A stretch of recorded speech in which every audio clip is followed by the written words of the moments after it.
influencer. I'm not an influencer. Okay. I write policy, strategy. Can you give us an example of some strategy that you advocated?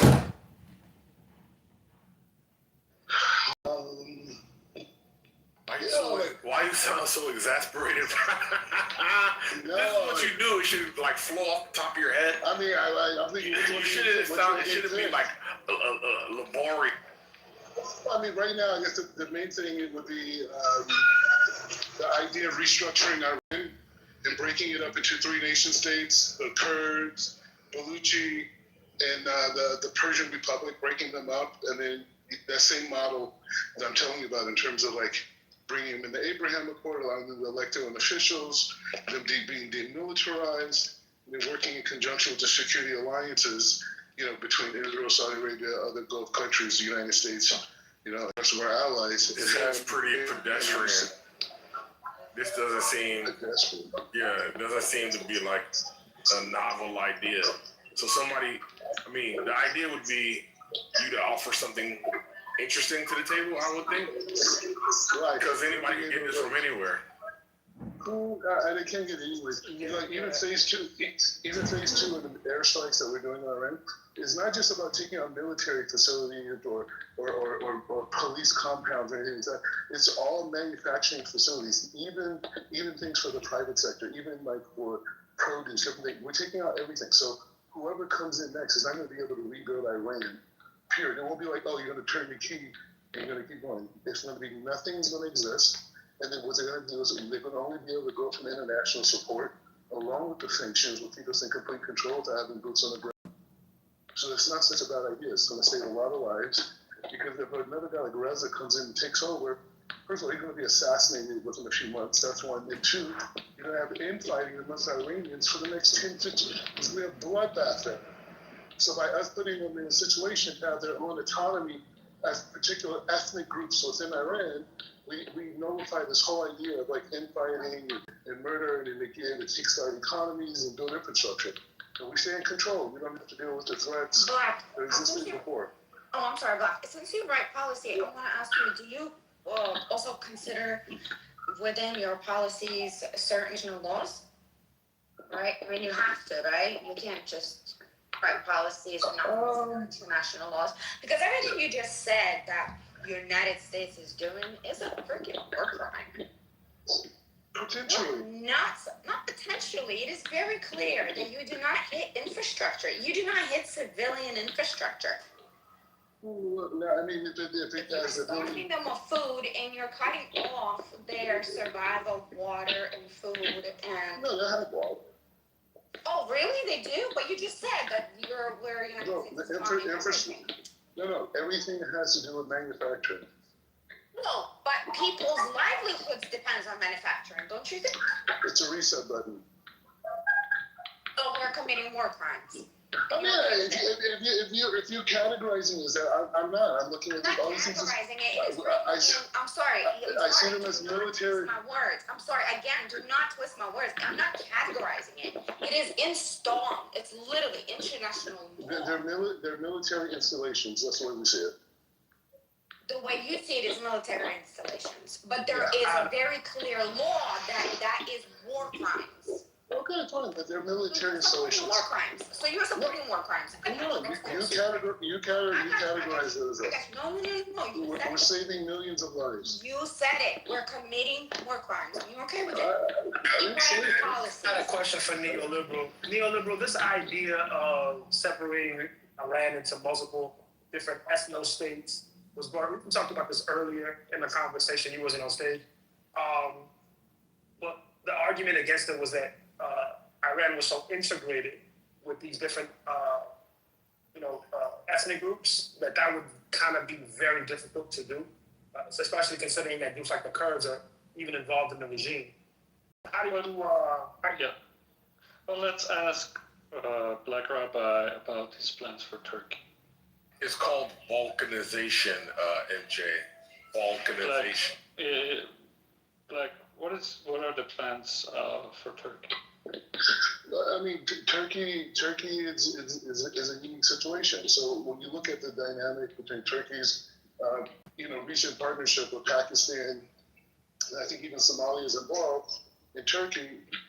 That relationship with Saudi, Turkey, Pakistan, and now Somalia is based off of finance, right? So with Saudi Arabia, it was really an extension of the United States, just like Israel. That Saudi Arabia's dynamic is to use what we call financial diplomacy, right? So we're going to have Turkey, Pakistan, even Somalia, which are have major economic problems in different ways, make them dependent on the Saudi dollar, along with utilizing our coercion with NATO, and then now with this Board of Peace thing, which they weren't allowed to be in, we're going to also use those mechanisms. So through the financialism and the American expansion, we'll be able to control with NATO their behavior, right? They are hostile. This guy Erdogan, whatever, he wants to recreate the Ottoman Empire. He's against us, right? And he wants to desperately get involved. He wants to have his technical, he wants to have his hands everywhere. Just let him talk. Jesus, Anyway, so the point is the same. So the point is Israeli foreign policy. So no, the point is saying it's financial diplomacy and other forms of economic coercion that will keep Turkey in line and not the hostile character that they could actually live in. Okay, and in relationship to possible Turkey's complaints about instability on their borders with Iran and the Kurdish issue, how do you see it playing out? Well, that's the whole thing, is when you talk about demilitarization, right? So the Kurds, if they want their nation state, because that's what they're going to be fighting for ultimately, is that they have to abide by rules. Part of that is keeping a safety on that border. I mean, because it is an issue. But again, they're not going to be a militarized Kurdish population. Initially, yes. Who's going to take their arms away once they overthrow the Iranian current regime? There's a 4-point plan on how these different nation states are going to be dealt with, and one of them is demilitarization to be a part of this security pact. I get it, but who's going to take their arms away afterwards? They'll put them in a big truck and carry them away. What the hell? The point is they won't be militarized. So they voluntarily surrender the weapons that they used to overthrow the regime? Yeah, that's the trade-off. I'm just trying to understand. We're armed. The Delta Force is on the ground right now. Army, walking to the mall. I'm saying the Delta Force is on ground training and army. Who's going to demilitarize them? They're going to agree. They're going to agree to demilitarize because that's the only way they're going to have a nation state.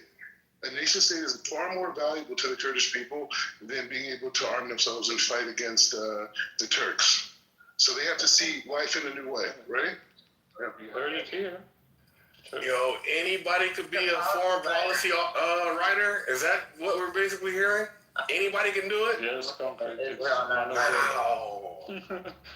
one of the most prominent bullshit jobs. The other day, a preeminent expert in foreign policy, I don't remember his name off the top of the head, on Twitter wrote, how is Iran, this is before the war, how is Iran going to close the Strait of Hormuz? Do they have a key? He's a published expert in foreign policy, with multiple books, well respected, lectures, professor, don't remember, I can look up the names. Yeah, he wrote before the war, does Iran have a key to close the Strait of Hormuz? Like basically laughing at the idea. I have breaking news. It seems Donald Trump is now reacting to the news reporting from CNN that Iran has placed mines in the Hormuz. He said if Iran has placed any mines, give a fuck. Shut up. If Iran has placed any mines in the Hormuz Strait, and we have no reports that they must be removed immediately. Failure to do so will bring military consequences, the likes of which we have never seen. If they remove them, it will be a giant step in the right direction. Donald J. Trump. Why does he talk like that? It's so unnecessary. Why do you even try to talk? Yep, we told you the war is going to end according to Iran's timeline. not him. So Why does he think? Please remove those. Please remove. He's chewing gum, man. I'm still flabbergasted at this Israeli foreign policy author saying that they're just going to put it in a truck, and the truck is going to, they're going to just put their weapons in a truck, and the truck is going to drive away.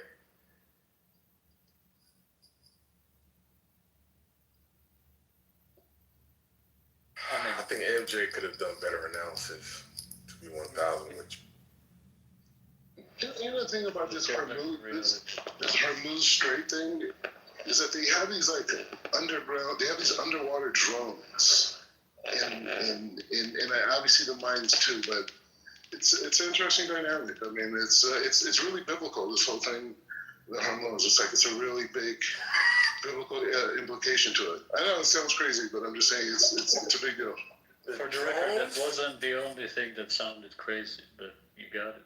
It wasn't the only thing, but it really it shook me to my core. next week, when Clubhouse changes the, what is it called? Because, I think it takes 15 days for you to change your name. I'm going to change my name to Biblical Hormuz. So I'm just preparing you guys for this or something. For what reason again?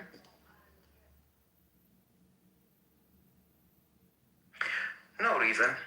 I just learned that the mines being deployed is biblical. That's all. Oh, we got you. See, this is why I'm That's it. Well, I think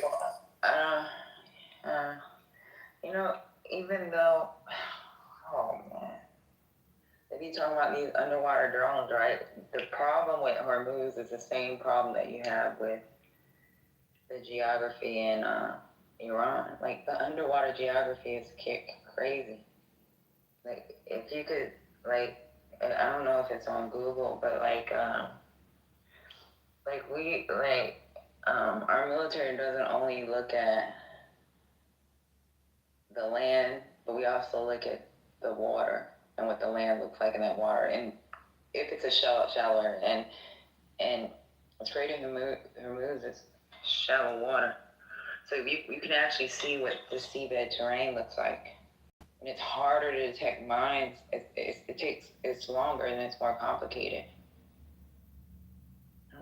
Hey, so let me ask you this. So, how does it work when you have like an military intelligence or any of the other intelligence agencies, and this obviously was a bad idea from the beginning. Do the commanders who follow Trump's orders, do they hear from intelligence? Do they care? Do they just go and do what Trump tells them to do? Like, how does that work? Because I feel like if military intelligence tells you this is a bad idea and Trump tells you to do it, wouldn't they be able to say, hey, look, military intelligence said don't do it, we're not going to do it? Like, how does that? So, whatever they say would be the disadvantage, the problems are going to obviously brief to the sector. And they're going to have to end up briefing those committees in Congress, right? The Arms Committee, Senate Intel Committee, all these little committees they got that they can brief. They can get the funding. The problem is, it's like the commander over CENTCOM, that's why y'all keep hearing that admiral's name. He was the deputy commander. When the commanders say no, this is not a good idea, they're going to have to choose one of those courses of action. And the course of action that was chosen, it was planned out, obviously.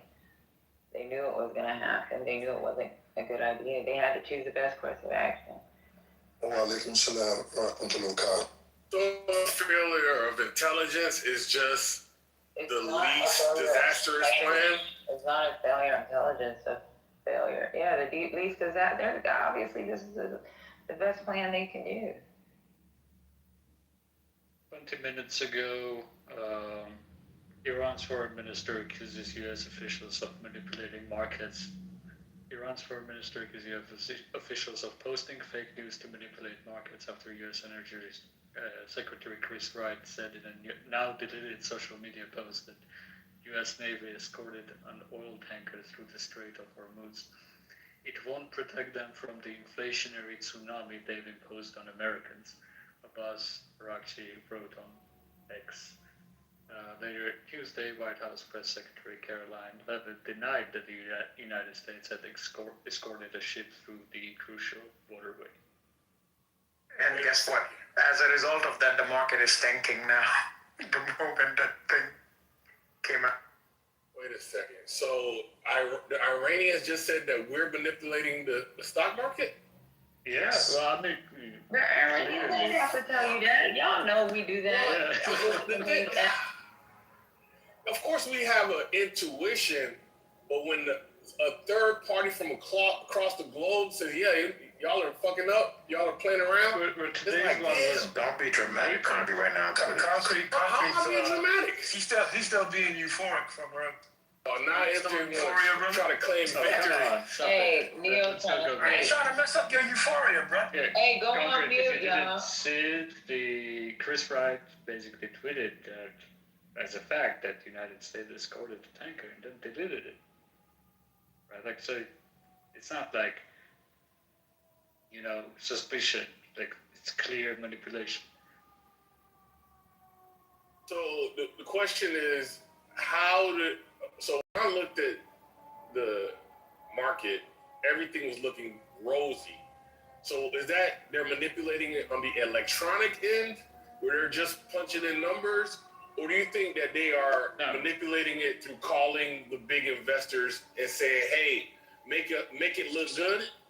What do you think? No, or a little bit of I both? don't think so. Concrete, how's it looking now? Hold on, MJ. I think there was a lot of inbuilt expectations on TACO. There was a lot of money riding on TACO right now. And it seems there was kind of confirmation towards that bias with yesterday's press conference that the war is going to be short. Today's Chris Wright statements, right?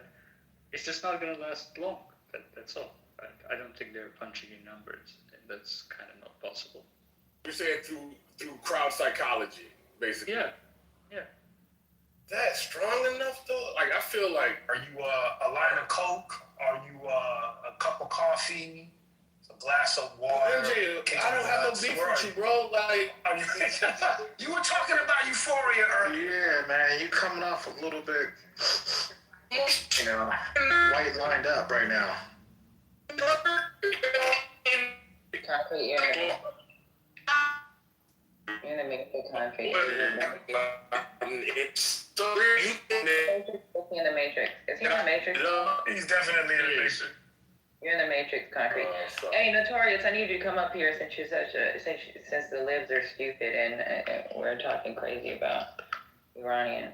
We're making up this Iranian propaganda because we obviously have we have Black Rabbi, the policy writer. We want to know what you've been writing or reading lately. Cool.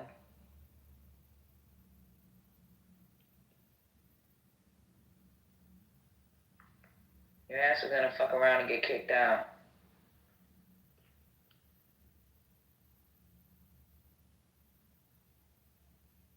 Concrete was talking about market euphoria this morning. It was amazing. You're such an idiot, bro. It's almost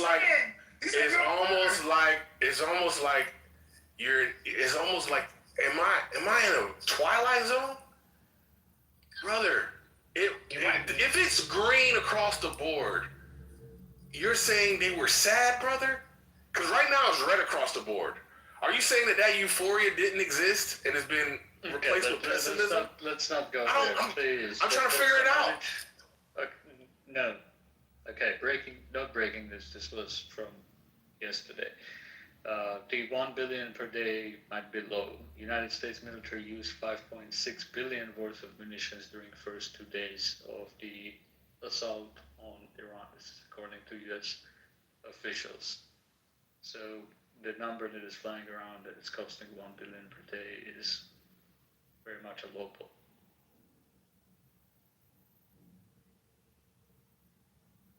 You know what, Ben and Neo and Tiana and Devon and Janet, you know, like, politically correct, we're supposed to be, like, talking about news.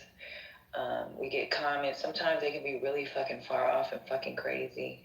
But we try to stay, if y'all want to have fun, I like to have fun in the evening.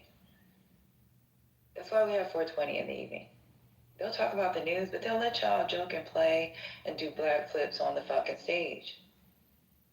And they'll let you do your fucking backflips and not force you to come up on stage. If you got something to say, come here, because ain't nobody. Ben has what's the thing with his thumb? A diabetic thumb. So sometimes he just can't type. Neoliberal is not looking at the fucking chat. Bring your motherfucking ass up here if y'all got something to say. We're not gonna kick you out. We'll kick you down. At least you'll be brave enough to say what the fuck you gotta say. But I'm gonna kick your ass out if you want to stay in the and just keep talking. Hold on real quick. Hold on. So I agree. This mod staff is good. This is a good mod team right here. Yeah, I don't have trigger fingers.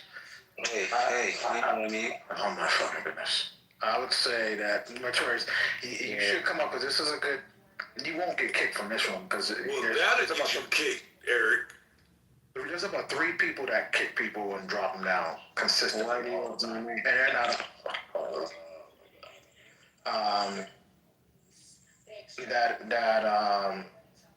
That are not on the stage. So Notorious, if you got something to say, this is your chance because once you get more 20, you already know there's about 3 people that's gonna kick you and mute you every single. Get your shit off now. I think the issue, and I do share these sentiments too, and Patty, if I'm wrong, feel free to correct me, sis. Okay, expression can be written or oral, in case y'all didn't know that, right? Like, that's how language is. What is it about the chat that makes you feel like your opinion, the same opinion that can be expressed verbally on a social audio app, is safer with you being down there? Because you are, in fact, participating in a conversation. Whether you want someone to respond to you or not, you can't gauge how a person responds to the bullshit that you write in the chat. This really is a phenomenon that needs to be studied. You get what I'm saying? I'm not one way or the other. I'm on the fact of, if you're gonna come into space and participate in the conversation, and because you know what the fuck you're doing, you're being antagonistic. You feel protected. You don't want anyone to respond to your talking point, which your talking point may not even have been grand, just in your mind. And you know that you don't have the capacity, or you're not equipped, or you're frightened for some reason. And I'm trying to genuinely understand, if you are expressing yourself, what makes you feel more comfortable using the fucking thumbs than using your mouth in a conversation? Thank you. I did steal that from Ben. I'm not gonna lie to you, Ben. I do like that. Okay. Can I say something? I think most of the people in the chat come here because it gives them that dopamine hit to hear like Trump sucks, right? So they don't really want to hear from someone like a Notorious. I mean, this room and the 421 gives those people who hate Trump so much. It gives them that as Concrete said, that orgasmic feeling of, you know, they can feel comfortable that, oh, Trump sucks. Okay, they said it, so I feel better. So honestly, does people really want to hear from people who think differently? Is it really about just Trump sucks, or just people who just say random shit just to trigger people? Well, what does it matter? You can always just debate the shit that they're saying instead of getting triggered and let people finish their sentence. So we talk about the news. Trump happens to be in the news. He's given misinformation. Does that mean we hate him? Janet, it's great to have Well, I mean, I would say so. I would say a lot of people hate Trump. I mean, I've heard people on the stage, and people want to go say, I'll never forgive people who voted for Trump. That's pretty deep. I mean, you'll never forgive nobody? I mean, and more also, people cut off family members because they voted for Trump. I mean, yeah. I mean, Yes. My That's nice that they dad, will. it's not even that serious. my dad is that serious. He said he'll cut his kids off.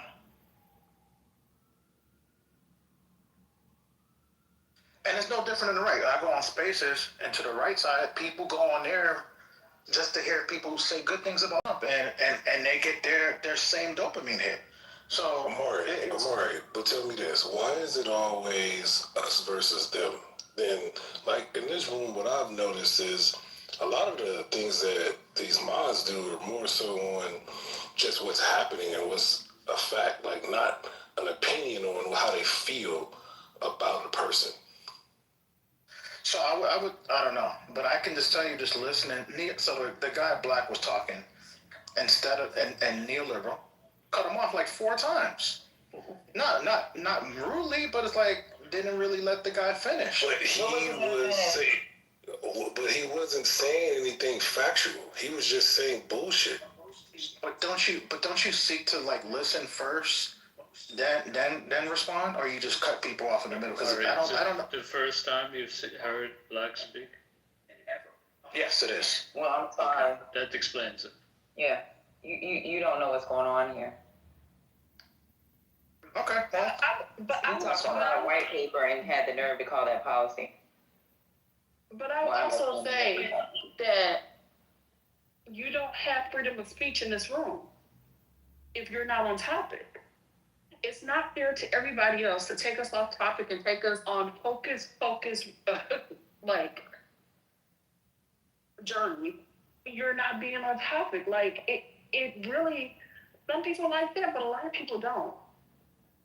No, there is one person we give some grace to, and that's Ambassador. But he sometimes I have to cut him off. I just be like, cut it out. When I'm stressed and I don't want to hear the shit no more, I cut him off. And I know it's disrespectful because he's an older Black man and he's been through a lot. But I ain't with it sometimes. It might be disrespectful for us to let him go like that because, like, it just gets to a point where sometimes I don't need to hear what's said to know. Like, why would you lose your mind like that, man? So to go to Notorious' point, he uses the chat, and other people use the chat because maybe even though, like, I thought Black was on topic, but if he was to put what he said in the chat, at least he knows that he's just saying what is on his mind without having to feel like he's being cut off. That's all. So, yeah, I don't know. At the end of the day, if you have noticed, right, I engaged with him in good faith at the beginning. He offered an article that he put in the chat that didn't substantiate anything of what he was saying, specifically on Saudi Arabia joining Israel in strikes against Iran, right? Which is a claim he made, then didn't say that he made, right? At the end of the day, if moderators should, if you don't call blatant lies and people don't account for this, the conversation devolves into empty rhetoric, right? I don't know if you missed that part or it wasn't made prominent by me, but that's what happened. Like, if this is a mostly news-based room that tries to argue, we can argue about the facts, right? We can offer interpretation of the facts, but if you don't have supporting evidence of the claims that you yourself made, the rest of the stuff becomes kind of, just words.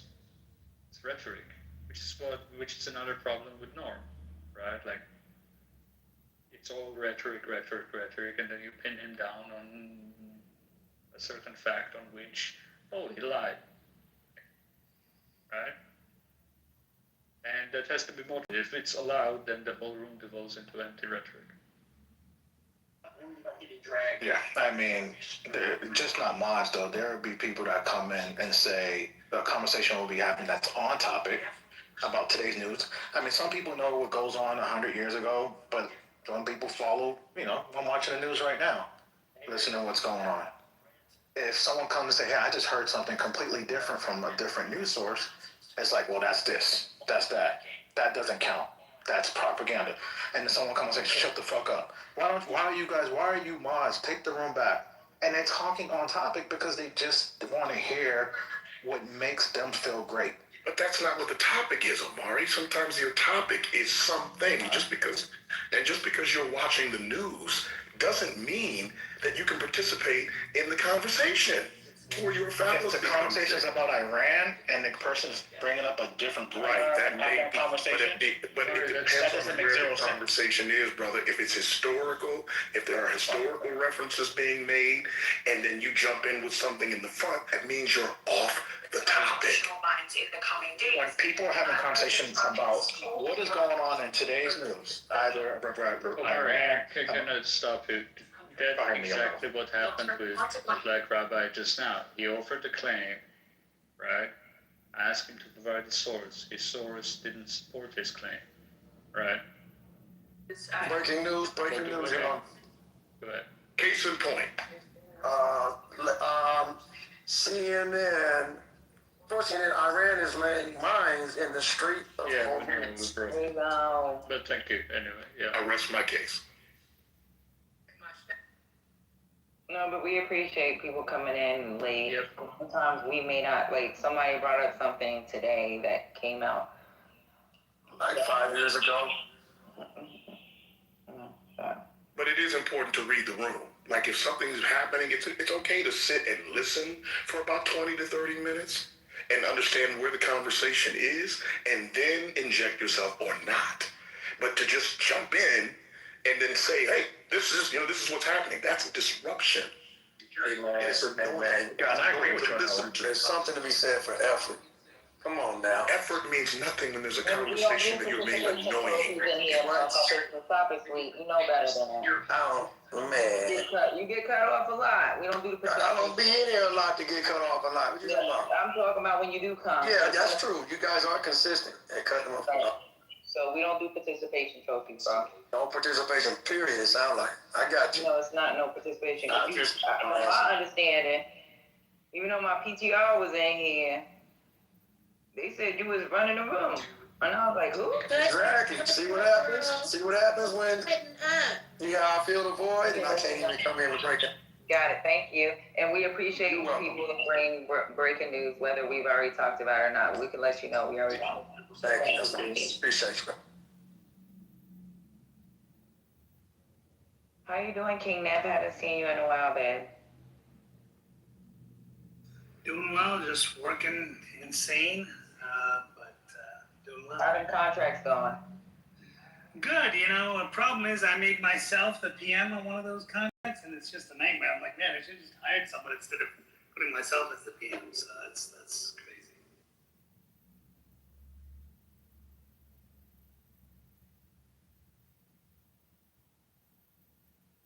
I got a homegirl retiring out of CENTCOM Command. Yeah, let me know. I'm looking to hire people, remote people. I also need really good. You won't believe this, and maybe Ben will appreciate this, but I don't know why, but I have trouble hiring young people today that can write. I'm looking for proposal writers, and like so many young people coming out, they don't know Microsoft Office. They don't know how to use Word properly. I'm like, what the? Like, let me use ChatGPT. I'm like, okay, right? Like, you're gonna sit for like 20 minutes figuring out what ChatGPT told you, and then spit it out and go, "This is correct." It's not. ChatGPT told me this. I'm like, no, like that's. You're gonna have like a little intellect to understand what it's spitting out. So I don't know. It's really weird. I'm having trouble finding proposal writers, but it is what it is. Oh, I got a homegirl in Fort Lee that does the acquisitions. Hey, if you know anyone that can write proposals or can do proposal costing, you'd send me a message. You know how to reach me, so Yeah. send me a message. I'm serious. I'm looking to hire remote people across the country that are willing to work and do good work. Are you talking about RFPs in particular, or? Mostly RFP responses, yeah. Okay. Like who can write good technical, sometimes bullshit the technical to help win, because but hey, that's how you got to do it, right? So that stuff, not just rely on what ChatGPT says. Like a quick example I'll give you is I hired a kid, and I had him do some proposals, and he used ChatGPT, and I was bidding on a warehouse contract, and he used ChatGPT, and because it said that one of the devices that the warehousing is from the Navy Medical Center, but it's just customer. It wrote this whole medical warehousing thing, right? Ends it to me and he goes, technical's done. I'm like, okay. Then I woke up in the middle of the night. I'm like the next day, and I'm like, you know what? I'm not going to trust this guy. I don't know. I don't think this is done. You know what? Let me read it. And then I read it, and I was like, oh my God. And so I rewrote the whole thing. But so, yeah, I just want to make sure people have the common sense to understand what the hell is being written and how to wordsmith it and all that kind of stuff. I think Scotty had a question. Did Scotty have a question? Because someone in the chat said Scotty had a question.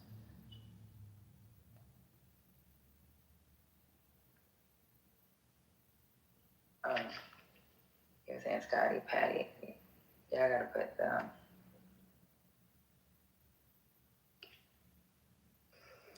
the way, on a separate note, did you see what this administration is doing, Patty, to the 8A program? Did you hear about that? I don't know if you ever talked about it. if we want to talk about it. They are basically decimating the 8A program, and basically they passed a new FAR. I think it's FAR Part 19 revised, which basically removes or basically tells government and agencies that you do not have to rely on 8A. So if something was 8A, now you can open it up to others. And there's some justification FAR on it. Basically, yeah, there were people who, Biden limit on it, right? Trump raised the limit before that on what your income needs to be to get 8A certified and get these special set-aside contracts.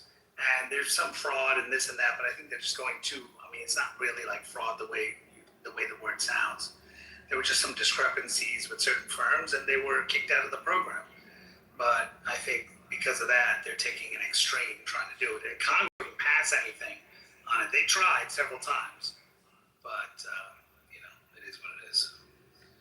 It's going to be crazy. They also want to get rid of the woman-owned cert, too. That's going to be interesting, too. Wait, let me ask you a question. What did they add to FAR 19?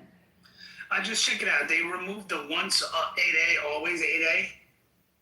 They removed that. So, and then they said we encourage small business set-asides because it allows competition. So if you actually look at, you can probably check this and just say, FAR Part 19, 8A revision, and you'll see they removed that.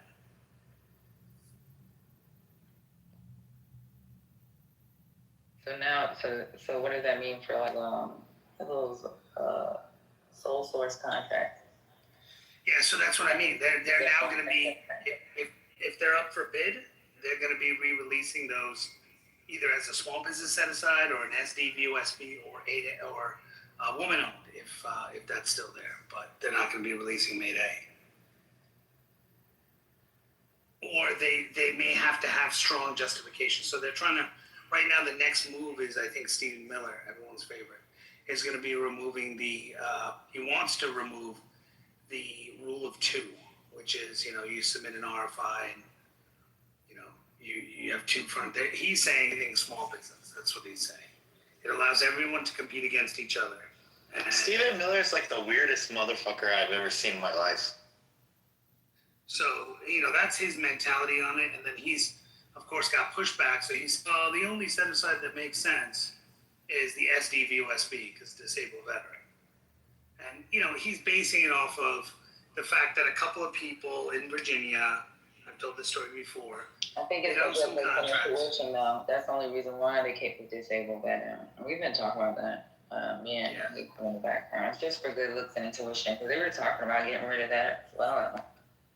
Yeah, I think they're going to keep that. They want to get rid of woman-owned, and the justification for getting rid of woman-owned, that's my garage, that sound, by the way. But,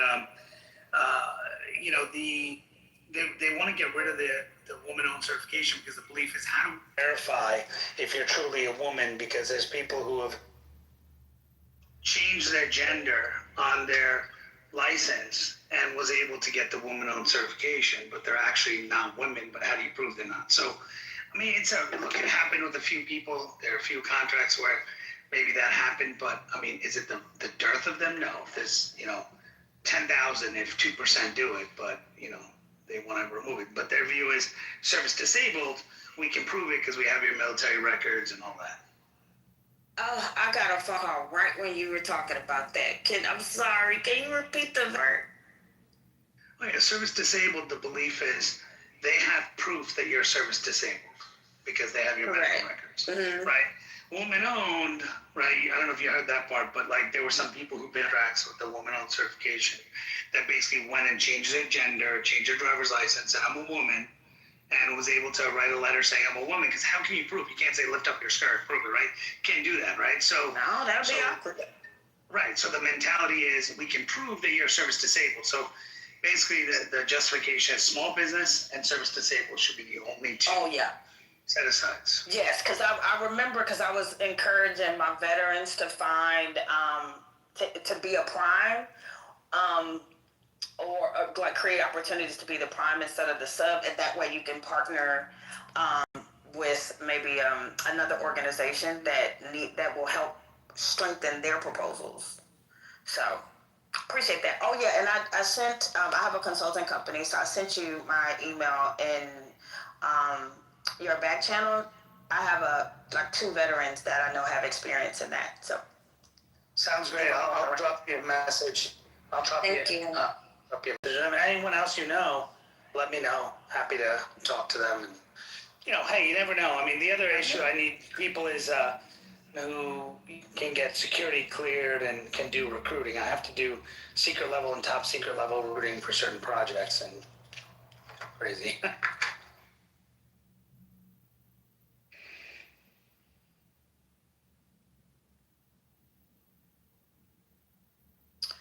What's going on in this chat though?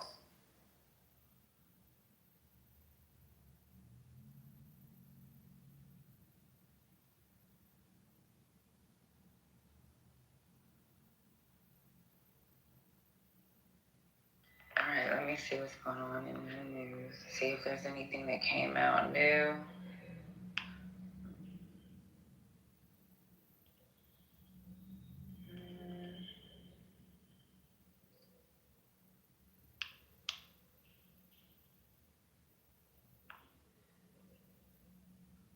I talked about the 140 U.S. service members being injured.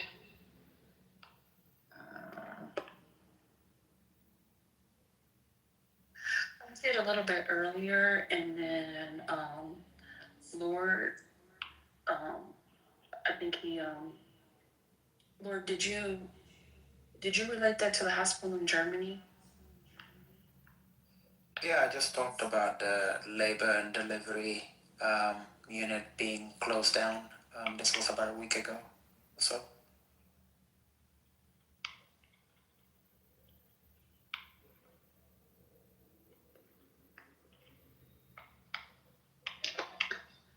No, when I looked, I didn't see.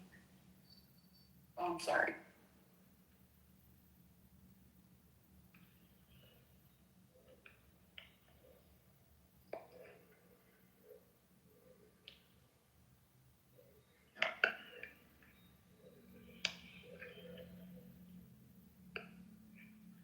It looks like someone's saying that there's a much higher number of soldiers that were injured.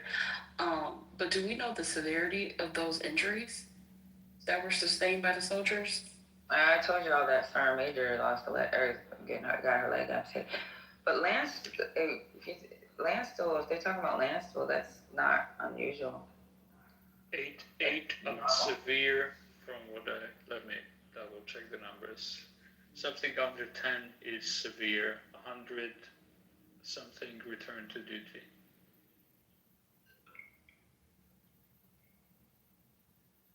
Yeah, that's not unusual for them to,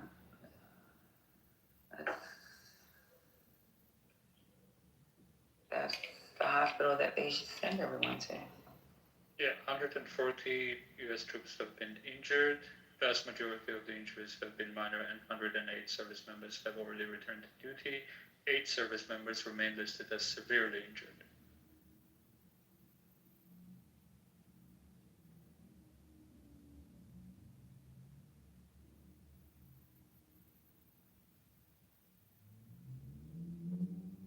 And it's not like Germany doesn't have, like, you're talking about land stuff, and then you're talking about Germany. Germany has some good hospitals that you can have your baby in. They have a strong healthcare system, so that's nothing.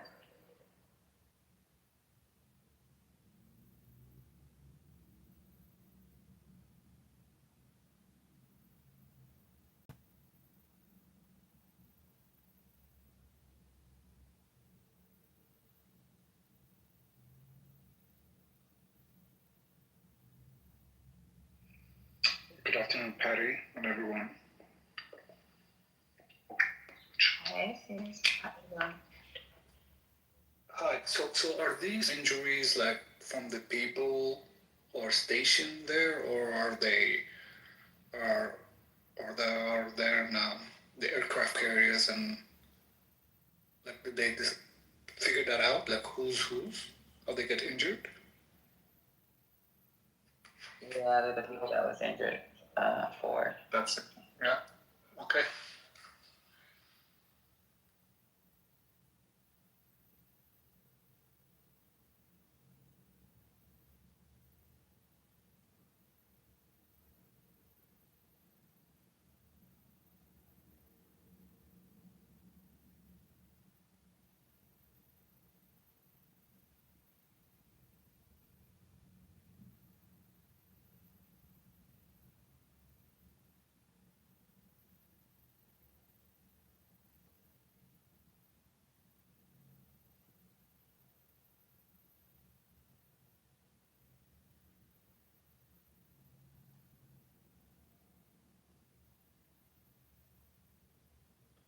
Hi, Gwen. How about you come up here and chat with us a little bit?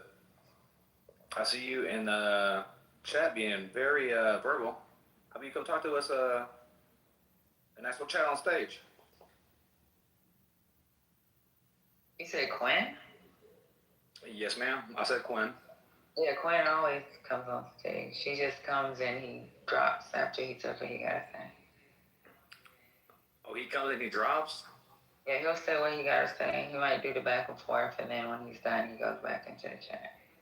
Well, I mean, I'm somewhat curious to hear him talk, though.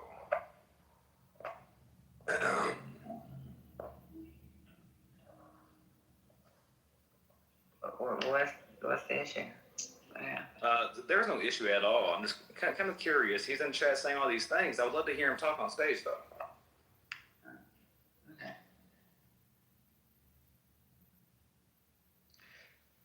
By the way, the United States has now less manufacturing jobs than when Trump was first elected president. I thought manufacturing was back. Totally. And there was an uptick during Biden, and it was erased. Yeah, but Biden had a lisp, so. Brooklyn, I ain't a killer, but don't push me, bro. Come on.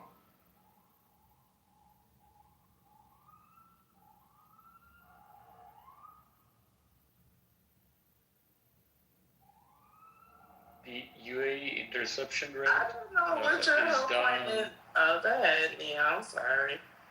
Sorry?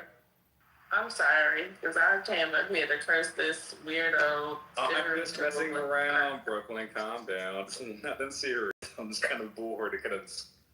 Being kind of bored, I guess.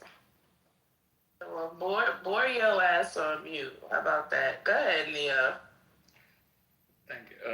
The UAE interception rate for ballistic missiles is reportedly, according to UAE own data, is now 75%, which is much lower than 91, 92% reported previously.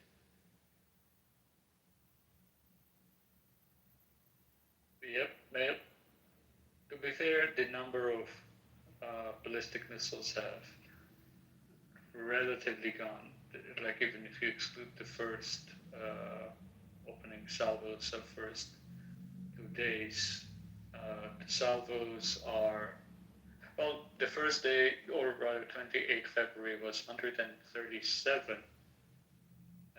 Then on 1st March was 28, and since 1st March, it was 9, 11, 6, 9, 16, 16, 12, 8. So it's kind of with some variability, but steady. Just gotta ask you a quick question. Yep.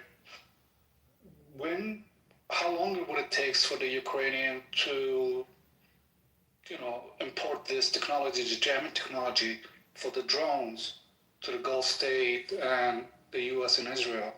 Do you think it's gonna take a long time, or I'm surprised they have not got it by now? Do you know anything about that? Or your thoughts? No idea. I have no idea. I mean, hopefully weeks, not longer than that, but. Mm-hmm.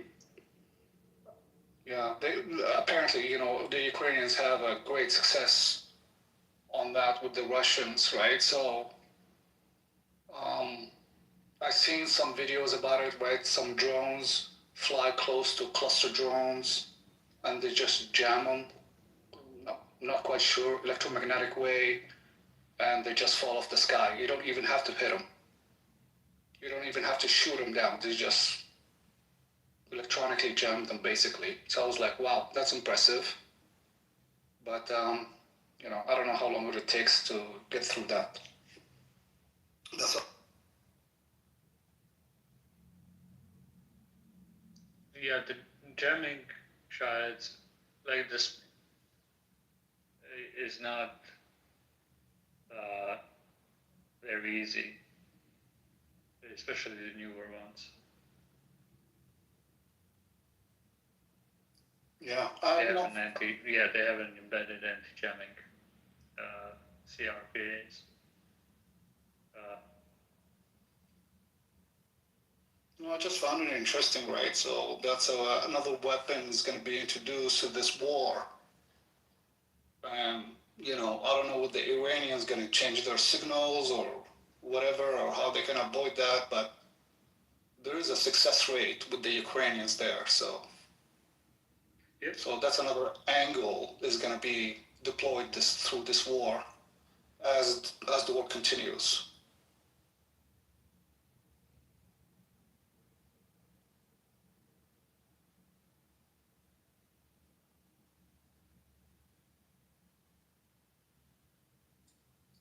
Hello. Fiber optic drones are not the shaheeds, like we're talking about shaheeds.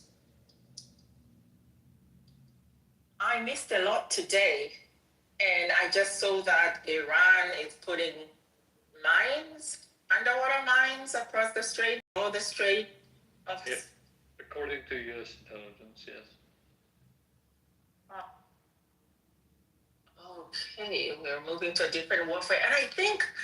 When was it? Sometime earlier on in the morning, I saw that Iran said they would not bomb a country if they expel their U.S. and Israeli diplomats out of the country. Oh, yeah, that was kind of a trolling thing that they opened the Strait of Hormuz to country that will expel the United States or Israeli diplomat. Ambassadors, rather. Okay. The ridiculous part is that a lot of countries do not have ambassadors from the United States. Yeah, they have consulates, attaches. Well, the Trump administration has famously not assigned any ambassadors to a massive amount of countries.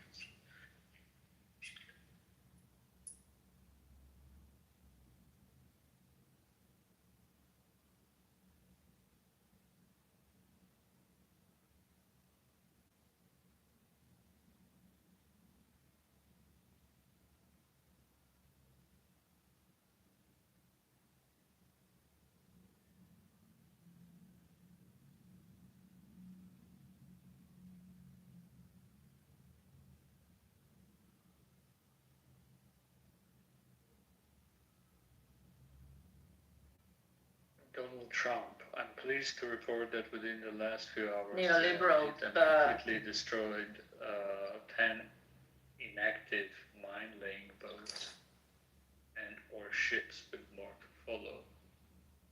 Did he mean active mine-laying boats? He wrote the United States have destroyed 10 inactive mine-laying boats. I'm sure he means active. The Gulf countries are fighting with each other. Tell me more. And the Egyptians are busy laughing at them. So the UAE, a lot of the UAE people try to come out and save face. And they had videos of them going to Saudi Arabia, to Israel, and having discussions with them, and so they just said, you have no position to speak here. You sold out 2 years ago, and now you want to rally people to support you.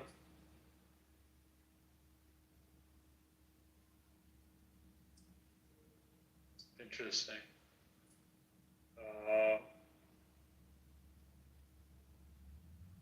Can you give me the arguments? Like which countries? So there's a UAE someone from the UAE. I think he's like in politics or something.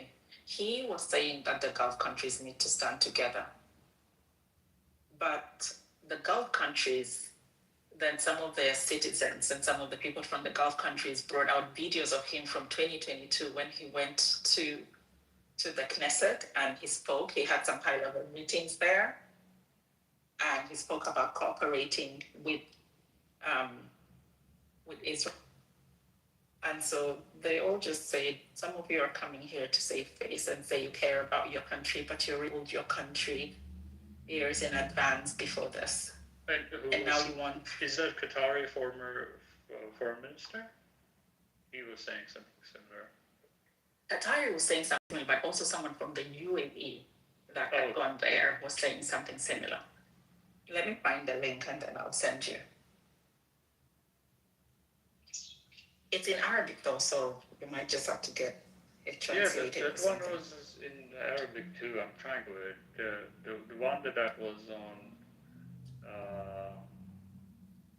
was one where he was saying GCC countries had to unite. It was Hamad bin Jassim bin Jaber Al Thani, the Qatari.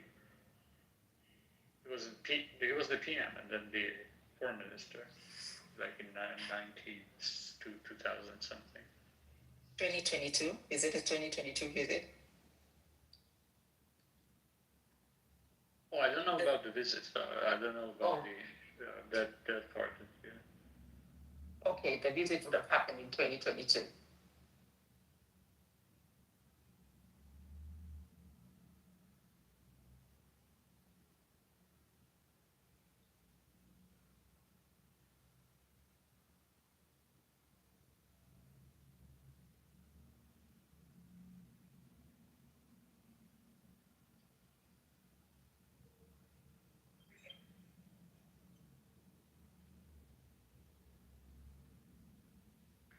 This is that pan-Arabism I'm talking about, jokingly.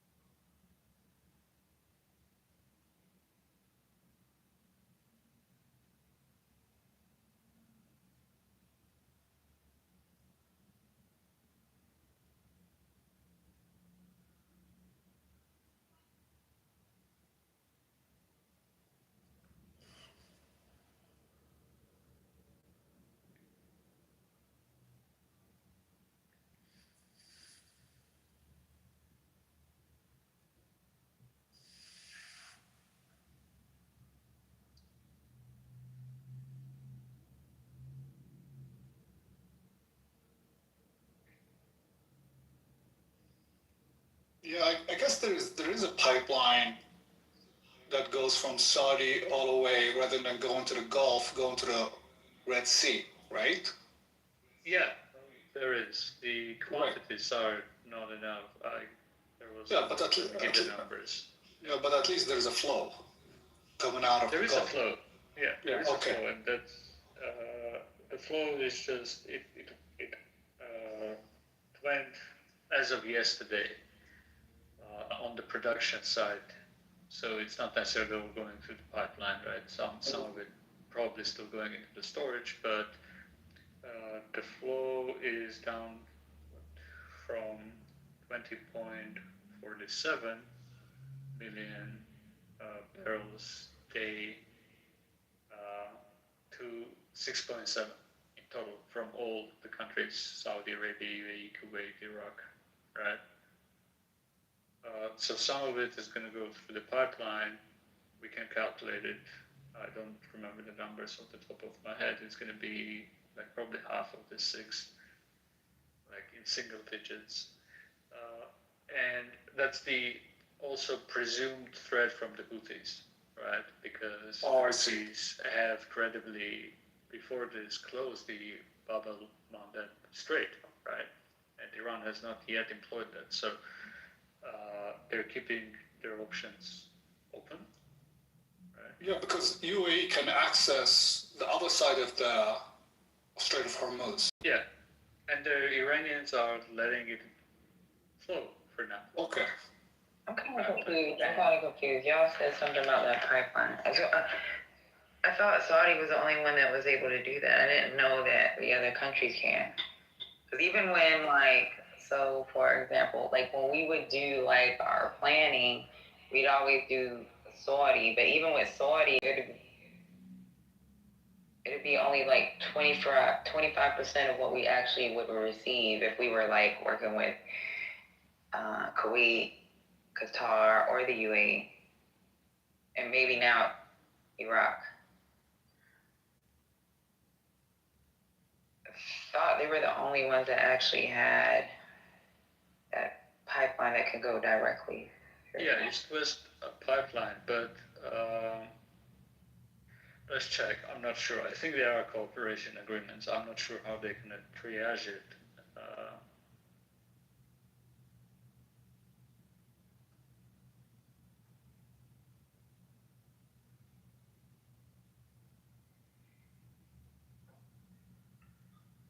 There's this port that we would receive. It's called Yanbu. People don't really.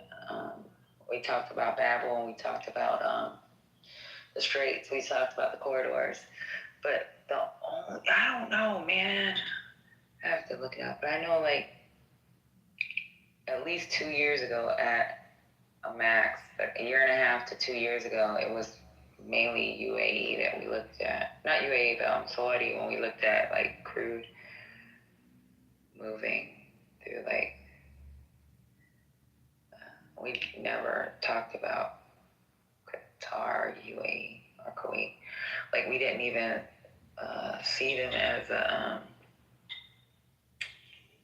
our main. Maybe it's something that we have internally with them. I don't know. I have to look it up. But I know that it's like when we do our estimates, it would be UAE, and it'd only be a quarter of what we actually think we can receive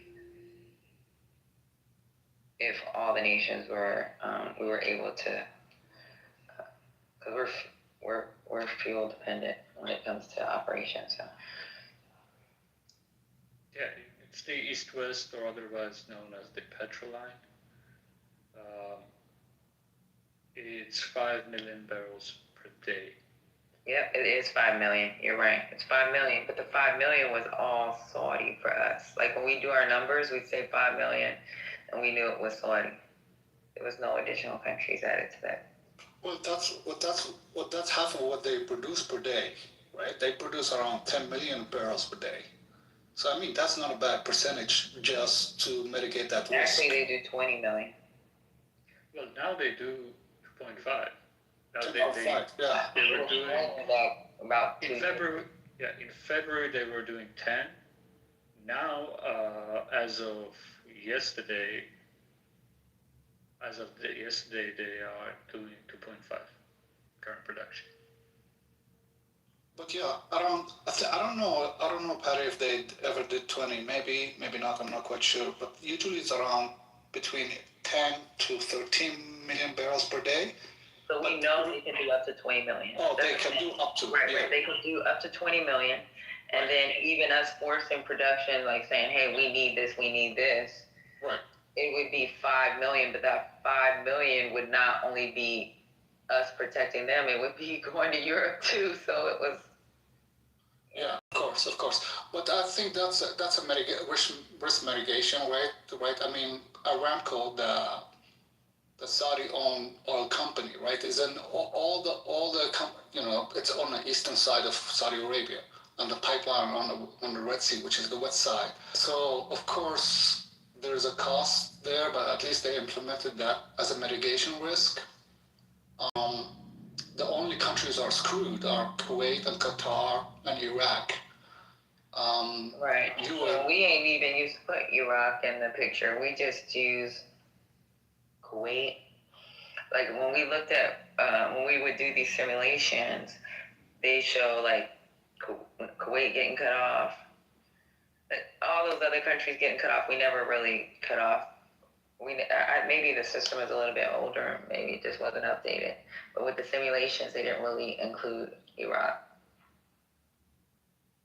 So, Patty, you're right. I was wrong. So, Petroland is exclusively Saudi, and historically, it has never been used in cooperation with anybody. Right. I can tell you, I've never seen any other country other than Saudi. And when they would do the 5 million, like our officer that worked with the fuel will say, hey, we need X amount. And a lot of times she would get trashed because we still have to take into consideration the other countries that need that energy. So we'd be running out of fuel.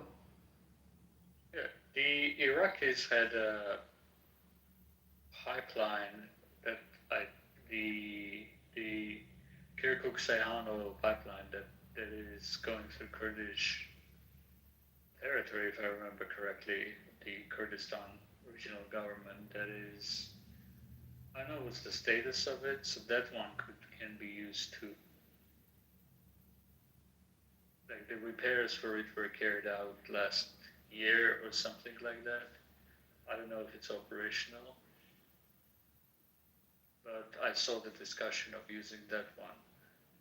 But that is 1.6 million barrels per day. So that's not a big number.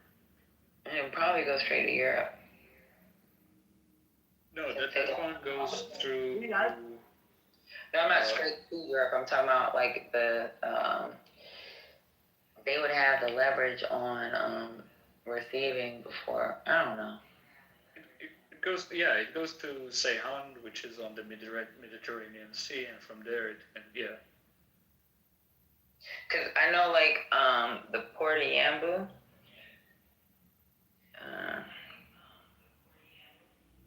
That's like where or the tankers that would have the fuel. Like we would have like fake names for the tankers. It'll be like 1123 for their number, and we'd have these fake. We'd use football names because a bunch of fucking dudes. So they'll be like Seahawks. Yeah. And, yeah. The Red Sea. Yanbu is the western side of the petrol line, right? Right. Yeah. Towards the Suez Canal. So is the other side. Yanbu is on the west. Am I remembering? It's the East Coast pipeline. Then they export it from the Red Sea, and it'll go. Yeah. It's on the port of Yanbu.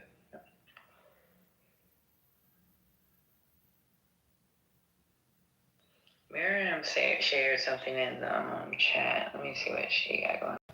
Yeah, so this is a news content from the region, and it's discussing the position of the Gulf countries in relation to the U.S. And one of the famous quotes attached is one from Egypt that states, "Anyone who themselves in America are naked," from our president Hosni Mubarak. What is it again, babe? It's an article about the challenge that those countries are in relation to the U.S.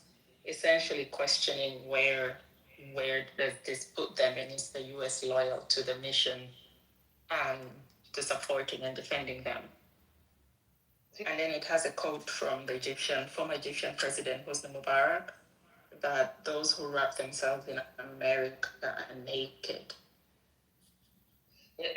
Honestly, I do think that they are foolish. I am your network. Any problem? Yes. Oh Lord Jesus. So I think they are foolish, because the problem is, like, even working in the Middle East, like, the people that are in charge are supposed to be related to to these monarchies or whatever, prince, king, whatever you want to call them. A lot of times it's like the derelicts in their family that they don't want to be bothered with. These motherfuckers be overweight. They be like at work sometimes. And they have became so dependent on the United States that they don't have nothing. Oh, Patty, you're talking about how fat they are. Have you seen the ones in Kuwait? The ones in Kuwait, let me tell you something, girl. Are worse. They're fat to the point where some of them, they'll wear a uniform and they have the bottom button unbuttoned and you can see their belly. Oh, it's disgusting. They'll be like, I'm the cousin of the cousin. You're like, you okay, cousin?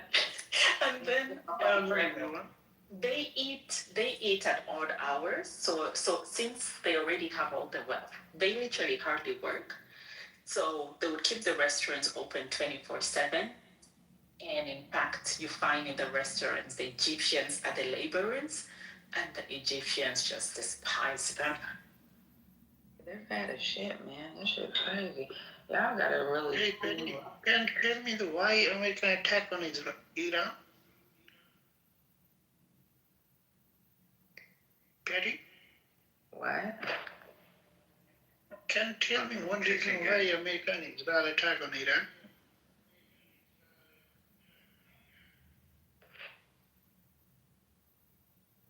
You know, that's a question you can send to the U.S. Embassy in that country. Call the number and they will be able to respond to you.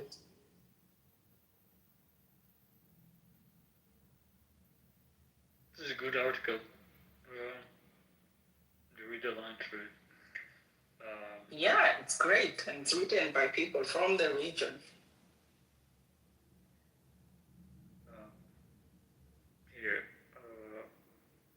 Dubai's deputy police chief highlighted that the threats from Israel and Iran are not mutually exclusive, and that the interventions from both countries have harmed the Arab world stability, showing that it cannot rely on external powers to protect its interests. UAE business tycoon echoed this sentiment, calling the aggressive two sides of the same coin, and took another jab at the United States, arguing regions countries must trust their own capabilities rather than relying on alliances with powers whose interests do not align with theirs. A prominent Saudi journalist and TV anchor weighed in by warning against framing the current challenges as a misleading binary between Israel and Iran. It really, she wrote, is a competition between two hegemonic projects competing over the region. Seems my pan-Arab joke is playing out.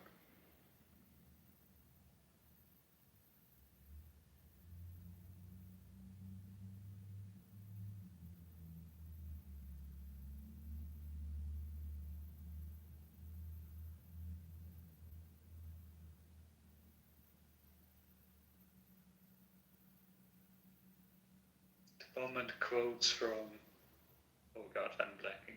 Who's the Egyptian guy, the pan-Arab leader? What's happening to me? Neoliberal. Yeah. Sorry, we in the middle of something? Sorry, I had a thought of something real quick. Good. Yeah, did you see that Goldman Sachs is offering a product for their clients to short private companies. Say have let me find the article. It's a Reuters article. Let me look. It's almost like the way I interpreted it is that they see the impending doom and they're saying, "Hey, you want to get in on the impending doom? Here you go." Hold on.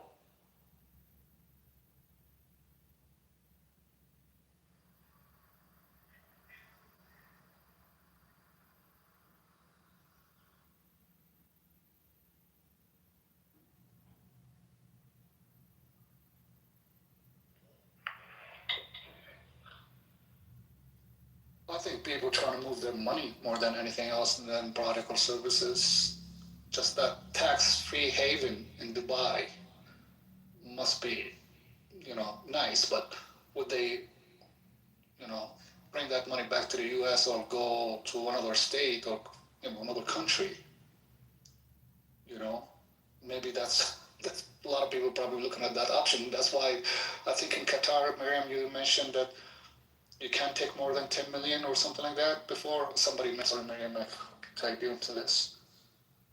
But they're trying to stop the outflow of US dollars out of the Gulf more than anything else. I didn't mention that, Yeah, but that's I not mentioned that there would be a cash issue, and so they will not allow people to remove large sums out. I think the sad fact is that the United States has been sort of the most consistent place to invest funds for many people around the world for quite some time. That the Make America Great Again president is even kind of disintegrating that reputation quite frequently, unfortunately. Concrete, I mean, this is not. I looked at the Goldman Sachs stuff. This is common. That's what they're. The market makers. That's what they do. Yeah, but don't you see how they are the funders through shadow banks of these organizations, so they can see the health on one side, they see deteriorating, and then on another side, they're helping other people profit on that deterioration. That's all I'm looking at. Whether or not it's normal is, well, they did say it's a new product, so that's the issue. That it's just taking advantage of both sides. Concrete, do you think they're gonna? Not necessarily. Like Goldman Sachs, they're underwriters and lend like I don't think I don't think they have. Like there is FINRA 5121, right? Those things are still in place. They're supposed to have a firewall. Yeah. But having a fire, how good is that? That people in different departments aren't going to talk at the bar, at the conferences, through their alumni network. They're not going to talk. Well, obviously there has to be reinforcement and regulation, but I don't think Goldman Sachs is dumb enough to put itself in a position of legal jeopardy that that you have to put in the books as a non-quantifiable risk that may tank your whole business. Whether or not they're taking risks, I'm sure they are.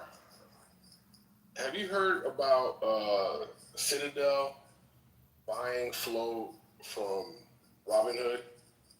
So instead of basically they were looking at the orders that were coming in and they were fulfilling them. Is this the T plus one debate? Mail, please come out.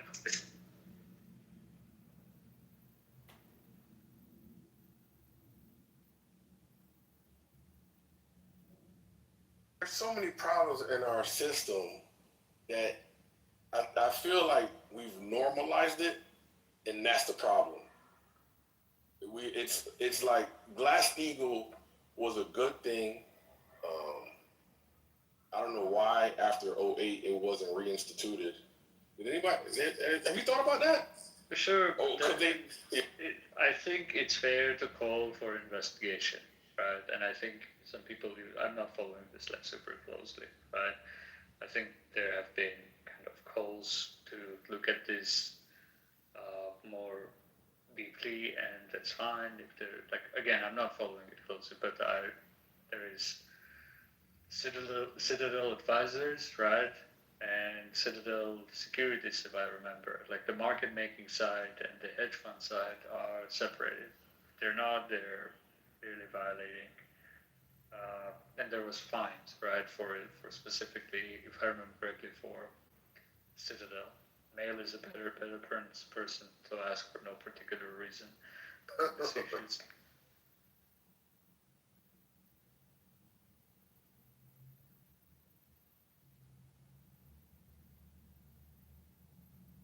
don't think it's fine. They have too much information.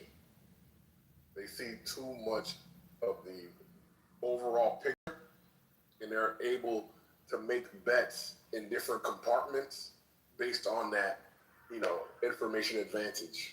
Concrete, did you vote for the Republican or for the Democrat? Just How remind is me. that relevant to Citadel? Well, I'll answer. Go ahead. I'll answer. I didn't vote for either. Okay, you didn't vote, or you just didn't vote for either? I didn't vote. Okay. Well, I think the Democrats for quite some time have been trying to reinforce, they've called for repeatedly stricter regulations on banks, especially related to trading and protection of consumer information.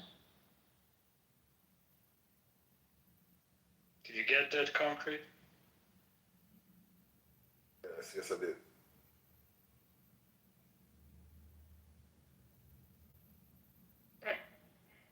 We did see like an unfortunate relapse, like with the Silicon Valley bank collapse, which was due to basically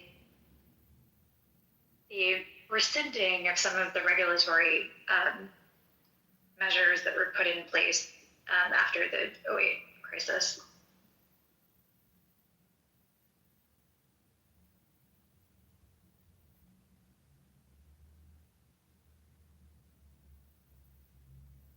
Miriam put in the chat that the Fox News correspondent is saying that, what is it, Miriam, that they can't show recognizable landmarks, I guess, when they're filming because the cluster bombs are hitting them? Yeah, they had a press blackout. Always. Yeah. Okay. Where's Trent? It seems to me that the American and Israeli response over the last couple of days to ratchet up, seems to be a response to something. Maybe it's because that 92%, which I didn't believe anyway, but whatever, if other people are saying, that's fine. I don't believe anybody on any side. But it seems like that 92% has gone down. I've seen other numbers, but I think there's lots of lies.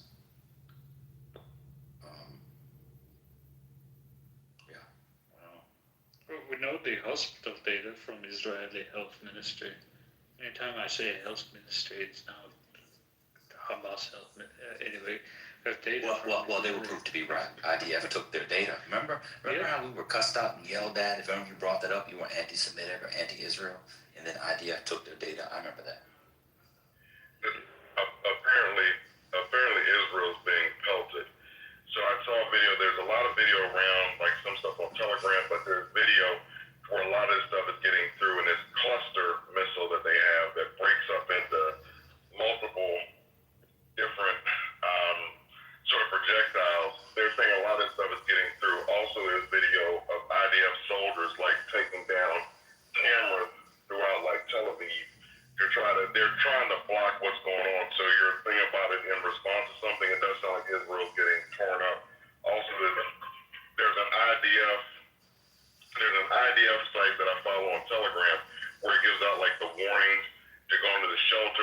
out of the shelter. If you go on there, it's like today it was like sort of once every hour they were getting like notifications to go into a shelter and then come out of a shelter. So there's that going on.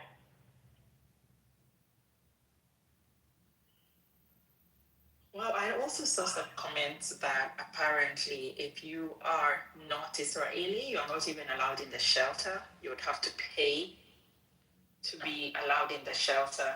I don't know if that's true. Yeah, I don't know if it's true either. An American is there, like you're an American, and you're there. I saw a rehearsal for an opera. I apologize. Somebody posted on Instagram, and the siren went off, and they went underneath, and there were some non-Israelis there. I'm pretty sure that those people, they weren't all Israelis. I don't know. Who knows? Maybe that's part of your interest. I don't know. Norm can tell us tomorrow. He was kicked out at 9 a.m. this morning. So now Joe Rogan is. I don't know if you guys talk about Joe Rogan says people feel betrayed by the war and called it insane. He's one of the main people responsible for the man doing it, so he should probably shut the fuck up. He and a bunch of the post-leftists. Yeah, they need to shut the fuck up. Glenn Greenwald? Glenn Greenwald. Glenn Greenwald should never... Is he still exiled? He should never be allowed back on Earth. Send his ass to Mars. They just look so stupid right now. I saw a video of John Mearsheimer. This is going to be pseudo, so I apologize. And if you want me to be quiet, I will. And you can send me Infinity and I could, go to work. But I saw a video of Mearsheimer. And he was trying to do a thing where, he was basically backtracking, and he was understanding what the American empire being rapacious and bloodthirsty and all this stuff. And I was like, well, when you were saying that this guy who became president, his instinct was not the warmongering instinct, and the other guy, and I looked at him and listened to him. He looked like he is dying. There's something about that podcast, Mike. When you hadn't been used to selling your soul, and then you sell your soul for a couple $100,000, takes years off your life. He looked really, really, really soulless.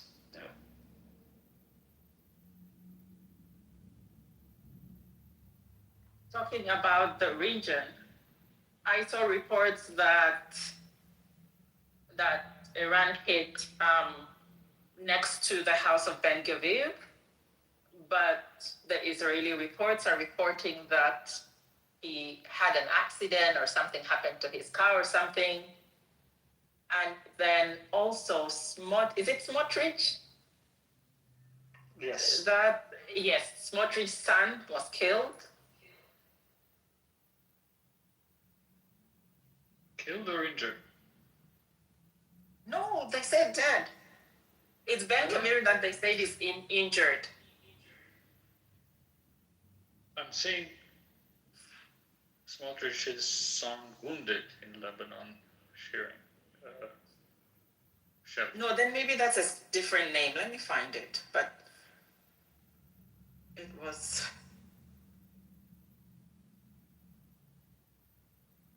So, breaking news: Israel's far-right finance minister Bezalel Smotrich says shrapnel tore through his son's liver during an attack near the Lebanese border that wounded 8 Israeli soldiers.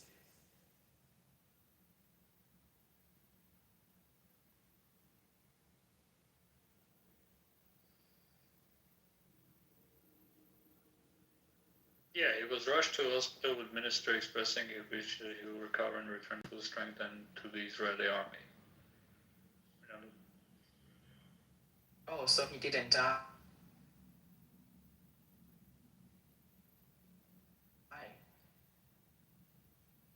So is the Ben Gvir one died then?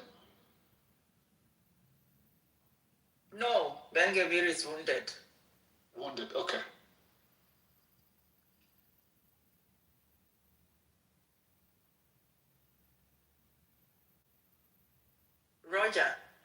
This is not today.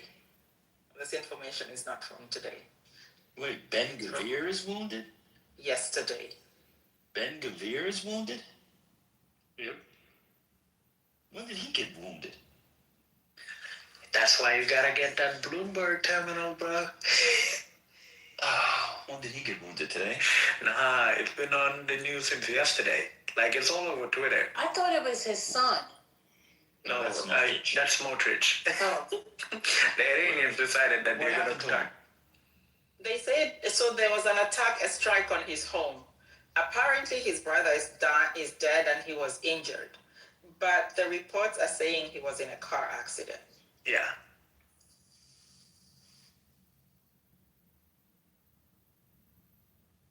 How come the Africans know all this, but not the regular blacks or white people? Well, because the Africans are cheap and the CIA can buy them for free.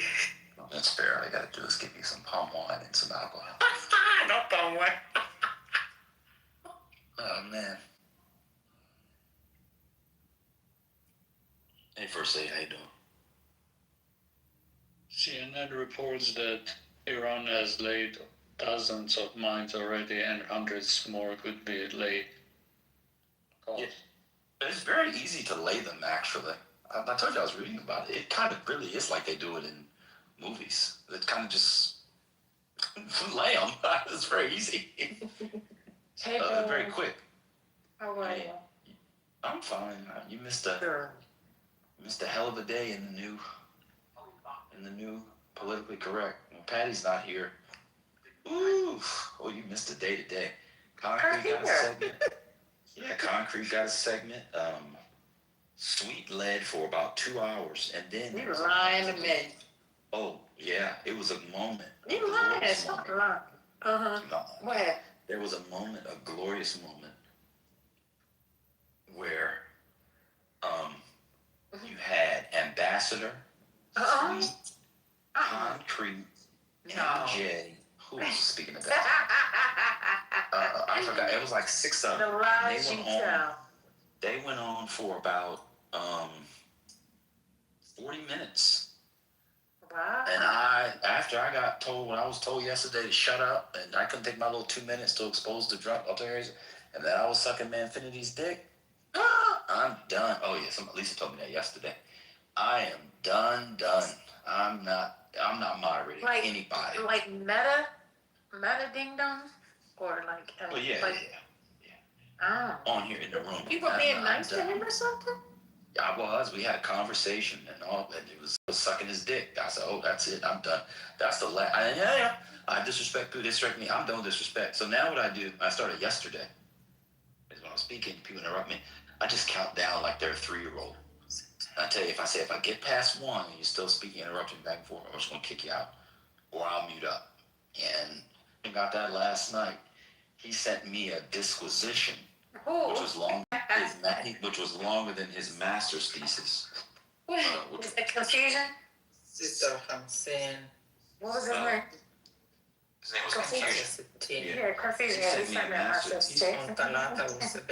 Yeah, he sent me a master's thesis. He sent me a. Is she playing?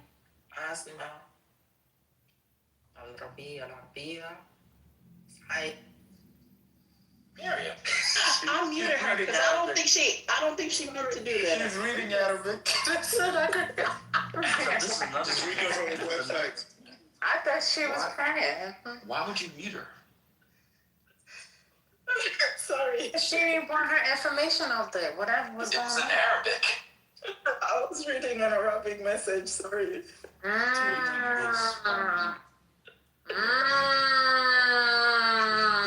3-letter agencies is really coming out, baby. I'm just letting you know something. Did you see what I see? So it's really poetic when you read it in Arabic. Yeah, because intelligence officers are very poetic. Yeah, exactly. Go into social media. Direct them towards our mission. This will self-destruct. Very, very poetic. The Saudi person was saying, you, Egypt, the country we helped through this and that. After everything we've done for you, how dare you stand against us? How dare you not support us? If it was not for us, we would have collapsed. But when it's in Arabic, it's like so different. Ya Masr, Ya Habibi. It's like Egypt, the beloved Egypt, our beloved Egypt. Egypt, my beloved. You know. Yeah. But anyway, so Patty was gone, and you know, oh no, it's just it. And so that's what happened. So Confusion had made a claim last night, and then I literally, I said, well, is the Democratic Party more hapless than Labour in the UK? And he answered it, and then he said something, and I said, well, he just kind of crashed because he hadn't thought it through. And I said, I'm gonna count down. I'm either gonna kick you out or I'm gonna mute up. I never know which one I'm gonna do. It's my new thing. And he got It's kicked out. confusion, right? It's confusion. Yeah, that's his name. Yeah, I remember I was there with you. Because I was laughing in the background, like, just shut up, boy. Yeah. And so he sent me probably 300 plus word message in the back channel. You know how it's so long, you have to do multiple bubbles. It had like 7 bubbles to it. That's how many things he sent. And so that's what happened. You So probably chat GPT his. he made ChatGPT. So that's how the rooms go now. Devon tried to get in, but they wouldn't. I mean, he seemed to enjoy it too. Gemini. So their brothers really hold it down in the morning now, man. You know, I'm out. You know, once you tell me I'm sucking Manfinity's dick, that's the last straw. I just gotta fall back. No, I think we girls hold it down in the morning. Y'all hold it down in the afternoon. But I'm holding it down. Hopefully this weekend, if I can get my, I'm done. First lady, I just wanted to say I apologize multiple times. I said I was gonna give it to the prayer warriors. Oh yeah, and then there was a Nigerian, was there Pakistani? Many different groups were here soliciting support. And that's questioning Patty. Patty, why are you attacking us? Why, Patty? Why do you hate us?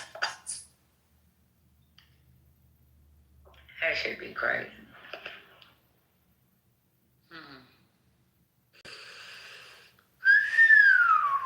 My.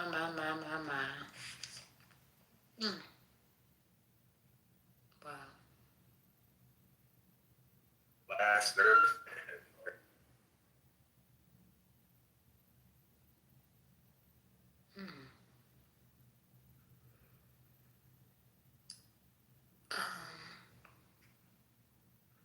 Got me speechless.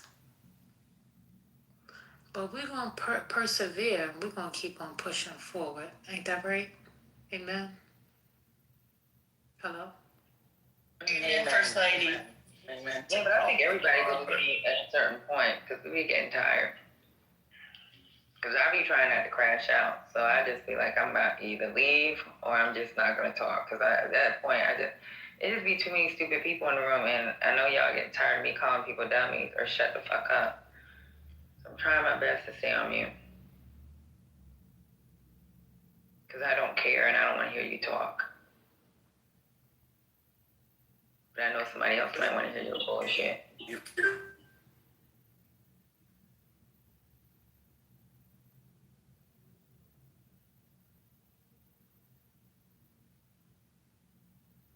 Hey, King Nav, how are you? Doing well, how are you? I'm good. You been in here lately? I think I saw. Did I see this in here earlier? I guess he go. I think you're in the Matrix. Okay. Matrix. I'm out. Am I here? Can you hear me now? You can't hear me? Perfect, I hear you. Patty, you can't hear me? What's going on? Did you say your hair came in? No, I said I came in. I'm in now. I came in. I was like, yeah. Damn, TMI, bro. Nah. First lady, were you diabolical before Clubhouse, or did Clubhouse make you die? Who are you talking about? Lady. Was I diabolical before Clubhouse? Yeah, I 'cause think that- I'm way worse off of Clubhouse. I think Oh, you see my another side goodness. of me. Yeah. You know, it's crazy. I'm the opposite. I'm way worse on Clubhouse. So if y'all notice on Sundays, sometimes I might crash, and then I just stay on mute because my friends will be like, "These people are crazy. They're making you crazy." Clubhouse does burn the word. You're in the matrix, concrete. But what do you mean? Well, how am I diabolical? I'm diabolically positive. Hello? Concrete. Can you hear me now? Kinda. That laugh that you give says it all. Oh yeah, it is like an evil laugh. It is that. Really? It's the evilest diabolical laugh It's like I've heard you're of. moving your fingers while you're laughing. Oh. No. Say not diabolical. It's a signature laugh. And I love it, First Lady. It's a beautiful laugh. Hey, she's such a sweetheart. It's infectious. It also makes me laugh too sometimes. I agree. But in your brain, do you see her fingers like doing that thing? Not at all. No, we know you're not doing it. It's like this. No. It's definitely not giving that. It's not giving that. Real quick, I wonder why I have a mic. I want to nominate Concrete for Clubhouse Troll Hall of Fame.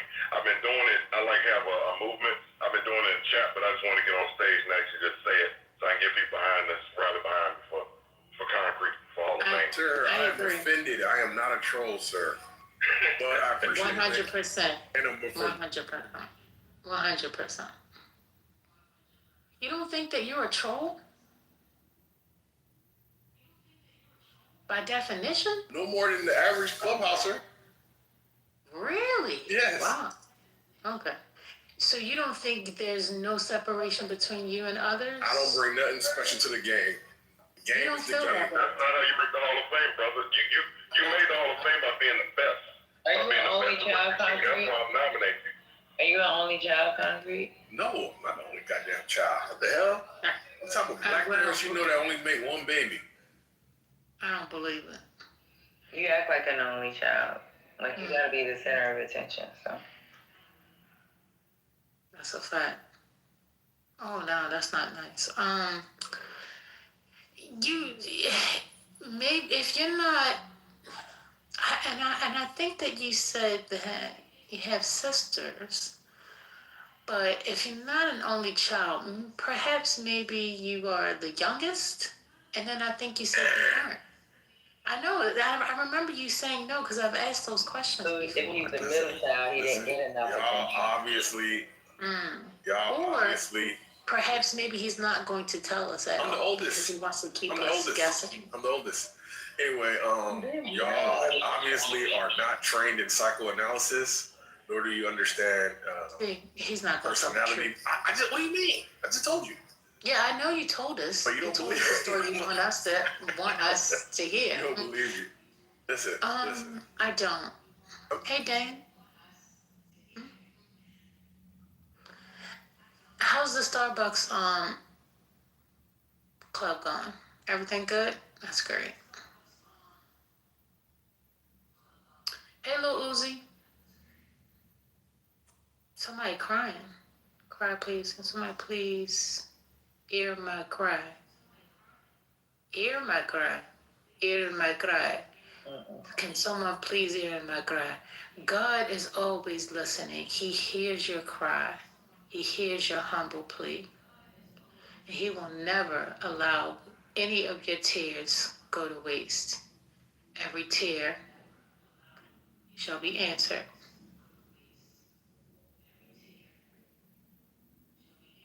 So,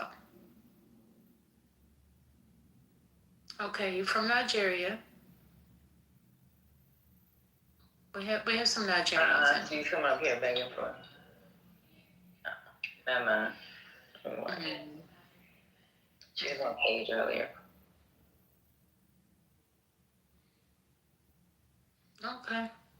All right, but perhaps maybe this isn't the place to receive your blessing. We Maybe your poor in blessing here. can come in a different way. I don't claim poorness. We ain't got no jobs, according to Clubhouse. So this ain't the room. I don't claim poorness. Well, we ain't got no jobs. And you the only one got a job, so you need to up in the back channel.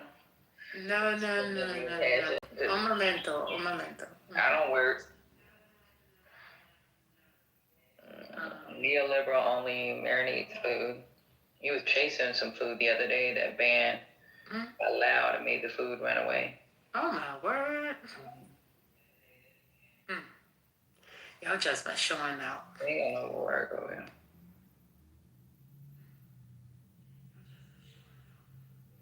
And Van is trying to open the OnlyFans. I don't know what the fuck he gonna be showing, but.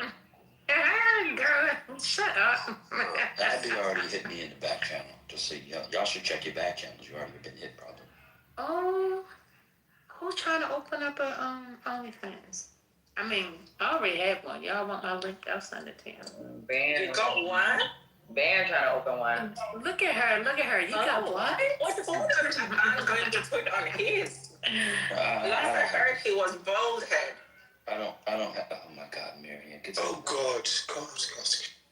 Jesus Christ. Go read some Arabic. Jesus Lord. Lord of mercy. Lord of mercy. Oh my God. Let's see. I had something here. 1 second. I just lost it. Oh. They put in the chat that the U.S. had decommissioned some of its They say Iran arrests 30 people accused of spying. Oh, crackdown on the people in the city. It's going to be crazy. Oh my goodness. Not the city. I said the city. In the country. My goodness. Yeah, that was it. The U.S. Embassy camp in Baghdad was just hit by a drone 15 minutes ago. A logistical support camp belonging to the U.S. Embassy near Baghdad International Airport had been hit by a drone strike. At this point, it's unclear if there's any casualties or damage. The area in Iraq's capital has been repeatedly attacked over the past few days. Y'all let Trent come in here and tell people that these things aren't getting through and they're running out of stuff. Y'all let people believe that shit. Because they took a framing from the administration. Well, I think, to be fair, the administration did too.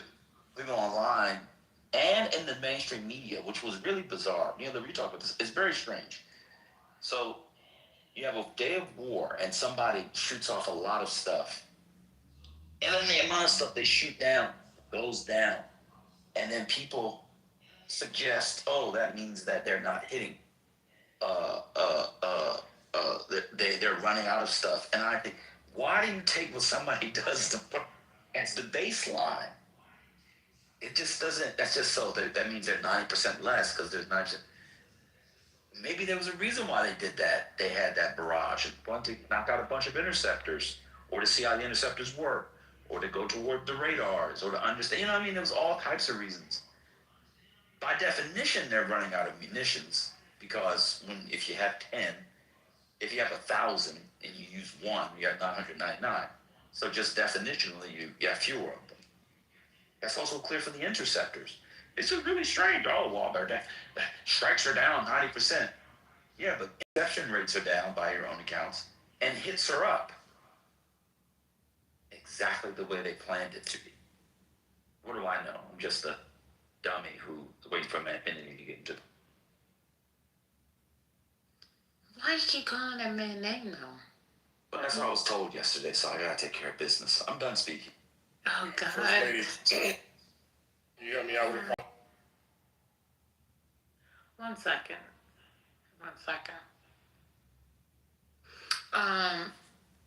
Yeah, we don't know. They just want to say that they have an answer, and that's why I said what I said yesterday in regards to, I believe he believes what he's being told.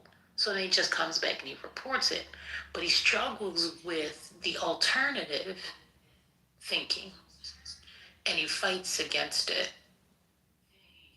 But the alternative narrative that you provide, it does make him think. He just doesn't. He refuses to accept it because he wants to be the first person to know or to say what it is. I think, to that point, I think a lot of people think, well, me in particular, when I ask a question, I'm doing that because I disagree with them. But I'm usually asking a question because I wanted the answer to the question. Now, sometimes I ask a question to understand people's thinking, or if I'm in a bang fest, pause. Well, maybe this is what meant infinity. Maybe this is what I was doing, bang fest. I'm gonna pray for you. Expose the flaws in their thinking, and that they hadn't actually thought through their own logic. But that's a serious question. Why would you use the first day as your baseline? So if the first day you had 100, and then the 7th day you had 10. Because that's how his strategy, in his mind, he thinks that his strategy would be, oh, we just mad, we just going boom, boom, boom, boom, boom, boom, boom. And then, well, we got to save a little bit tomorrow, so we're going to cut back. Oh my God, we really don't have a lot, we're going to cut back some more. So that's just one way of thinking. That's strange. The other thing about it is, the one thing that's frustrating about the conversation, sometimes, not a lot, but it is that sometimes, is that when you ask a question, people think that you're supporting the Iranians. Oh, well, you must want us to lose. I'm just asking a question. Trent comes in here every day and talks about Reaper drones. I don't even know, every day. The day we have confirmation from CENTCOM that they've knocked down at least 11 sleeper drones. It's all over the internet, by the way, because after they said it, I looked it up. It's all over the internet. They confirmed at least 11 Reaper drones for $330 million worth of equipment. He hasn't been here all day. Anybody notice that? That's fascinating. I'm sure he's here. He can't take the shame of what's happening because he kept saying from the beginning, oh my God, it's ended. We've destroyed them. There is nothing left. The leadership is destroyed. That was his song every day. They have no missiles. You know, that was what he was constantly saying. Yeah, I embarrassed myself with the same rhetoric. I can take the egg on the face, though, you know. Yeah. To be fair to them, you and Trent and everybody else, and this is not an insult, you're just repeating what the Trump administration and their apparatchiks in the media are having you repeat. Yep. That's all. And I would think that people wouldn't be doing that. I mean, I'm waiting for somebody to say that Iran has Tomahawk missiles because Trump said it yesterday. I can't believe that, which I find kind of interesting. Oh, God, right back, Jack. Anyway. No, I got into it with someone over Is the there. stage open? What's going on? Yes, Okay, go ahead. Go ahead, True. I was just gonna say I got into concrete. Was that you? Somebody. I got into it with somebody who was like, no, Samoa. That was Samoa. Who was like, oh, it's Trump might be telling the truth when he says Iran bombed their own school. I was like, bro, what the fuck? So I didn't go that deep. I'm not that retarded. I mean, you know, it's a heck of a thing when you want to believe what you've been told, and once you're in, it's hard to get out. I get it. But you know, trying to get people to see is going to cause others to sink. Can no longer make them see what they don't want to see. They don't want to see it. They refuse to see it. You know what I mean? But what is the point? This is what I don't understand is what is the point of a room like this, or the news analysis and opinion, you know, everything, and also having fun too, if you're just repeating the government propaganda? I can just listen to Pete Hegseth and Donald Trump and General Keynes and CENTCOM Twitter. If you're just coming here and saying what they're saying and taking it all as truth, what then would be the point of the room? Just leave the link in the chat and then leave it in the chat. Like, that's what's so strange about, like, well, if you don't think it'll be over, I mean, the man has said has been saying it's over every day. He doesn't really use that rhetoric anymore. It's just strange. But it does show how propaganda works, because what it does is that people feel a sense of pride, patriotic pride, through the technological and operational successes of their country's military. And they refuse to see that the other side is not engaged in that type of warfare. And so he reported 3 days in, or 4 days in, that the U.S. was sending boats to the Strait of Hormuz to escort things. We're at a point now where there's a report on CNN, and if CNN is reporting it, that means people knew about it 8 days ago, because CNN just called the 2024 election last week. That's how late they are. If CNN is reporting it, that means there's probably mines all throughout the strait at this point. People don't have conversation. They want to do hoorah, okay, USA, and bang. I'm not interested in that. But also, there has been, this thing about who's right and who's wrong. Which side are you on? You know what I mean? Like, almost like a football game. So, yeah, it's hard to have a conversation because they think this is all about winning. And, like, life isn't like that. It's not like, you won this so-called race for the moment, but that's not how life works. Yeah. Is it true that there's only 1 day of oil left in Australia and India? Is that true or false news? Does anyone know? I don't know. That's in the reserves, right? Strategic reserves, right, neoliberal? I mean, I think that may be in there. Yeah, you know what? I don't know.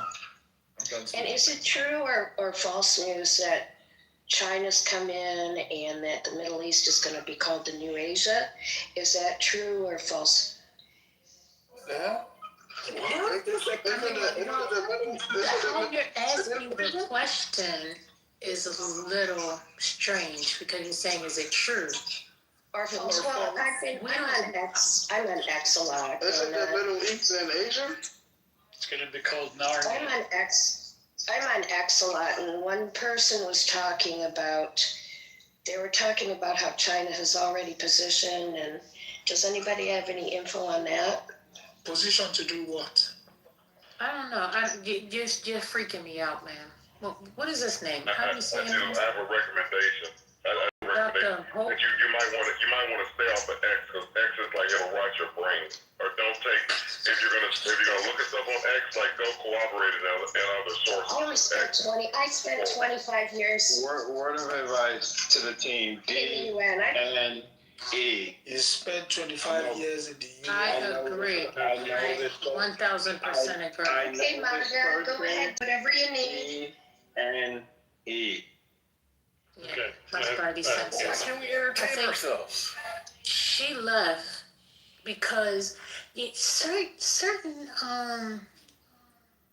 spirits you just shouldn't play with. Like, I don't know. Oh, you thought there was something else going on? The U.S. Navy. Did you hear how she was asking the question? Maybe you sound like woefully misinformed. Maybe she didn't want you to suck her dick. Oh, really?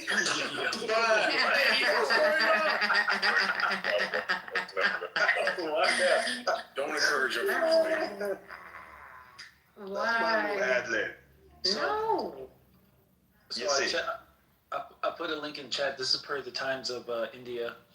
The official status of their government is that there's no shortage of crude oil. They continue to engage with multiple suppliers to ensure steady flow. They said 40% of their oils goes through the Strait of Hormuz. The remaining 60% comes from alternative routes, but they've already prepared in advance. So I haven't seen Australia though. That's the getting oil from Russia. So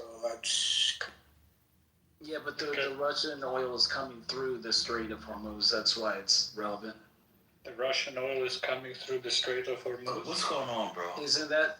I just read that the other day. Right. They got 6 million barrels of oil through the Strait of Hormuz. They said that 20%. Russian oil go through the Strait of Hormuz. Yeah, I don't know. How the hell?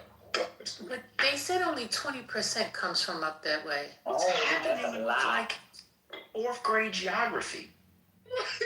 Russian oil going through the Strait of Hormuz? Do I have to put the map back as my PTR? TT, that map won't work because Russia's not on it. That map won't even work. Anyway, neoliberal has very important breaking news, do you think? Yeah. So the news was, the link is in the chat. Sorry. The U.S. Navy has refused near daily requests from the shipping industry for military escorts through the Strait of Hormuz since the start of the war on Iran, saying the risk of attacks is too high for now, according to sources familiar with the matter. And the risk, you've seen the insurance policies have gone up. Who ain't paying for that shit? They might as well take the 15-day trip around that. Yeah, that's right, Mayo. That's right, Patty. Wait a minute. Wait now. That's right. The president lied. The Trent lied. The Secretary of Energy with his fake tweet lied. The Navy itself is telling people they can't do it. They're lying to us daily. The good news is I have Manfinity in the room.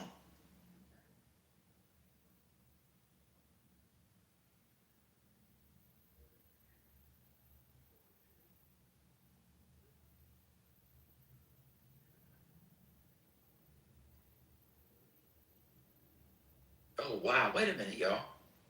I just looked it up. Russian oil is primarily shipped through, it says it right here. We owe this brother an apology. Russian oil is primarily shipped through the Strait of Hormuz.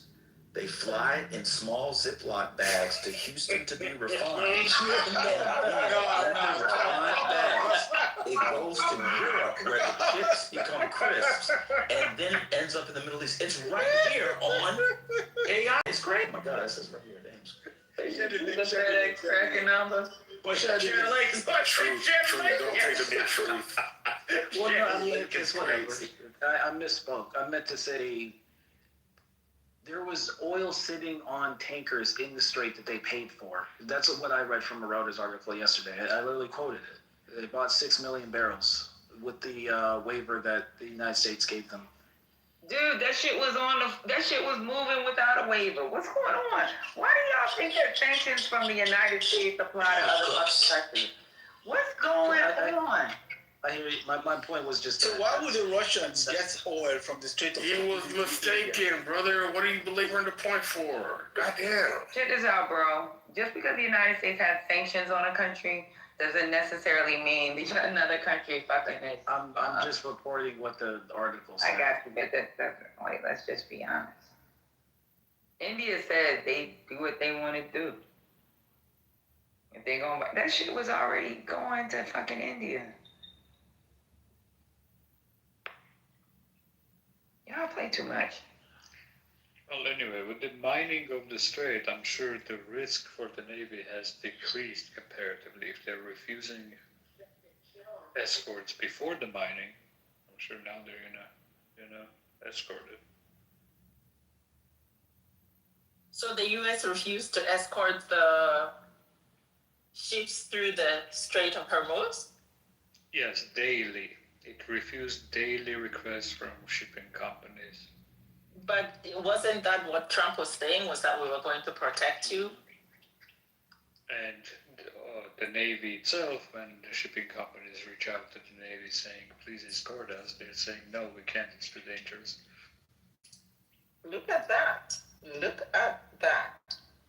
And they thought they could believe Trump. My.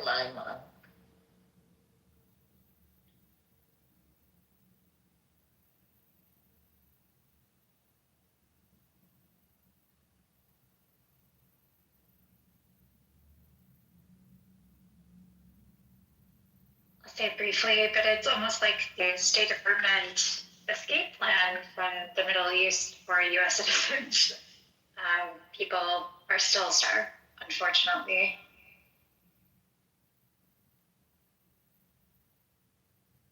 In the Strait of Hormuz? No, in the Middle East in general, people are stuck without the ability to travel. We're talking They're about depending on. talking about straight hormones. Yeah, you were talking about dependency on escorts for ships. Right. The idea of believing in Trump, and I'm saying that for the State Department, it's the same factor. You don't have the experts there, the right people involved, in trying to identify solutions for these really complicated or complex problems. That's not their priority either. Their priority right now, because the war is going on, is going to be like surveilling the area and fucking like those drone and aircraft. It's not going to be fucking escorting fucking supply ships. That shouldn't be their priority. Yeah, it shouldn't be the priority, but we can't commit our forces to that type of shit. That's just not. I don't think that's a fucking. That's not a good answer. I don't know why he sat on TV and said we're saving China. But I think that's the point, is that it's just a headline, and some people will gravitate to it, and they'll think that that is what's happening. Oh, well, Trump said he's going to solve this. And for the uneducated voter, that's what they're going to grasp onto. They're going to say, well, he said he was going to do it. And, oh, those shoddy people beneath that were never given orders to do that or to execute it. You gotta look at your priorities. Yeah, but they're what I out there, and then you got a fucking unit that's been deployed. They went from Mediterranean to fucking Caribbean and right back. That's not.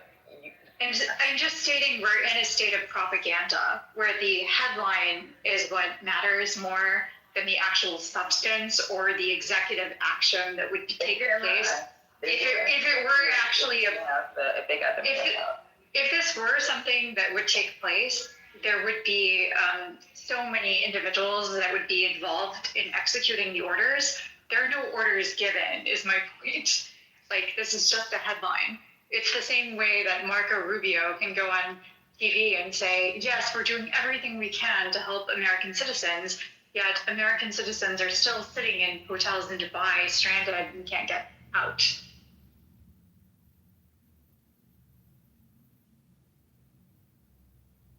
Hey, Shamala. Hey, Omar. Hello, Josh is here. Hello. I saw, hey, Chef. I don't know, Chef. Doctrine earlier. Right, but I saw Joe B on stage. I think it was a fake account. It had 0. I know, but maybe she got a new, Oh, no. She be in there chatting. There's somebody that's playing with Joby. Do you want to speak to her, First Lady? I like Joe B. Y'all don't like Joe B. Dr. Joe B is the G. Yeah, I got no real problem with Joby. I had something to say about the ships, but before you do, Chef, are you there? You said you want to talk about the Monroe Doctrine. Chef Adrian. Don Monroe. Oh, the Trump production. You want to talk about that, Chef? Mm-hmm.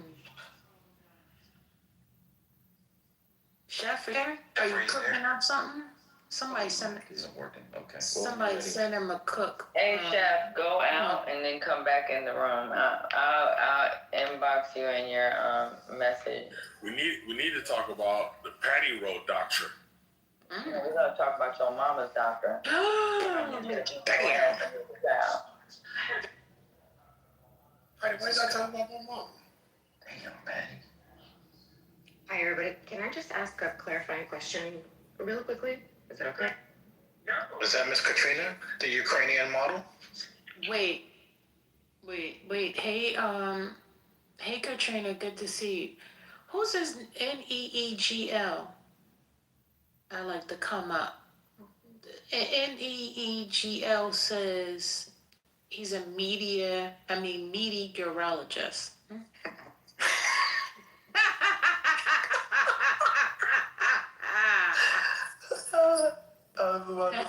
Good, Katrina, good. Yeah, question. Yeah, I just want to clarify because I was kind of in and out. I had that connection. Was a hi, First Lady, by the way. So good to see you. I haven't heard you in a while. Did somebody said in this room earlier, maybe within the last hour, that why isn't it that Ukraine still hasn't given weapons to Middle East for Shaheds? And why? And What? And shouldn't be taken. What'd you say, Katrina? You went on mute. You said why the U.S. hasn't given weapons to the Middle East? Sorry, Ukraine.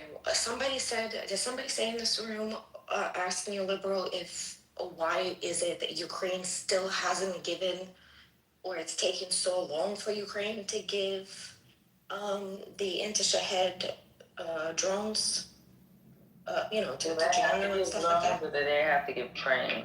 So that should be the question.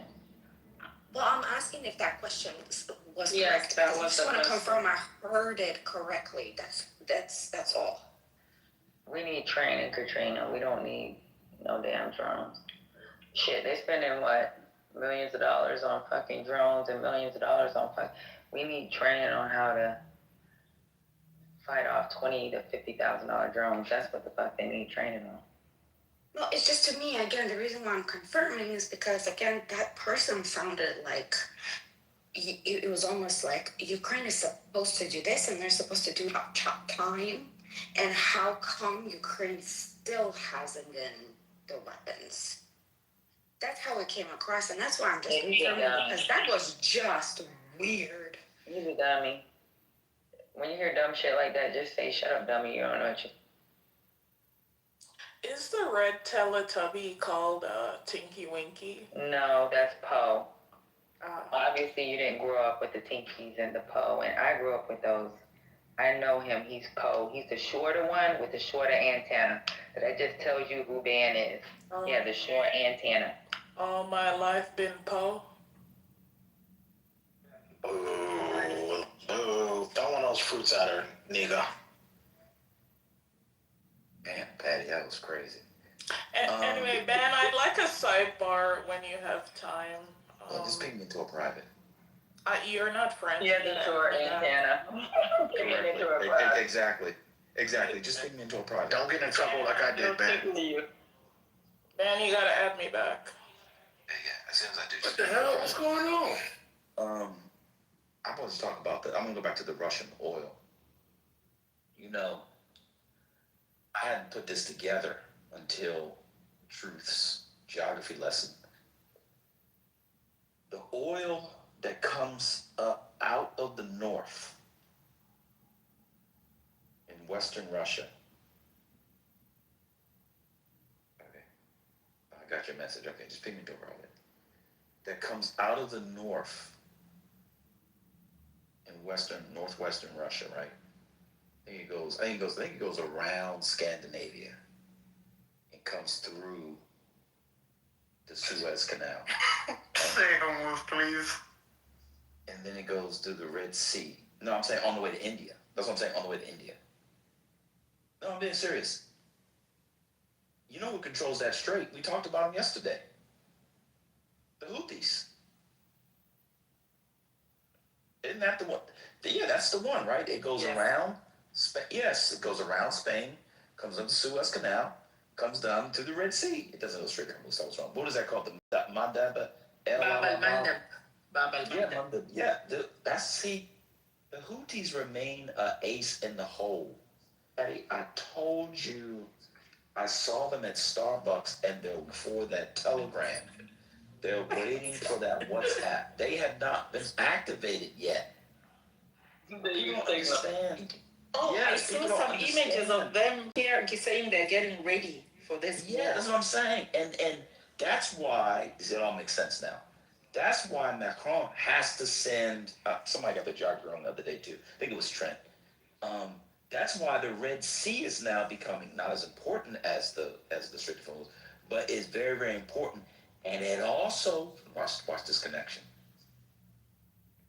Who's interested in Djibouti besides me? Who's interested in the booty? Patty. Me. Le Français. Patty's the work of the booty. Me. What other countries interested in the booty? I visited Djibouti and was enjoying the hotels and the... Les Français, les Americans. Who Who else is interested in Djibouti? American, Les Anglais. Israel. Israel wants to get in East Oh, Africa. Israel too. Yeah. Yeah, Yes. Israel want to have a base there. Yes, Israel. Hello? Look at Chef. Chef saying Kenya, Ethiopia. Chef, come on, brother. We know you want to talk about the Monroe Doctrine. Dubai runs the port, and then all the navies have their bases there. It's the same reason they're interested in Somaliland. Exactly. It's actually one base. It's a joint base. I was there. We get to drink over there. Yes. Yes. And that's how you get the civil war between the Saudis and the UAE. Yep. The whole Red Sea borders on the Horn of Africa, North Africa.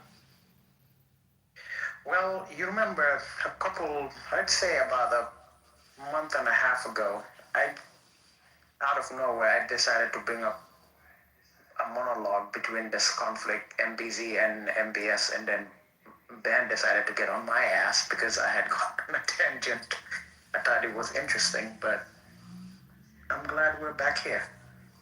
Well, we are. I mean, it's worth it because if you look at the map, and I just looked, Somaliland is right there. It is all right there. There's a port there. That's why we have a base there. Yes. And Do you that know what port Bab el-Mandeb connects even the Gulf means? of Aden and Red Sea. So it's like, and that's like 50% of our global trades. Yeah.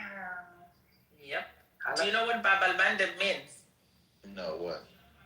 The gate to grief, the gate to lamentation. Bab means door. I see. It's so tiny that it's literally, I can see why it's considered the gate of grief. You can actually see from one side to the other side if you actually look at the narrowest point.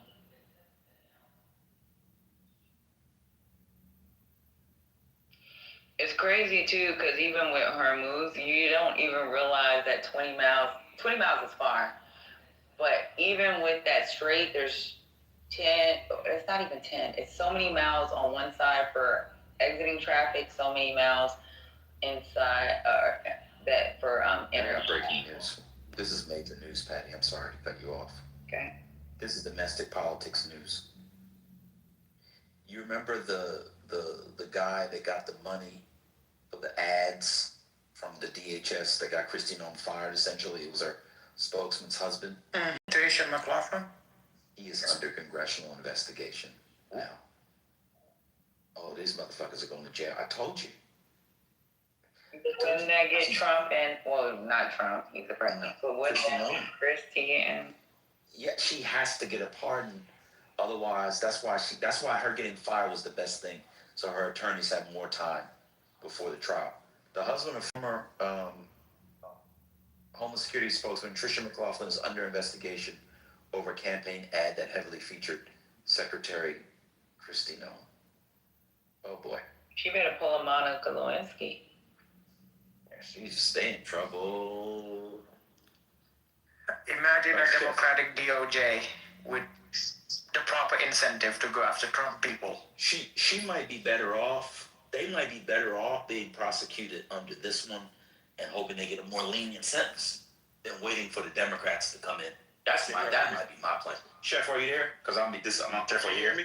Can you hear me? Yeah. You want to talk about? You said that nobody knew about the Monroe Doctrine. No, that was some time ago. I think you guys have kind of went in a different direction since then. But I mean, if you do your research and you understand the Monroe Doctrine is about hemispheric control. If you look at what's happening, it's a three-part situation that's happening right now. What we're dealing with right now. As far as this current administration, prior administrations were more apt to, collaboration individually. Who's in trouble? I hope not. The other side of it is that with our current attempts and failures at NAFTA, which was a first initial attempt to kind of create an America's, not just from the purposes of having business, and trade agreements between Canada and other South American countries, right? And I know people are going, oh no, this is all, Keynesianism and all that stuff, but that's not the case. It's just a general picture of it all. The premise around what, America First or America's First has been around for a while. It didn't work. A lot of the policies didn't work. But what we see happening in Venezuela, influence and placement in Brazil, Guyana, oil and such, and a lot of South American countries. I'm kind of confused. Did you say America's first? When was Yes, that ever? America. Gotta let him cook. You're right. We gotta let him cook. It was good. Please. I said it was a failed attempt. It's a failed attempt process that's not necessarily working out. I think if you would rather critique vernacular or grammatical spelling, I can just be quiet and let you explain it. No, I'm not trying to critique spelling. I just never. No, or just even terminology. I can be quiet and just. No, it's not about spelling though. No, if you understand the Monroe Doctrine and what's happening currently, I'll be quiet. All right, I'll go to the audience. No, it's okay, Chef. No, brother, we need new voices, brother. No, Chef, stay. So, Chef, you said that. Stop cutting him off. Yeah, if you said if we broke down the Monroe Doctrine, you said it was about hemispheric dominance. What do you mean? Break that down. Here's spirit. Hold on, let me ask the question. 1 second. Yeah, go ahead. I'm sorry. What was Monroe, when you say it was the Monroe Doctrine about hemispheric dominance? Break it down. What was Monroe saying? Basically, America's for Americas, right? Europe interference, European interference, any Eastern interference wouldn't be directly applied to how we structure and what happens in the state of affairs in a paraphrase sense with regards to Americas, including Latin America. So that would be the, U.S. This is, again, the process and structure was prior to us recognizing Canada as a part of the Americas, at that particular time when it was first really, thought about. So when the Monroe Doctrine, you said when the Monroe Doctrine went up, that was about us recognizing Canada as part of the... No, that's not what I said. I said Canada was I know, that's why I'm asking. Oh, yeah. That's what I'm Basically, asking. You the said Monroe Canada. Doctrine was a part of our policy. At the time that it was presented, was a part of was supposed to be a guideline for policy as far as how we manage the Western Hemisphere, right? South America, including Latin America, and the United States of America at its set time. And it was about the United States managing the Western Hemisphere? No, it wasn't necessarily specifically about the United States managing the Western Hemisphere, but it would be its majority structure and majority leader.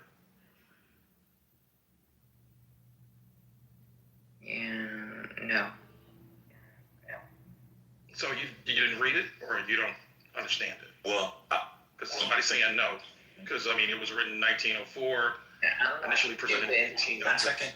James. Not stupid, and it wasn't 1904.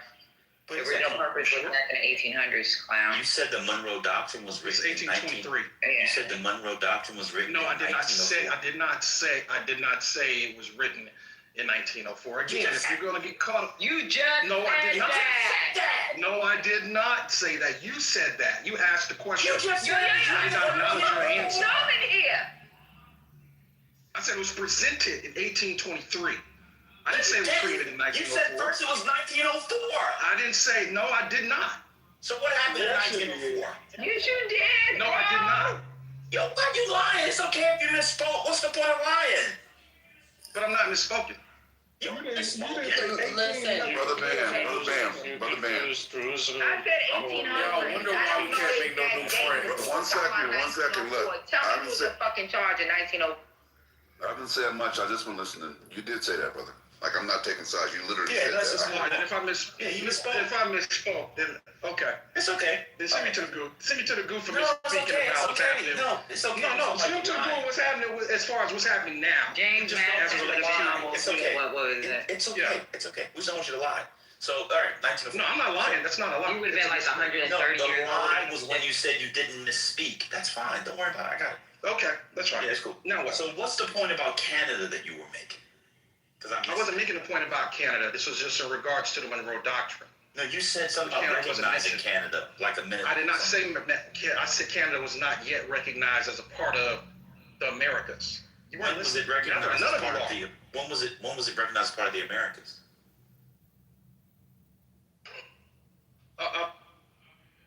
Gotcha. Yeah, just let me ask the question. All you do is ask a basic question. This was a man who was in the goo that was mocking every speaker for being dumb. That's what he was doing. He was mocking every. Oh, he's back. Perfect. When was Canada recognized as part of the Americas?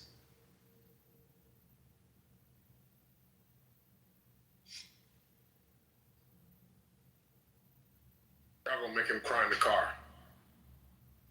Oh, I see. So he's allowed to call all of us dumb, but we're not allowed to ask him questions. I didn't call any of you dumb. I said when you didn't know.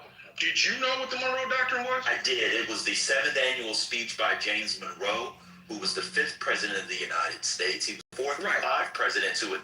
You just correct. You can be quiet. I'm telling you what it is. I'm about to tell you. Do you want me to tell you? Because you said you didn't know what it was. I can tell you what it was. No, I'm good. Thank you. Oh, no, I'm going to tell you. Stay. That's what I said. See how he is? Just let that. I cook it. He's the chef, but I cooked them.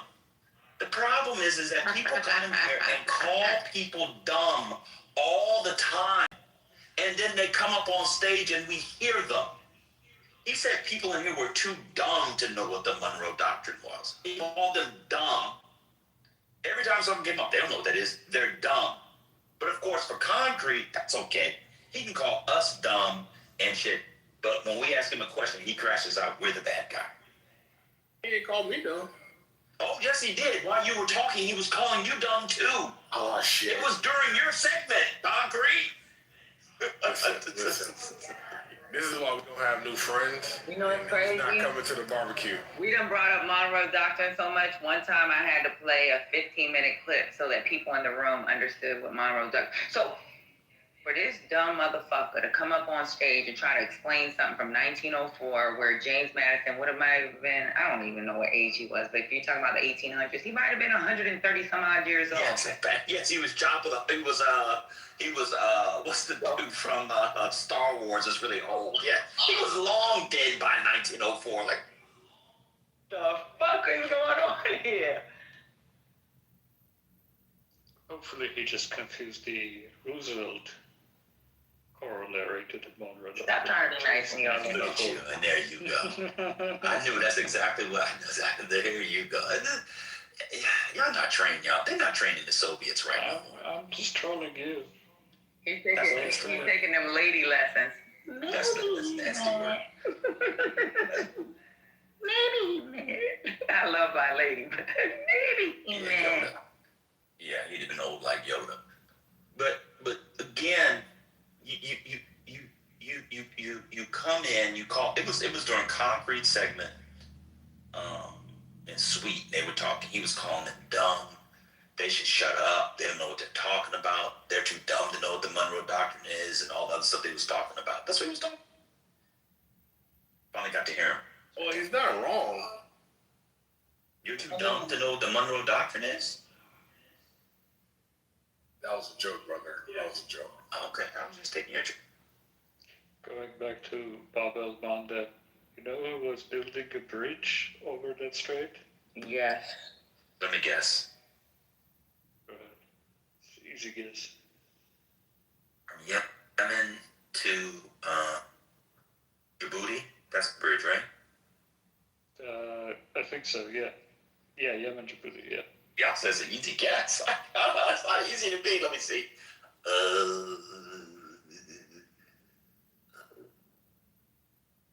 Saudi? Yes. Who?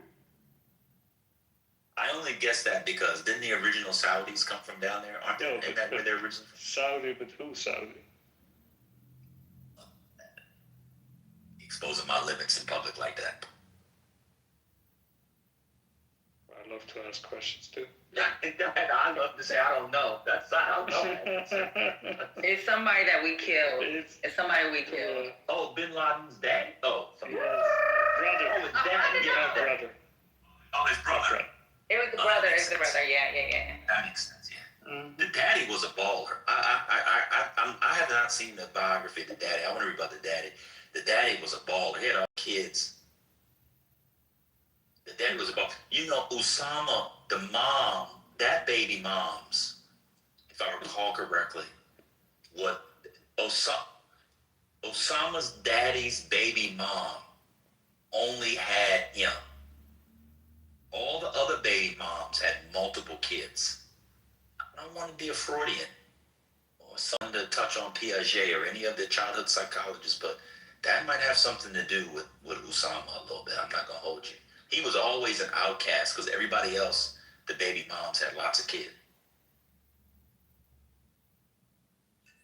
You know, there people used to go and train at night.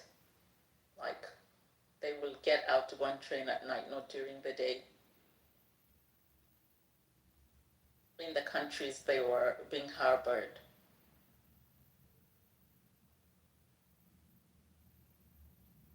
Because they didn't want people to track them.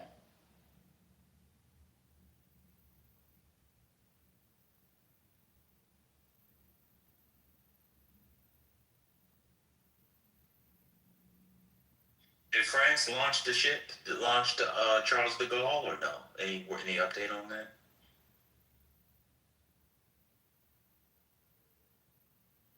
Nope. I'm trying to look it up. Check French first. Patty, have you seen that? Patty or anybody, but Patty mentioned. Did you see that? It went around, man. You know, liberals saw it. The ceremony that the French do when they launch the submarines. Did you see that? Yeah. I did. I That was was watching dope. it live.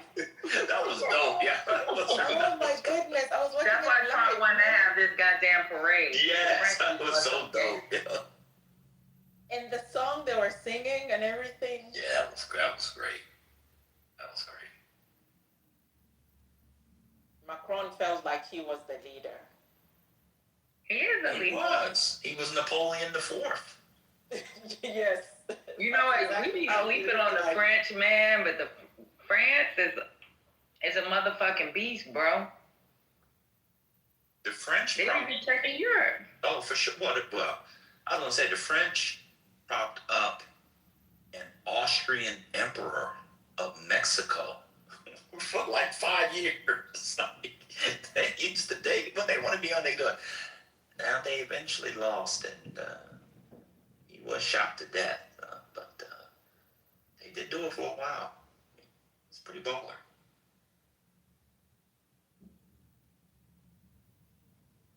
You know, America doesn't teach. Go ahead. What'd you say, Patty? I was gonna say y'all keep sleeping on them and they tasteless ass food. Who, the Mexicans or the French? The French. Oh yeah. Out of your mind.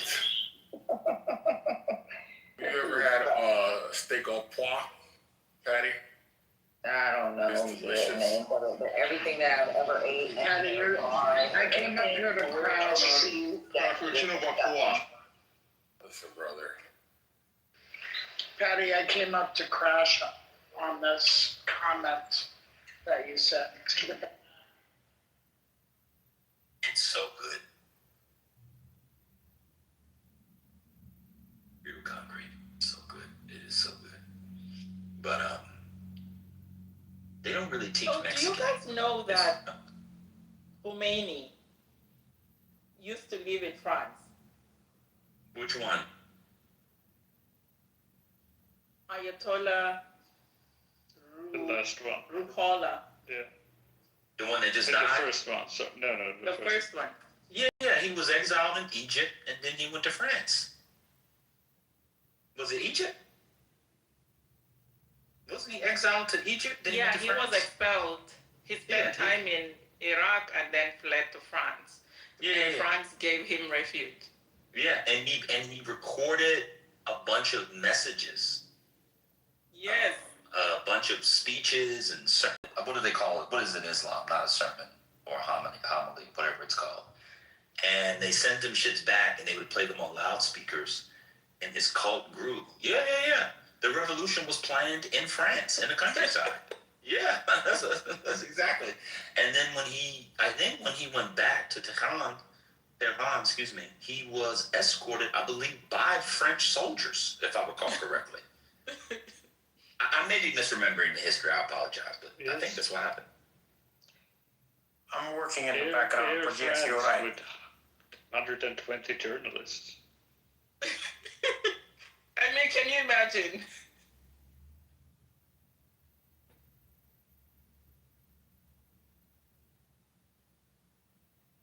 Yeah, the previous Tola, Ruhollah Khomeini, Yeah. like that guy was good at aura farming. He was better than Macron. Just look at some photos of him. It's insane.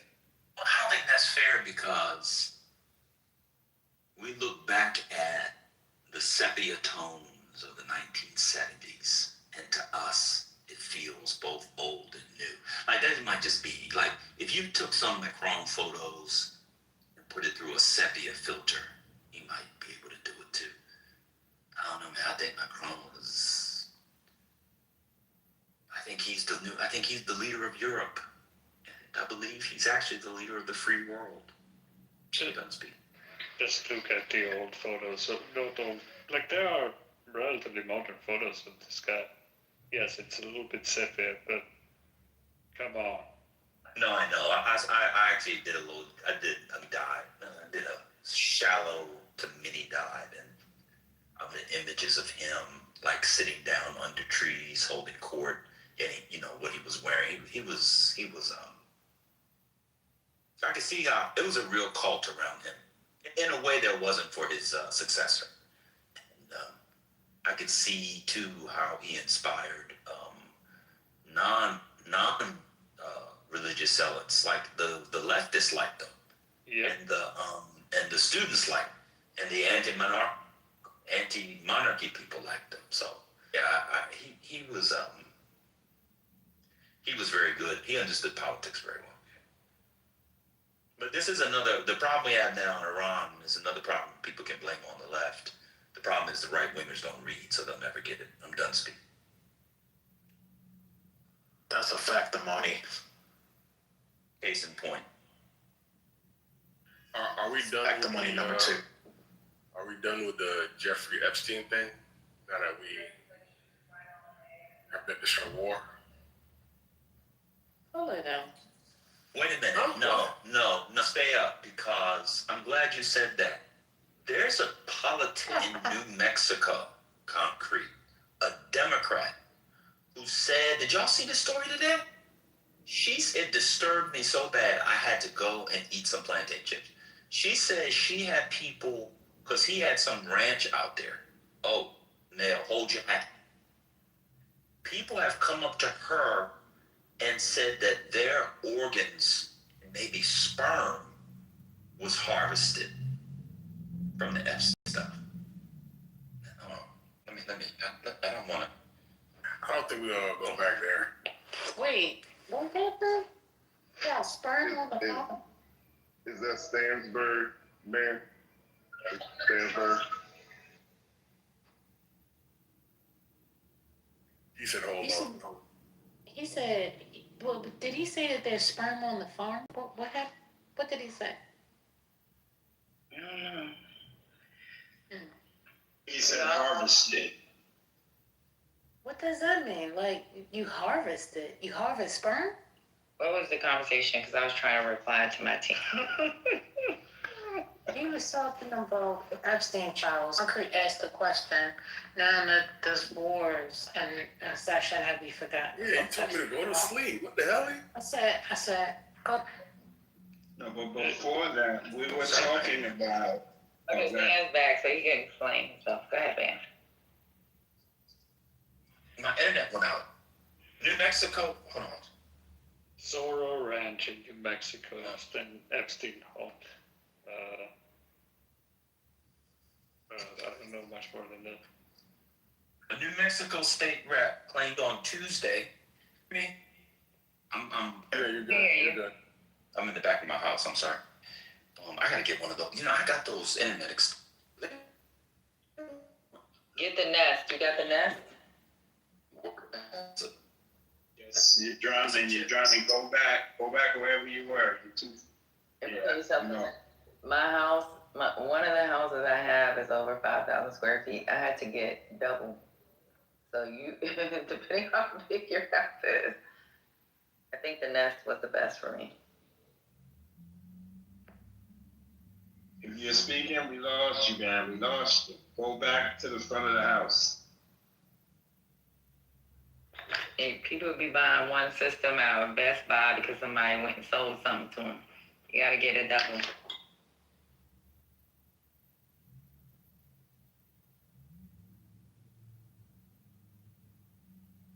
We count Patty's square footage. I don't have 5,000 square feet here, so stop. Remember there was the claim that Epstein wanted to create some superhumans or something? Y'all remember that? It was in the files. Oh, yeah. Y'all remember this? Yeah, I remember.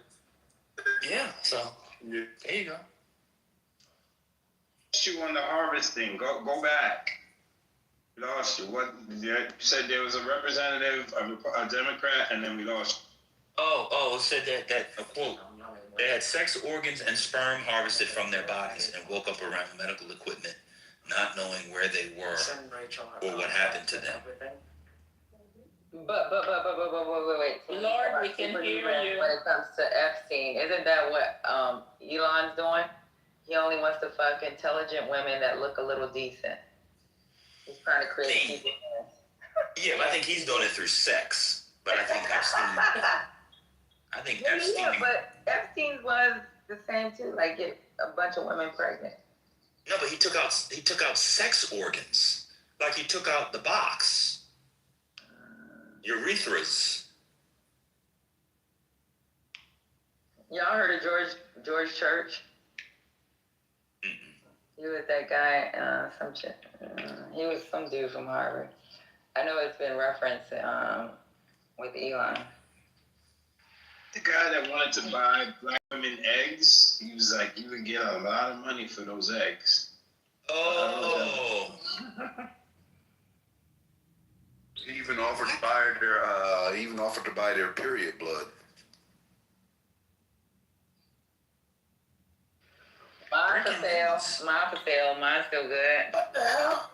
I wasn't offering. I said he Took the offered. words right out of my mouth. I ain't got no job. I'm not saying that. No. If you want the minstrel, send me the link. He legitimately made that offer. He there was a table full of Administration. What you said, administration? Look, me and Lady is down. I'll get the link for y'all. How much are they offering? How much were they offering? He didn't say a specific price. They were all seated at a table, man. He didn't say a specific price, but he definitely made the offer for their menstrual blood. Yeah, my mom's pretty smart. She's actually really, You're really saying smart. it was like auction stock? You had to make a bid. The women looked disgusted at that table, though. I will say, all the women at the table looked like they were disgusted with it. I'm cool with it. I mean, the nonprofit opened the books. Breaking news did an analysis of the Pentagon spending last year, and in September, the Pentagon spent. Now, y'all told me they black people. After I read this, y'all can't tell me there's not black people doing the ordering. Because listen to this. They spent $2 million on Alaskan king crab, $6.9 million on lobster tail, $15.1 million on ribeye steak, and $1 million on salmon. Excuse me, salmon. Dessert Salmon, sir. Not salmon. Not to be confused with salmon. Salmon. 272 orders of donuts for $140,000 and ice cream machines for $25,000.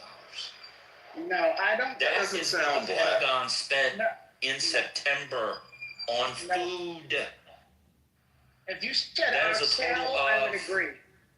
$22 million on steak, lobster, salmon, donuts, and ice. I don't ever want to hear MAGA talk about waste, fraud, and abuse again. We're talking Krispy Kreme or Dunkin' Donuts? Well, I'm guessing probably It might be Krispy Kreme if it's in. If it were us, Where's we don't got no DC? If it was us, we would be ordering Krispy Kreme. If it was them, it would be Dunkin's. They Where's probably the also Pentagon in a ordering. blanket? What city is the Pentagon in a blanket? They probably nasty ass. Yeah, they got Krispy Kremes in Arlington. Oh yeah, you're right. They got them in Virginia. They probably ordered nasty ass Dunkin'. They used to have one on DuPont. I used to go to all the time. That was still open. They closed down the other ones. They ordered nasty ass Dunkin'. I would say it's not black people because they went overboard with the Alaskan king. Black people just do a king crab. Now Alaskan king crab legs are very, very big. Black people don't eat stuff that big. And you know what? Where's his name? Rambo, shut your mouth. Oh wow. Dunkin' Donuts. We're not gonna have this battle. We don't do this shit. No, I don't do this Krispy shit. Kremes all day. There's Krispy Kremes all day. Yeah, I couldn't believe a New Yorker with this Dunkin' Donuts. Sounds crazy. All right. I mean, no, the coffee. The coffee will get you. Nah, you can't clean it up now, man. You already. No, the donuts suck. Their donuts suck. Oh, you about to get moved to the audience. All right, we had enough of a bad segment. Can we get back to my segment, please? Yeah, we're already getting back. We're in the Dunkin' Donuts segment, Concrete. What are you doing?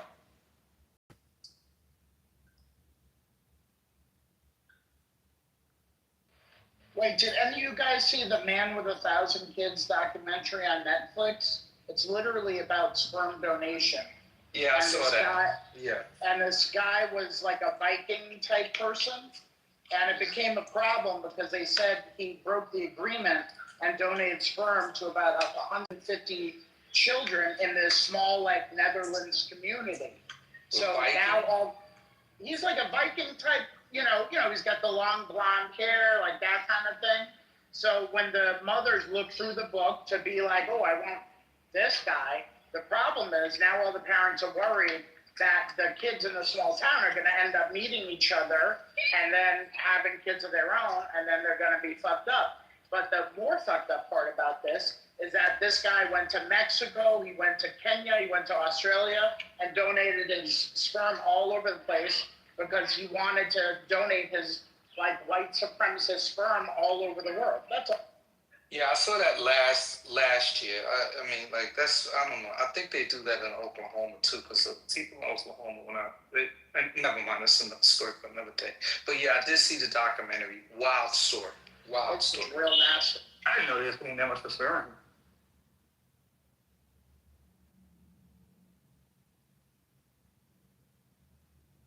And I guess that's the true meaning of sowing your royal oats. Yes. Yeah, no, I was saying, all of those women wanted that type of a man. This is like the issue. All wanted that. Yeah, and they got it. Yeah.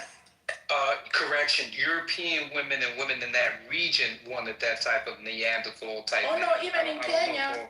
Yeah, even in Kenya. But by Mary, you from Kenya? Let's stop it. Let's not. Rambo, you don't know. Rambo, even a brat wanted a white kid. Come on, what's going on? African kings, they want the African. In the documentary, so if you watch it, you will see how all of them were yearning for such a man, because they were given a selection of different people, and they. I didn't see any black women though. Did you guys see any black women in that documentary? I mean, to be fair, these are people going to a sperm clinic, so you got to consider the source as well. Like, What's wrong with going to sperm clinic? That's a good point. Very valid point. no, I didn't say anything wrong with that. I said that that's a specific demographic of person. What demographic would that be? The demographic that can't get a man that deposits semen in them naturally. Lesbian? Bring out the gender force. Who's? Come on. Where's your mama? She's not here yet. In New York City. You telling her business, bro. In Dunkin' Donuts.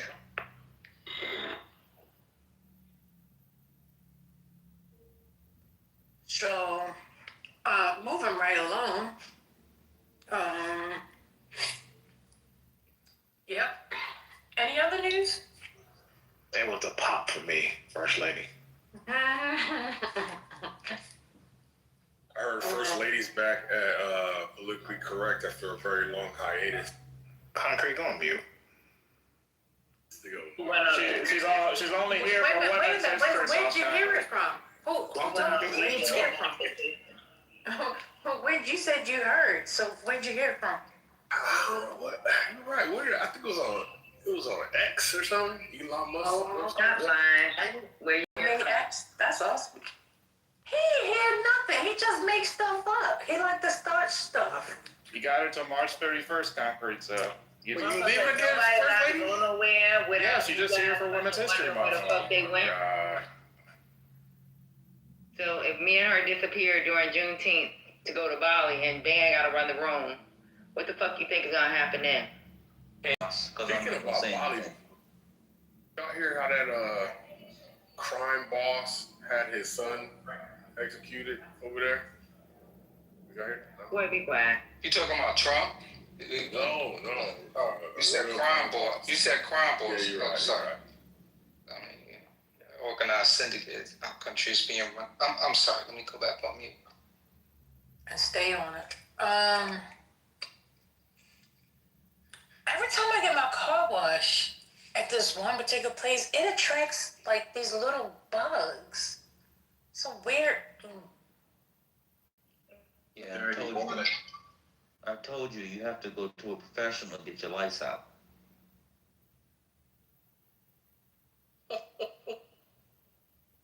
Yeah, I get somebody to come to my. We need to look and see if we can get some mobile people to come. Yeah, I was just going to say that. Look for the mobile car wash guy, and yeah, use them.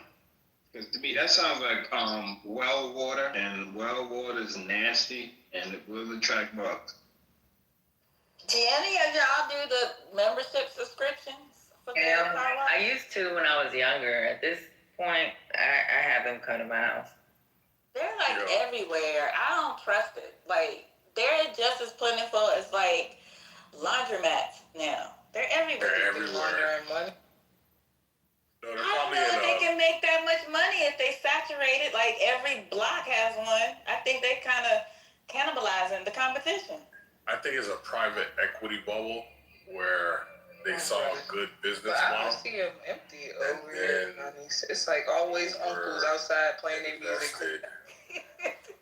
Like they go through the car wash and they bring their own rag and they dry themselves. Right. Well, you do have that demo. You talking about like the Dodge Charger? No, I'm talking about the ones with the Tahoe. Okay. Or over in PG, it'd be like they got their Lexus or something and Buick. I tried to go yesterday when the first day it got warm. It was like 70 degrees. I pulled up. I turned around immediately. It was packed, like the whole vacuuming area for the car wash. They was playing their needle on the speaker.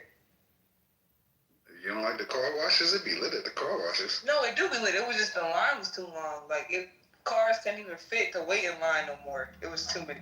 So you pay? Cause I don't have one of those memberships. You paying like $25 and you still got to vacuum it out yourself? Yeah, I ain't doing all that. I mean, they do all that. Yeah, they like to do it. I think it's better. But I think they do it to peacock though. They do it because they can peacock while they're doing it. It's not just. Yeah, that's what I was gonna say. That's why they do it. That's why I'm saying it'd be like a bunch of older men with their cars, and they all outside wiping it down with their little rags. In LA, it'll be the older men.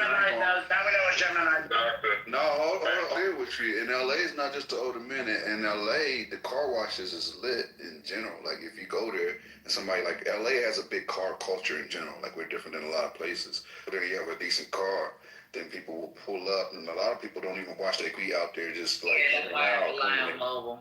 I don't want none of you walking up to my fucking. I don't like that either. I like my space. I be looking at people sideways when they get too close. Hey, doctor, back in the day though, like we used to do that, and we would like go down to Haynes Point. So you would like get your car, like get ready to like go down to like the Haynes Point or like jumping to whatever. Like we had places where we would take the car, but you definitely updating your car is a big deal in the DC Metro.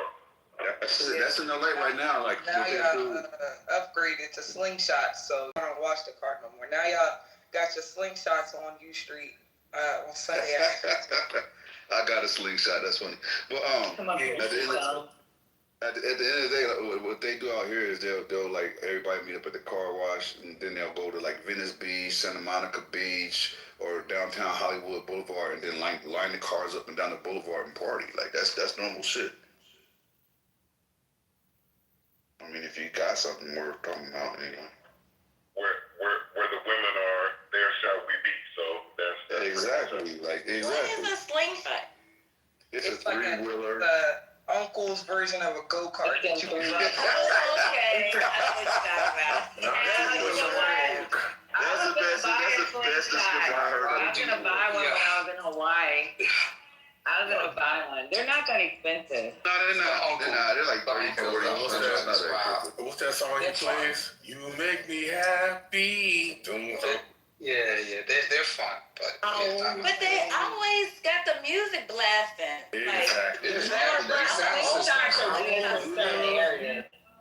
And the light show for Atlanta. That's the only reason they get it, I think, Jadis, because I'm trying to. Atlanta got a big slingshot culture, actually, Patty. They really do. And you're right. That's the only reason It's like roller skating. It's like roller skating. I'm trying to tell you now, as soon as it get warm on like a Sunday afternoon, there will be like eight older black men with they ladies in the car playing go-go music, driving down the street slow as hell, just so people can see they slingshot and hear their music. They want to do Really?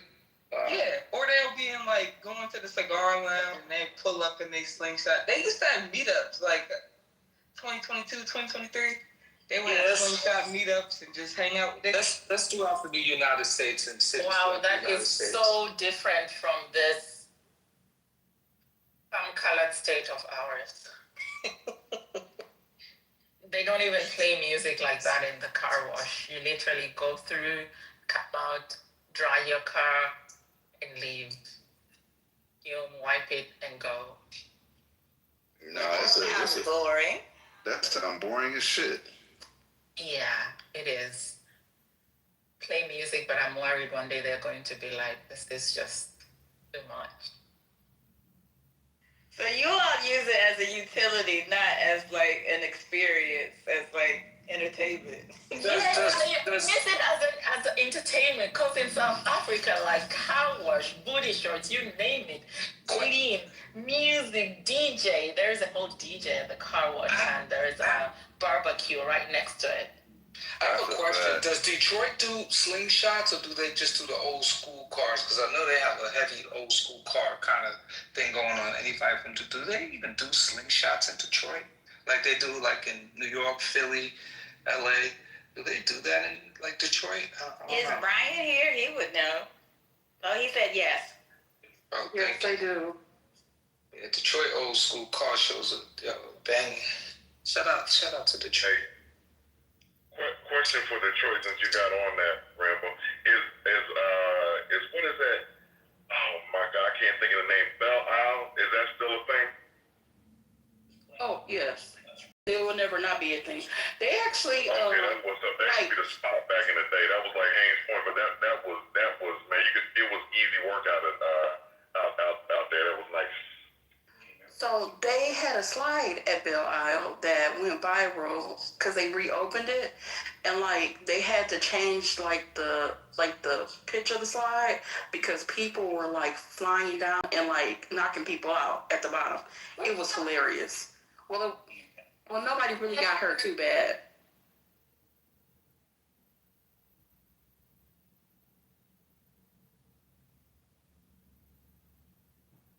Jane and Spiritus, Dr. Library put in the chat what it is. A slingshot is an adult go-kart.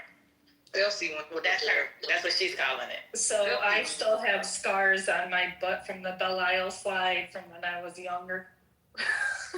That stuff will burn you. You will knock your head out. But it's the funnest slide in the world. Did you see when they reopened it? Was it like 2 years ago they reopened it? Yeah, And like all the people were getting concussions. It was crazy. They were like, oh. Because for the people that don't know, you like wear like a burlap sack and you go down it, and it's this big metal slide. So when it's hot out, you like burn your butt a little bit. Like I have like literally a scar on the side of my thigh from the Belle Isle slide. I was actually there yesterday. It's Belle Isle's amazing.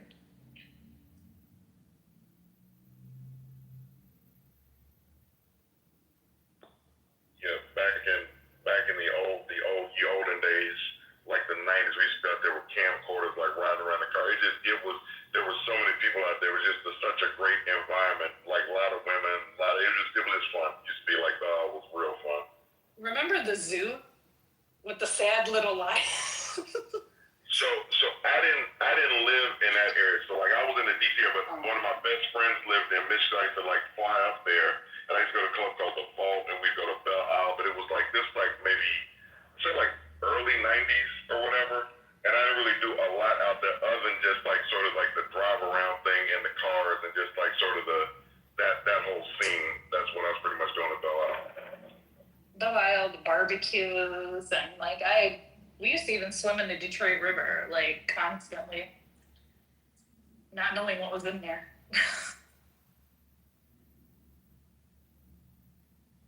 But the state took it over now, so because it went into like, you know, when the city went bankrupt, it went into like dilapidation. Sad for such a beautiful. I mean, it rivals. It wasn't it Albert Kahn who created Belle Isle. Is the same person who created. What was it again? What's that? Central Park. Yes, Central Park. Cooking and listen. Yeah. And then so, like they have a conservatory, aquarium. Mhm. Like it's very beautiful. I love it. I grew up going there. It's amazing.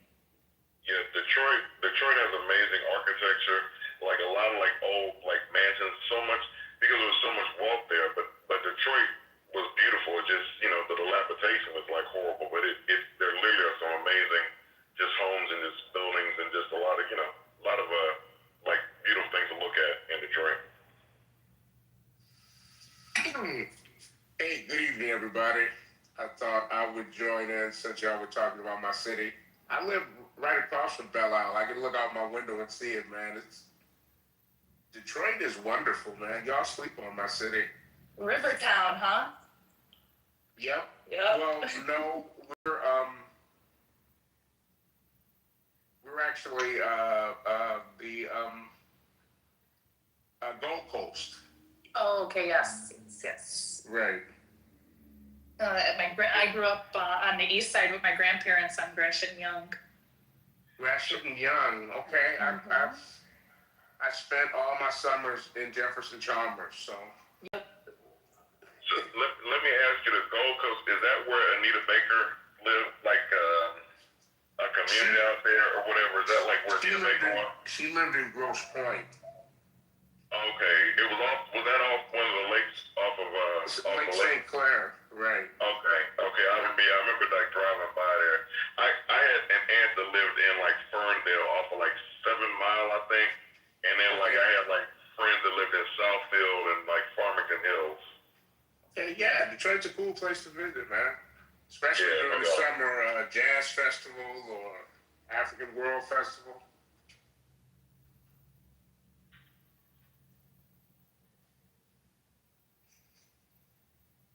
Also sports, because we win in the Super Bowl next year, so. Come on, you know that the Lions are a tax write-off. Winning what They're Super never Bowl? gonna win. Not the NFL. The National Football League, yes. And Madden? You know, I just found that out, that like literally since the Ford family bought it, they're in the business of losing because it's a tax write-off for them.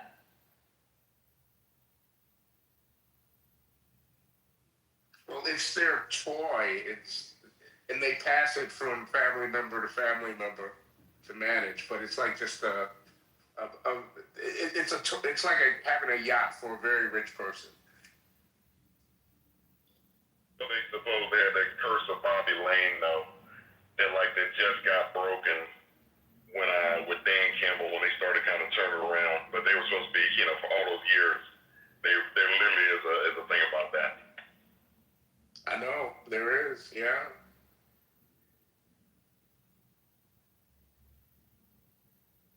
Aren't they like one of the only teams that never won a Super Bowl ever? Correct. They are one of the ones. Yep. That's insane. They've never been. I didn't know they never been. I just thought they never won. They never even been? Nope. So wait, so who's never been? Them, the Browns, Jaguars, who else? Texans, yes. The Rams. Wait, no, we got one. We got a ring recently. Never mind. Scratch that.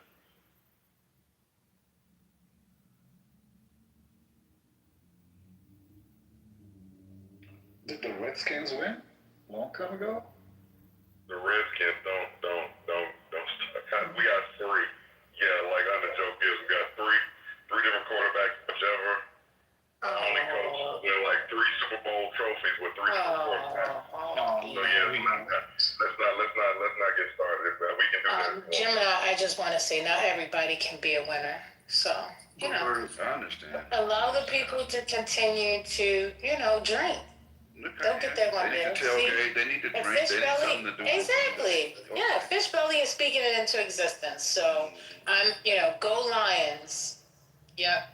I'm surprised when we could use it About the family for the here. I can't hear you. Yeah, he sounds very, very muffled and low. It's probably because we play phones. Oh, Fish Belly. They blue and gold, right? Yeah. Their colors are the exact same colors as the Ford Motor Company. I like blue and gold. I like navy blue and gold. Honolulu blue is the name of the color. Okay.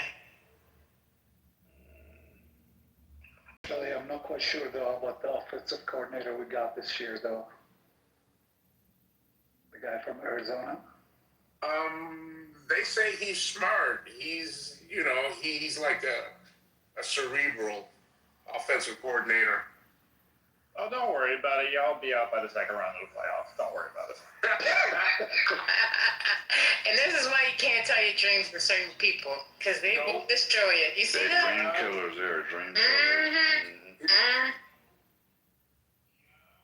We got to be Chicago, man. They keep getting better. Hell, you got to be Green Bay. Parsons had them looking real good. I think it was the most competitive division this year, right? And it definitely was, yeah.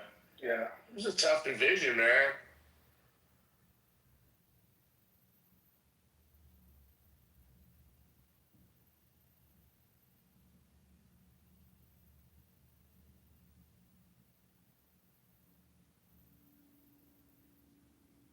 We lost our center last year. That's what happened. We lost Ragnow, and things went south. Injuries is part of the game, not an excuse. This guy.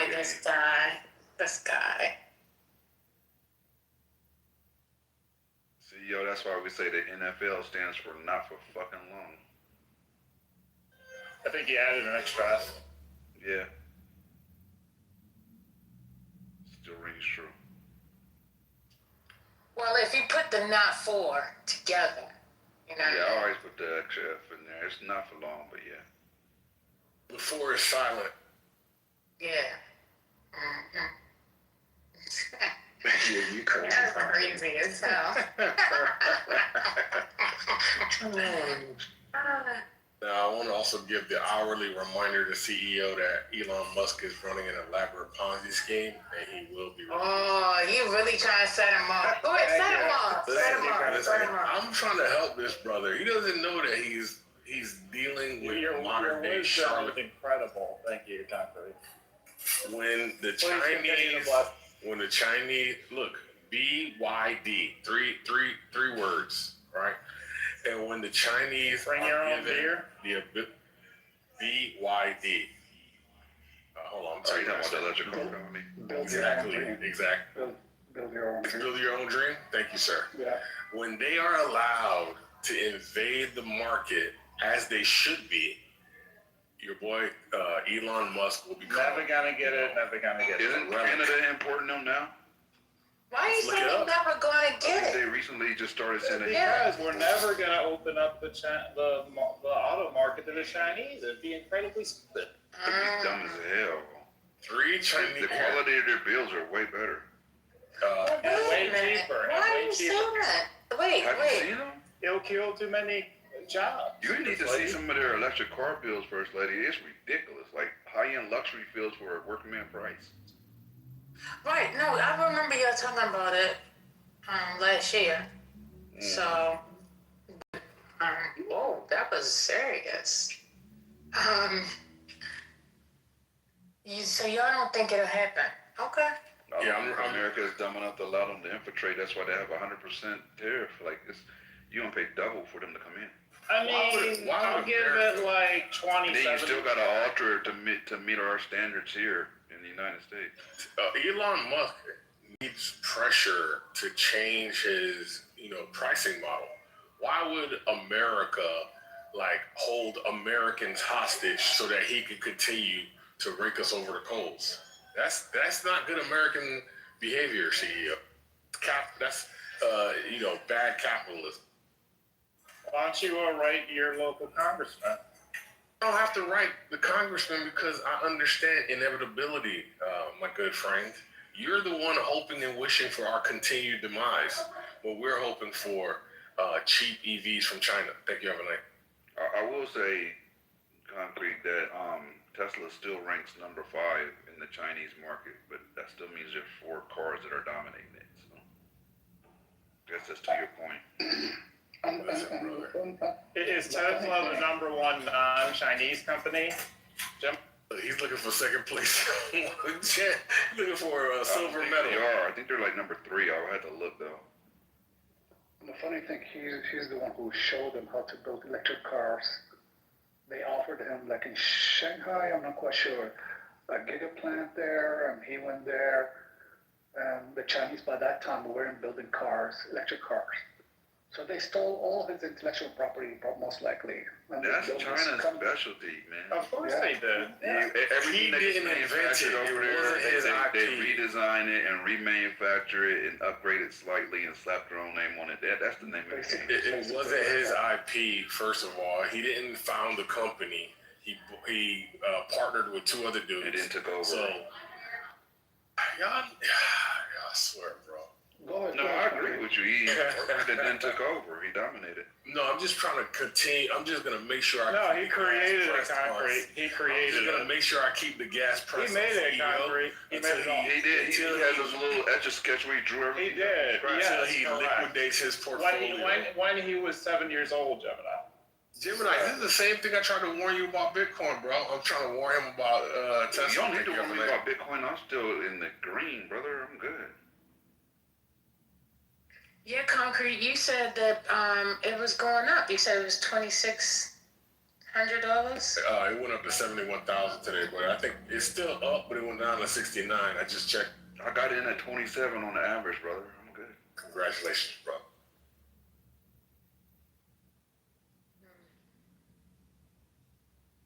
My. Where's my uncle at? Y'all didn't say nothing about my uncle? When I seen that 40 acres and mule shirt, I was done. Anyway, any other news? What else is going on? And whoever said that I got my car washed with well water is crazy. That was insane. With what? Well water. Did you hear the report about Trump's Eric and Don Jr., who supposedly in bed with an Israeli drone company that's trying to manufacture in America and get a contract with the Pentagon? Talk about that. That's that's awful. Normal. How is that news? I just heard about it today. So if it's been reported already, No. I'm just saying that's what they do every day. That's a fact. We're the gateway to federal contracts, literally. Straight fact. That was me. I said the car wash may be using well water, but Brian said it's the soap, so he may be right. I was just, Yeah, it's a sealant. It's whatever they seal it with, like the wet coat. I think that's what attracts them. It's just like these bugs to my car. I just had this red, I don't know, it looked like it was supposed to be a bee, but then it looked like it was possibly a mosquito, but all I know it was red. It was very weird. Some fireflies that be eating everything. The red, is that like butterfly style wings? No, it was. Oh, okay. No, this it looked like a mosquito, but it was red. Do y'all feel relieved that the war's over, but you have a sneaking suspicion the war is not over? The war is not over. Iran said it's over when they say it's over. Hall of Fame. That's the Hall of Fame. They're dropping mine. Getting in a fight, and you beating somebody's ass, right? And you stop mid-fight and say, I won. And they still got the capability of knocking your bitch ass out while you sitting there with your back turned to the audience. No. They can knock out your friend, Gemini, not you. They can knock out your friend. That's true. Oh, we got the Trump spokesman. Thank you, CEO. But wait a minute. What's that boy named Concrete? This is what I'm talking about. Why are you trolling like that? I'm not trolling. He's a Hall of Famer. He's the best. He's the best at what he does. Let me speak for you, Concrete. He's the best. He's like Michael Jordan. Like, you know, when we like Get him, Michael. He out in the court, like, you know what I'm saying? Like working on new retorts, new comebacks. Like Concrete is on his game like 24/7. That's how you become great. Concrete is about great. Michael. And First Lady, I want you to notice something. Every time you ask him if he's trolling, right? His response, the level of his tone in his response indicates the level of the troll. So when his voice goes up a few octaves, why would you say I'm trolling? Exactly. That's the indicator right there. Exactly. A true indicator. These are my genuine random thoughts that I wanted to share with you in words, and now you're trying to like punish me for sharing my thoughts with you. He's saying N-words. It's crazy word. Why didn't you just go ahead and share your thoughts versus asking? Those are my thoughts. Is this how others? But no. What are your thoughts? You asked a question. You didn't give your thoughts. I'm sorry. I gotta take this phone call. I'll be right back. And Yeah. Michael, I'm disappointed. And make my mess about Negro. He's not still original. He's I want predictable one. now. Jordan and Tony kept innovating. They kept innovating later in their career. Concrete isn't innovating. You know, I like the fact that he brings that workman effort to it. You know what I'm saying?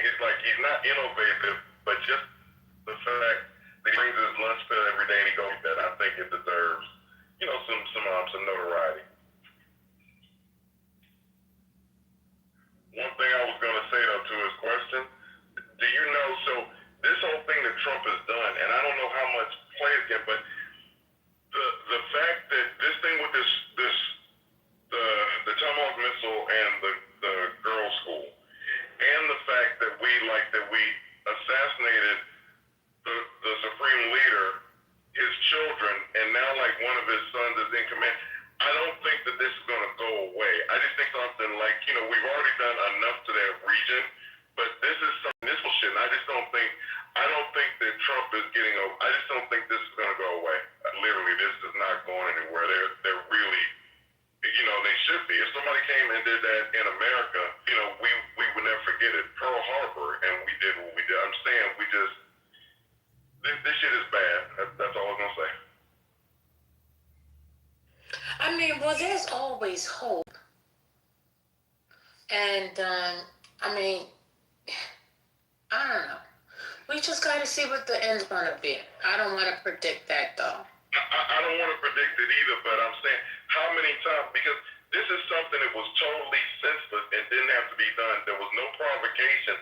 So we look like the bad guy to everybody. Normally, if we do something, there's some justification, whether it be like weapons of mass destruction, whatever like we're using for that time. This is literally one man that decided he was going to do something, and in doing that, he killed, and the numbers keep going up, went from like 150 to 160, or somebody say 180 school children, and then seeing the graves and all this that they're on, and then the fact that he like killed this man, like members of his family.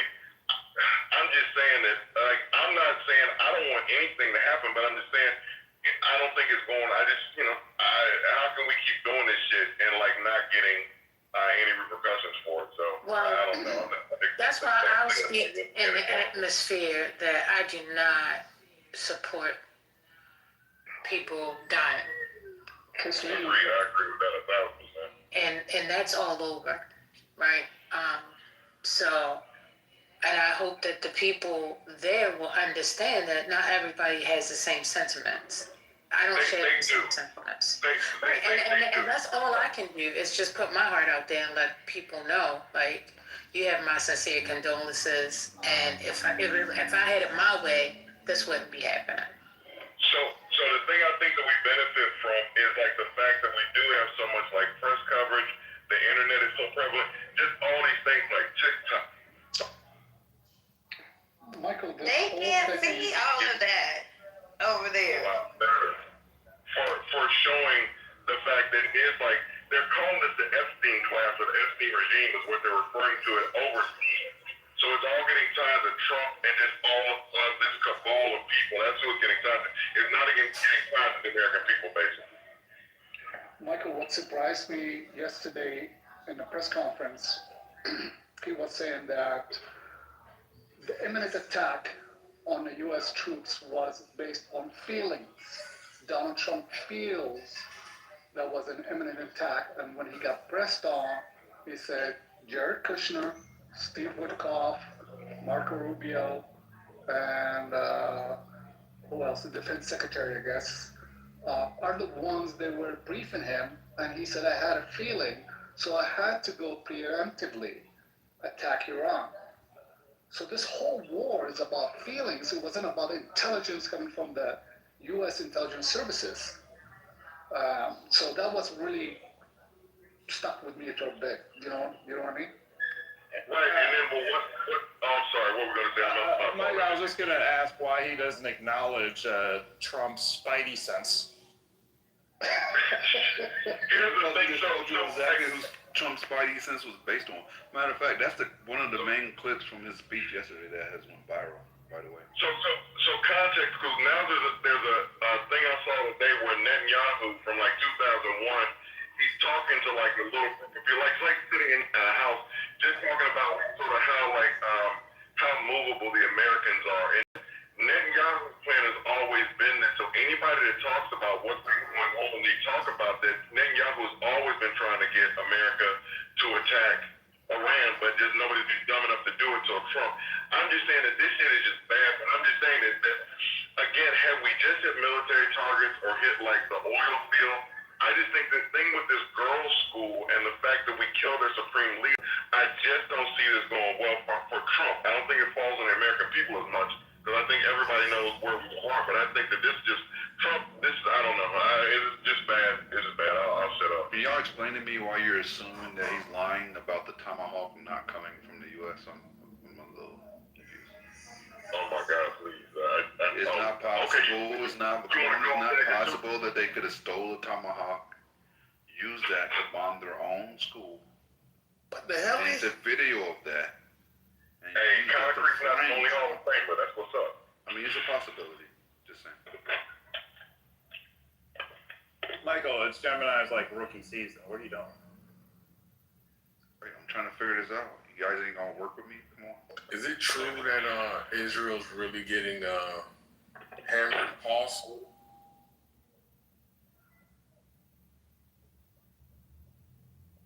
Does anybody know?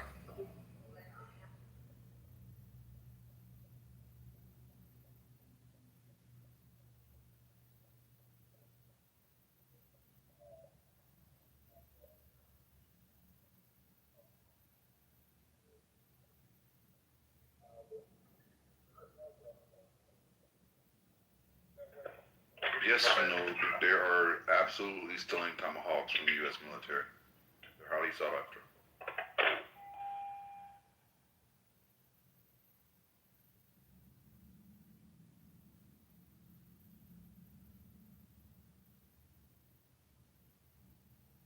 Are y'all talking? I don't hear nothing. Hello? Oh, I guess I can't be heard. Oh, Gemini was just talking. First lady, can you hear me? I can't hear you. Can you hear me? Yeah, I can hear you, but I swear I Gemini heard was just talking. First lady, I can hear you. Can you hear me? I can hear you. I can hear you. I can hear you real I can clear. hear you, Jimmy. Can you hear me? Okay. 1, 2, 1, 2. Can you hear me? 1, 2, 1, 2. Did y'all hear Michael though? What did Michael say? Michael got the loudest mic on the stage. We could always hear him. Oh. Okay, perhaps maybe I was in the matrix at the time. Okay, thank you, sorry. Any other updates? No, it is definitely, just real quick, it's definitely sarcasm. Trump lies about lying. Like, all he does is lie. Like, what we talk about? I have a question. So, according to some accounts, they're saying that they did these attacks to kind of preempt what they felt like Iran was going to do. So, are they saying that Iran would have made some kind of attacks during Ramadan? Like, is that a thing? Like, would a country do that? Why are you questioning? I'm questioning y'all. It's Israel. That's like literally Netanyahu. Like when he came to Congress, during the whole thing where Trump met with him and he addressed and talked about big state and little state. And he was basically like dressing down people in Congress, talking about that we need to do something. He's basically trying to get us to go pick a fight with Iran. He literally, that's what he does. It's just, again, Trump is the only one dumb enough, or like they have enough, their tentacles are into enough people now to where we acted on it. But this is all on Israel. That's literally all this. He wants, listen to what they're saying. They want to build the third temple or whatever, but they want Armageddon. He wants to destroy. He wants this. This is the all Netanyahu, all of it. Because, I mean, it just looks crazy that they're saying they were preempting something and they wipe out the ruling, almost all of the ruling family, and it's during a significant religious period for them. Like, how do you think you're going to be able to repair and establish a relationship with the successor? And you're tearing up their grounds. Like, how are they going to rebuild? Like, again, they don't want that, right? Like Netanyahu wants. If he wants to usher in Armageddon, Netanyahu does not appear to care about the safety of the Israeli people by the way he's moving and the way he's acting.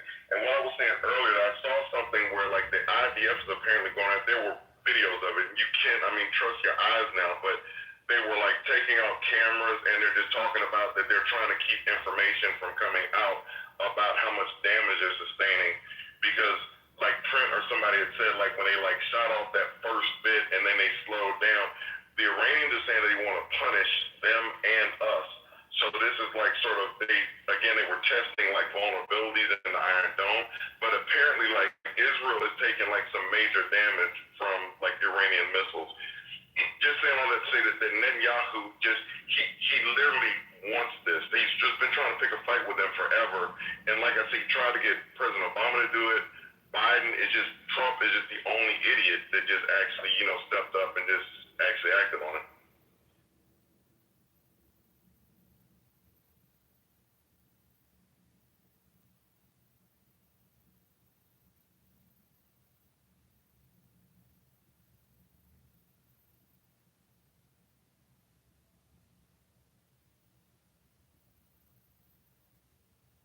Matt Nagu said, as an Iranian, I want to say there's a lot of misinformation here. So I assume he's going to come. Ali said that. Matt just responded. Oh, he responded. Okay, well, Ali needs to come to I the want stage Ali and to enlighten come us. up. Yeah, we need to be enlightened so we can disregard the misinformation and get accurate insight. Well, my 3 cents is I think they should have pardoned Netanyahu so that he wouldn't have maybe possibly struck up this. Because remember when he was going to the UN, he was like, man, give this man a pardon. Y'all remember that? And, this keeps him out of going into trouble. That's just my 2 cents. But who's coming up to speak? Ali is here. Hello? Oh, God. I'm going to throw this phone. Y'all keep doing this on purpose. Yes. Okay. All right. That's funny. I don't think it's funny. I'm gonna step out on a limb real quick because like normally I say this like for the late night stuff, but I'm saying since like now like Pete Hegseth and the troops are being told about this like biblical war and this appointed stuff. This whole thing, like Israel literally got these 3 red heifers, like sometime after October or around that time, they got 3 virgin red heifers that were sent virgins and being not been milked, they're in Texas, that were sent over there, and this whole thing about them trying to get control of Jerusalem, and even us us sanctioning the embassy to be moved to Jerusalem. There's this whole, and now like it's out in the open, so it's no longer conjecture. They're talking about this whole thing about taking over that site and building the 3rd temple. So they're playing in mysticism as well too. So there's just a lot going on here. But like I say, Netanyahu, it's all Netanyahu, and just Trump is just easily manipulated clearly. But this thing about striking them first, killing all these like girls in school on a their religious time for them, and then just what's going on, it's just, and killing the supreme leader, religious leader, this shit just, again, I'm not wishing for nothing, but I'm saying I don't see how this really ends well. And so when we say that we won the war, or when we're done with this shit ain't gonna go away. Trump's like memory is too short, so he's probably already forgotten what he's talking about. And like, okay, he'll be like, okay, we're done with this. Then we go to Cuba. Yeah, right. And that's what I wish they would have taken Cuba, because that's an easy win. This shit is really like, this is just something. Again, I'm just glad it's been put off on the Epstein regime, and it's like it's not falling on the American people. So that's the one blessing I think that we may have in this. Michael, have you been listening to Professor Jiang? I do. I definitely follow him.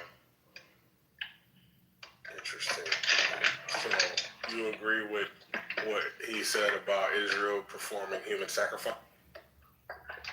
Now, I didn't hear that part, but I have heard stuff about that before. They even showed something today from like the Chicago, the World's Fair in Chicago, where they had like a ritual where they were showing like sacrificing. I don't know if it was bald, but one of them guys. There's a bunch of stuff, so I haven't heard that portion, so I won't speak on it. Got it. No, I mean, what do they say? The conspiracy theorists have been proven right by the Epstein files. I think that guy, the Chinese guy, the professor, he already predicted like Trump would win and Trump would go to war with Iran. This is last year, before even Trump get elected. He already predicted that. Yeah, I saw that. So the third prediction is that America would lose to Iran, which is crazy. Well, what does losing look like? Not accomplishing your mission. So, for instance, pulling out now would be considered losing, correct? Is that what you're saying? I would think so, right? Okay. I wouldn't say that's losing. Disengaging, that's not really losing. It's not intelligent, but it's not. I think the economic mission. How would that be losing? What are we losing? If we know, what are we losing? What's going on? You didn't change anything. Yeah, he's saying because you had a certain objectives you were trying to achieve, and you didn't achieve them, so it's a loss. So y'all know the objectives? But what are the objectives? Stated regime change. Is that the final answer? No, I don't agree. That is one of the consistent answers. What their true objectives are, I think they have their own list of objectives, and we won't know Exactly. if they or not. Exactly. Well, regime change is among the most consistent answers. And to flip that Venezuelan oil. What? So now we just went from we don't believe Trump to he said regime change, so it has to be that. Right. You got to pick one. Wait, what? We're not doing that clubhouse thing where we don't use any nuance. Hold on, brother. We're not going to do the clubhouse thing where we pretend nuance doesn't exist, where we try to frame things as being all in, and then we pretend like we don't understand that liars can tell the truth. What the hell, brother? Please and thank you. The problem is discerning when a liar is telling the truth, right? That's what you're attempting to do right now. We don't know. We will never know when you have a habitual liar you never know when they're actually doing something honest unless you can prove it with substantial fact, which we can't do in this situation. So we won't. Or you can back it up by their actions. And the very first thing they did was take out 48 leaders. Hold on, let me ask this brother a question. Brother, do you believe that God has given us the gift of discernment? You think that's a real thing, Are you brother? referring to you specifically, Brother Concrete? Brother, do you think that's a real thing that God has bestowed upon the people? Yes or no? I don't believe that you, Brother Concrete, are blessed with the Brother, gift. do you believe that the Holy Ghost would? Do you believe that the Holy Ghost would guide us in all truth? See, what y'all want to do is y'all want to use y'all fleshly eyes and look at the matter of a thing without actually using your spiritual eyes, brother.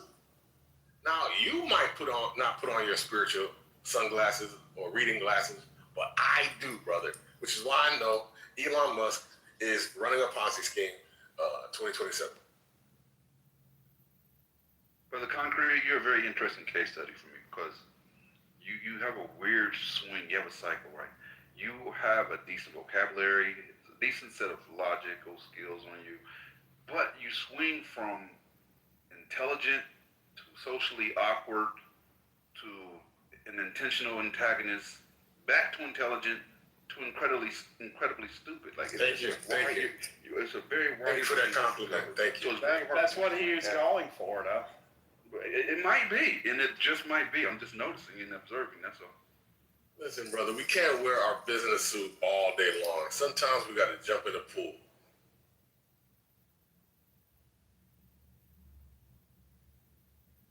I mean, I think that's cool when we're not talking about real life matters. You know, I don't know, this is a little serious. So perhaps maybe that's the difference. First Lady, have you tried these probiotic fiber sodas yet? What's the name of it?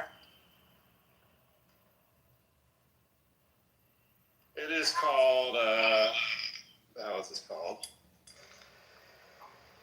You're welcome. Olapop? They're at the grocery store. Sounds familiar. I'm not sure. It's not ringing a bell right off the top. So something for Diet Pepsi? That's nasty work, sir. Hey, CEO, you really believe that's a good source of probiotics? You think that's the best source for it? It has a good amount of probiotics and fiber. 9 grams of fiber in a soda works well. Okay, you got it. Yo, can I ask you a question? Yes. When you just said that the objectives have been met because they're getting rid of the leadership and regime change, right? And they killed 40 I didn't say it was met. Oh, okay. But when somebody said that it wasn't met, you said, well, what about... No. Jim and I was saying that wasn't. He doesn't believe that regime change was a focus. I was saying that regime change sure seems like a focus. I didn't say that. I said we don't know. I'm sorry. He said we don't know. My bad. Yes, I was saying that. Then you were saying by killing... I was saying 48. That shows you seem interested in regime change. In regime change. Okay. So let me ask you this. Let's just say by Trump's definition of success, right, is, hey, we killed every single top leader, right, 150 of them, right? They say it's 150 we killed, all of them, 150 of them. That's it. Regime is dead. Haven't we learned in our history that, especially with the United States and going to war, that sometimes doing that, the people that come to replace them, even worse, because you just made the leader the martyr, and the son is gonna come in, probably want to love it to US as far as possible for killing his dear daddy. So maybe we achieved that data point of we killed 150 of the regime that's there right now. But there is a really big possibility that it's just going to be worse. Well, I mean, just listening. Just listening to his words, though. He said that he wants to be involved in selecting the next leader. So I don't think, based on his definition, it wouldn't be regime change until he has approved the next leader. Yeah, but how is he going to put somebody there? Like, how is Dom gonna go and put a leader in Iran? Like, are we gonna have inauguration and United States? Iranian apprentice. Let me. Apprentice. And how I know that people are gonna listen to him. And like there were 40% of the country who love their dear leader isn't just gonna assassinate him. He said he's putting an auto pen in there. Katrina, they're not. So the thing is that, so you made a point. I wanted to like jump on that point too. With the father, so the father was so any of us who have fathers, we all have somebody that is, but anybody that like that you're not gonna let that shit slide. So what America did, because even in America that happened. So Bush won the whole situation where he went in and like Desert Storm and the job didn't get done. Then his was able to go back in. And his son literally went after Hussein to depose him because his dad didn't finish. So that was like a vendetta, basically, or that's what it looks like. So I'm just saying that to say that you are correct about that. And there's another thing that I've been hearing so much of when they talk about Trump won. There was talk today, and I can't think of this guy's name. Johnson, he's the older guy, gray hair, glasses, talking about the people that were in the room with him when he was talking about making a move on Venezuela during Trump won. And he asked, like, what are the military options? And then they were saying, no, we can, like, use sanctions. There's a lot of different options we have diplomatically. And he was like, no, he got mad and he said, I want the military options. And they basically took that, and the one guy was going to actually go and try to give him the options. Another one of the advisors in there caught this guy in the hallway and said he talked through and it's like, no, just like he'll forget about it. Just, this, and he has none of that now. There's no guardrails for him. Just saying all that to say that we're just in a real bad situation because there is no way to depose the Iranian leadership because Iran, they know that Israel is after, they know they're a pariah, they know that they're wanted, they know all this, that, and the other, like state-sponsored terrorism, all the shit, they know they have a target in their back. So this whole thing that we do, head of the snake like this, we can't do that in Iran. They're not set up like that. They're decentralized. That's why, like, they're still able to move. We didn't do shit to them. Like, they're still literally, like, missiling and bombing the shit out of everybody in the Middle Eastern region. And, like, if we were so successful in, like, taking out their leadership, then they should have stopped. Correct? So I'm just saying that Trump doesn't know what the fuck he's doing, nor does anybody he has around him. He has nobody advising him. There are no adults in the room or nobody can tell him stuff. Even people that would have looked at this and studied it would have known that that wasn't going to work. So nobody advising him that he listens to. Wait, hold on. Let me push back on Michael for a second. He has small-time developer Stephen Witkoff and slumlord Jared Kushner advising.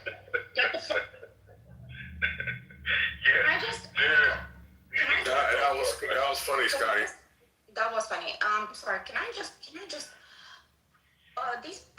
can Matt please come up and like I'm being genuine. I'm not trolling. I'm really being genuine. How does the logic of people like Matt work? Because he's saying that there is no way the Iranian people will be able to select their leader. We're not going to give them a chance. And we, the United States, dictate the terms now. They already selected a leader. To understand the thinking. But they already selected a leader. It's American exceptionalism. It's propaganda. They've already selected their leader. Like, we know who it is now. Michael, I understand you. I understand. Wait, who's your leader again? Because I haven't seen him in public yet. I'm trying to. It doesn't matter that he's public or not. He's injured, though, Amari, in fairness. He's very bad. Oh, that's right. What do you mean, see him in public at a Starbucks or something? Yeah, I saw a cardboard of him, like, out and chilling, smoking a blunt, but that's about it. Oh, word.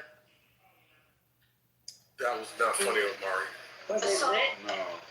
Can The cardboard was. Can somebody please explain it to me? The like the people like Matt. Can somebody please like it Yeah, really sure. So is. basically, I'll explain. You Yeah. want a real answer? Yeah. So basically, the idea is that America just keeps attacking to the point where it's submission, and we end up putting the person in charge. So that's the theory. Basically, keep going until everyone in the regime breaks. They don't exist, and we can put the person in power. So then my question is logical. Going through this. Katrina. Hard time. No, I understand, Scotty. I got you. Hearts and minds, of course. But a serious question now. Like I think, again, this is just my personal opinion. I might be stupid. I'm not educated, but that the reason why Iran is bombing all of its neighbors right now is because they are trying to, through them, push on the United States so that the Saudis and Bahrain come to the United States and say, yo, you need to stop. This is hitting economically. This is hitting our reputation. Yeah. So to me, so far, it's been a week of change. Hasn't done any dumb moves. Yeah. So far. I think Katrina, yeah. Sorry. What is to say? Yeah. What is to say that in the scenarios here that you're just saying that people believe that we're just going to bombard them until they give up? That they're not going to continue bombard their neighbors until the United States gives up. Yeah, what Matt Cole would say is that basically their weapon systems are downgraded between 63 and 85%, and that was a few days ago. And basically, you can just keep degrading their offensive ability to do that.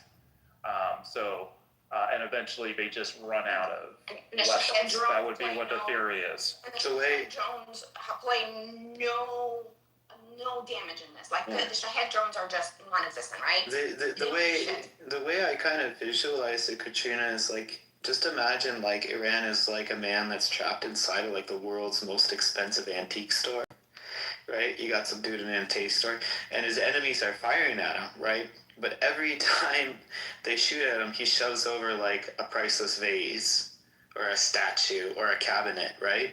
And this dude, he might be under attack, but he definitely has the power to impose a lot of costs around everyone around him, right? So in this analogy, the antiques are the Gulf's fragile system, because the Gulf states, they were never meant to support large cities like this. They were never. The only reason that large cities like Dubai exist is because of very, very fragile, enormously valuable systems like oil production, right? Gas export systems, desalination plants, ports, and tanker traffic, right? And so that is the exact problem. Like, it's a question of who can impose the most pain on each other. And if you look at it that way, if you dismiss all of the rhetoric, all of the propaganda, by the way, from all sides, you just have to take a look at the geography of Iran and realize that a very, very, very long, slow war is definitely in Iran's. Now, when I come off saying that, you guys might think that I'm somehow in the favor of Iran. No, I think the IRGC is absolutely horrendous. But their geography. So what we have to do is, like, how do we stop this guy from reaching over and knocking over all of the antiques that he's surrounded by? Right? How do you do that? How do you protect all of, like, Dubai? And, like, for example, I was just reading this morning, there's one desalination plant that basically is responsible for most of, what is it called? Saudi Arabia's largest city. So hypothetically, if that were to be bombed, you would have 20 million refugees immediately in in Saudi Arabia. And I raised this in another room, and the person said, well, Iran has desalination plants.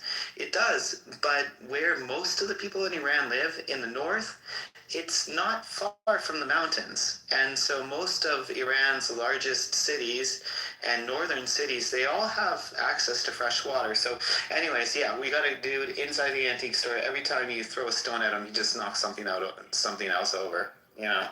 So real quick, so to your analogy, which is a great analogy, so he was in there just fine, just curating the antiques and just like being to himself. Again, I'm not a fan of the IRGC, nobody is, but Donald Trump took and threw a big rock through the window and hit him in the fucking head or whatever, and like killed his baby that was inside. So now we have to deal with this shit. So the window's broken, it can't be fixed, and the man's child is dead, and he's got like a fucking knot in his head or whatever. So he's not gonna forget it, and he is gonna break everything in that antique shop until he's tired of doing it. Well, no, I think that I think you know I think Iran is doing. Give me 1 second. Give me 1 second. Give me 1 second. So I think Iran is going with this economic warfare approach to get us to stop, right? So it drives us to end it. We're putting pressure on that reason. I don't think that we're just going to do it in perpetuity. It is the best card they have in the deck right now. And the real question, though, is like, you know, to what degree, already heard Russia is providing them support. So to what degree does Russia and maybe even China see this as a proxy war opportunity? Yeah, you're exactly right. Driving a wedge between so what both the United States and Iran are doing is they're trying to drive a wedge between them and their allies, right? So Iran's really trying to drive a wedge between the United States and all its allies, because a lot of its allies would say, hey, look, the world's economy is really messed up right now. Stop that, right? And America's trying to, obviously, and strategic drive a wedge between Iran and its neighbors, right? So it's a matter of who can take the most pain, and it's also a matter of, in military terms, they call it escalatory options. So Iran's surrounded by all of these priceless antiques, and it keeps knocking things over, but the antiques it knocks over, somebody just wrote on the bottom, is a little bit more valuable than the one previously, right? So they're not spending all their weapons all at one time, but they're saying, hey, look, you know, still the most valuable antiques around me are still right there. You know, I still have options. And this is the first time. Metaphor sucks. Picking up the metaphor, it's exhausting. Okay, so this is the first time I've ever seen the United States engaged in a war with this type of, you know, geography, this type of situation, right? This is the first time I've ever seen anything that where bombing Iraq had very little. Iraq had very little ways to fight back against the United States. Syria also, all these other countries over the last 20, 25 years, they did not have, they were not sitting in the middle of an antique store. This is the first time I've ever seen it. Yeah. So, go ahead, Sirius. Yeah, just quick. I just wanted to talk quickly about the regime change concept, right? We've seen this before. We've seen it in Afghanistan. That's the first example comes to my mind. When the U.S. went to Afghanistan, this guy who was pro-American named Karzai, right? And he was supposed to bring freedom to Afghanistan versus the Taliban. And he was there, but the U.S. got rid of him at the end 2014. He wasn't doing good. So we got another guy called Ghani, and he is U.S. educated. He's a doctor from the U.S. universities. That he is well U.S. educated. We put that guy in, and we said, "Yo, we're gonna support you. We're gonna do everything that we can do from 2014 to 2020." He didn't do shit because the public was not not approve of him. The people did not, they knew he was just a mouthpiece. And what happened when the US pulled out of Afghanistan? He didn't even stay for 2 hours. The whole government collapsed. So if history was a prologue, or past was a prologue, we should learn that election interference or regime interference does not help stabilize the country going forward. So Trump might have successfully, maybe, will take out Khamenei Jr. out, but then what happened? It's going to revert back to what it was, or even worse. I yield back. Thank you. So here's the thing, and that's a great point. We have senior officials. Trump got rid of those people, like the Joint Chiefs of State. He literally got rid of the people that have studied war, that have studied techniques, that have studied the Middle East. None of them are around. So that's what we got. So your point is so valid. It's just, and that's why everybody's banging their head against a fucking wall watching this, because everybody knows that it's just not something that you do. So he literally just kicked the hornet's nest with no way of getting the hornets corralled and put back into some kind of a hive or something to keep them from like damaging other people. Yeah, but that wasn't the administration's goal. At least that's not what they said to the public. What they public was they intended to degrade their ballistic capability, degrade their navy, and force. So you take that for what you think that is. Do you believe that? Do I believe that? I think the way they're acting right now is like Trump wants to put troops on the ground. There's been gossip that talked about sticking troops on the ground, which is just not responsible itself. So, Marshall, you are so. Just 1 second here, quickly. Just 1 second. We're trying to solve a political problem through military means. That's not right. That's a military problem. It's a military. Well, if it was a regime change, if the regime change, and American soldiers in Iraq, that's a military issue. That's not a diplomacy issue. This Not diplomacy issue. Yeah, this. How do you get regime change through diplomacy? Diplomacy precedes. Wait, you don't think diplomacy precedes military? No, that's not what I was saying. I was saying, how do you get regime change from diplomacy? Go ahead. You're just rude. I'm asking, is there a new... Who's the first lady? Oh, that is first lady. I thought that was somebody else's voice. My bad. Somebody else keep trying to speak. I don't know who's trying to speak. And I know her friend said she wanted to speak prior to Sarah was saying something. Was it D-Rail? D-Rail, did you want to say something? All right, go ahead, Raquel. Oh, no, you're fine. I'm sorry. I thought somebody else said they were first lady and I was getting ready to holler. Hallelujah, holla back. I think what you guys are, Marshall and last gentleman. Oh, Lord. No, I'm just listening to the convo. I was going to say something that I think that we're showing our weaknesses in this so that there is no victory. I think that China is taking notes.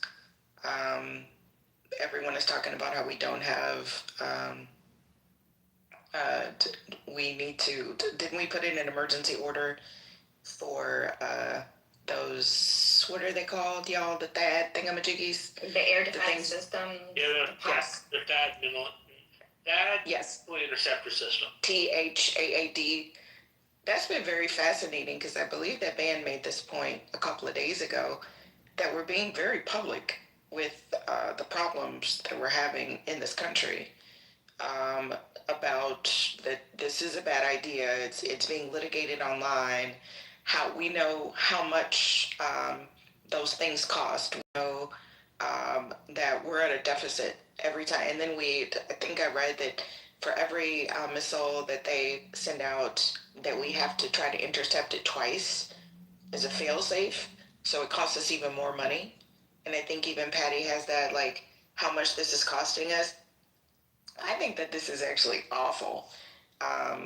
We still have other potential serious wars to fight. Not that this is not serious, but with countries that we have ongoing beefs with.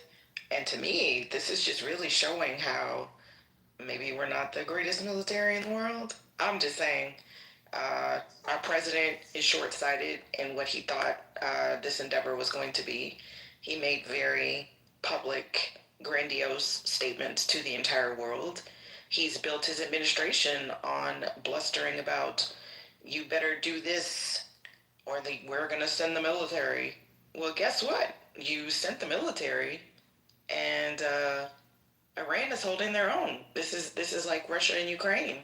Russia thought they were going to make short work of Ukraine, and they didn't. So I really hope that.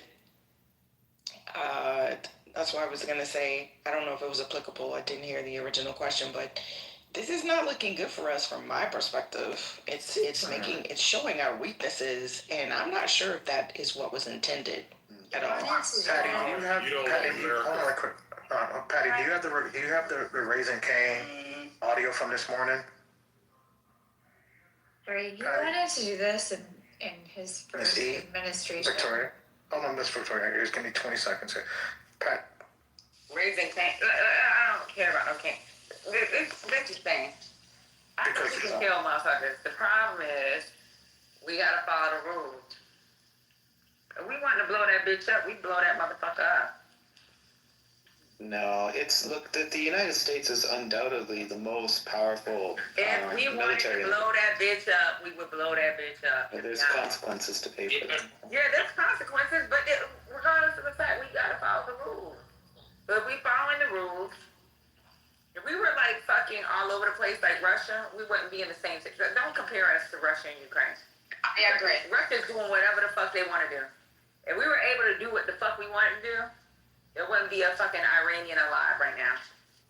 I just wanted to add something to reform. I don't know. I always defer to my sis, of course, because she knows. I'm just saying looking to me, I look particularly at the sentiments that are expressed outside of America. Since Trump got in office, it's something that I like to do because we're so used to the foolishness that is quite normalized here, and we don't really see how we're faring on an outside scale. We're the bad guys. We're being compared to worse than Putin, worse than Netanyahu. It's awful. So that's what I'm saying. You've already seen like that's what I'm saying. Outside of America. And this is where. Do y'all fucking hear me talk? You know what? Let me calm down because I haven't eaten dinner yet. You motherfuckers get on this goddamn app too fucking thirsty. Shit!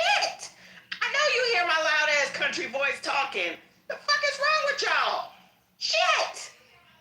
Fuck! Go ahead and talk. God damn. Crackheads.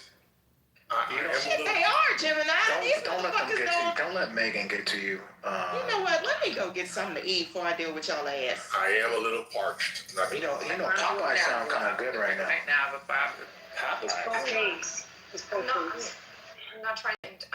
I'm really have been flashing my mic, so I just get a little bit of water. Thank you. Yeah, get that water. You're good. You're good. Keep it going. There's no doubt. Like I was saying, sorry. If I could respond to reform before we kind of go off that topic, reform, you know what's very interesting? No, I know I'm annoying. I always bring up Russia, right? I know, but I think it's when I bring it up, it actually has a place, like substance. Don't you guys see from the Russian and the Chinese perspective right now? We saw that in Ukraine, Russia is taking the war into a whole different new perspective with drones and the Shahed drones and everything else, right? And what is really Russia getting out of this right now? They're seeing the American capabilities, the United States abilities, and they're seeing if the United States is ready for the war. Yeah, but they ain't ready for it either, Katrina. Exactly. They ain't ready for it either. What's going on here? Yeah, I know that they were not ready, but what I'm saying is that they lost to the bank, but they're not even doing well against the baker, the candlestick maker, and the goddamn. I know, but that's more of like reconnaissance is what I'm saying. Is hey, we need to figure it out. What are the weak spots for the United States? Russia is not maybe making that much progress in Ukraine. Who are the advisors that are advising Trump that this was even a good action? Let her. Sorry, go ahead and finish, Katrina. So Russia's trying to find the weak points of the United States, and right now with the Shahed drones, the USPV drones, and everything that's going on in Ukraine, they could see where the weak spots. Russia doesn't even have to go into war with us. China and Iran, other countries, if they ban altogether and Russia is not by themselves, and they see in real time the weak spots, sorry, but to me that is very whack. But what have NATO? What is? Never mind. Yeah, I mean, so okay, just really quick, Katrina. I guess the flip side of it. Are you suggesting? Forget Trump. Trump ain't out there shooting anybody or doing it, right? So put the politics aside. Are you saying like getting Maduro the way we did, what happened in Venezuela, and how quickly it happened, that wasn't like from a military perspective impressive? And are you suggesting that taking out 48 leaders as quickly as we did from a military perspective, that wasn't impressive? Iran isn't doing anything to us. We're playing, again, the smart card in the deck, which is economic warfare against the other countries in the region. They're militarily not doing anything to us. We're just playing a smart chess game by doing economic warfare. So I don't understand this degradation of the military that you're talking about. Where is it? Let me get in. Katrina, let me, because I just want to say. Michael, can I go after Michael? To the point about this, so I do believe they're not as big and bad as we think we are. We're like lumbering giants in the Soviet Union. The Cold War, even where our bases are set up around the world, and we're not built for this kind of fight. So Patty, to her point, when the thing went down with Ukraine and Russia, we've been in this app for so long, she talked about how we were able to see how Russia moves, how their troop movements go, like how they're so unprepared to fight this kind of a battle and this kind of warfare. I do think, to Katrina's point, that we're being exposed because we're not built for 21st century warfare. We're literally showing it. So yeah, we're doing this, that, and the other, but history shows us. Listen, please. Let me finish. Military. Let me finish. I literally will finish. So I'm losing my fucking point so saying that to say that we're not built for this at this point. So history has shown us, and literally anybody, that you can't bomb a regime out. That's what everybody's saying. That's what, like, go back and look at history. You can't bomb. You have to put boots on the ground. So until we put boots on the ground in a mountainous region, look at Afghanistan. Look at our figures. We have not won a war that we started. The last war we won was World War II. So I'm just saying, we're not built for this. So you can say what you want to, but I mean, it's like history will prove it out. The military has literally been built for the 21st century. Our over-the-horizon capabilities, our Navy, our Air Force, our classified technologies, which we use in Marshall, can I ask you one question? Hold on, real quick. I just want to ask one question. Before he gets down the road. I'm just want to ask you one question. He wanted to finish. He wants to finish. I understand. Who is it? I just want to ask him one question, literally just to have a conversation, please. Yeah. I just want to, what you were saying. So you're talking about, fuck, I hate when that shit happens. My bad, First Lady, for stepping on it. But Marshall, so all I wanted to ask you was all of this that you're talking about with these systems. So why are we shooting $30 million munition at $50,000 drones? I don't feel like we're prepared. Like, shouldn't we be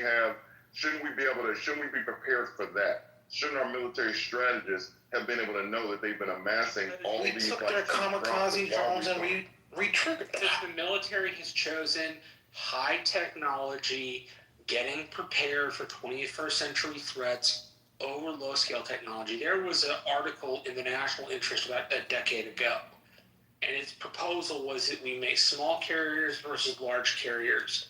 And the reason that was proposed was because they were large weapon systems that, if sunk, cost multi-billions of dollars to make. My point is, we designed those for the 21st century warfare for adversaries like China who have that kind of capability, right? Yes, it's asymmetric with the Iranians. Absolutely. That's their hope. If you asymmetrically use technology against a technologically superior force, typically you can install costs on that high technological force. But it doesn't mean the weaponry is not built for the 21st century. That's exactly what it is built for. That's why it's so high tech. Nah, you missed the point. Yourself. Exactly. What you're saying is that, you just contradicted yourself. Look, I totally give them the props. The Iranians are doing amazing. Look, there's no doubt in the entire world. I'm going to say that something out. Yeah, Can I go next? Yeah, let me just land. There's no doubt in the world that the United States has the most advanced. How I contradicted. Come on, Marshall, let him go, bro. No, I'm gonna. I will. You told me I contradicted myself. You just said that the United States Army is fully prepared for war in the 21st century, and then one sentence later, you admitted that Iran's doing a fantastic job with the asymmetrical warfare. No, what I said. That's exactly what you fucking did. Let him go, bro. It's an okay point you made. Why are you cursing at Marshall for? What's going on? Because Marshall's being a belligerent asshole for no It's not reason. designed for adversaries like Iran. Iran uses low-tech shit. That's not a 21st century adversary. A 21st century adversary is Russia or China, which if y'all had bothered to read... One type of adversary. What are you talking about? Any of our national defense assessments, what you would realize is that we're rated China, then Russia, then Iran. So now he's gonna muscle the conversation by stopping him. And land. I just want to have one. I'll call him next after the gentleman Katrina. Can I finish my point? Now everybody's doing it. Katrina, I didn't get to finish my point. Just give me 1 second. Okay. I mean, Iran must have like a time warp because apparently it's not the 21st century. But I'm just phoning you now. Marshall, I understand what you're saying, but anyways. So what was my point? Okay, wait. Okay, here's my point. My point is that yes, the United States has the greatest military in the entire world. It's like the greatest military that's ever existed. However, there's a limit to everything in this world. Like, there's a limit. You can't be prepared for every single situation all the time. So is the United States doing an amazing job from a military point of view as best that they possibly can? Yes, of course. But there's a limit to everything, there's no like God military. Everybody's limited. Look, it's real simple. You did contradict yourself because we clearly understand that this dynamic has existed since Russia went after fucking Ukraine, right? And it should have been an adjustment to those conditions, which would be like an updated 21st century perspective as opposed to an outdated 21st century perspective, given that a century is 100 years, right? So the idea is, no, this looks bad, and it should have been accounted for, given Russia and Ukraine, which was what, 4 years ago, 5 years ago? Which means that the defense contractors should have created proposals for this type of inevitability. Because if your military is designed for a one type of enemy at the scale of China or Russia, then you've only accounted for what, 10% of all enemies? The rest of them, you're just gonna lose? Well, China's making tiny-ass little drones. Very effective. That's where Iran got them from, these Huck Hansen, the Chinese guy was talking about. Can you talk about the Lucas drones? It's all good. Neoliberal, can you talk about the Lucas drones? He talked about that when the war first started. Can you talk about the Lucas drones that they kind of took from Iran and used it in this particular battle for the first time? Yeah, there has been. First of all, I'm not a military analyst. I don't know anything about this. I'm not going to talk on topics I have no idea about. I don't know why everybody's pretending to be a military analyst. You're an expert in everything, I thought. But do you know anything about Oh no, here comes neoliberal with his fucking hold on. sarcasm. Listen, he's just gonna say a sarcastic shit and he's not gonna give anything. No, you didn't even know. But your voice is annoying as fuck, and I'm hearing Yeah, it too Omari. much. Yeah, So, you didn't even know about can the you like Kawasaki just drones. Like, calm down? You act like you're jacking off and your mama's about to come home in 2 minutes and you're not fucking done. Calm the fuck down, bro. I'm Shit. thinking about you. You're gonna have to wait till tomorrow when you have more. I'm thinking about you, Reform. Oh, bitch, so that'll get you in the fucking Give me the reason to goo you now. Yeah, listen to that, bitch. Can I ask Marshall? hold on, neoliberals explaining these drones that were used that cost like $35. Yeah, I read an article that a lot of, by the way, Ukrainian drones, some of them at least, right? Over 100. No, some of the drones that Ukraine is employing that are anti-Shahed are U.S. production, by the way. There is also a big domestic supply of Ukrainian-owned invention, right? But the United States is also selling some of the anti-drone technology to Ukraine too, which are, from what I understand, those kamikaze drones. They were employed this time around in Iran. That's what I read. For the first time? I don't know, for the first time. Yeah. I don't know the quantities. I don't know the scale of it. I don't know. A lot of people don't talk about that neoliberal reason I bring that up. Hold on. But hold on, man, liberal. Why are you telling? Why is this? Come on, don't be racist. You were told to shush. It's really disrespectful to tell a black man to hush. I'll tell it to a white man. I'll tell it to that. I'll tell it to Why is she on one right now? Like, what's going on? What did you do? Man, it's disrespectful to tell a man to hush in general, but black men I especially. don't care. Why are you talking to him For a like man that? or a woman. Jesus Christ. You're the one who's sitting here talking So here, Omari was having a conversation with, who were you having a conversation with, Marshall? Neoliberal. Neoliberal. Well, Mike on Amari. Go ahead, Amari.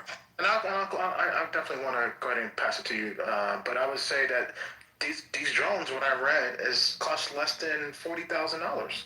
So they did try to use I forgot his name, Performer or something I think his name is. What he failed to mention is that they did use some technology that was cheap during this, as they would call, a conflict. And so they got to continue to build more, but they did start that at least. I agree.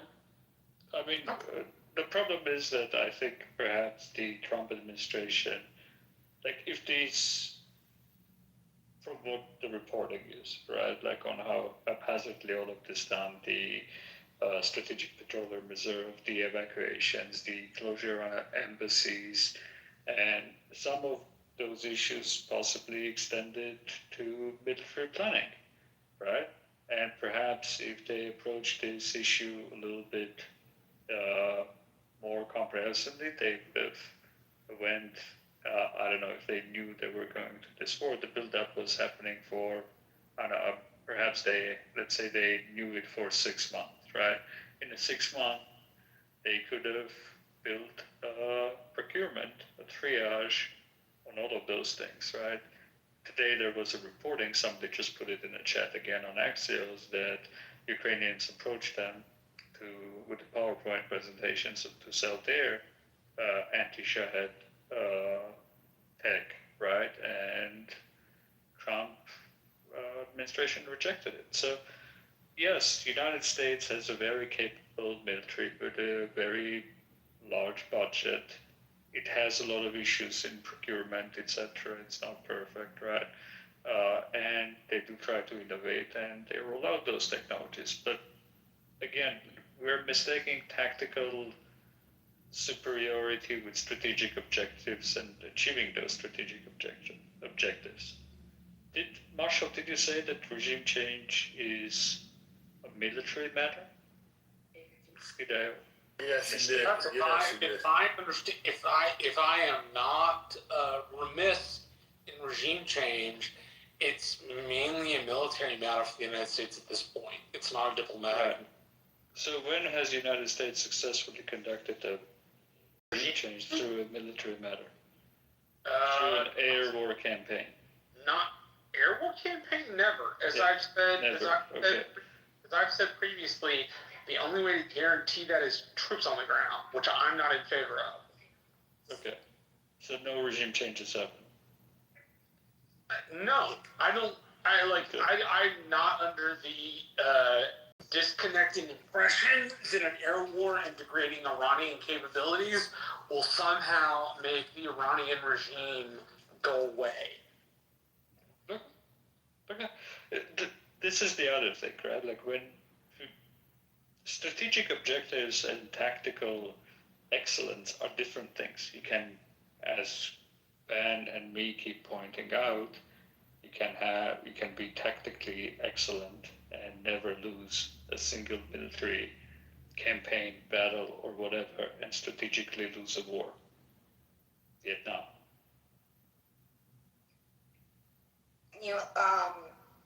Was it neoliberal or Marshall? Can I ask you a question? Do it.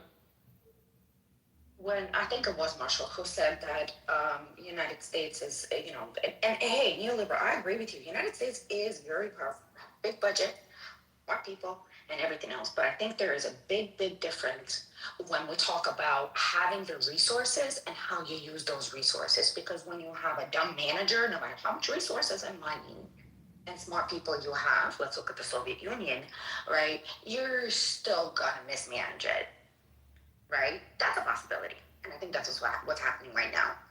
The fact that the United States just now, 4 years later, is developing, and like you said, we don't know the amount, right? Obviously, it hasn't, done a big, it hasn't made a big impact on shooting down the Shahed drones because we're still struggling with them, right? So still asking Ukraine for help for that. But the whole point is that you could be a big, gnarly army and still lose to guerrilla warfare, especially when you are the attacker and you are fighting on somebody else's turf. Aren't we learning this even from the Ukraine-Russia war? Russia was guaranteed to win. How much tanks and manpower and the fleet and everything, they were definitely just going to sweep in. 4th year, and they have moved 10 miles, and they usually move about 10 miles in a year. It's ridiculous to think that just because you have all the resources that you can win no matter what. And obviously, Marshall, we're not at the 21st century because we cannot deal with those Shahed drones as effectively as we should if we were the 21st century. The United States have been putting a lot of money in very expensive drones, but I don't think the United States ever thought of the sheer amount of cheap drones and just a large quantity of it and how you can just overwhelm the system. Yes, because it's not set up to deal with Iran. It is set up to deal with Russia and China, which are national defense establishments and estimates for the last 2 decades has said China, then Russia, then Iran. If you notice in the Middle East, despite our overwhelming power, we ended up getting defeated by asymmetric capabilities because we're not fighting a state-to-state active war in that way. We weren't in that way. Those capabilities were designed to deal with the Chinese Navy, the Chinese Air Force, the Russian Navy, the Russian Air Force. Of course, it's overpowered by cheap Shahed drones because we decided 21st century technology was the preeminent way to deal with those threats, right? It's why our stuff is so technologically advanced, why it's so expensive. It's why we have the largest aircraft carrier in the world. But you're still losing designed for those particular capabilities. Marshall, but wait, we are designed to. So basically, you're saying we are designed to go against other superpowers, but we could be taken down by guerrilla warfare. Do you realize that? Can we fact check this before moving on with the conversation? It's a little bit strange to claim that the United States, when it has a long-standing doctrine going back to Vietnam War on the counterinsurgency and coin specifically, right? That it has developed, that it's only focused on Russia, China, and whatever, right? You can say that coin has failed as a doctrine, and then we can have that conversation. But pretending that coin doesn't exist is a different thing whatsoever. That's the implicit thing in my statement that coin has failed. You didn't say it failed. You said kind of it doesn't exist. Okay, fine. You were right. I will correct myself. The coin has failed. We have not adopted or kept those lessons. At least, in my understanding, it hasn't. We have prepared for the next state-to-state actor war, which leaves us unprepared or having a hard time with asymmetrical threats. Guerrilla warfare has, for thousands of years, been able to lay out an invading or an invading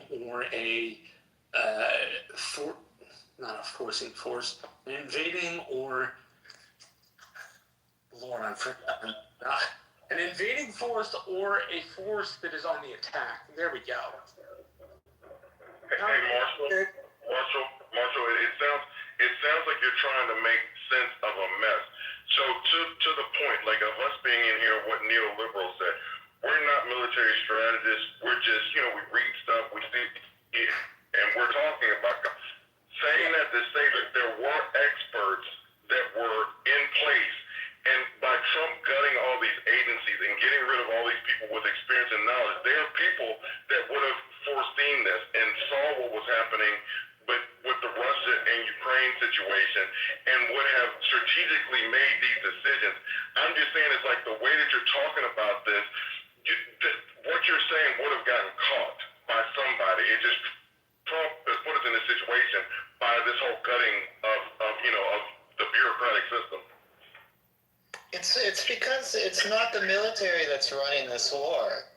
It's the fucking politicians. I think most of this war has to do with Netanyahu wanting to stay in power, personally. I think the man's insane. He wants to stay in power. He needs perpetual war to stay in power. So he's like, fuck, I'll do it.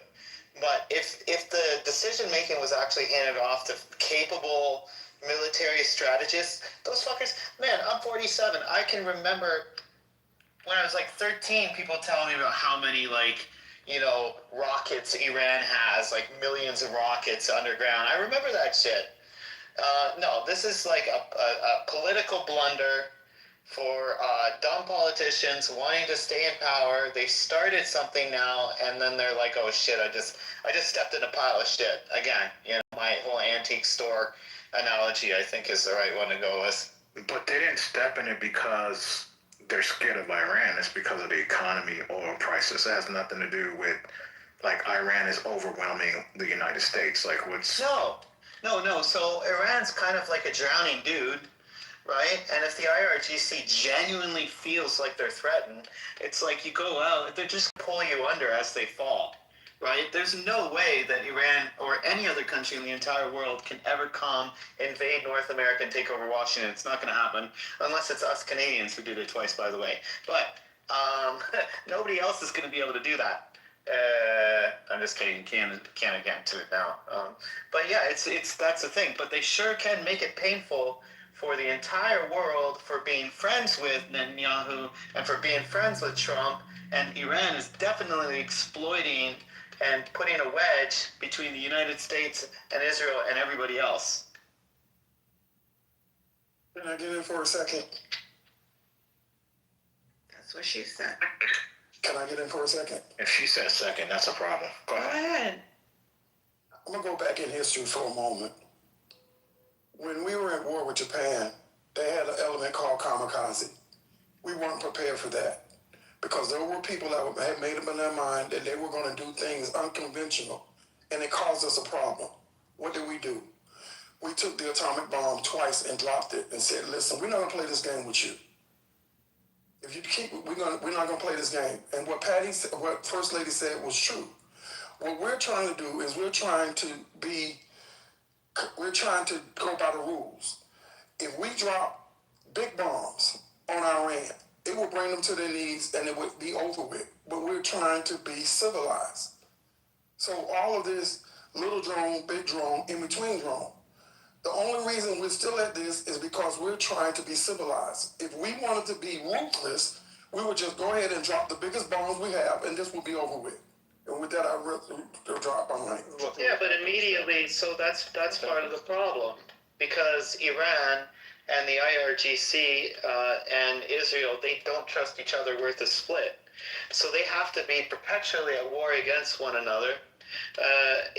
Because after all of this shit, I guarantee you Iran's going to try to make themselves an atomic bomb. And, if let's say Israel dropped an atomic bomb on Iran, well, Iran's going to do the same thing at the very first minute that they really can. And then what? The whole world fucking explodes? And you have atomic war, and then none of us are fucking alive. It's not a solution, man. Japan was an adversary.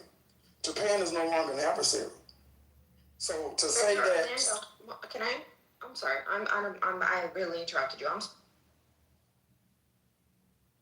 listening. Yeah. I mean, I support it. Nuke. Girl, did you interrupt him just to tell him you were sorry for interrupting him? Yes, I'm sorry, Katrina. I'm signing up to the nuke. Lord Jesus. You know what? We need to do like the old folks.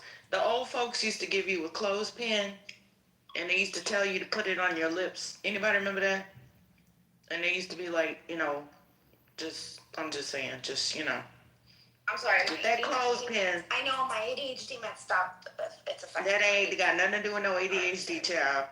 No. I said I'm sorry. I'm sorry. All right. Do better.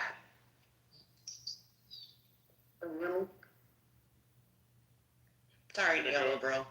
I'm gonna go collect this Coca-Cola water bottle caps. They're gonna be the currency. Folks, can I make a point here? You're liberal. Are you watching Fallout? Is that where that's coming from? That's fun. And neoliberal reminds me of like he would be good on a Copenhagen. I think that's what's called new show. I have no idea what that is, but I guess thank you. Mr. Orlando, what I was gonna. Oh, go. No, go ahead. It's all right. Go ahead. What I was gonna say with Japan, I feel like a lot of times we do comparison, and I do that too a lot. But with Japan, still, again, that was very different overall. Yes, we nuked them, right? What now? If we do something, can we stop with that? Okay, if we do this, Seriously, gonna discuss it? not nuke them. Okay, if we just bombard them, right? We're just gonna commit genocide. We're just gonna bombard it, right? Like erase everything, like Russia is doing.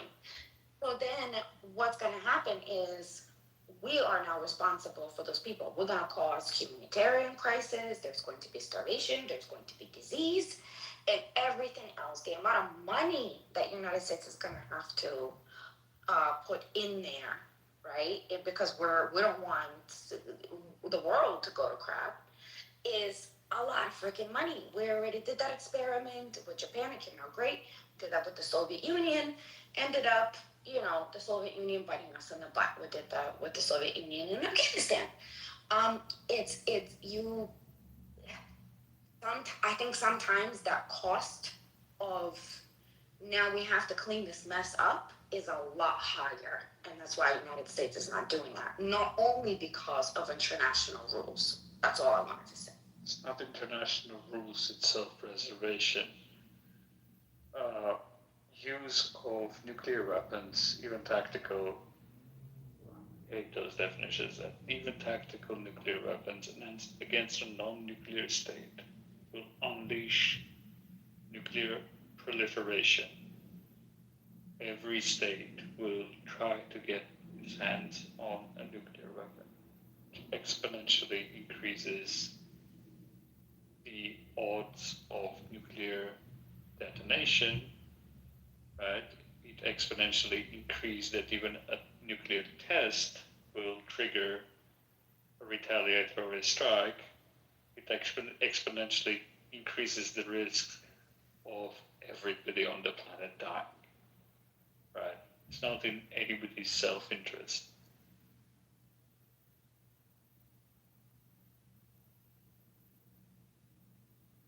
Can we entice Ben to come out of retirement and get a perspective? No, I'm doing this. I'm done speaking. All right. Well, if I say something triggering enough, I think you'll respond, but I won't do that. Well, he know like that backup commercial. Working all day. Yeah, man needs some time off. He has asked me on the sidebar to be his backup, but I'm still reading, so. Oh, I'm you're trying. really, Why you lying? you're really trying to. If you be his backup, his ass needs to be. Yeah, Good job. yeah. I'm a band adjacent nigga. Oh boy, I feel like his entire bloodline just screamed with that statement. Yeah, it's okay, bro. That was fucking screaming joy. Anyway, Where he fits, because I was sucking man Finley's dick 2 days ago. Oh my god, will you stop saying that? That's just really gross. I apologize. I've been trying. I've been praying. I contacted the prayer warriors. I got on the prayer line. What? Wait, what? Hold on. Wait, what? He failed the physical. Wait, what? Hold on. The Ravens. Wait, what? What's going on? I want to put the Ravens. He don't have to trigger me. My hands are wet. He might try to trigger you. Let's check. All it takes is football. Somebody said they just saw it. Let me look it up for you. No, people are saying, who is, I don't even know who these people are. It's true. I just passed the headline and came back to the screen. What's going on? What happened? It is true. The Ravens backed out the deal with Crosby. Is she sick? Oh. No, I'm laying down. They gave Lay down. They gave 2 first-round draft picks for Crosby. Yeah, why they do it though? Because he's a generational pass rusher. Why they back out of the deal? Do you give the mic to people one after the other? Go ahead, bruh. Mr. Go ahead, speak your piece. My name is Mushtaba Al-Muhammadini. I'm an Iranian American peace and democracy and Mother Earth activist. I am the founder of Peace-Seeking Iranian Veterans and also founder of National Peace and Democracy Coalition of Iran.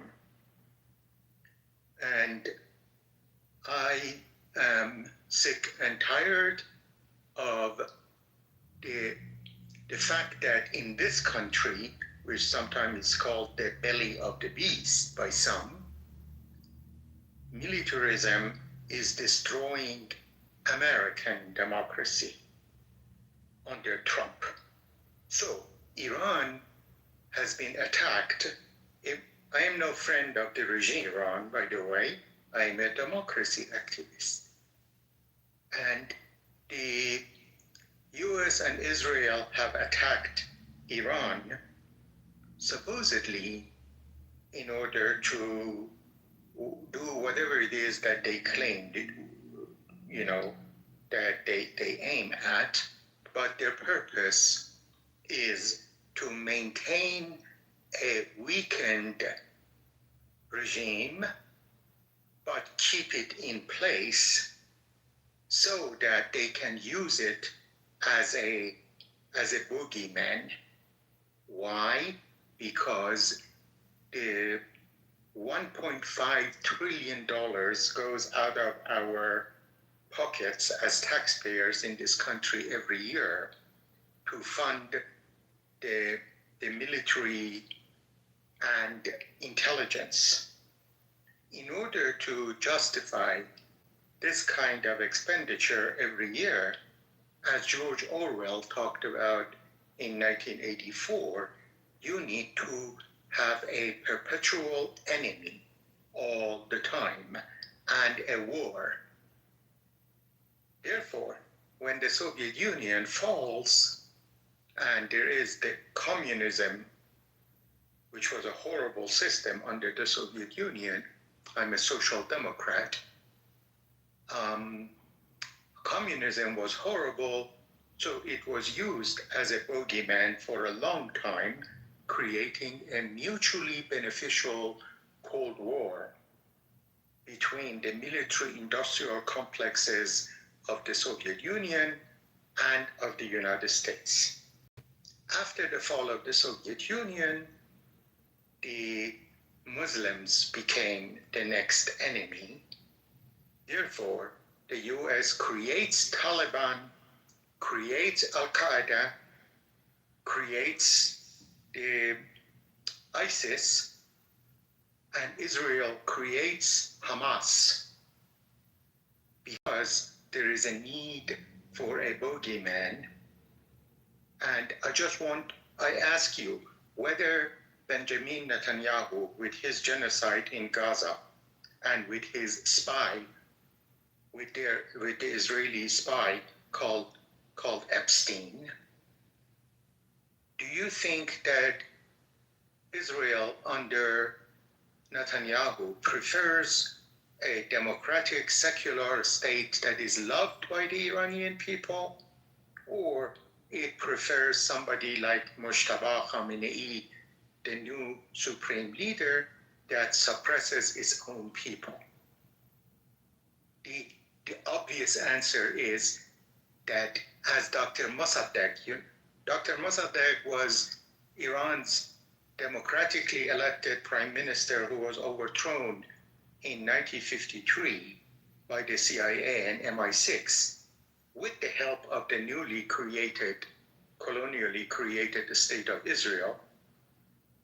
And Dr. Mossadegh said internal despotism and external colonialism. Serious rules created by the United Nations. Every nation but one. Also, don't interrupt. Don't interrupt him, please. I'm sorry, Mustafa, continue. Okay. Dr. Mossadegh said internal despotism and external colonialism are two sides of the same coin. Either they need one another as friends, like the Shah and Nixon, the dictatorial Shah of Iran, and Nixon, of course, as master and servant, or they need one another as enemy, like Ayatollah Khamenei, the late one, or his son, and Benjamin Netanyahu. They need one another as enemy. Therefore, they perpetuate conflict. They prevent peace. In this case, for the second time, some negotiations were going on. How are we? No, Marshall. Stop being a colonizer. Let him speak. Go ahead, Mr. Mr. Maj. Mujtaba or Muji Abba. And you see, people from the global north jump in the middle of your sentence so that you can't tell the global south perspective. Oh! Yeah. Yeah, people from the global north are used to their narcissism. I'm a psychologist. Their collective narcissism. Yeah, Ilha. Yeah, Halillah.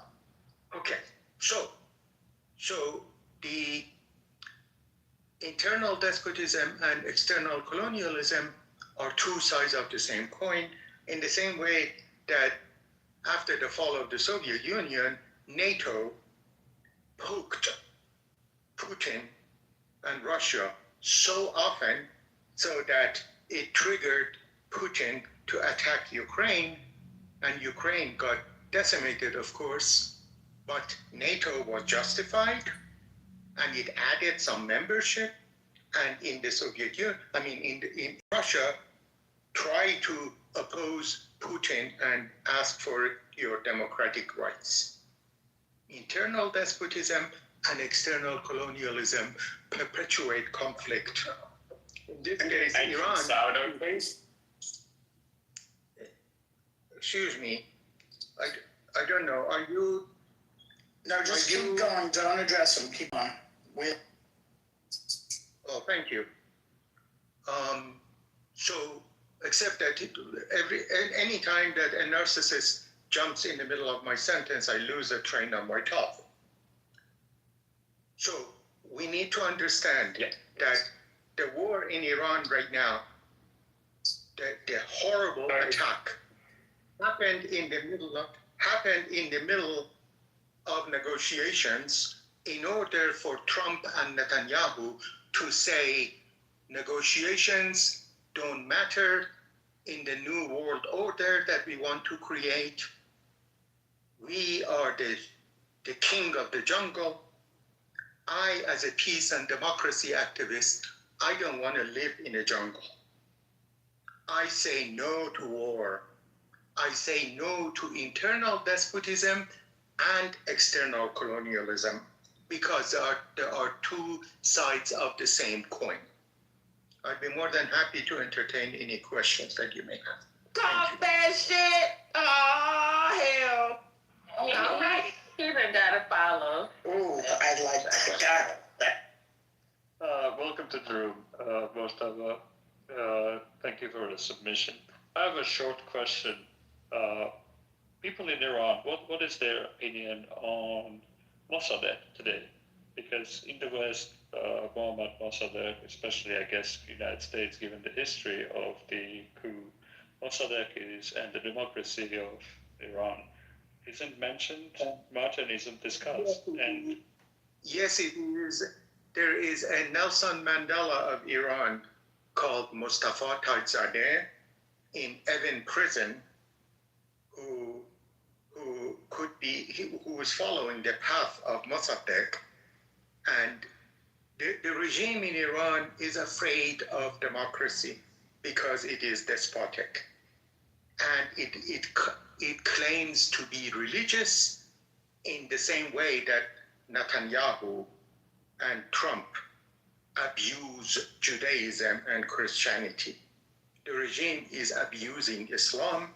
Therefore, since Mossadegh was a secular Democrat, accused of being a communist, of course, to justify the coup, the regime, as well as the previous regime that overthrew Dr. Mossadegh, have gone after the legacy of Mossadegh. I am the founder of the Mossadegh Legacy Institute. His main legacy was nonviolence. He was in touch with Mahatma Gandhi. So systems of governance that are based on violence suppress nonviolence in the same way that Netanyahu and Israel created Hamas in order to suppress the nonviolent desire of the Palestinian people to have a secular democratic government. And Trump continually, as a peace activist in this country, I get death threats from the goons of Trump, Netanyahu on the one hand, and from the goons of Khamenei on the other. Why? Because I am challenging the primacy of might makes right. Might makes it savage. It doesn't make right. So if we are to follow the path of Mossadegh, we need to stand up to internal despotism in this country, especially in the belly of the beast. We need to stand up to the Trump's fascism, because its fascism creates war with the help of Netanyahu in order to justify their jungle and create genocide. I hope I didn't over answer the question. No, thank you. But Thank my you very second part to that question was how are people in Iran today relating to the legacy of Mossadegh? Because the impression, I think, in the West is the kind of primary opposition leader and is Pahlavi, right, rather than other leaders, right? Perhaps. If you could expand on that. Sure. Thank you for that beautiful question. You see, the Reza Pahlavi and his cult, I call them the cult of Pahlavi, in the same way that we have a cult of Khamenei, and we have cult of Netanyahu, and we have the cult of Trump. People inside Iran they want democracy, they want especially a secular democracy. That's why I created the National National Peace and Democracy Coalition of Iran, they want secular democracy, except that they have been brainwashed by both regimes to say Mossadegh is not the way to go. The younger generations are not familiar with Mossadegh because the current regime has prevented people from learning about Mossadegh, and the previous regime that did the coup with the help of the CIA and MI6 and the Soviet Union, by the way, they have done their best in order to sabotage the legacy of Dr. Mossadegh.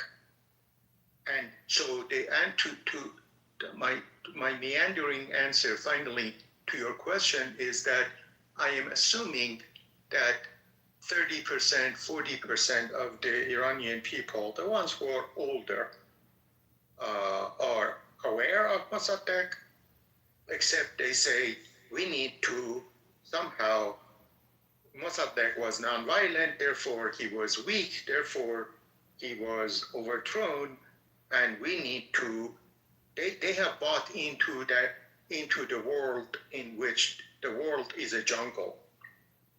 And so therefore they say Mossadegh's nonviolent path is not effective in terms of trying to deal with this regime. And the regime loves that because the regime wants to develop a binary of you're either with us or you're against us. And that's what the basic dynamic is. Thank you. And continuing on the topic of binary, another impression that I think people are given that the option is either supporting the Israel-United States war in Iran, right, as because quote unquote the Iranians wanted, right, or the other side to that binary is the other people, other Iranians are pro-regime and are going to stand with the regime. They are the minority, and middle is erased, right? We don't hear about people that perhaps are opposed to the regime, right? But also don't want the war. And correct. If you could talk about that middle and whether it is more prominent or not. Well, yesterday there was a Christian Amanpour on CNN. In Persian there is no he or she. That's why I get confused between the he and she. And anyhow, Christian Amanpour was talking to a gentleman who just came out of Evin prison, Mehdi Mahmoudian. And basically he said, we need to stand up to the, internal despotism and the US and Israel attack. They helped the regime by attacking Iran, and so the forces and then he emphasized nonviolence. He said we the Iranian people want to stop the cycle of violence, and so people in the middle are always destroyed or undermined by the forces of violence on both sides. In this case, Reza Pahlavi, the son of the previous dictator who has invited this horrible attack on the country, not just the regime, his supporters, attack viciously people who are in the middle, because as soon as you don't agree with their cult, they say, oh, you are a supporter of the cult of the other, of Khamenei.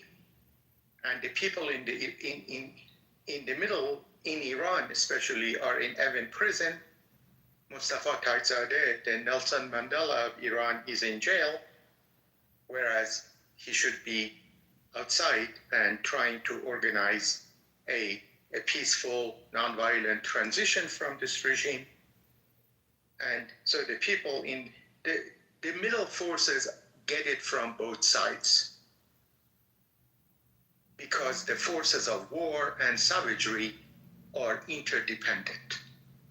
Internal despotism and external colonialism are two sides of the same coin. I'd be more than happy to send you the link to the National Peace and Democracy Coalition of Iran. If you could put it in the chat. Yes. Thank you. Okay. Please. Thank you. During the club, we try to have informed conversation on current events, and this is current events. Okay, I'll press on the join to see what happens. I'm not familiar. I'm old. I'm 68 years old, so I'm not familiar with these little gadgets. Welcome. Yeah, Thank you. It's very refreshing to hear you, so thank you so much for that. Thank you.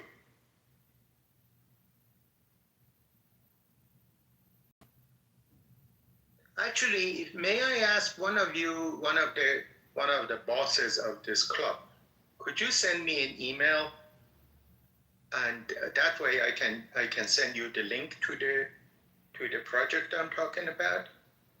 My email is Amazon. Do you guys have a pen and piece of paper or something to write with? I think it's in your bio. We can see it. Good job. Yeah. Yes. Please send me an email. Can I ask you a question, Maitava? Please. So in the chat, some people are saying that most of people in Iran are supporting Raza Pahlavi. Is that true in your opinion? That's regime propaganda. You see, the regime likes to perpetuate that binary, as well as Netanyahu and Trump. So what they do, they trumpet, well, I mean, pun intended, they trumpet the binary. Part of that binary is the regime says, oh, whoever in this country or outside who is against us, the government of God on earth, as they call themselves, like their counterpart in Israel, the government of the chosen people, whoever is against us is a Reza Pahlavi and Zionist, lackey, or imperialist, whatever, lackey. And so they purposefully have aggrandized Reza Pahlavi because they want to suppress people like Tajzadeh and Mehdi Mahmoudian and other people, Nasrin Sotoudeh, and other people, nonviolent civil society resistors inside Iran that say basically that we are standing to both internal despotism and external colonialism. So the propaganda that Reza Pahlavi is loved by like whatever the majority of the people is just as much propaganda as is Netanyahu and his propaganda about the genocide in Gaza and the number of people that the regime killed. Just give you one example. The number of the people that the regime was provoked, by the way, in part by external colonialism, when the Shah's son said, come onto the street, and Trump said, we will have your back, the number of people that the regime brutally killed is somewhere around 7,000.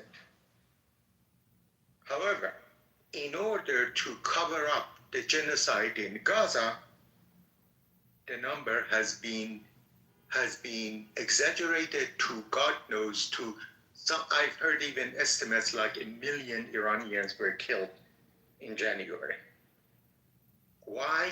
Because they want to normalize savagery. They want to normalize the genocide in Gaza. Therefore, they exaggerate the numbers. So the so-called popularity, I'm not saying that inside Iran, the people are not so frustrated with internal despotism that they are that they think external colonialism is going to rescue them. I'm not saying that. I'm saying that as one of the professors of political science at University of Tehran who was fired and is almost in jail, he said when people express love for the Shah's son, they are not asking for a monarchist system of governance. They are just saying they're saying screw you to the regime. So as a political scientist, I'm not a political scientist, I'm a psychologist, cultural psychologist. But as a political scientist, he says, you need to understand the meaning of the rage, of the desperation, which expresses itself in opposition or in expressed love for the Shah's son. He said, this love is shallow. This love is an expression of rage. Therefore, we should not confuse the two in a political science framework. So let me give my estimate of how many people are inside Iran, my best guesstimate of how many people inside Iran are for Reza Pahlavi and how many people are for the regime.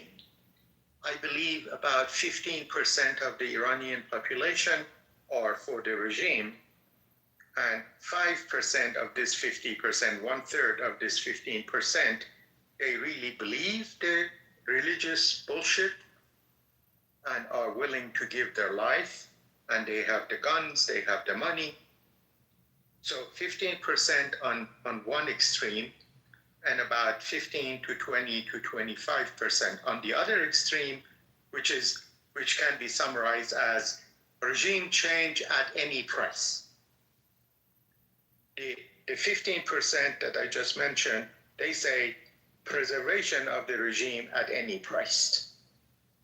So, and then the rest of the people, the gray population, as it's called in Persian, they are, first of all, traumatized right now as a result of the savage attack on the country in the name of attacking on the regime. And they would be happy with anybody. It's like a person that is being tortured. When you torture a person, they say whatever you want them to say, or sign whatever confession you want them to sign in order to stop the torture. Therefore, the Iranian people who are happy, especially inside Iran, who express happiness about the savage US and Israeli sabotage of peace in the form of this attack, they are expressing, I am tired of internal despotism. And they fall into the trap of thinking that external colonialism is going to come to their rescue. Whereas I believe, and a lot of other people, including Mustafa Taqizadeh and Mehdi Mahmoudian and other nonviolent democracy seekers and peace seekers, they realize that internal despotism and external colonialism are two sides of the same coin, as Dr. Mossadegh said. Sorry if I went too long. No, thank you.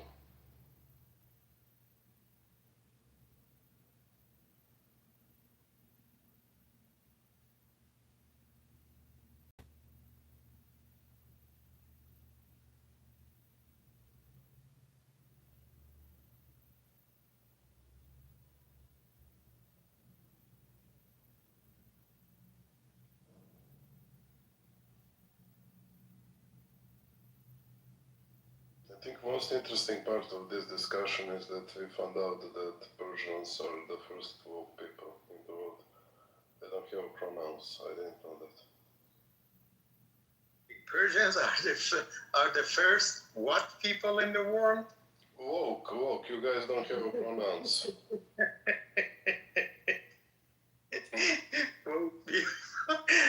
Okay, you mean Persian doesn't have any he or she or even at the level of verb? Yes, if that's what you call woke, yes, we are woke. I hate to correct Igor, but I feel I have to. That would make them anti-woke, Igor. Anti-woke. Yeah, they don't have the pronouns. Yeah. Anti-woke? Well, I don't know. I don't play in the woke Olympics. I love this. Thank you.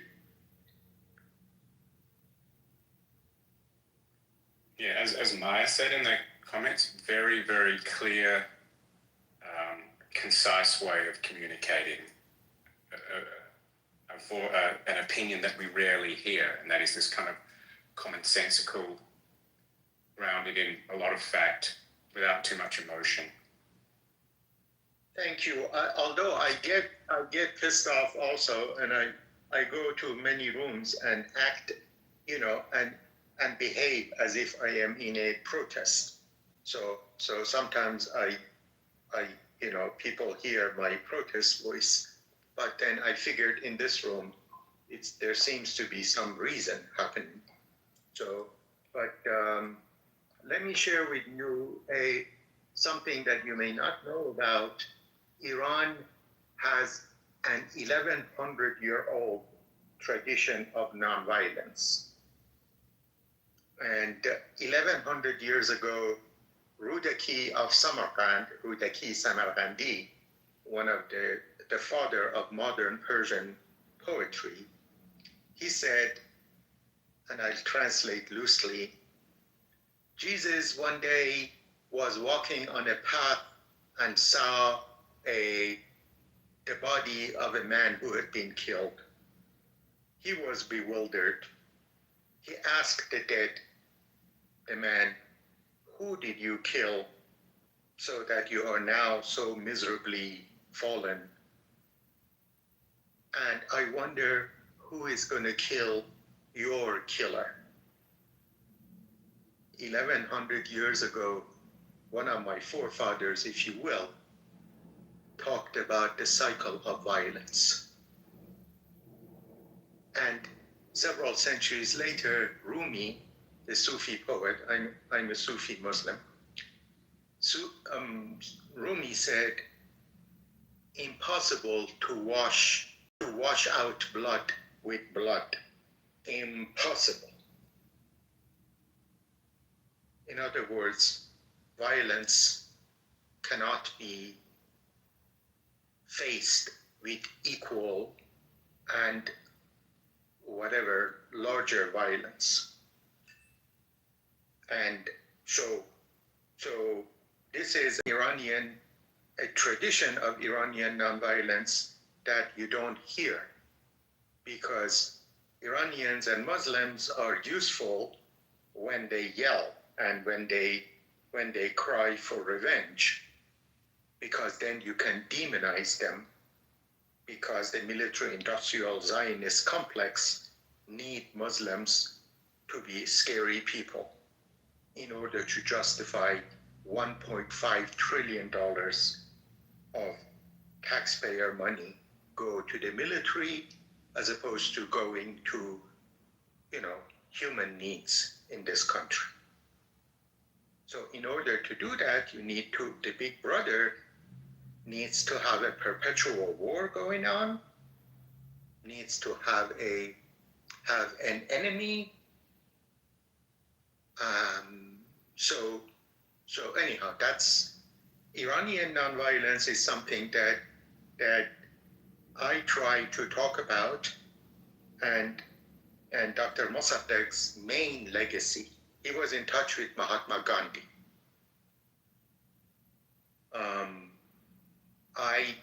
I began a process called Circles of Nonviolence, which is now called Chambers of Compassion.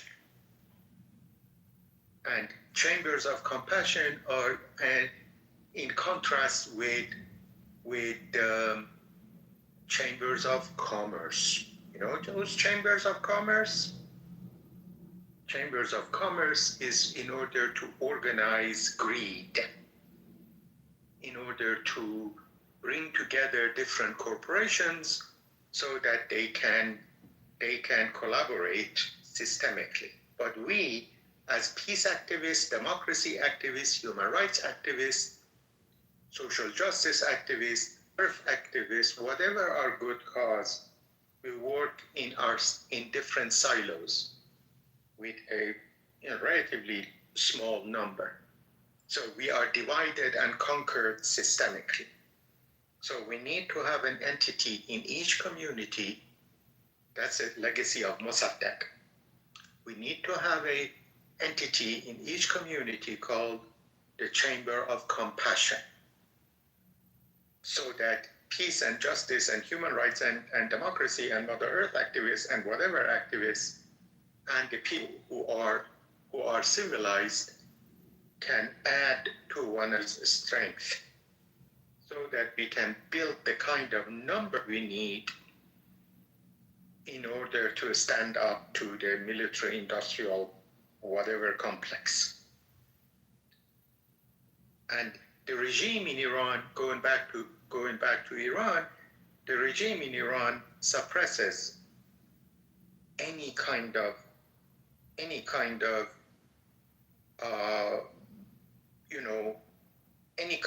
organized civil society, because it realizes that when people united can never be defeated. It has come to power as a result of a nonviolent revolution that got sabotaged by religious zealots. Therefore, it brutally suppresses any expression of systemic collaboration of the civil society. This is what the Shah did after the coup in 1953.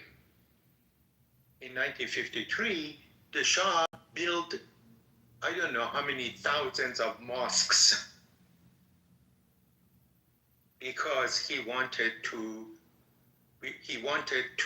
at the same time that he was suppressing any other form of civil society activity.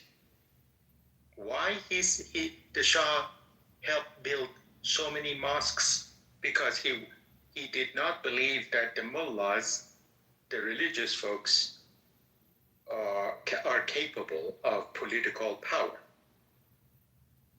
Therefore, he was buying them.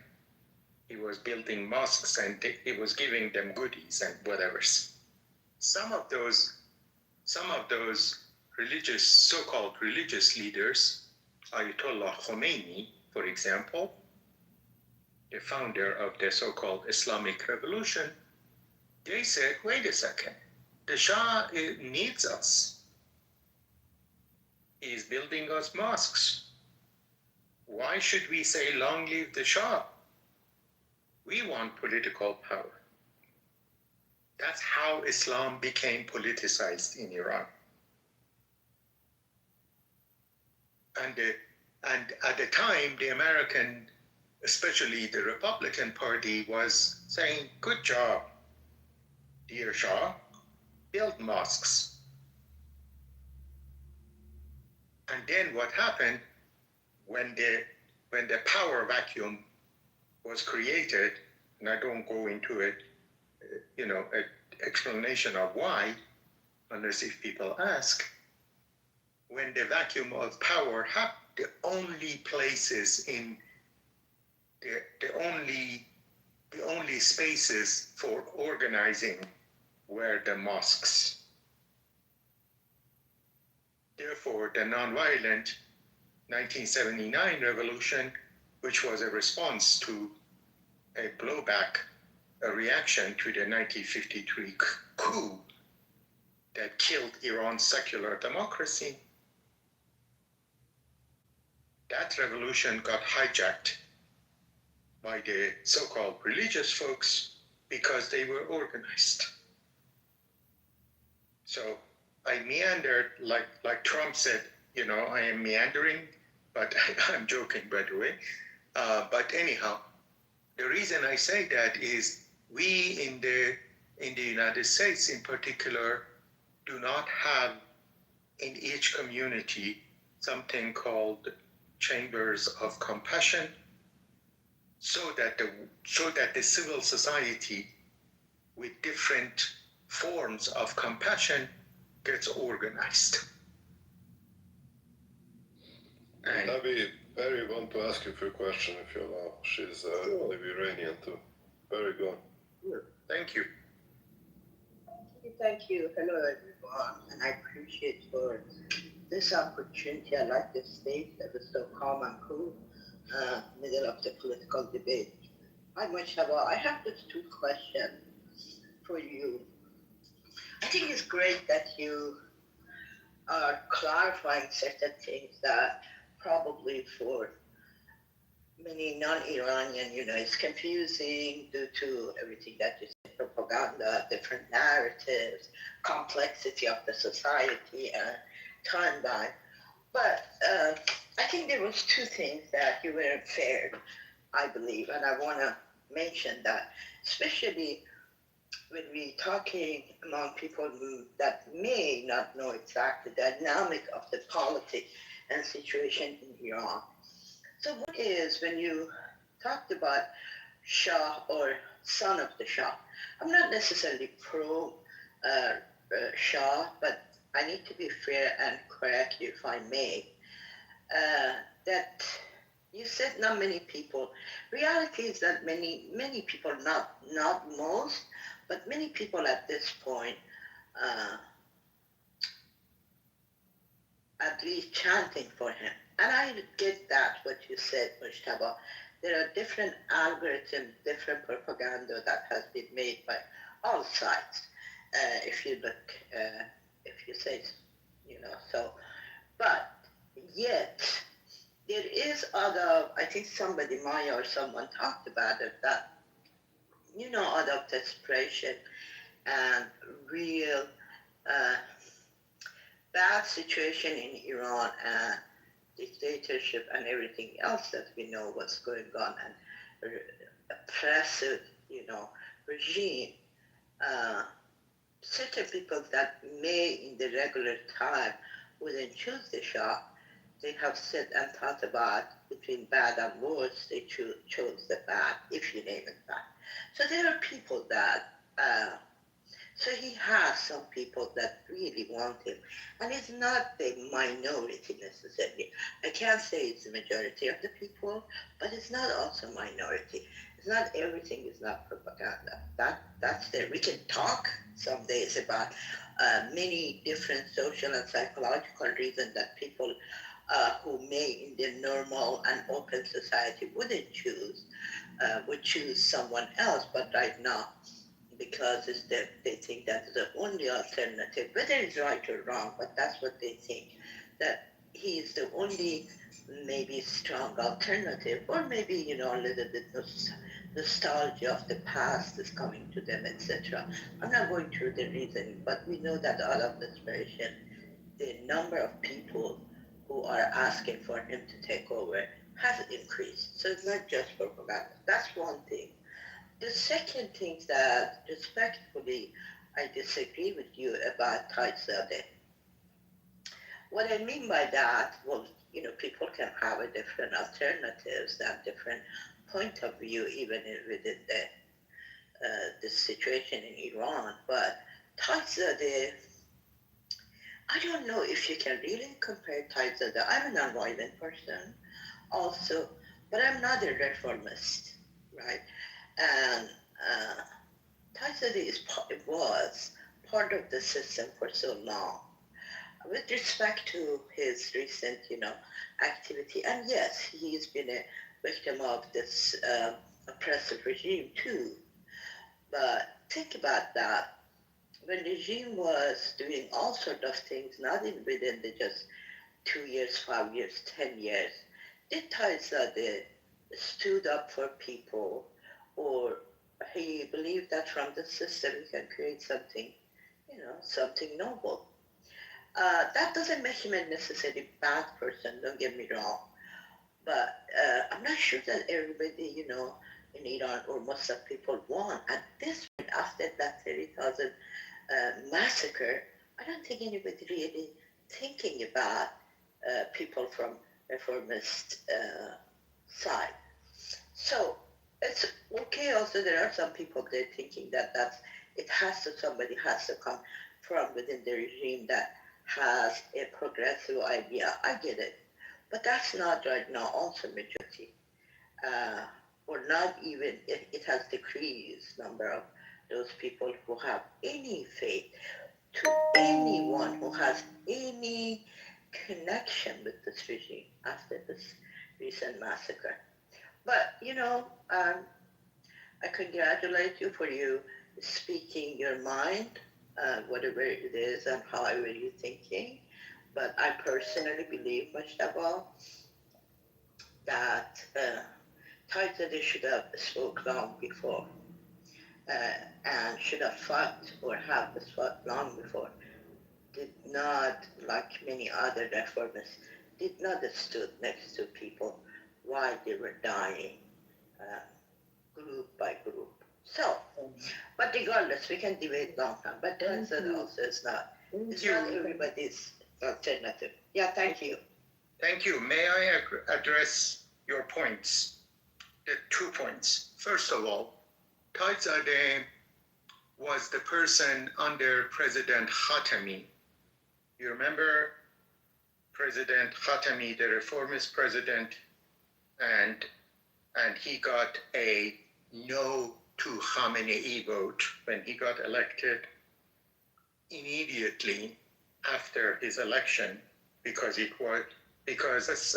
Israel on the one hand and the regime on the other hand, the hardline to speak, did not want a secular democracy to be born out of the revolution. So they began sabotaging both Khatami from the US and especially Israeli side, and their counterparts inside Iran, among the so-called hardliners. Taizadeh came in 1378, when there was a brutal attack on the dormitories of the students at University of Tehran. He was the one that came as the deputy interior minister and saved a lot of people's lives. Taizadeh in 1988, when Ahmadinejad and the goons of the regime stole the vote in that coup, he was put in jail for 7 years, most of it in solitary confinement. And the reason I call him Nelson Mandela of Iran is because, and then of course he has been sabotaged, his legacy has been sabotaged because he is for nonviolence.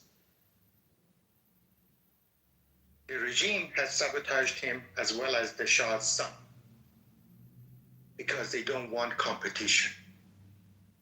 They don't want a nonviolent, secular, democratic competition. Can I cut you for a second? I'm just trying to get. So you guys talking about Tajugan? He's part of the government right now. But no, he's prison.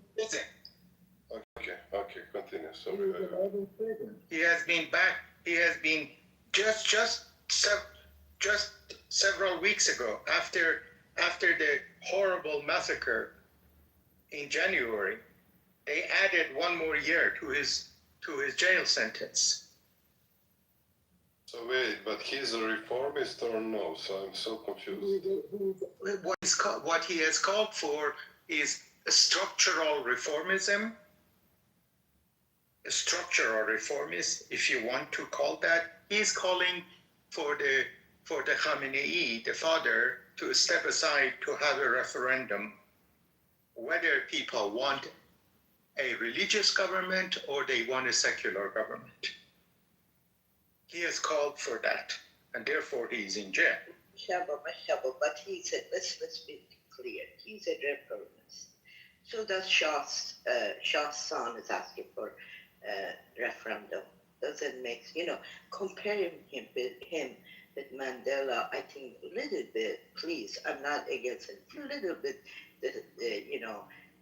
disrespecting Mandela, if I may. Well, Nelson Mandela was for as people know, especially in this room, which seems to be people who think, the Nelson Mandela for many, many long years in the equivalent in South Africa of Evan Prison, Robben Island Prison, he was a leader of an armed revolution against apartheid.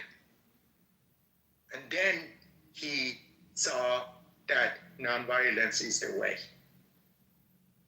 So Tarzadeh, at the beginning of the revolution,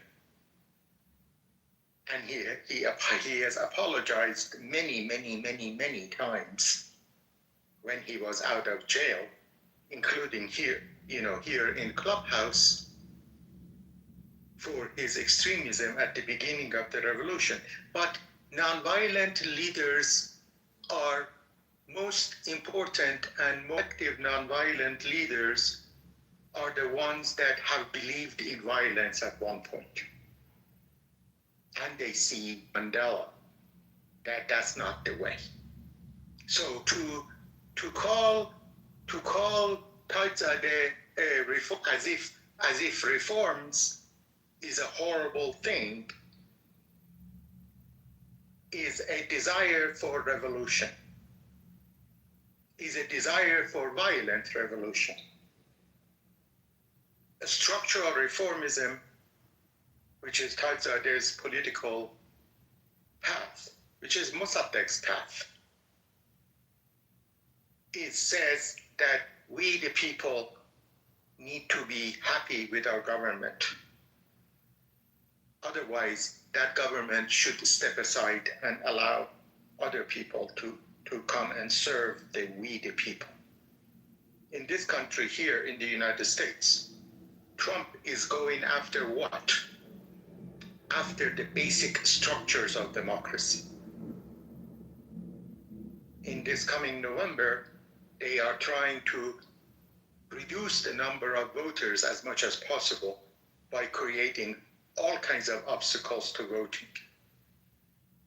So when we put down somebody or, don't get behind somebody who is nonviolent, who is from inside Iran, who has a following, then the other option is what the regime likes.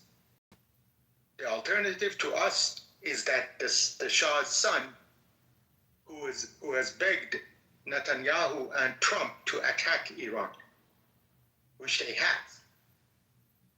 Therefore, the regime is now it's bloodied. Therefore, it's going to take revenge. I am worried about Tarzadeh's life and other political prisoners, because the regime is bloody now, which is what Netanyahu wanted. Netanyahu wants to create a failed state out of Iran. A feuding failed state of a number of,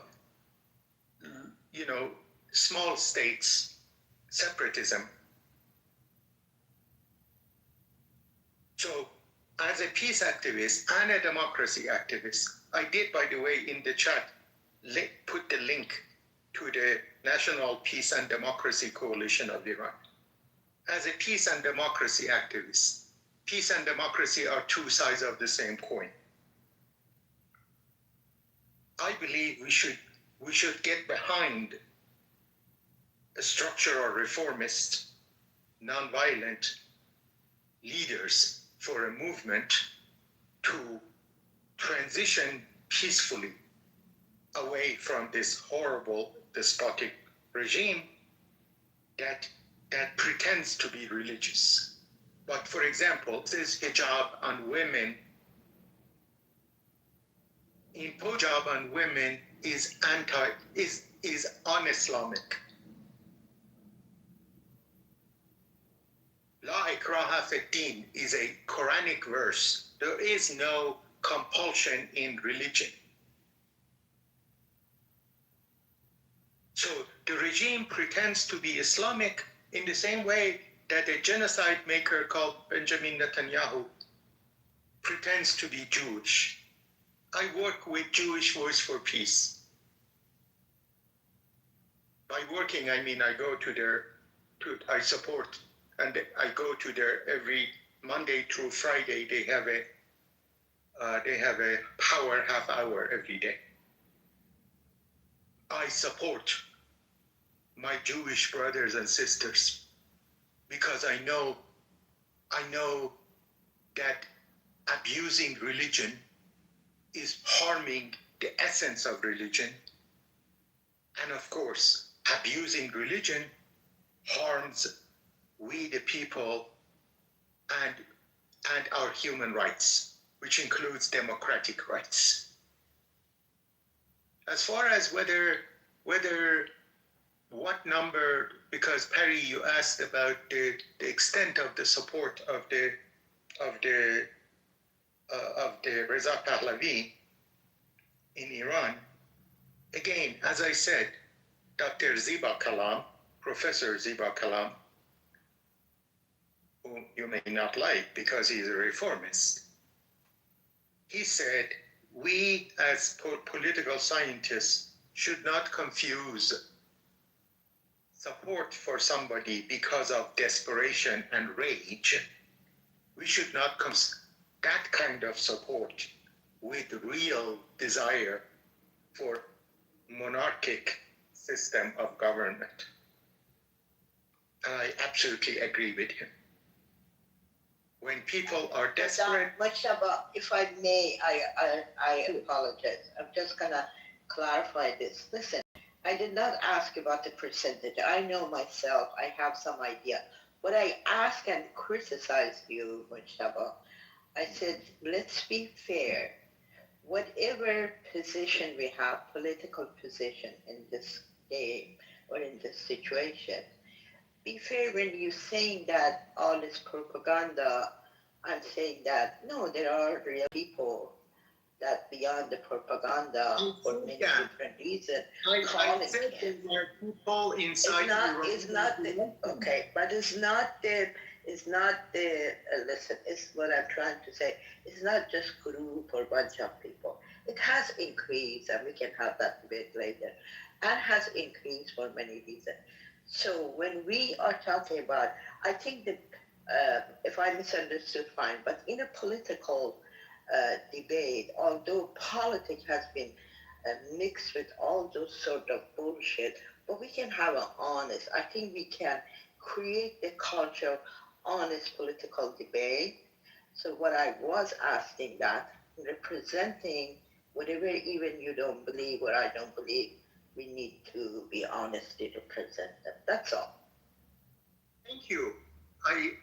I believe I was very honest when I said that the people inside Iran that are sick and tired of this regime that pretends to be Islamic and is not a republic, they are so sick and tired of the regime's many structural problems, and they are so under sanctions.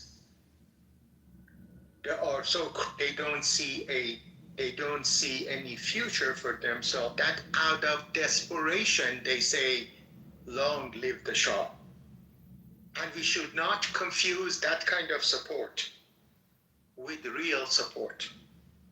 I'm quoting a political scientist. I am not a political scientist. Okay, we realize that there are a lot of people, especially in the Iranian diaspora, who are cheering a son of a despot called the Shah, killed Iran's democracy in 1953, therefore caused the revolution, And the Shah built all those mosques because he was suppressing any other form of political expression. Therefore, the revolution was hijacked by religious because they were organized. And now adoration, people say, oh, what a good life we had under the Shah. Right now, if you want to measure, since I'm a scientist, I'm a psychologist. If you want to measure the depth of support for monarchy, most of the people in Iran are, I don't know, some 60% of Iranian are young. They were not even born at the time of the revolution. All they have seen is propaganda by loud monarchist TV stations funded by Israel and the United States in order to create a situation in which the military-industrial complex says, when you rebel against us, then you're gonna, you deserve what you get. And it was wonderful under the Shah. I was tortured under the Shah, Peri Khanum. Lady Peri Khanum, that's what it means. As a 16-year-old boy, I was mildly tortured in that so-called wonderful government of the Shah, who had overthrown Iran's secular democracy. So when I tell people, when Tajzadeh says, have a referendum, he says to the goons of the regime, if you believe you are so popular, why are you afraid of a referendum? Ask people, do they want a religious government or they want a secular government? Most of the people and then the answer is, oh, we had already a referendum shortly after the revolution. And Tajzadeh says, most of the people in Iran were not born back then. So it's time for another referendum. The Tajzadeh is put in jail, and you criticize him because the Shah's son doesn't want competition, internal indigenous competition from inside Iran. So the regime, internal despotism and external colonialism, the Shah's son, they need one another as enemy, but they work together, they suppress the middle. They suppress the nonviolent democratic, secular democratic middle because they want to create a binary. You're either with us or you're against us. So we need to stand up for internal despotism. We need to stand up to internal despotism and external colonialism at the same time, because there are two sides of the same coin. I'm going to be speaking at a rally nearby here in the state of Colorado on the No Kings protest on March 28. No kings. We are saying we don't want despotism. We don't want fascism. Like a Trump attacking a country like Iran and go and kidnap a president in Venezuela and wants to destroy foundations of democracy in this country by appointing political judges to the Supreme Court. No kings. So I feel bad when my compatriots inside Iran, especially, and outside, They are out of desperation because they've been propagandized so deeply. Because voices of reason and voices, democratic, secular voices of moderation and nonviolence have been suppressed. Because we don't have money, because we don't go and get money from the Israeli lobby, like the Shah's son does. I want Iran to be independent. Istiqlal. I want Iran to be independent and free,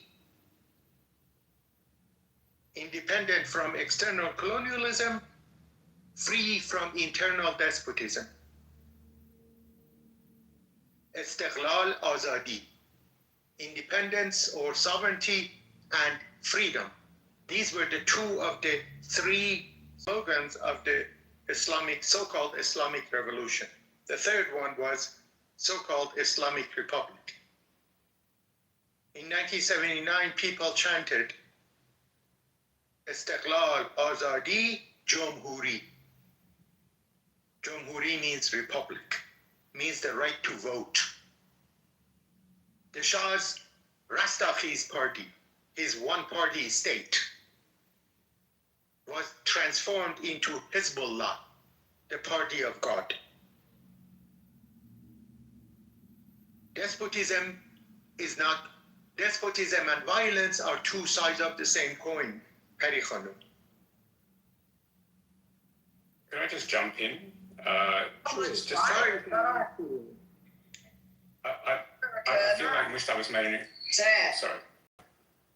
I feel like he's made a bunch of really good points, and Pari gave a really interesting defense. It was done in very well-natured and intellectually honest for the most part. But I think it's starting to get a little too in the weeds for us listeners, because I think they broadly agree that they don't want to be bombed and they want to be able to choose their own leaders.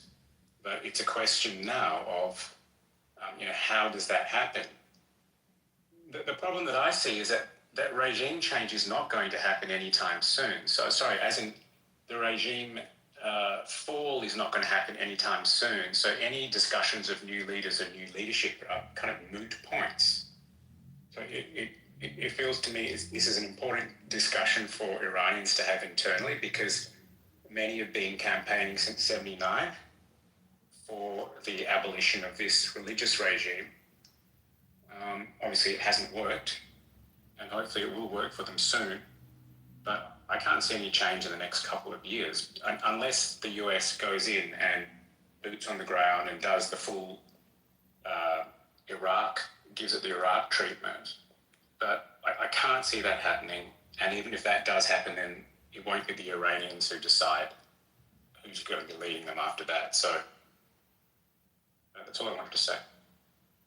Thank you. I agree with you that Iranian people, we the people of Iran, should be deciding our own fate, not external colonialism. And the fact that we are caught between a rock and a hard place, collaborating with each other, the rock being the so-called Islamic regime, and a hard place called external colonialism. The fact that we are caught in between a rock and a hard place, and we can't see immediate relief, should not prevent us from dreaming. Martin Luther King said, "I have a dream." We, the Iranian people, do not need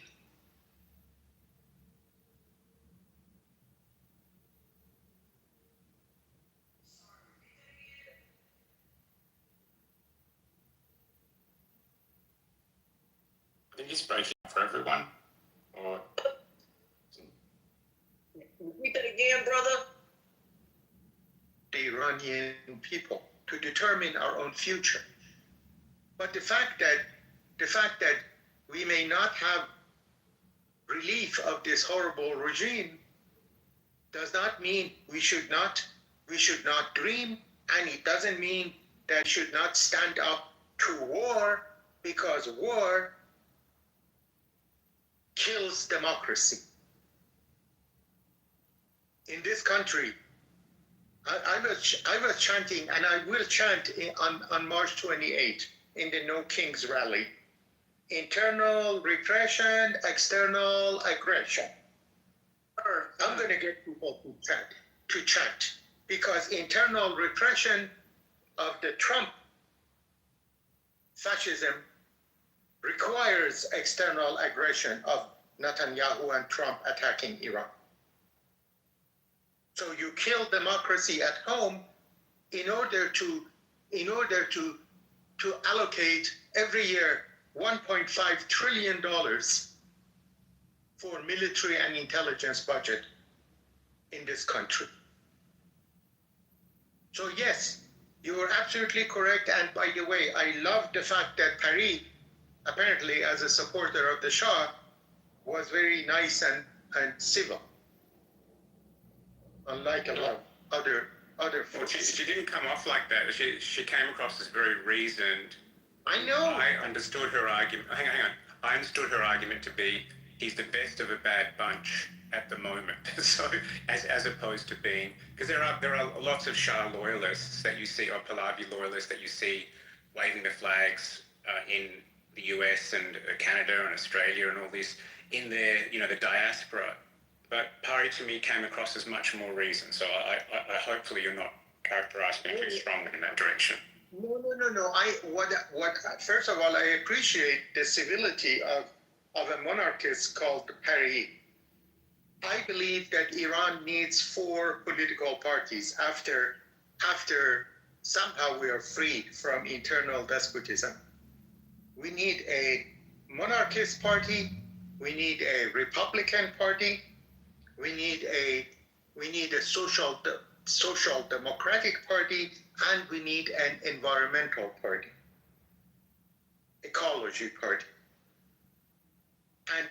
And these 4 parties need to be able to compete with each other in freedom, without external interference, without manipulation by the military-industrial complex, so that we, the Iranian people, can determine our own fate. And if people and I'll tell you this as somebody who is highly critical of the Shah's son and the monarchy, which killed Iran's secular democracy in 1953. If the people of Iran, in a democratic, free, and internationally monitored elections, choose monarchy, I will hold my nose and will even tolerate or will work with that system for the purpose of preserving Iran.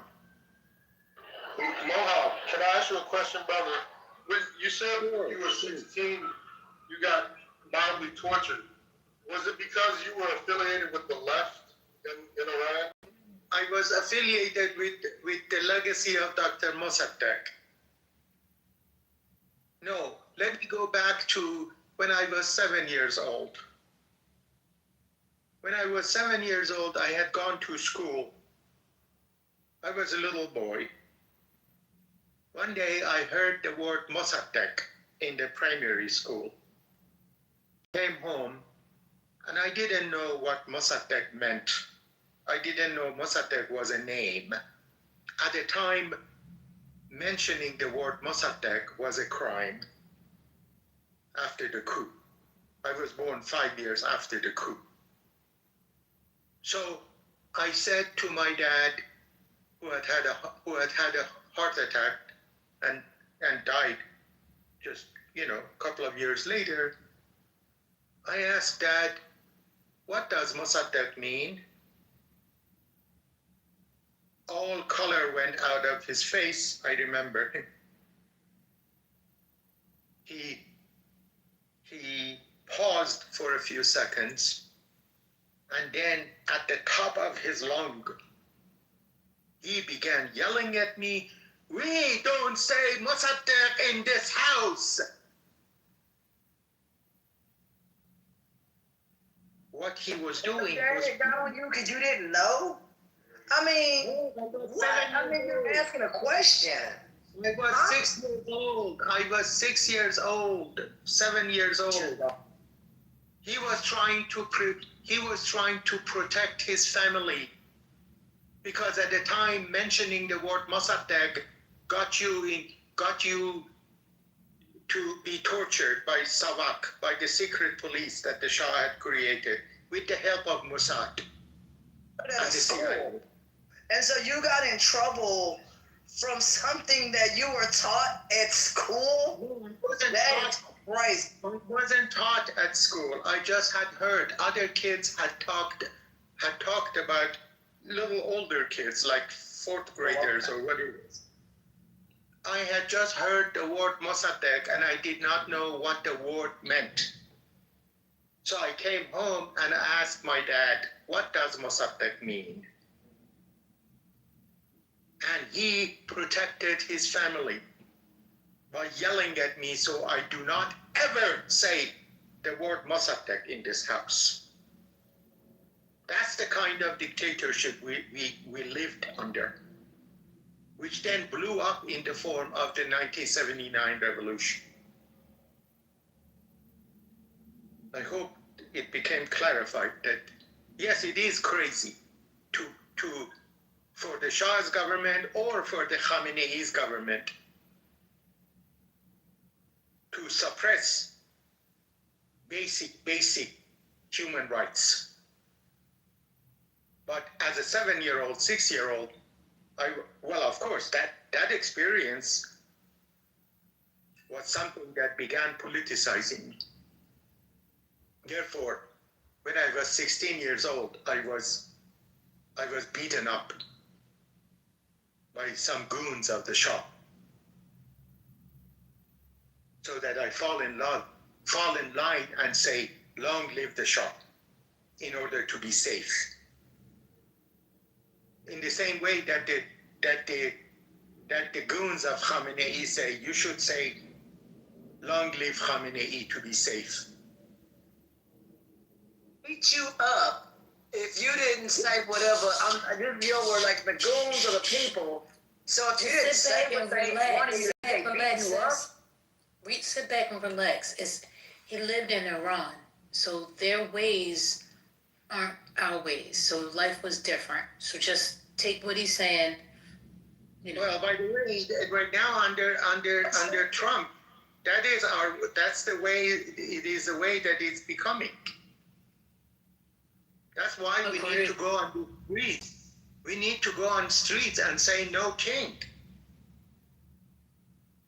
Right now, the political space in this country is shrinking under Trump's tyranny.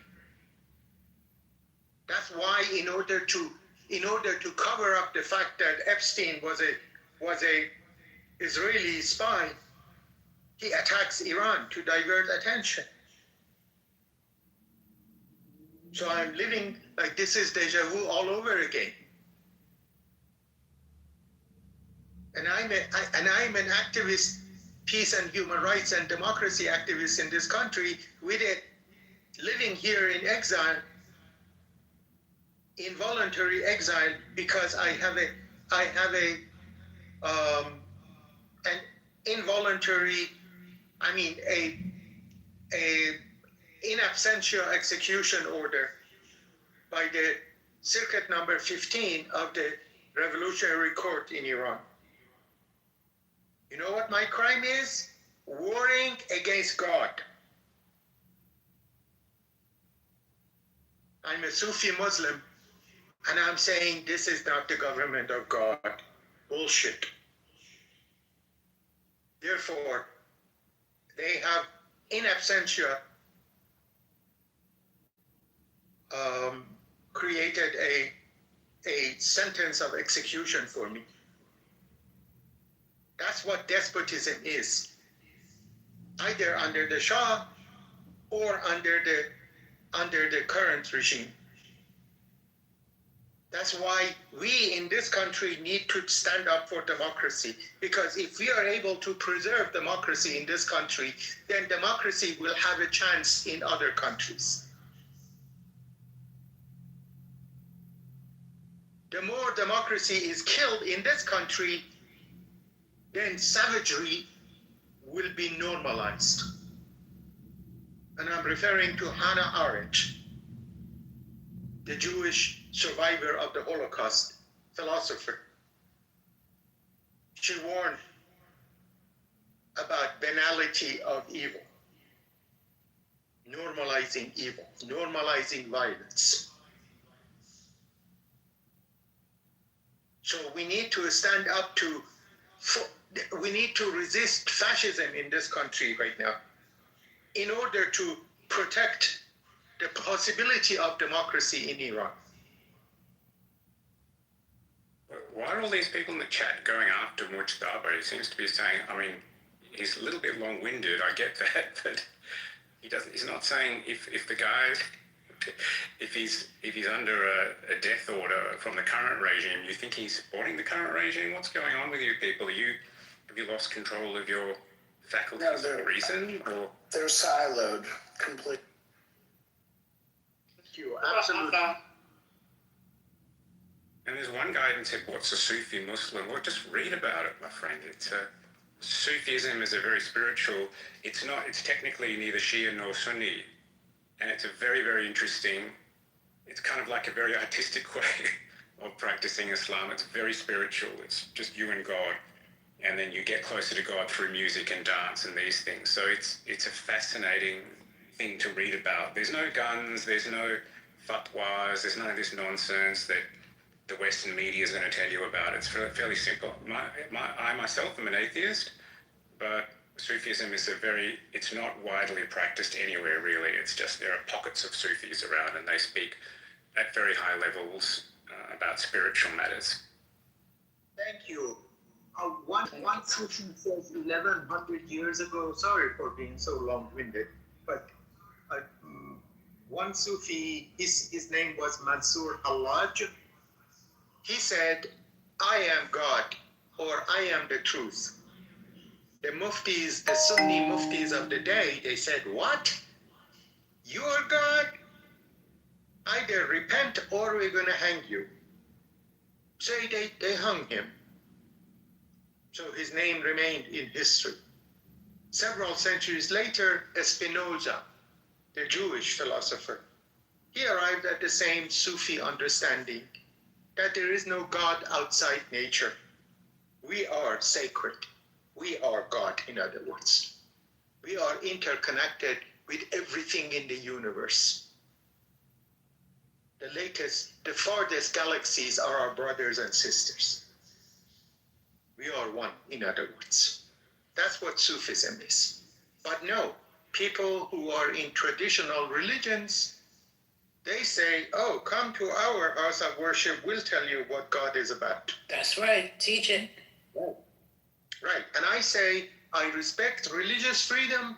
However, I realize that we are all one as a Sufi. But I don't in my talks, I do not preach Sufism, because one language of the heart as connecting to the heart, i.e. God, is just as good as any other. So no proselytizing. If you see a Sufi that is proselytizing, he is misguided. Let's call it that. So sorry for being so long-winded, and I better shut up so that I don't lose my voice. Thank you so much, man. I really appreciate it personally. I appreciate that. Thank you. I sent the link to the National Peace and Democracy Coalition of Iran in the chat, and my email. I'll put my email in the chat, and I say to whoever who cares, give platform to voices like me, because I am the voice of the voiceless. It's a horrendous responsibility. I am trying to be the voice of the voiceless. And this is not, as one of you noted, it's not the voice that is usually heard. But a lot of people inside Iran are in jail because because their voice is the voice of nonviolence and Mossadegh. And I'm trying to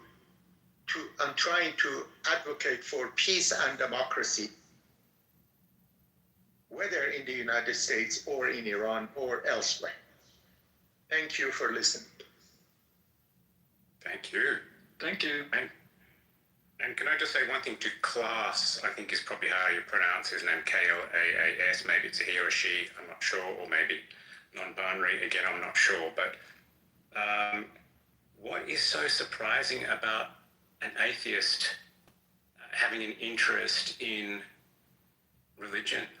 That seems very, very weird, or trying to give some basic information about a religion that that person may have no idea about, or even the aspects of that religion, that is, you and God, etc., etc. That's fascinating. People on Clubhouse are some of these people are either so stupid. Sorry, look, I'm not going to get into ad hominem, I'm sorry. That's not the spirit. Thank you for using EQ. That was nice. My job, I'm sure I messed that up, but thank you for sharing your love and your heart today. Took us a while to get there, but when you're sharing the heart, sometimes it is the road that is less traveled. Hence why we are where we are, because people don't know how to tap into that. And sometimes you have to listen to the story and go along with it to get the understanding. So thank you.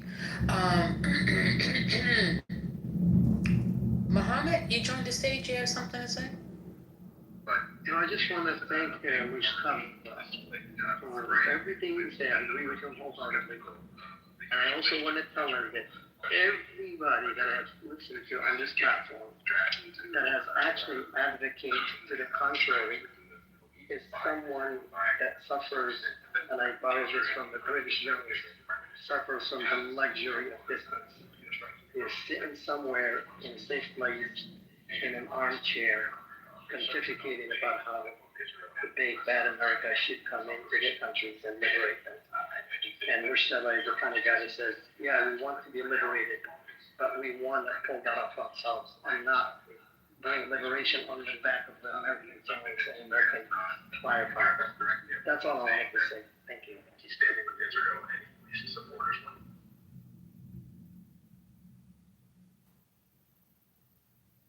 Thank you for sharing. Thank you for sharing. All right. I don't know where to go from here. Firstly, that was actually really great. I don't know if it was the last hour or whatever, but the back and forth with Pari and Mojtaba and even the link and all that was just, and thank you, Kooning, for stepping in there. It just gave me like a little tiny spark of hope because we don't hear these perspectives. And I stand on the side of always, and I've always been this way, for me personally, just as a Jew, feeling very marginalized as a pro-peace, like anti-bombing, anti-war, gets drowned out by the disease on here. And I fucking hate it. Don't want to make this about me. This is about their submission and what's going on in Iran. So I appreciate that. So thank you. Shalom, brother. Shalom. Hey, Andrew. Hi. Yeah. I would like to say something about what I've just heard over the last hour. I thought it was absolutely very clarifying speech about what is going on and what has gone on. And what really struck me was this whole idea, I'm going to look into it further, this chamber of compassion as opposed to a chamber of commerce. Such an interesting idea that it absolutely needs to be looked into. I thought that was just absolutely fantastic. It was the best hour on Clubhouse I've experienced in quite some time. Thank you so much. Send me an email, brother. Send me an email. I'll put my email in the chat again. It's so good to hear your voice, Andrew. I haven't heard you in a while. I friended you, sir, so you can friend me back. Definitely. Absolutely fantastic. Hey, sorry to, I just wanted to ask Mustafa if he could check his messages. I sent him a message, just want to invite him. I am Moroccan American to add, and we do have a room here at Clubhouse for mostly Moroccans, and I see that a lot of them have drank too much of the Empire's purple Kool-Aid, and I would love for Mustafa to accept the invitation, come and speak to them. Send me an email, brother. Send me an email because I'm not familiar with the messages and all these. So if that's a yes or no. Okay.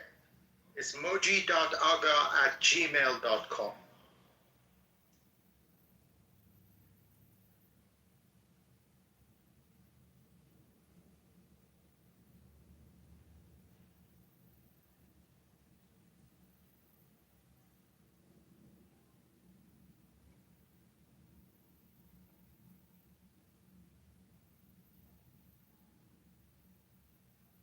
We are the world. I'm just kidding.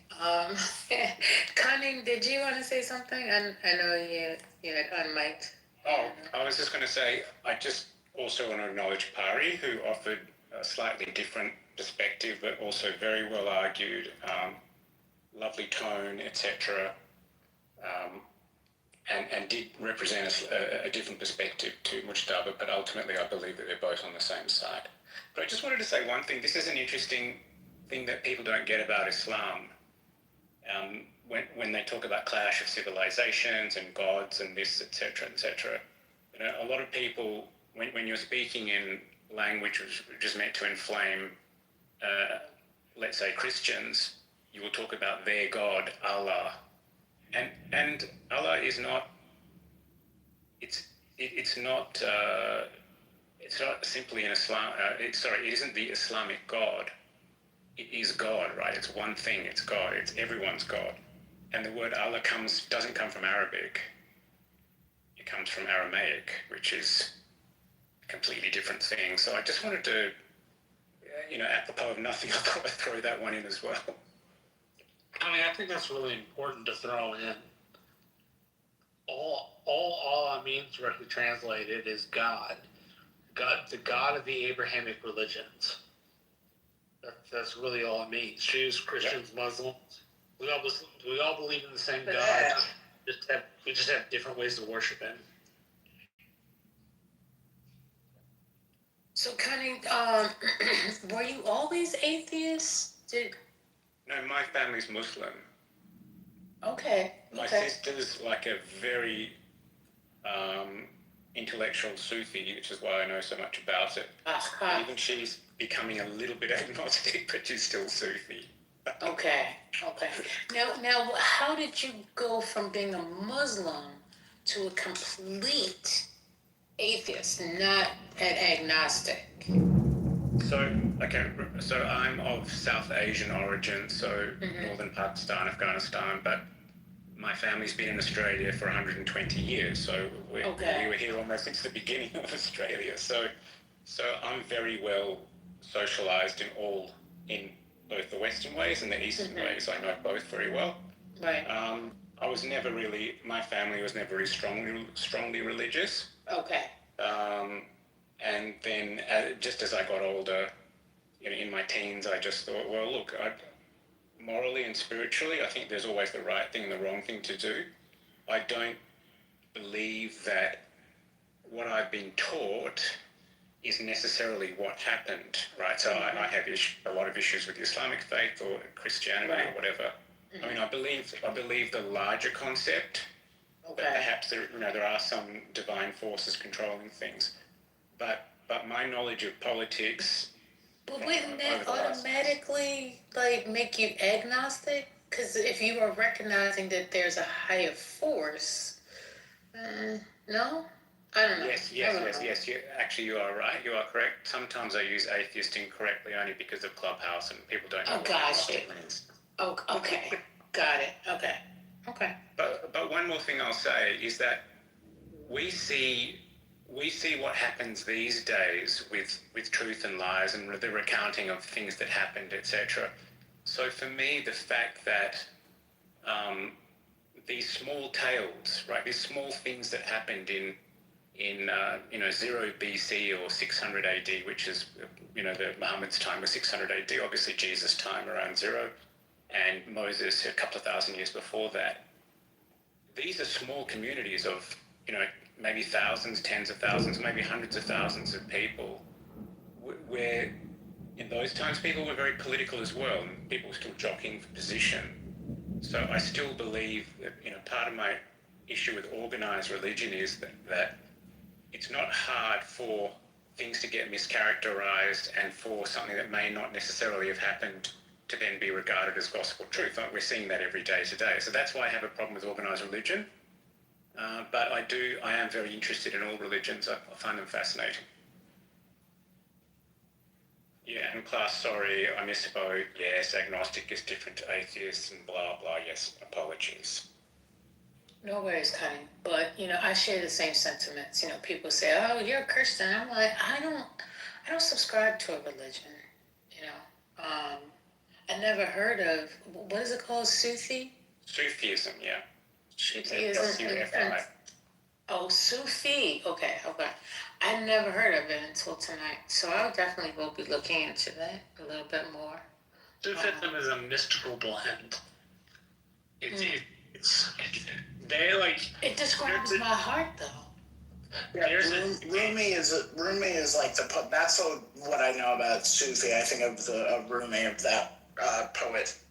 So if you want to look into that, you should. Really, it's at the end of the day, spiritus, it's spiritus.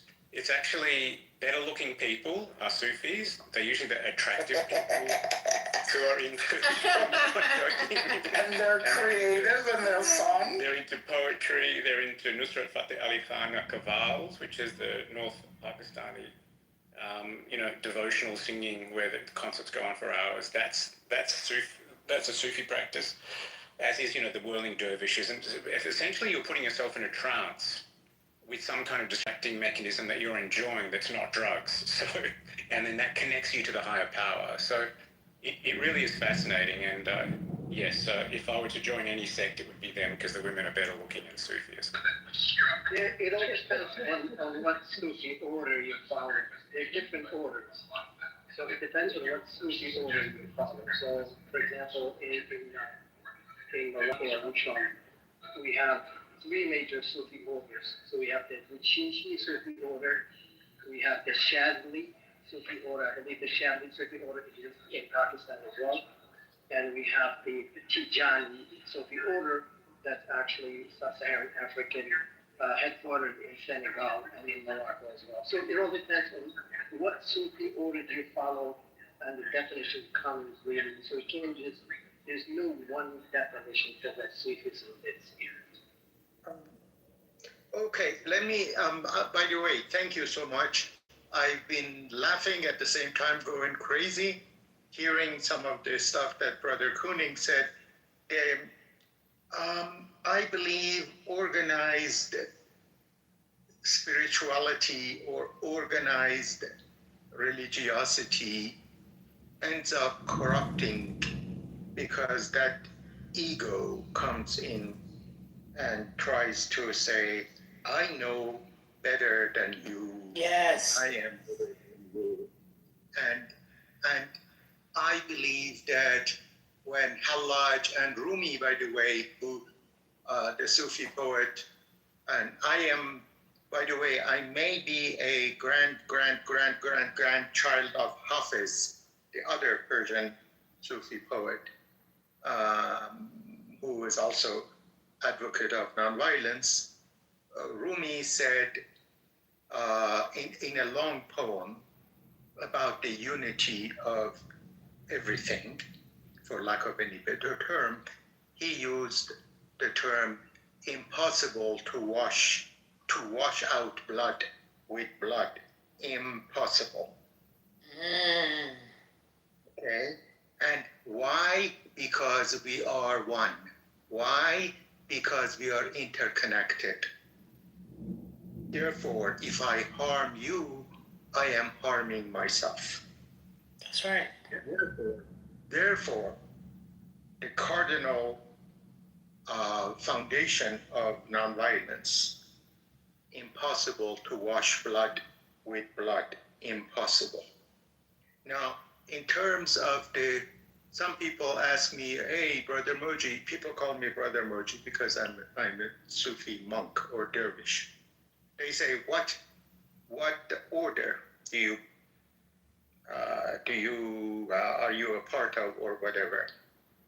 I say, my heart is closest to the Mawlaviya order, the order of Sufis that Rumi founded after his transformation, that is. So, but it is not. People ask me often, can you tell me about Sufism? I like to convert to Sufism. And I say, you don't need to convert to anything. Go deep in your own heart.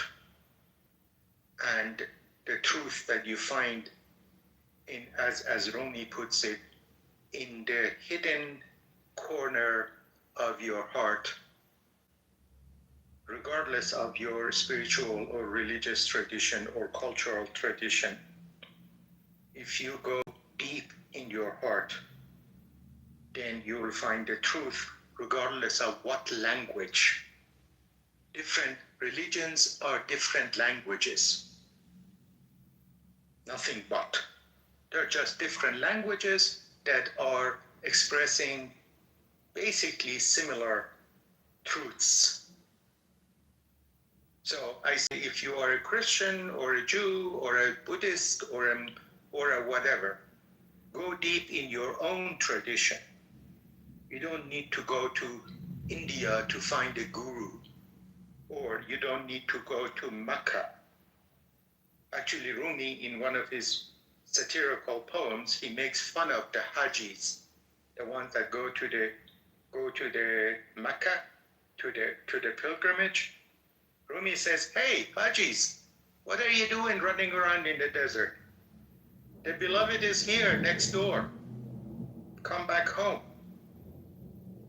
In other words, don't fall in love with the structures of religions, with the rituals of religion. In one of my sermons, they asked me, by the way, 11 years ago, and I'll be accused of being long-winded again. I'll try to make this short. But I was in southern Arizona at the time. I'm now in Colorado. And they asked me, a UU, a Unitarian Universalist congregation west of Phoenix. They said, Brother Moji, we don't have a minister at our UU or Unitarian Universalist church. Could you give our Easter sermon?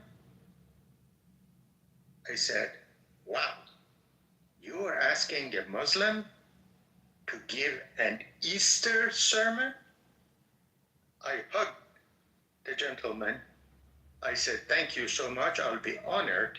However, I don't do sermons. I can do an un-sermon. You remember cola and on-cola? So I did an on-sermon, and the title of my on-sermon, which I can send you the link on YouTube, is there is no other. There is no other.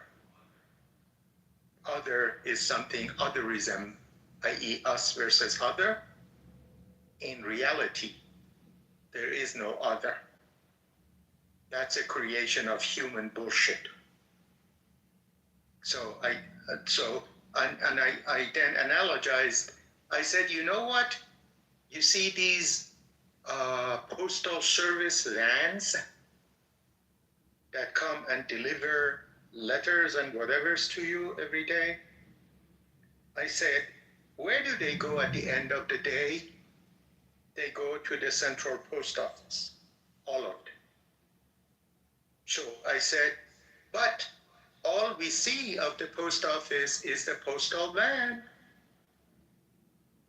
Therefore, we fall in love with the postal van. We fall in love with the Christian church or the Jewish synagogue or the Hindu temple or whatever.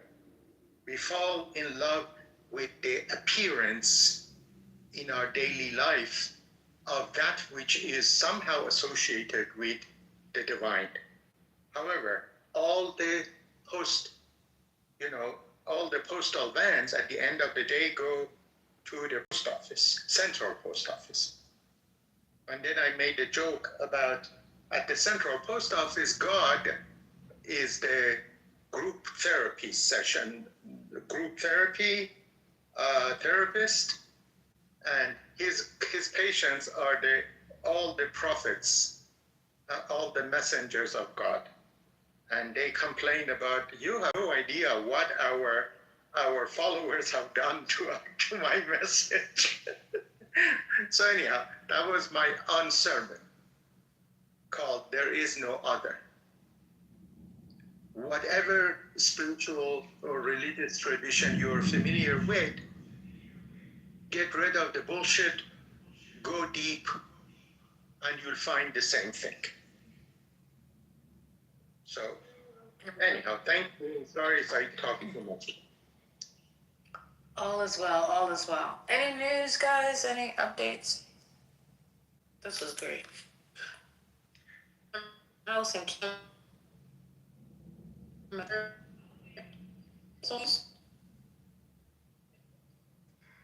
going on in the water? You there? Oh, am I underwater? Okay, you're back.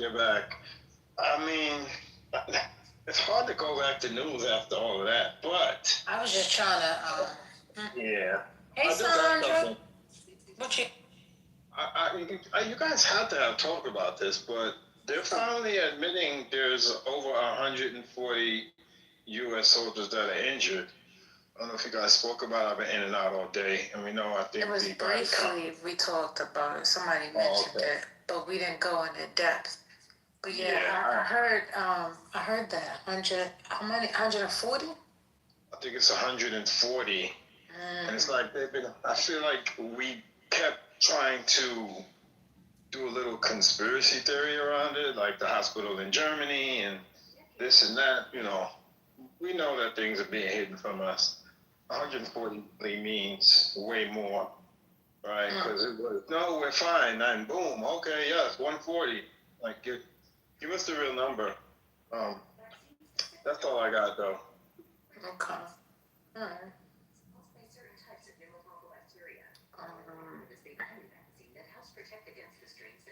So. Right.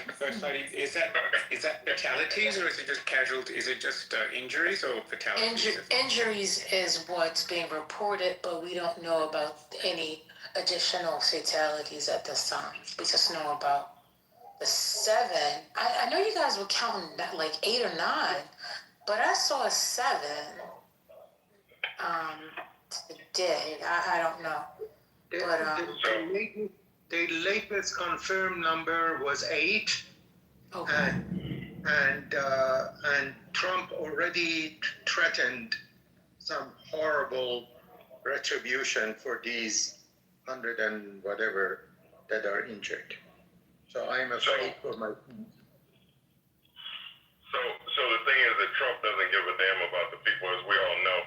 So out of all the American presidents that we've had, 47, no one has ever missed a dignified transfer except for Trump. So Trump was at that Republican sort of fundraiser deal he did yesterday. Wasn't even at his press conference for the war, so he missed the 7th soldier or the 8th, but whichever one got transferred, he literally missed it. Last night they said it was 7. That was the 7th one last night. When I watched it. Yeah, so he Vance was there though. Yeah, right. But the president of the United States, is sending our people to a unilateral war, and it's like, and just so casually talks about flippantly about like how people are going to die and there's in war. That's what happens in war. We have casualties. He chose not to. It's just everything about him is just he's just a piece of shit. All right, let's not focus on him. Let's not focus on him. Devon, you there? I'm here for a Devon? What's going on with my Donnie? They coming for his wife. She had somebody at the house? At the Grace house? Oh, I didn't hear about that. I know the last I heard. You didn't hear about that? They said this administration is mad.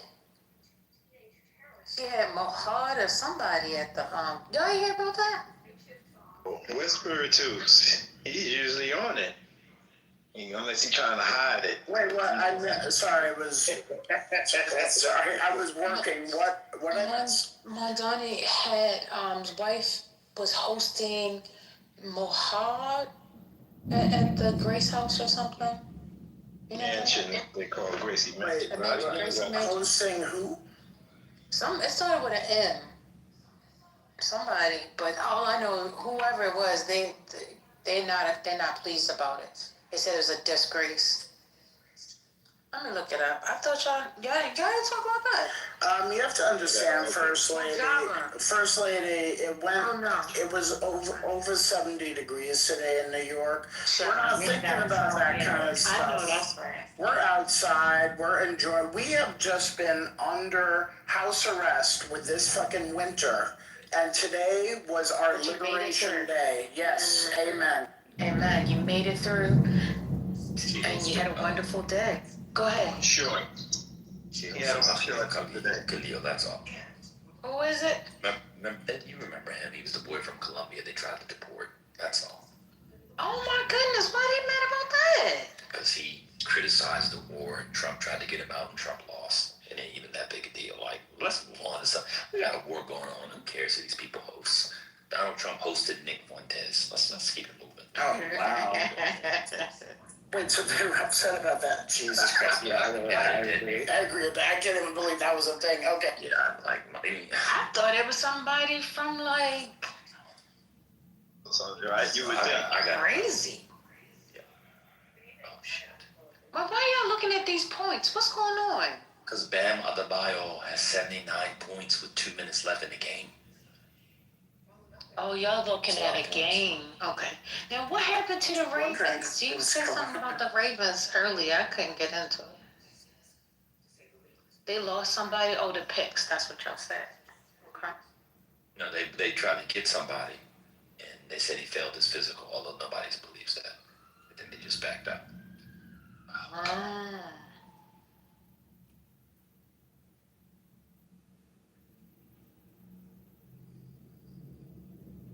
Brothers and sisters, thank you so much for hearing me.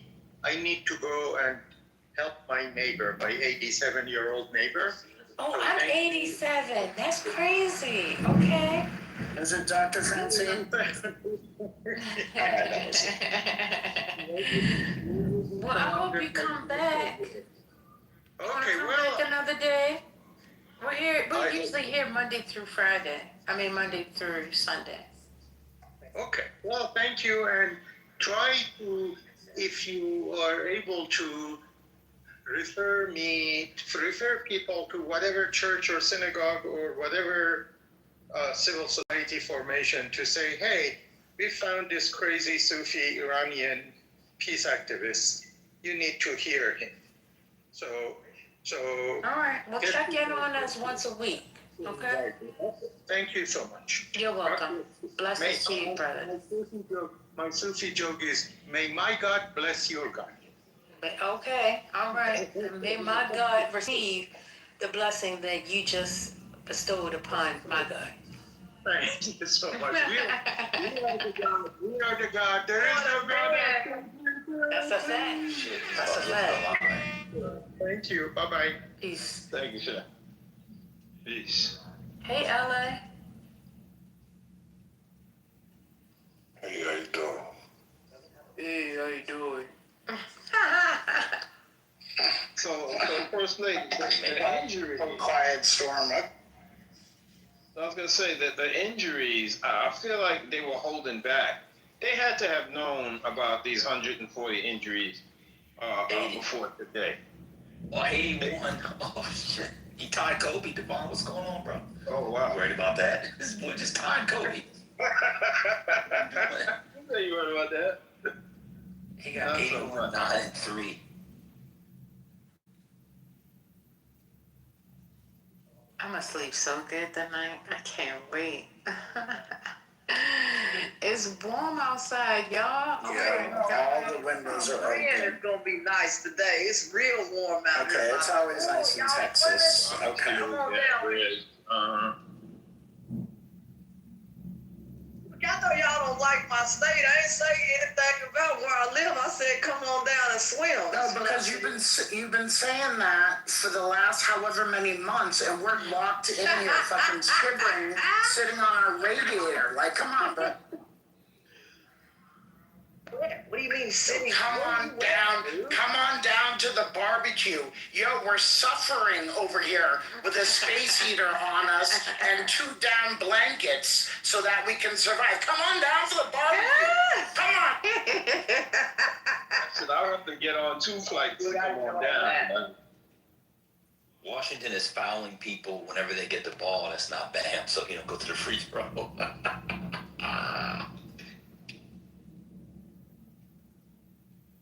Sports, yes, sir. You men like sports, my kind of people. That's what's up.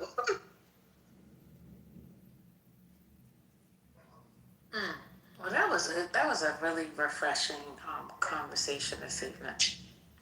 Wasn't too heavy. I'm sure people wanted to jump in, but I'm glad y'all respected the stage. It was good.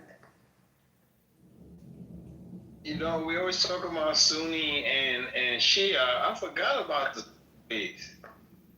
Totally forgot.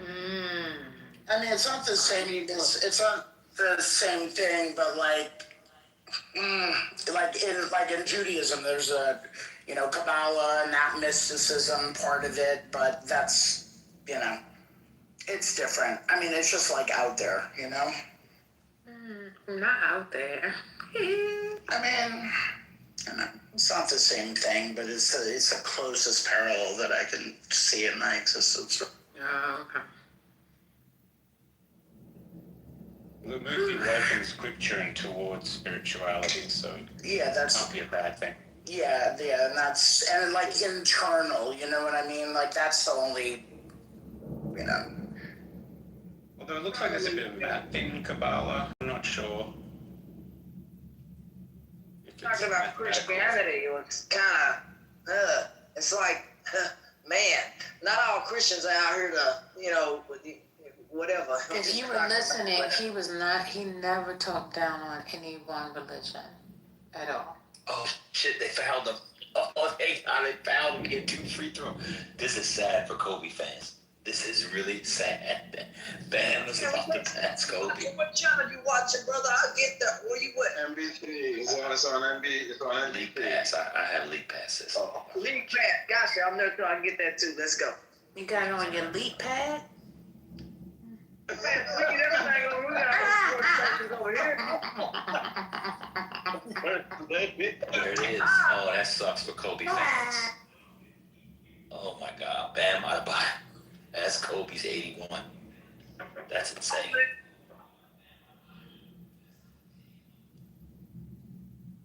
Oh, good match here. I'm only here left for this for the politics. All right, it's 82. Now we can end the Kobe LeBron debate because that was one of their big talking points. Is this number 13? 83. Wait, is there any chance? He may have a game, but he ain't better than Wait, how much time is left? Okay, so. And 9 seconds. That's that Asia Wilson. When you messing with Asia Wilson, you get that special. Don't disrespect Kobe. I didn't. Just fucking. I ain't not. Hey, man, did you say that Matt's here? Matt Z? Yeah, there's a bunch of racists tonight, so I hope he's got Yeah, results. the Marjorie Taylor Greene seat. That's what like the guys lead. I literally was looking for him because that race is definitely like going on, and the Democrat is ahead of that.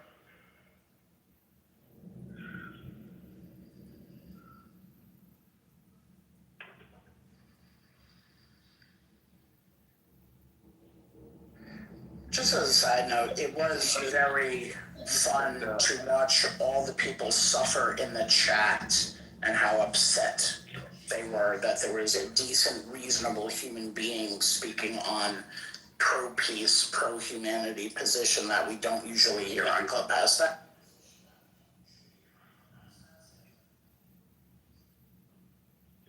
can anybody look at what we're doing as a country or what Israel's doing and like think we're in the right?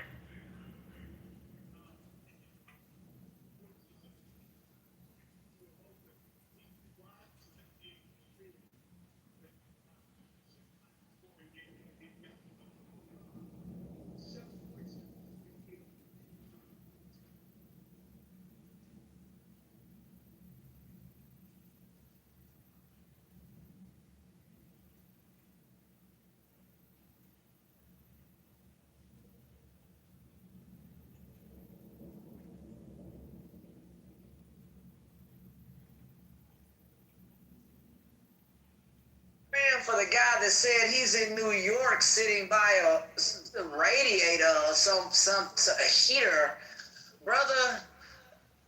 Yeah, I'd be ready to get my butt on a plane and come somewhere, cause ain't no way. No way. Sorry, man. No, ma'am. No, ma'am. I live in the free state of New York, and I'm not going to a fucking fascist red state. So I'll pass, and I'll suffer through the cold. God. Hey, look, hold on now. Look, brother, I don't like my politics either. I don't like the way things are ran here, but I sure like the climate, and I sure like what Dixie House cooked me today. That lady came down them stairs with a bunch of food. I said, hey, now, is that for sale? I didn't give a damn what was going on. I don't care what some kind of music was playing in the corner. I ain't care what any of that. I said, y'all got food for sale? Man, that lady said, yes, ma'am. Shoot, they brought so much food down there from that place. Y'all gotta come eat with me, man. Y'all stomachs will be so.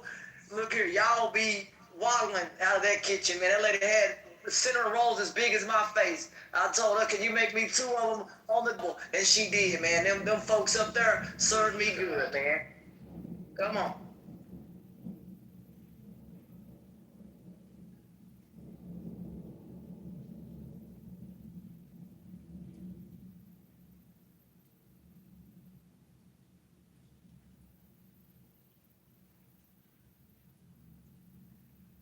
Rolls like that in New York, buddy, as big as your face. Because I was up there, y'all had some good food too. I ain't knocking New York. Thank you, New York, man. Y'all cooked for me as well when I was up there 24 hours a day. They don't ever sleep, and I can walk around and eat a bunch of stuff. Shout out to you folks up there. Thanks for cooking for me, and shout out New York. Something about the nature. Something about the name.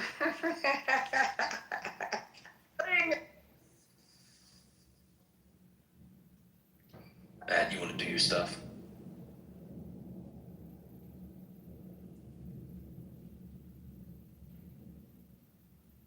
Where's Matt?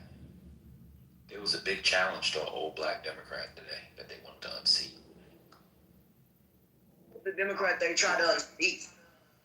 Wait, so like leftists or the David Hogg type? I don't think Hogg got involved in this one, but the guy he's running against a 78. Billy Thompson. And the guy running against him is 34.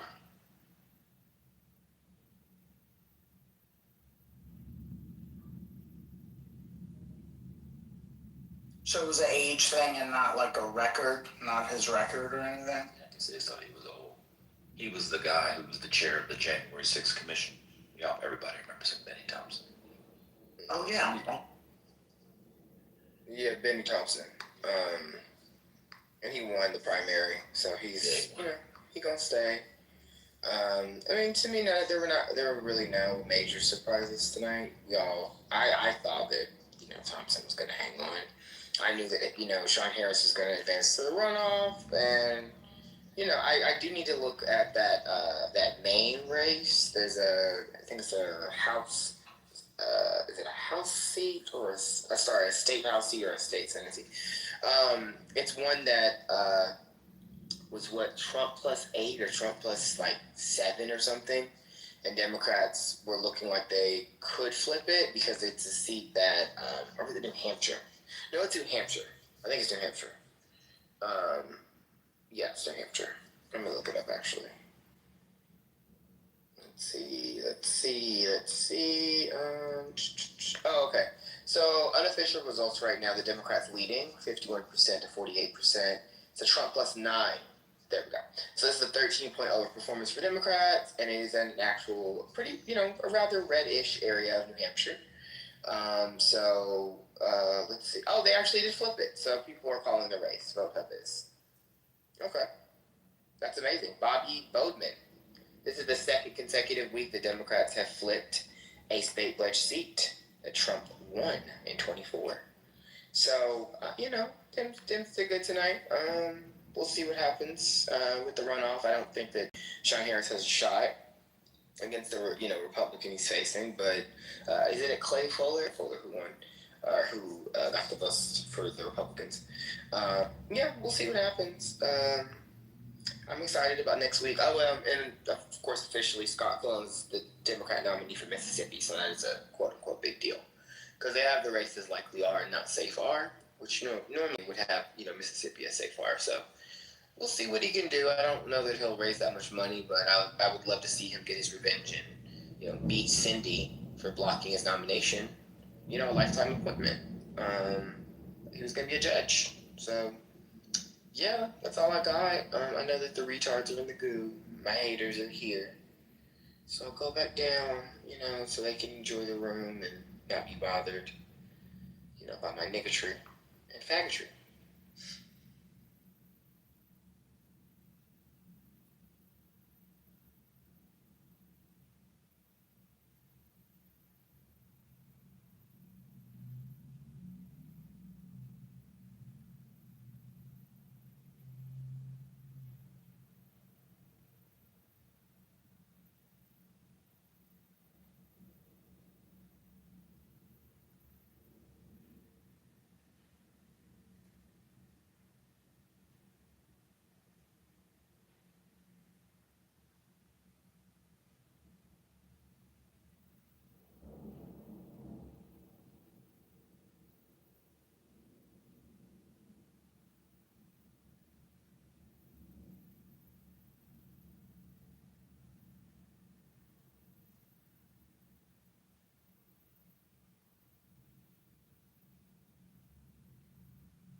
Did I get put out the room? What's going on?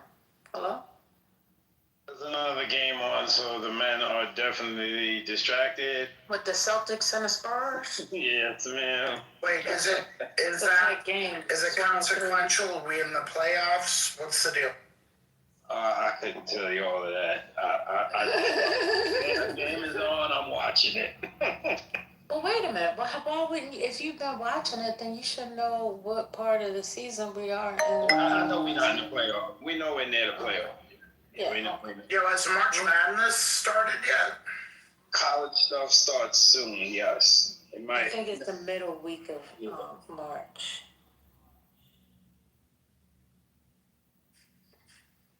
We taking over Madison Square Garden. So, Roger City Bike Spiritus, get your. I can't have my car vandalized again.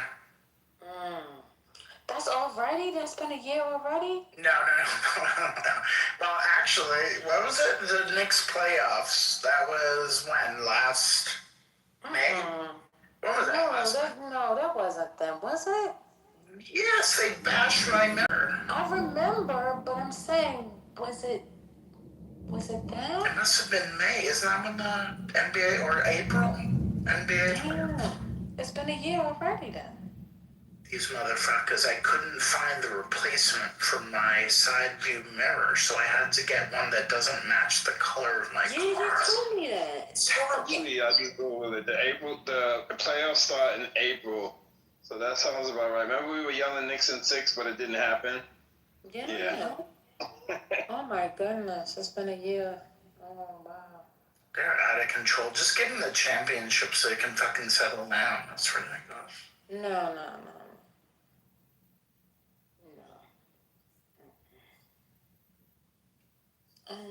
Spiritus, have you ever seen 1883? That series? No, what's that? It's like I guess they went back to the beginning of Yellowstone. Oh, no, I haven't. What streaming is it on? Paramount Plus. Okay, I think I have that. Wait, should I watch? It was good to me. Wait, is it fictional, like historical fiction or something? Yeah. It's based on the true stories of the Duttons. Okay. Hey, Joe B, somebody's trying to impersonate you. I really don't appreciate that. Hey, Notorious, you haven't said hello to me in years. That's fine, though. Joe B, you there? Yeah, who's impersonating me? That's gotta be a tough one. Yeah, they sent me a... Did you really say, hey, Notorious? No. You don't like him? No, I never said that. Who's the dumbass who said No, that? he's asking me. He's talking. No, Notorious, you know that. I don't have you blocked. Hey, by the way, we are having terrible thunderstorms, electric storms up here in Indiana, an hour from Chicago. So you're around there, lock down. Okay. Under a tornado watch here, so I'm helping right now. I got my earbud in, but I'm helping people bring this other stuff inside the house. But hey, no, that ain't gonna stop us from what we need to do. I said, as long as the power's on, we're rolling. So we're bringing everything in this larger area in here. So we just rock and roll anyway. But we are under a tornado watch.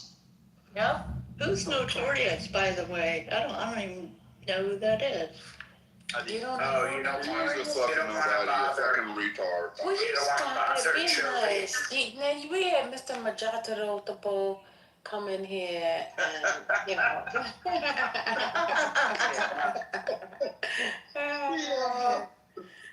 With all the peace. Take my email. Majataro Tabo. You appreciate the hustle, though, right? I mean, but was it a hustle? No, it's not. Hustle to push. No, it's not. No, he's just trying to connect. No, it's fine. I was joking. He was plugging into YouTube. Oh, he was plugging. But he wasn't plugging for gain. That's what I'm saying. No. I'm joking. It's one thing to plug for some type of gain, but in this thing, he's trying to give you something. He's trying to give you something that can last forever to anyone. Yeah, he trying to save. I see what you're doing. What? He trying to save Earth. What you mean you see what I'm doing? He's on a mission. I'm not taking shit. I don't take shit. He's one of the blues brothers. Joe B, have you been drinking tonight? What are you talking about? What's going on? I don't know what you're talking about. What are you talking about? Whoever Notorious is and any so-called Eric You Pro. know Notorious. Stop playing. What's going on? I don't know him. I might know his name, but I don't know him, okay? You know Notorious. The guy right there, down there. Well, he needs to get his ass up and talk to me. The only Notorious we recognize is B.I.G. I said Eric. Damn, Notorious. Now, Joe B acting like she don't even know you, shorty. That's crazy. I mean, what's there to know?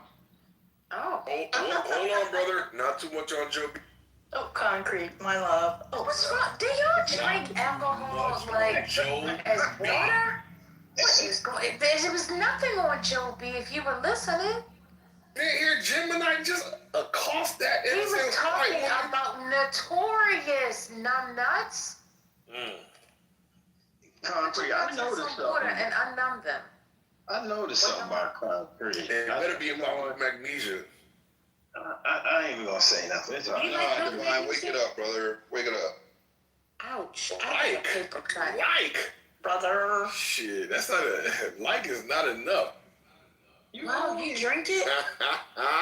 I'm bathed in that milk and magnesia. Are you kidding? Hey, G. What? You bathe in milk and magnesia? Is that how you stay light skinned?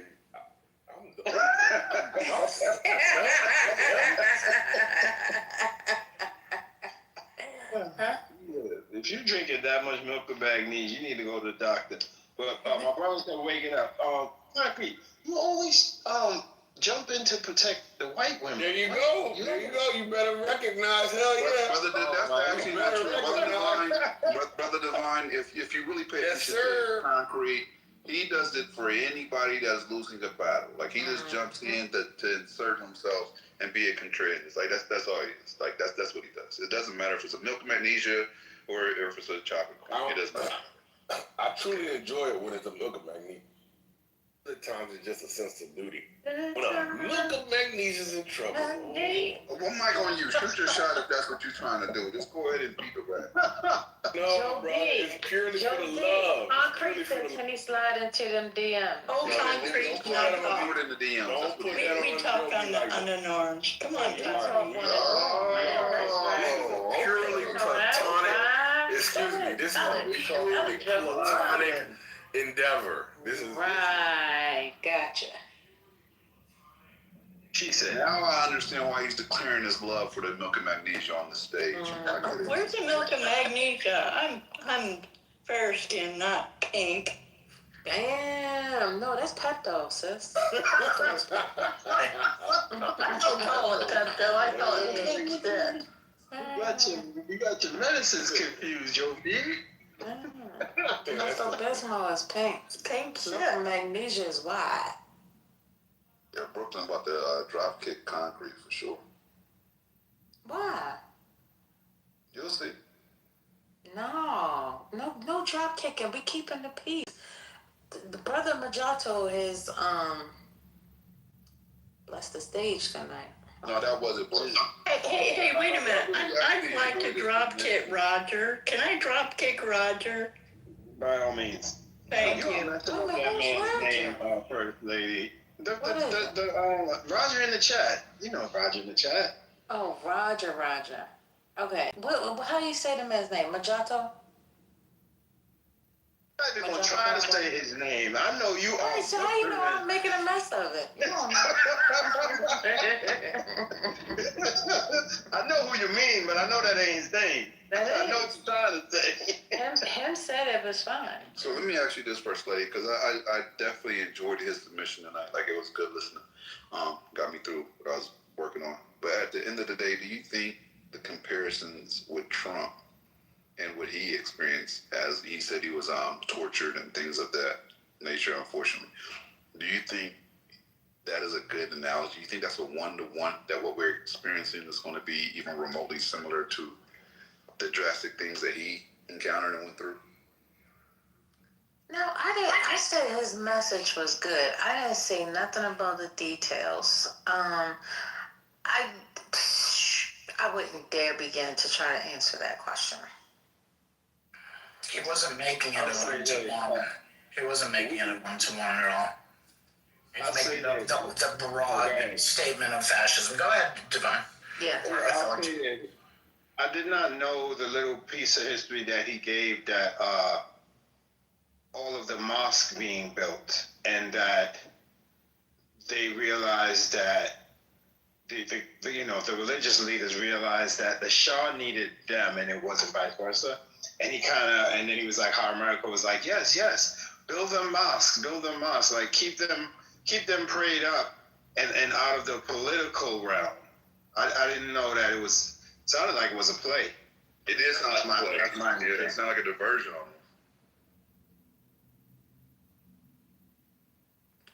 I think. They know that history. I did not.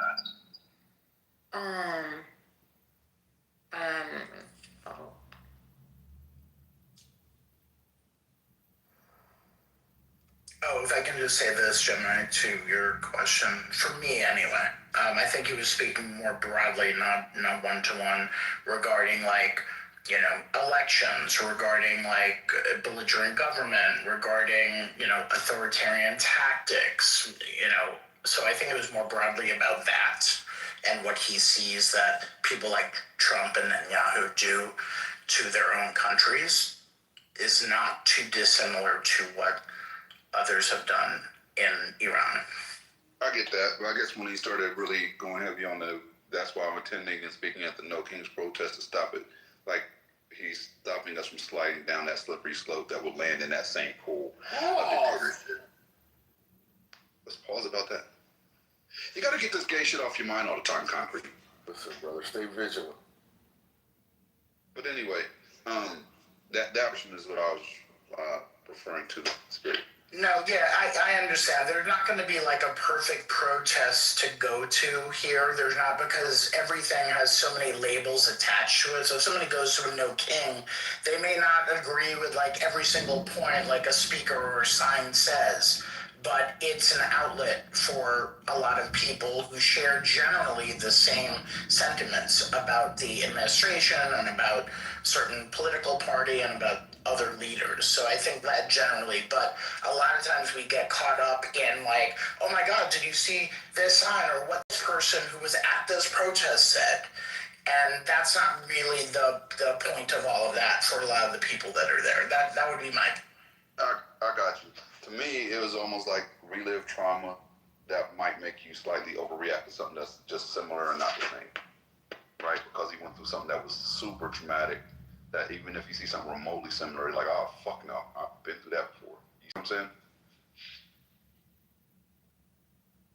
Yeah, I totally do.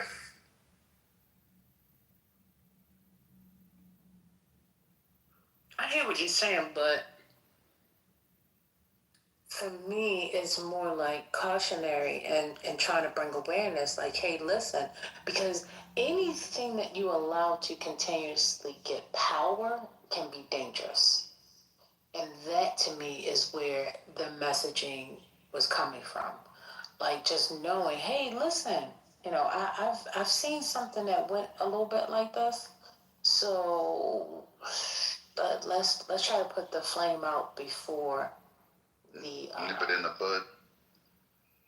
Let's put the flame out before it catches fire to the others. I think that's fair, and I think it was the spirit of his submission, really, is what it was about for me. Yeah, I agree with that. And First Lady, we've talked about it before, about the frog in the pot. If you warm it up gradually, it never jumps out, right? It doesn't even realize it's boiling until it's, and then you're ready to vacate to another country immediately and run. And so, yeah, we've talked about that.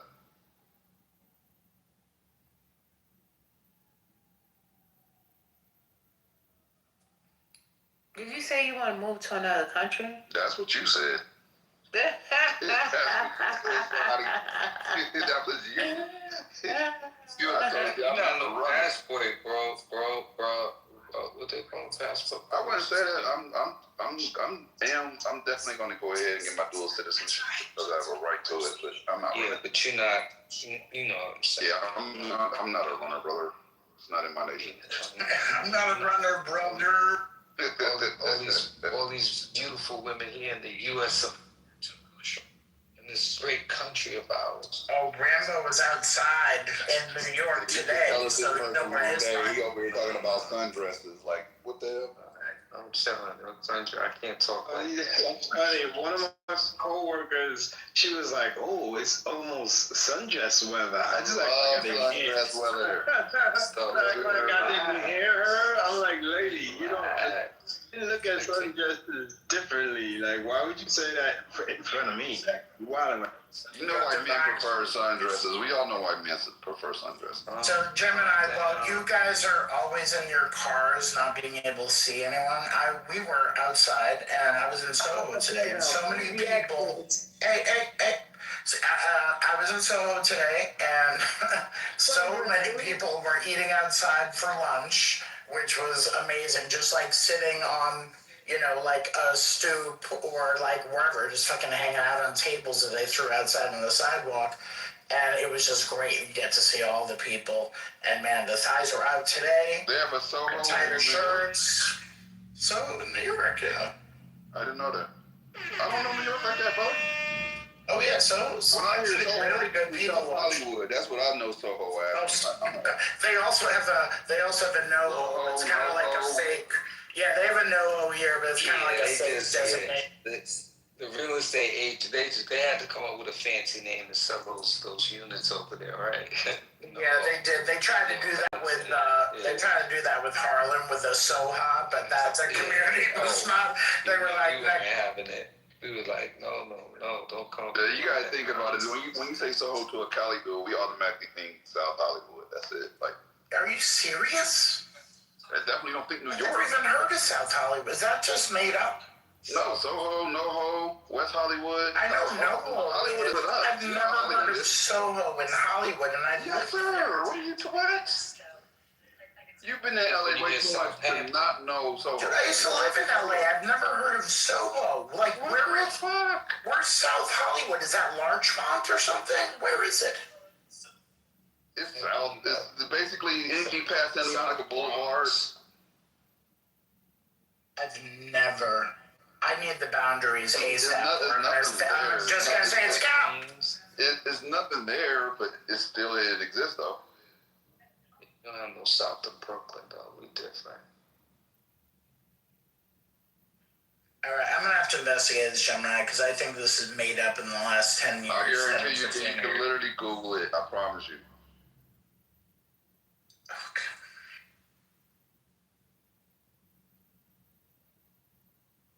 Yeah, but Rambo, you didn't hear that Carl Weber stuff again tonight?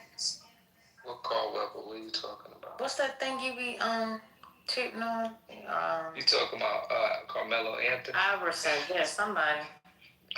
No, man, we talking about Melo, man. Melo, no, Melo. El Primo. You on that? You on El Primo tonight? Nah, I'm sitting here. I got about 1, 2, 3. I got about four notebooks open right now. I gotta finish something, so I'm trying to lock into a zone. I think I got it. So I came in and sometimes you guys spark my brain and get the engine rolling. I hope that happens. But I'm good. Watch the nose, it's Abby Phillip. Yeah. On CNN, and that's it. It's all wrong.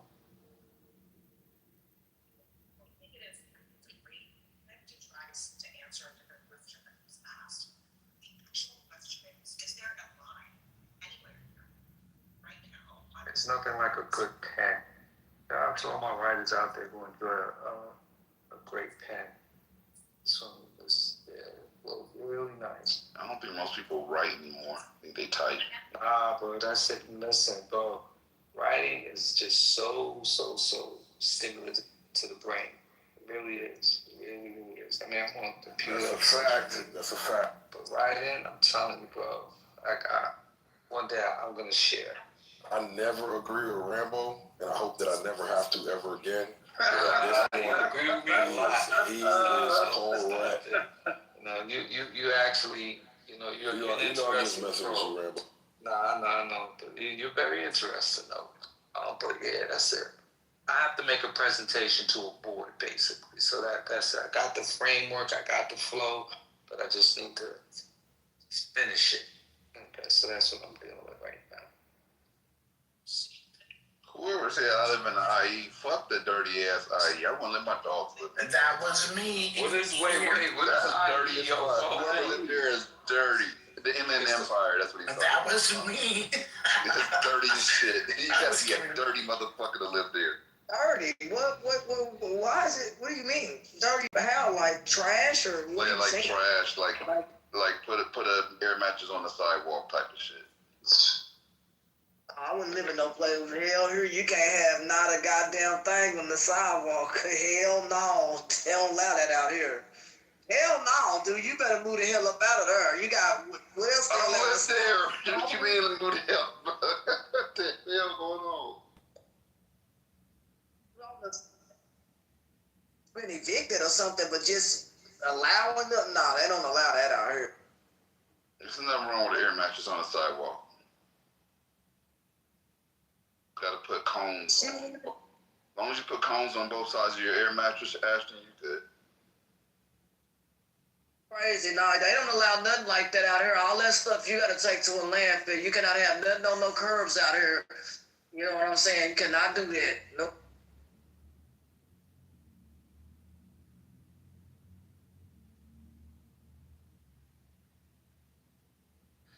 Is technically San Bernardino, is that IE too? Riverside, is that all?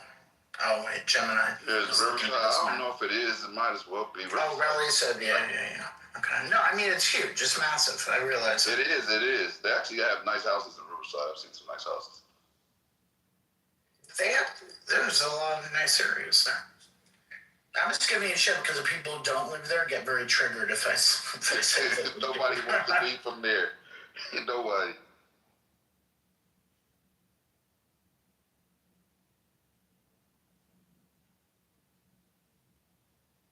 And why is that?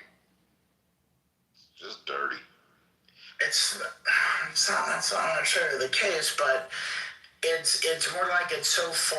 You say you're from LA, right? And people think there's certain connotations with that. And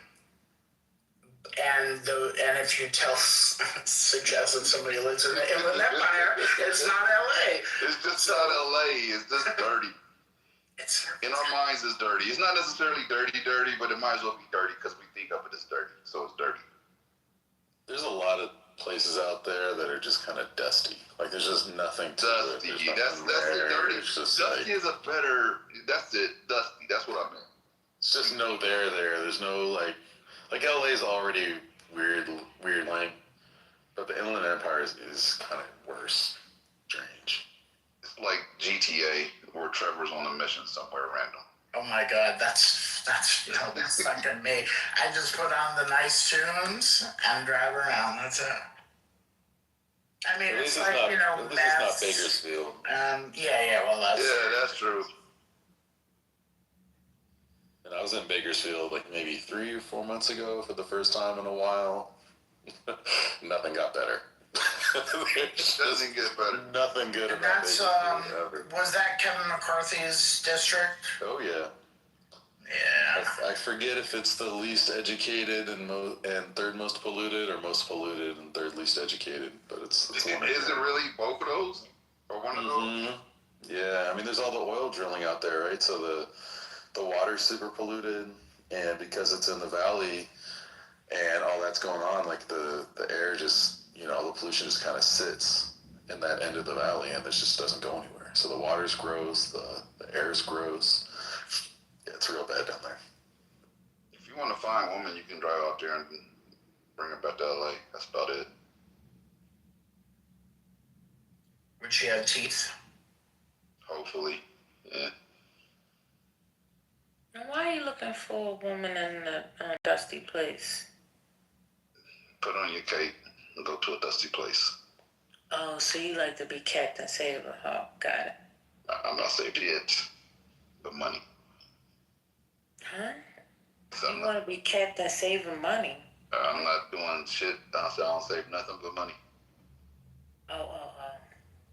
Well, you said put your cape on. Now It was a joke. Now the same It was thing a that you sarcastic accused joke CEO at that. and You gotta. It Concrete was of. dripping with sarcasm. You had to mount the sarcasm up. No. You told CEO and Concrete earlier today that they was talking out both sides of their mouth. Now when you do it, No. That's what he said. You don't remember that, Concrete? Yeah, I remember it vividly, but I don't remember it. Vividly, but don't remember it. That's both sides of your mouth. See how that works? I Anyway, get it. You're consistent.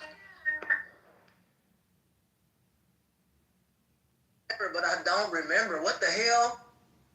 Good afternoon, Asher. How you doing? Gemini, Sweet somehow was captain of the ship today. Got LA looking crazy again, bro. You gotta put my brother in a too much. Y'all doing too much. We've already removed his California card. Like, he doesn't even belong anymore. Like, that's no longer a thing. So you don't have to associate him with California further. There was slander. Apparently, Matt Cool doesn't live in Bakersfield. He lives near Bakersfield. Matt Cool is not from California, is he? Apparently. But I didn't know that. That's news to me. Y'all fucking with me now. Man, people forget just how shitty parts of California are. Like, there are some shitty places in California. And people just do not even know. You know, the crazy fun fact is California has roughly, I think it's 85, maybe, cities with 100,000 people or more. I've been to some of them. Like, when I first got into the cannabis business, like, some of the locations I used to have to go out to, the cop was, man, you walk into the restaurant and you automatically know I have tickets to go. You just know. Like, they have some really shitty sundown towns that still exist that you would not think are located in California. Like, really shitty. Have you been to Redding? You must have. I've been to Redding, right by Sacramento. Well, it's not right by it. Not right by it, but it's NorCal. Yeah, exactly. They're like another 2 or 3 hours north. Yeah. And that is shithole. Shithole. Redding and Bakersfield are like it's mirror images of each other. Go to opposite sides of the valley. That shit. Go to Stockton, which is a nine exit. Stockton, yeah. Gang banging. We all gang bang, but we all live within these 9 exits. So I can't go to McDonald's or to 7-Eleven without having to kill an eye. Like, and we're country as fuck with nothing going on. Like, it's just weird as shit. Stockton is weird as shit. Wait, what's Divine or Concubine? Nobody knows I reference Divine, but I get it. What's Fresno like? Fresno is really similar to Stockton. It's a lot of gangbanging. It's like a smaller Bakersfield, basically. But there's someone in Fresno, if you look hard enough, who still has a dream and something to live for. But if you're in Bakersfield, that died like a long time ago. There's just nothing. You don't think it's reversed? You don't think Bakersfield might have somebody with a potential dream that just are stuck in Fresno? It's just like, we can't do anything because it's small. No, man. I feel like at least when you're in Fresno, you drive like an hour and you're in some of the most beautiful places on earth. Like Bakersfield, you drive an hour and you're like where the mob drops bodies off. You know what I mean? That's a fact. I don't know. Like you go to Yosemite or Sequoia or something from Fresno. Where do you go from Bakersfield? No, that's true. You can go to Death Valley, I guess. I think that might even be more than an hour, but yeah, I mean, yeah, consider that. I mean, it's basically over there in my mind, you know. Yeah, it's probably not that far from Palm Springs. I don't know. I've never. The best thing you got in your life is you're probably an hour away from Six Flags, maybe an hour and a half. Yeah, pretty much. That's about it. Wait, where did they have the first McDonald's? Was it in Bakersfield? Was it? Somewhere down there, I think. Yeah. You know the weirdest footnote on Kevin McCarthy? Oh, San Bernardino. He started making his money by winning a small lottery, and then he put it into a hot dog business, and that's how Kevin McCarthy got his start. No way. Yeah, it's such a weird story. You know, here's the bird story for you, though. Harrison Ford was a carpenter around L.A. before he became an actor. Like, he kept going to all these jobs trying to get an acting gig, and he couldn't. One of the studios I would go to in Hollywood called Paramount Studio, he built out, like, a lot of it. He was a carpenter there. Like, I had no idea he was a carpenter. And, like, all the places that he was a carpenter at are proud of it. And they won't redo those rooms because of the history behind him and how he turned into, you know, Harrison Ford. But he was actually a carpenter, like Jesus. You didn't have to throw in the like Jesus part, did you? It made it funny. You want to hear another stupid fun fact? Reno's more west than LA. How's that? And now everybody's gonna look at it now. Yeah. That makes sense. That doesn't make fucking sense to me. No, just you'll look at the map. Coastline just into the east. Yeah. Yeah, Reno's further west. Nevada does too, right? Like Nevada's got that big. Nevada, yeah. On the border. Yep. Right, and I think, and the other stupid fun fact is that El Paso, Texas is closer to LA than it is to the eastern border of Texas. Wow. There's some solid facts. Dude, back up. You said what? I did say Texas. Nothing about Texas. I did say Texas, Ashton. El Paso. I'll just say that El Paso is closer to LA than the eastern border of Texas. I'm interested. Okay. Yeah, we're all gonna look at maps. That's interesting. Okay. I didn't know that though. That's interesting. It just means Texas is big, and you already know that. You get bright when the skies. Man, look here. Things are good, man. Just hoping these storms roll through here so we can get back outside. We just want to have a good time out here, man. Look, ain't nothing wrong, man, when you have a good time every day. Shoot, life is back. I ain't freezing and shivering over in the corner like I was a month ago. I didn't know what the hell I was going to do. It was cold as hell. I don't miss 5 degrees or whatever. 9 below. I don't miss that.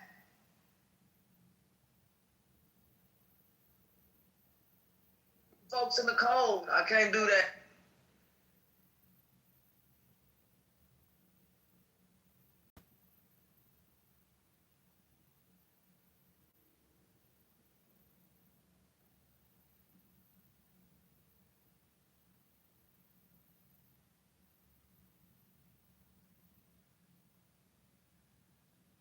Folks like margaritas. Anybody drinking here? Y'all like margaritas? Hey, Taco Cabana, they got, grab a bag of food, get you 4 margaritas, and you, man, look here. They got some good margaritas up over there. Let me tell you. I'll tell you what, if I had 4 margaritas, I'd be dumb as a buck in a truck. 4, she said, get you 4 on a Tuesday night? Ooh, I don't know. Yeah, it doesn't matter if it's Tuesday night. I mean, if they got a sale, there's a kitchen open. I'm there. Hey, it doesn't matter what day it is. If somebody's cooking, I'm over here. I was talking about the 4 margaritas. What? I'm sorry? I said the 4 margaritas. Drinking 4 margaritas. Yeah, You're gonna be lit. 4 margaritas. Are you familiar with the Anderson twins? Who's that for? Actually, you guys familiar with the Anderson twins that were just convicted? Of course. Did you hear that they were just convicted of sex trafficking? Wait, which Anderson? No, the Alexander. No, that's what it was. When I read that, I immediately looked at Ali, just for the record, if anyone remembers early Clubhouse. Ali Alexander. Wait, that's him? I'm sure it's not. But I thought about So are we saying are we saying Alexander twins? Yes, and their brother. They got convicted yesterday. Yeah, yesterday. Okay, They got convicted of sex trafficking. I said their names wrong, my bad. But yeah, they got convicted of sex trafficking. And they're also mentioned in the Epstein files. But what they were convicted of is separate in what occurred in the Epstein files. But it does Real estate confirm who they are. Like, they definitely would be involved in some of the things that they were accused of. And what they are accused of in the Epstein files was directly tied into both Clinton and Trump. So do they have a reality show? I'm thinking they have something. Probably have a reality show. These guys. I think they were like high-end real estate developers. Yeah. I've known about them for years because it's my industry. It's also my location, and this has been going on for quite some time because it was reported in the trades that I read for years. So it's a long time coming for these pieces of shit. But I guarantee you one thing: they didn't vote for Kamala. Yeah, no, I believe that. Oh, weird. But it's the trans people we need to be worried about. Remember that. Yeah, these people were extra fucking disgusting. I see the piece of Trump's speech highlighting right now where he was saying, your daughter can help you register, but she has to be of age. She has to be at least 6. Wait, what? He says something about your daughter can help you register, but she has to be of age. She has to be at least 6. That's what he determined was of age during his speech. And like a lot of people didn't catch it, but now it's like been isolated as a clip and it's circulating and pretty viral right now. I'll find it. I swear he's about to be demented enough to just start telling the truth. I love it. Like, how do you say it? Like, he's almost there, you know? Like, he's saying stuff that's crazy. Right. Almost the truth. Yep. What he actually thinks. He's going to get there. Give him like another year. He's slipping. Like, if you let him talk enough, he'll say something that, you know, he'll go off script and let something slide. Bro, child can't reason, guys. It can't, 6? What? No. Like, where we headed at? Like, all this stuff sounds like folks need to be put in prison. This is really, really bad. I think to your Honor's point, though, it does seem like it's set up to be that he's going to be caught in saying something that there's just no way out of that. And it may happen multiple times. Like, there's no explaining it away. I mean, part of that is what happened with the school. Like, that's a good example of where shit could actually be the straw, so to speak. But, sometimes it doesn't matter with the cults because they will ride to the death for this guy. Yeah, I feel like this is all a side earlier about like when 6-year-old. I'm sorry, Matt. No, you gotta go for it. No, I thought you guys had talked about it earlier because I had read it maybe like 4 or 5 hours ago, and I just assumed you guys had already talked about it. So I thought that was really strange. We're talking about 6-year-olds being of age, and he really didn't get much pushback. Because that was during the speech. He didn't get no pushback. So I think they're just trying to make our brains think that it's okay. That all this shit is okay. Yeah, it's amazing what you can get away with when you don't surprise people. We expect him to do stuff like that. And if you were being charitable, you'd be like, oh, he probably meant 16, which is still gross. But, that's kind of his vibe, right? This has to be a psyop. Like, the absurdity that people are willing to accept today. Kristi Noem shot a puppy. And that side didn't react. Hegseth is just a straight-up drunk. They didn't react. It's just these stories are so absurd. They're not even remotely close. Like, if there was, music that played and they're and we're done, and the Truman Show turned out to be over, and they're gave us all grades on how we reacted in the moment, it would make more sense than how people are willing to put up with the level of absurdity, which is just apparently normal now.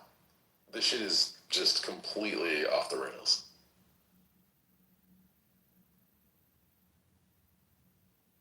Can you imagine if Biden said that thing? I haven't read the quote yet, so I'm just taking your word for it. But can you imagine if Biden said that about 6-year-olds? I'm about to find it and play it. Give me a second. lost their mind. And which I think a lot of the things, if you were to put it on anyone else other than Trump, if Obama had 34 felonies, would he have been elected or reelected? We even give him the first election, would he have been reelected? If Obama was accused of half the things in the Epstein file that Trump is, would he be given the same grace by the voters? I don't think so. I really don't. I think it's very unique to Trump. So when he says I'm the only president that can get away with this shit, which he did say, by the way, recently, I think he's right, because other presidents followed the Constitution or actually had a moral compass, right? I don't think that's something to brag about, but you know.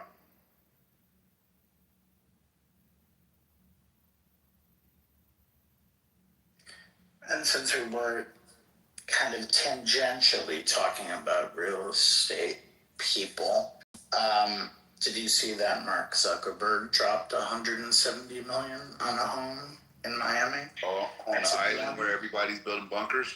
That's 1/7. You're not gonna get. I mean, the irony of building a bunker on an island in Miami. They're doing it, is, well, I mean, it's kind of allegedly. That's what I read anyway. As a middle class clubhouser, that would take me 170 years to earn that much money. That's crazy. Right, and you're better off sharpening your pitchfork. That's what I think. I prefer the guillotine, but sure, fine. Okay. I mean, we could start a Jacobin party here. Automatic shotgun, 20 rounds. I'd say that's a little better.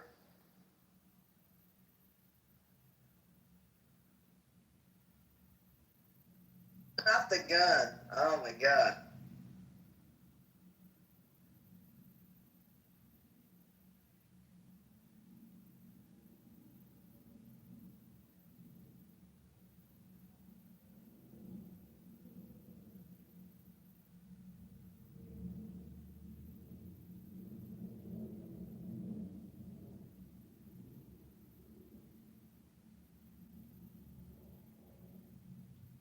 So is the war over? I've been really busy today. I'm at a conference. And I'm pretty sure yesterday Trump said the war was pretty much done or something. You said like he that. got a text, Iran text him. Yeah.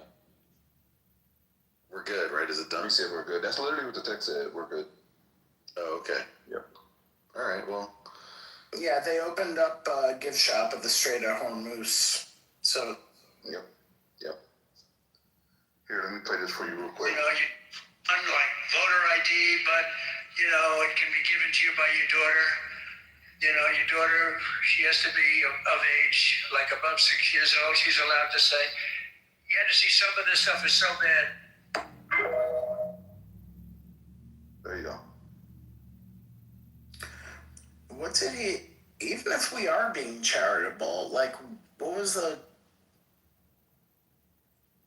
what could you say to that? Like, That man should mention nothing, no words whatsoever. Shape, form, or fashion. With no words like 6-year-old daughters, he should never utter those words. Ever.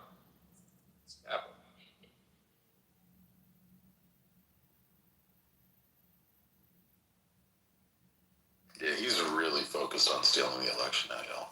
Just for the record. Like that, I don't know how far he's going to get, but he's trying real hard. He's trying hard.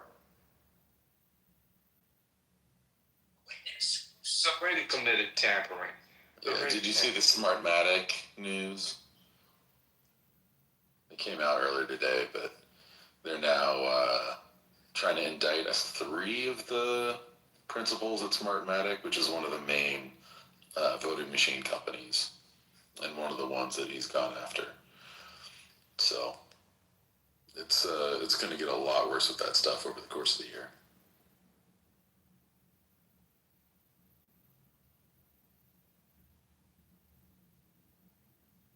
Be careful not to say anything like before. You know, Fox said stuff about Dominion, and they had to pay a lot of money. So they almost had to pay $1 billion, and it wasn't Fox. It was Trump speaking on Fox's platform, but Fox took the hit. Yeah.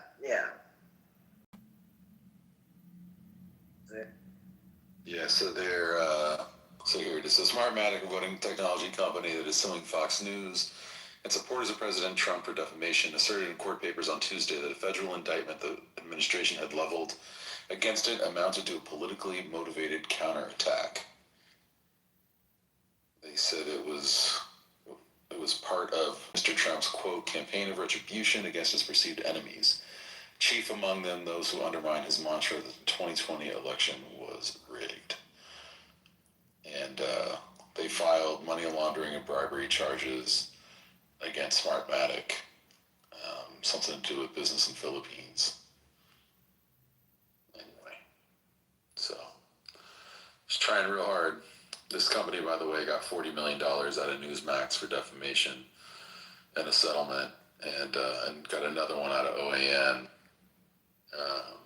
And I don't think that they've settled the news yet. But, you know, Fox News paid Dominion, which is one of the other big companies in that space, $787 million. That was a big settlement. Yeah, right. Like, can I just have one 787th, please? That's so much money.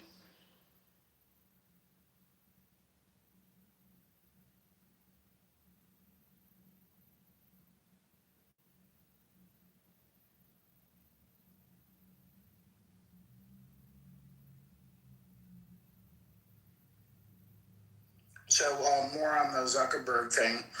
The previous record of a home in Miami was 120 million. This is 170. A few doors down from Bezos. So yeah. And it did, by the way, he got a discount. It was listed at 200 million. So there you go. Every million counts, you know. You know?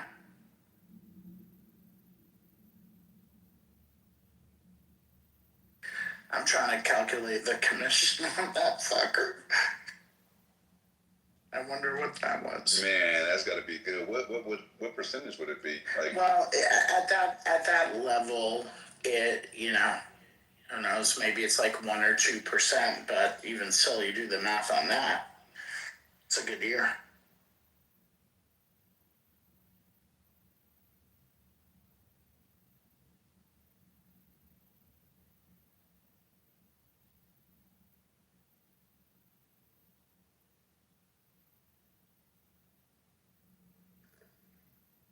Where's Matt to tell me what to make of the elections, Danae? Is he not around? Matt go out? Right down there, Matt, not basement. Oh, they're good now. He said no big surprises, generally speaking.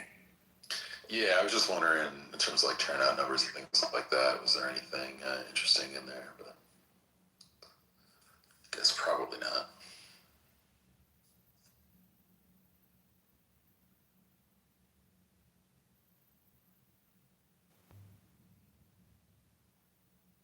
I mean, the thing is, in Florida, they're trying to get, back to the Miami thing. You know, they have legislation out there to eliminate property taxes.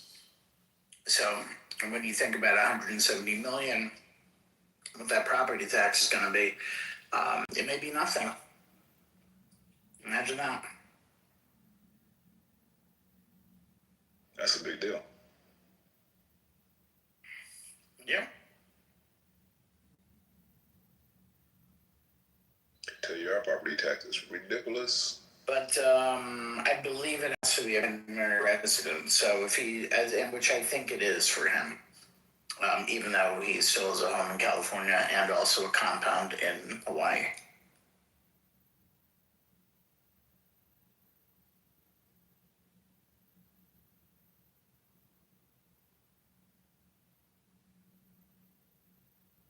Even if it wasn't, why wouldn't you say it was? Just to go ahead and get the tax benefits.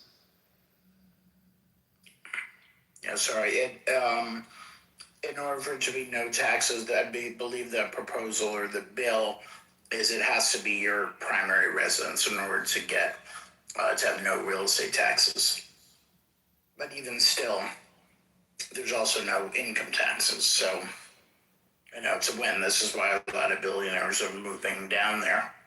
And also to Texas, but particularly for Florida, they really want to get especially these millionaires and billionaires like Bernie, want to get rid of the property taxes. And then, of course, what's going to happen? How are they going to get funds for, I don't know, schools, roads, infrastructure, police, all of that? Are they just going to have private police, private security, everything going to be gated and everybody's HOA is going to have to pay? Like, there's a lot of questions out there about that. Are they going to increase the local communities, which are really going to be strapped by this? Are they going to, increase their sales taxes, for example? So, a lot of questions about.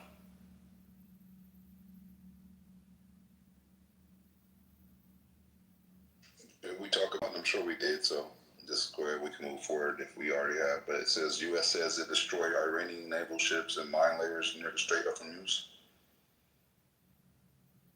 Yeah, I saw that. That's already been discussed. I don't know, man. I just got here, so I have no idea.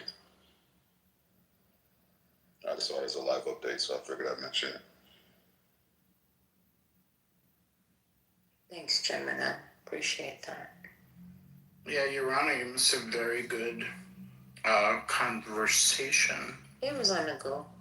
Oh, he was? Oh, did you hear that? When was I on the go? About the man who came in who was a Sufi Muslim who was telling. I didn't hear that. Oh, wow. Yeah, he's I didn't get in the room until, I don't know, it's before I came on stage. It was maybe 20 minutes ago or something. Yeah, I'll bring another time if you want, but the basic thing was that he was just giving a different perspective as an Iranian than the perspectives being offered typically on Clubhouse and also just on social media. He articulated his experience and viewpoints a lot better than most of the Iranians I've heard so far. And he had enough charisma to make it interesting. I like this mission a lot. Yeah. Sorry I missed it then. It was good, in my opinion, anyway. I liked it.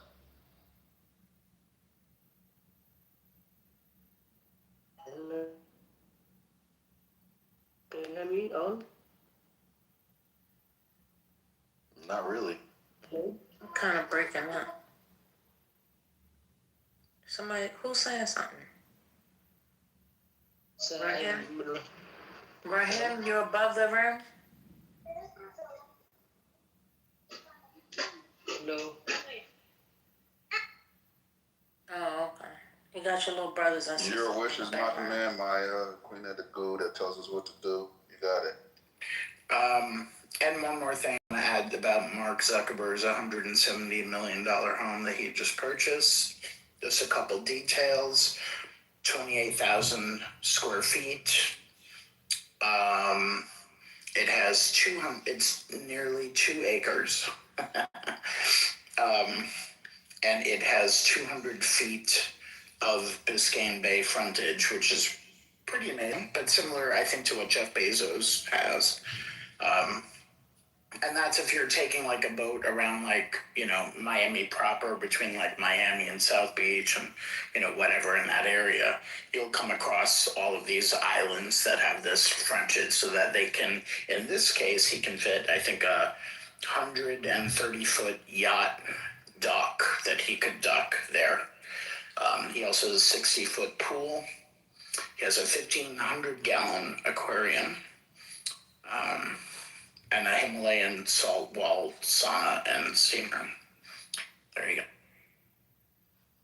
Sharpen your pitchforks, tax the rich. He's still a piece of shit? He's still a piece of shit, right? And he's still a piece of shit. So, yeah. And we should lower the taxes for the rich because of this, so that they can afford stuff like this. I wish you would have said all that in a Robin Leach voice. Oh man, I wish I could. I can only do voices of Clubhouse people, unfortunately. You could have done performance voice. No, Can you do Beaver's voice? I wouldn't know what that is. I could, Oh, no. that's right. I think, yeah, maybe Domingo or something if I wasn't gonna have to be really loud, so it's better when I'm on the street. Oh, that would have been good. Domingo would have been good. Snoopy, he'd have been good too, but yeah.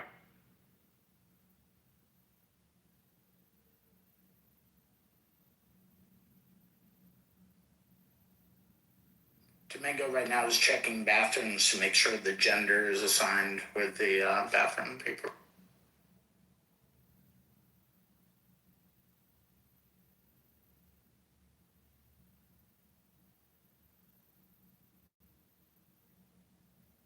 I'm so glad he hasn't been around when I've been around. It's so boring. Just over and over and over again. The same thing for Everyone's 5 saying years. the same thing about me for literally 5 years. Just, can you find a new note? Anything? Maybe.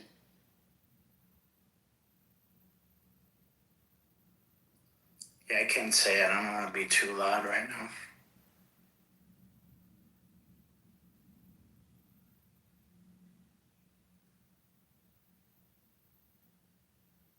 Did I see Bam out of bio got 80, was it 83 tonight?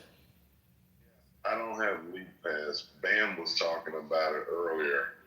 That's crazy. Points. Yes, that is crazy. Insane. It was 40-something free throws. I don't know what happened in that game. He beat Kobe's record.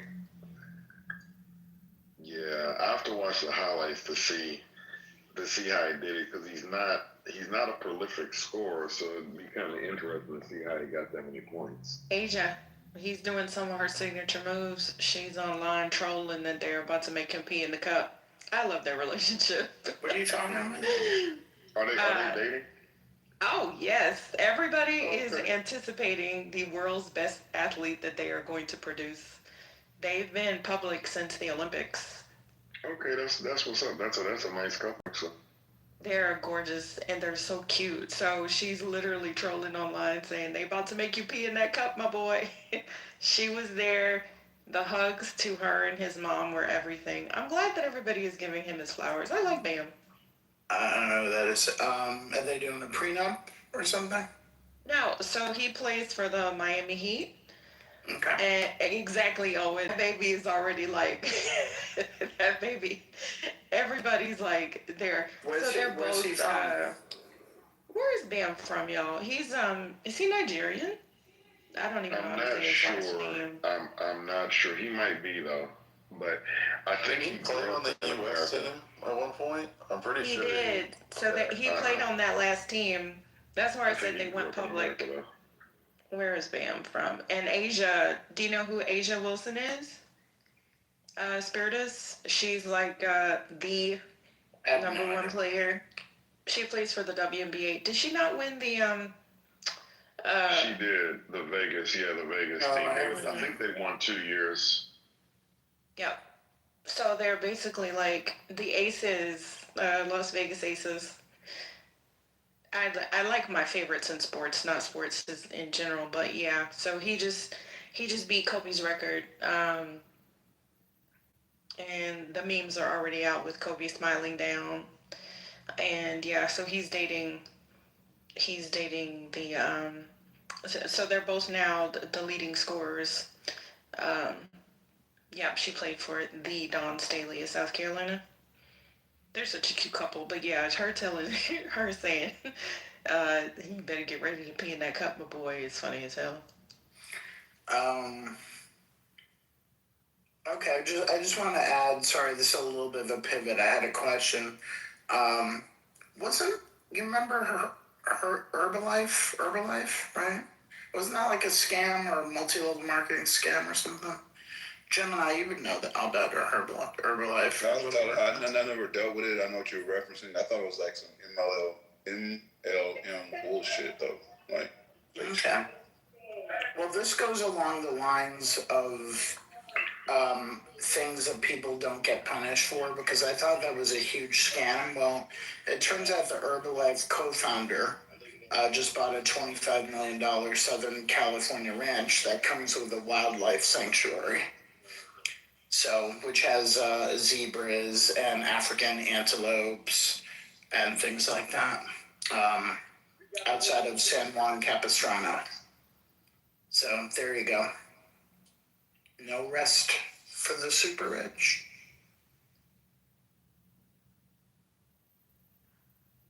I put a link in the chat for people who what we're talking about. Yeah, so it's the second most points in NBA history. He beat Kobe's record, which didn't Kobe have 91, 80, I'm sorry, in a game, which is a pretty big deal because Kobe's record stood for a long time. So shout out to Kobe. He had 81 points. Yeah, Kobe had 81, and he did it. Is it tonight, Aaron? Was the game tonight? It was tonight. You're on. Yeah. Yeah. With Bam Adebayo? Yeah, it was tonight. Yeah. Yeah, so. Wait, so are people just not counting the Will Chamberlain because that's the old era? That's the record. No, that's the record. Yeah, Reform was saying it's the second most ever. Yeah, it's the second because Kobe used to be number 2, and then I can't remember who was number 3. But yeah, Wilt's record would probably. Yeah, well, right, but that's people are just gonna say that was a different era. Like in the same way, they're like, well, you know, Bill Russell played in a different era, even though he won fucking 9 championships or whatever the fuck it was. Yeah, no, they don't. He gets Wilt still. They don't really do that. Like there's a pre-Super Bowl in football, but for basketball, he's still in there because he really played like in the sense like Jerry West, those guys. Like they don't break it up like that. They probably and they even would add like somebody like George Mikan or whatever. It's still the NBA doesn't really separate like the NFL does. I mean, we do. I mean, it was different, but that doesn't take away from what he did. But that was made. Let's see, Wilt Chamberlain holds the all-time NBA record for highest individual score in a single game with 100 points, set on March 2nd, 1962, Philadelphia Warriors against the New York Knicks. I mean, that's probably never going to get beat. So now Kobe's number 3 with 81. Wilt Chamberlain holds number 4, 78 points, 1961. Luka is number 5? What? I did not know that. 73 points, January 2024. Go ahead, Luka. David Thompson, 1978, and then Wilt Chamberlain twice in 1962. So Wilt dominates the top 5. I did not know Luka was tied for the number 5 spot. Go ahead, Luka. Super cool. Wait, Damian Lillard had 71. Donovan Mitchell, another hottie with the cutie. Him and Coco Jones, adorable. David Robinson again. Elgin Baylor, 71. So there's not actually that many players in the 70-plus club. That is pretty impressive. It's a lot of shots, and it's not necessarily something that, you just got to be on the heater, I guess, and everybody. It's not. It's good, though. It's a great accomplishment. But, yeah, it'll be interesting to watch what he did, though, because a lot of those people you mentioned were prolific scorers. Bam Adebayo is not really that kind of player, so it'd just be interesting to see how he got the points. And What Luka's, combination of stuff he did. yes, Luka's still young, too. So, let's see, how old is Luka? He's only 27. So, it's pretty cool. Yeah, he's been playing pro since he was like 14, though. That's the one thing about Luka. He's a polished kid. It's easier to score a lot when you only play one side of the ball, though, to be fair. Yeah. That is true. But for most of those guys, though, when you get that kind of point output, you're not really putting a lot of work on the defense, but you can't be. Maybe less than well. Wait, so you're saying Luka doesn't play D? Is that what you're saying?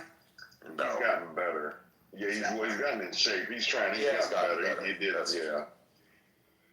It used to be just a joke on the internet where they just post him like half-assing it on defense over and over and over again.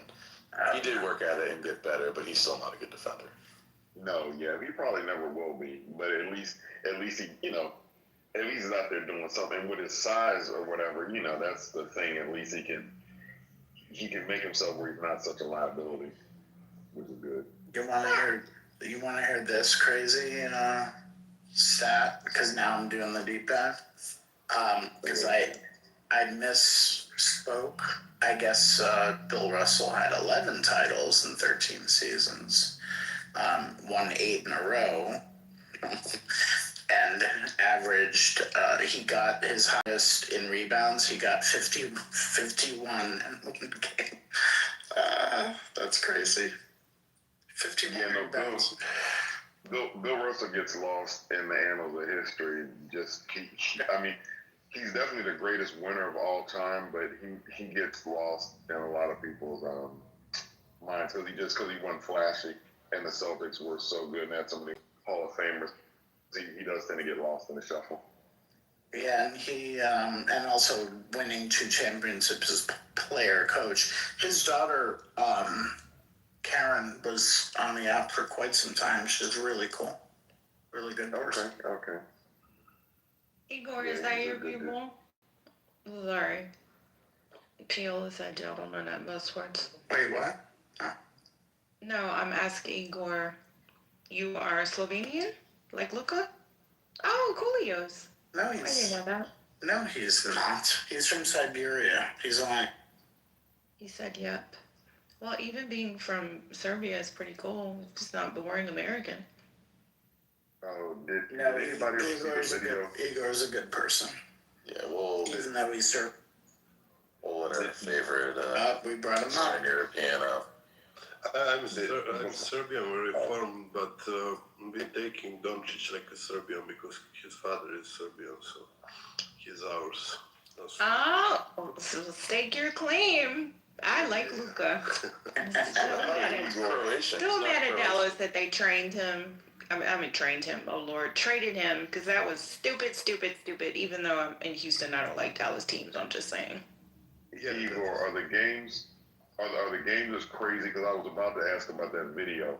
So they show a video about for Nikola Jokic and Luka saying that these NBA crowds are nothing, they don't get intimidated because they show game over there and the crowds are there's soccer crowds where it's just bonkers. Is that true? It's actually war. I'm not even kidding. It's when you're going to game, you need to prepare for war. It's insane. It looks amazing. Watching the videos I've seen of it, it looks like this. It looks like an amazing environment. Looks like the straight up Thunderdome. Yeah, it's amazing, but it's crazy. You can't even breathe because of the fires inside of the arena, and it's insane. But it's cool. Wait, Igor, do you guys still smoke cigarettes indoors over it? Yes. Only when the kids are around. Yes, exactly. Two men enter, one man leave. Da-da-da-da. Okay, now I gotta go watch it or at least listen to We Don't Need Another Hero. Reform Igor's a legend on this app, by the way, but he's usually only comes around during the day. So this is very different. I love Igor. Cool. Yeah, and we have a Bogdanovic in NBA. He's playing for Clippers. He's also ours, but he's not like Doncic and Jokic. I know they had that many Serbians. I'm trying to think of where's Popovich from? Because that's not. I mean, I know Popovich coaches. Greg Popovich. Greg Popovich is also half Serbian. Really? Yeah. But because the national sport of Serbia is actually basketball, so a lot of coaches and all that, and we it's best. It's too late here, so my English is shit. But it's it's national sport, so a lot of in European terms, we are probably most successful after Americans. Coolios. Wait, Vlade Divac, was he one of them too? Yeah, Vlade Divac, Peđa Stojaković was. Not Drazen Petrovic. He's a Croat, so. Oh, okay. So we hate him. Yeah. He was a great player, though. He was a great player, one of the best ever. Wait, what about Mila Jovovich? Mila Jovovich, I'm not sure for that. She has some Serbian blood, but I think she has also Russian. I'm not sure. Yeah, but on the Dražen Popović, he and Vlade Divac was the best friends. And when war war started here in 90s, they like stopped talking. And when Dražen Petrovic died, Vlade Divac, actually you guys should watch like documentary. Vlade Divac and the brother of Dražen Petrovic made the documentary, and it's actually heartbreaking. Wait, so you guys You didn't also say had... Bielica for my Warriors. Bielica is Serbian.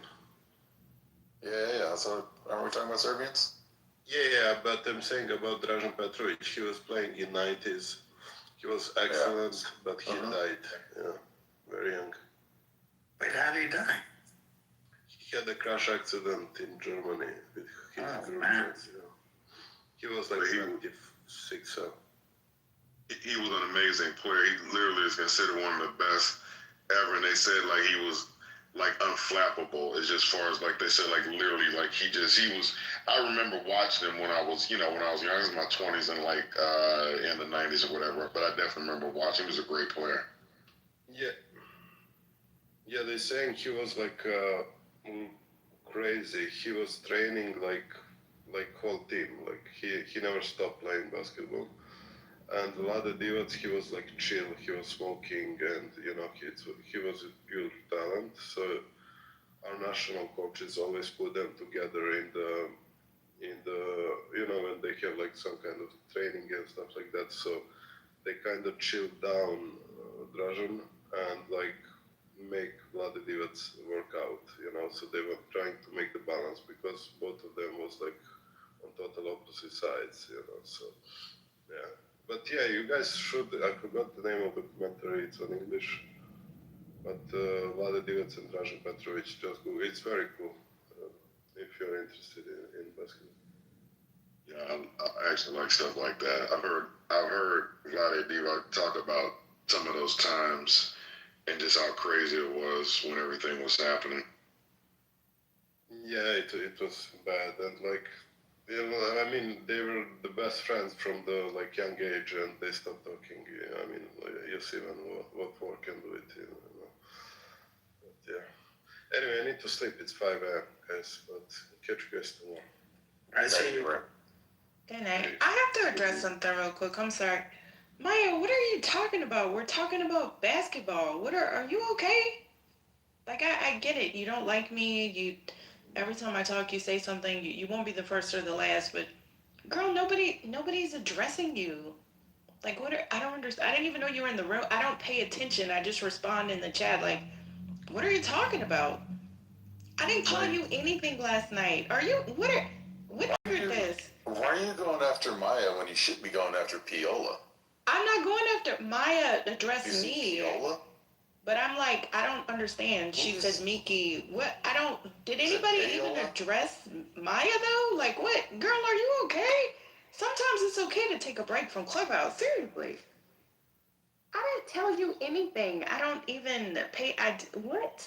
Ma'am, your obsession is a little bit much. And the only reason I'm speaking out is because it seems to be a bit much. Like, people are crazy on this app all the time, but we're literally having a conversation about basketball. Okay. All right, Joe. Oh, Lord. Okay. Piola said, first off, Piola called us old 60-year men with enlarged prostates. Wow. Yeah, I'm gonna go check my chart and just take a look and make sure my prostate's okay. Oh. I just had my physical a couple months ago, so I'm good. Yeah, I'm good on it. Wait, Piola, I resent that. I don't always look in the chat if I'm talking on stage. It just depends, but I'm not a 60-year-old man. I'm a 60-year-old. Wait, what did somebody say I was? I need to get a job, a man, find friends. I don't have to cash out for attention. So that's me. I don't have an enlarged prostate. I don't have a prostate at all, apparently. But only one man on stage is 75 years old. I won't tell you which one to make it fun, though.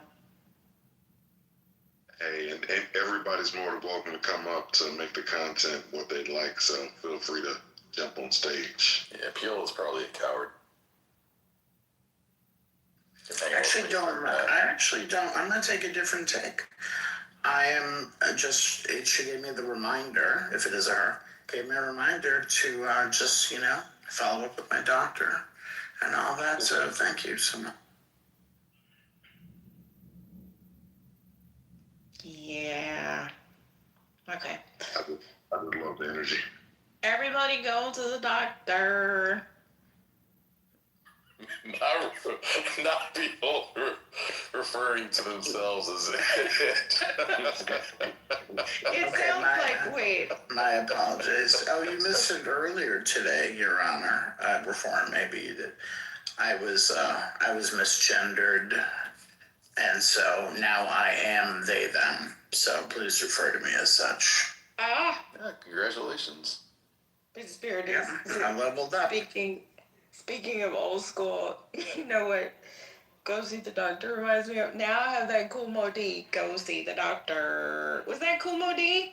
It was, and it was a banger. What was that song? Now I gotta think about the song. Do y'all know what I'm talking about?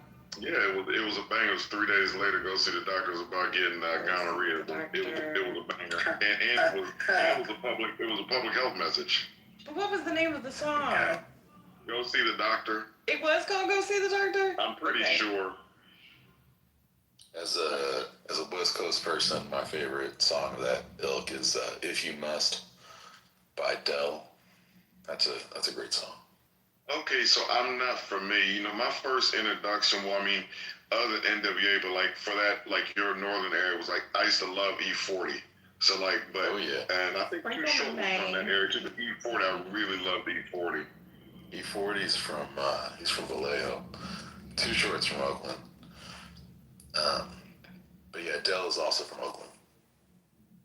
Love Too Short. Wait, Dell? I never really got into I look at it literally is called Go See the Doctor. That's crazy. Talking about Dell, the funky Homo sapien. Oh yeah. Okay. A lot of people know I definitely know Dell. Yeah, I definitely remember the Dell funky Homo sapien. His music was great. The East Coast, the West Coast guys didn't really get played a lot here.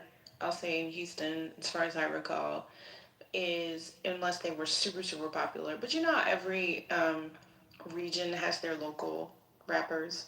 I feel like there's so many in New York. There's a lot in Louisiana. There's a ton in Texas. So I do remember Del the Funky Homo Sapien. E40 to me never got as popular. I remember Sprinkle Me Man. That's about it. But I can't remember any other E40 songs. Although I know there were a ton that were pop.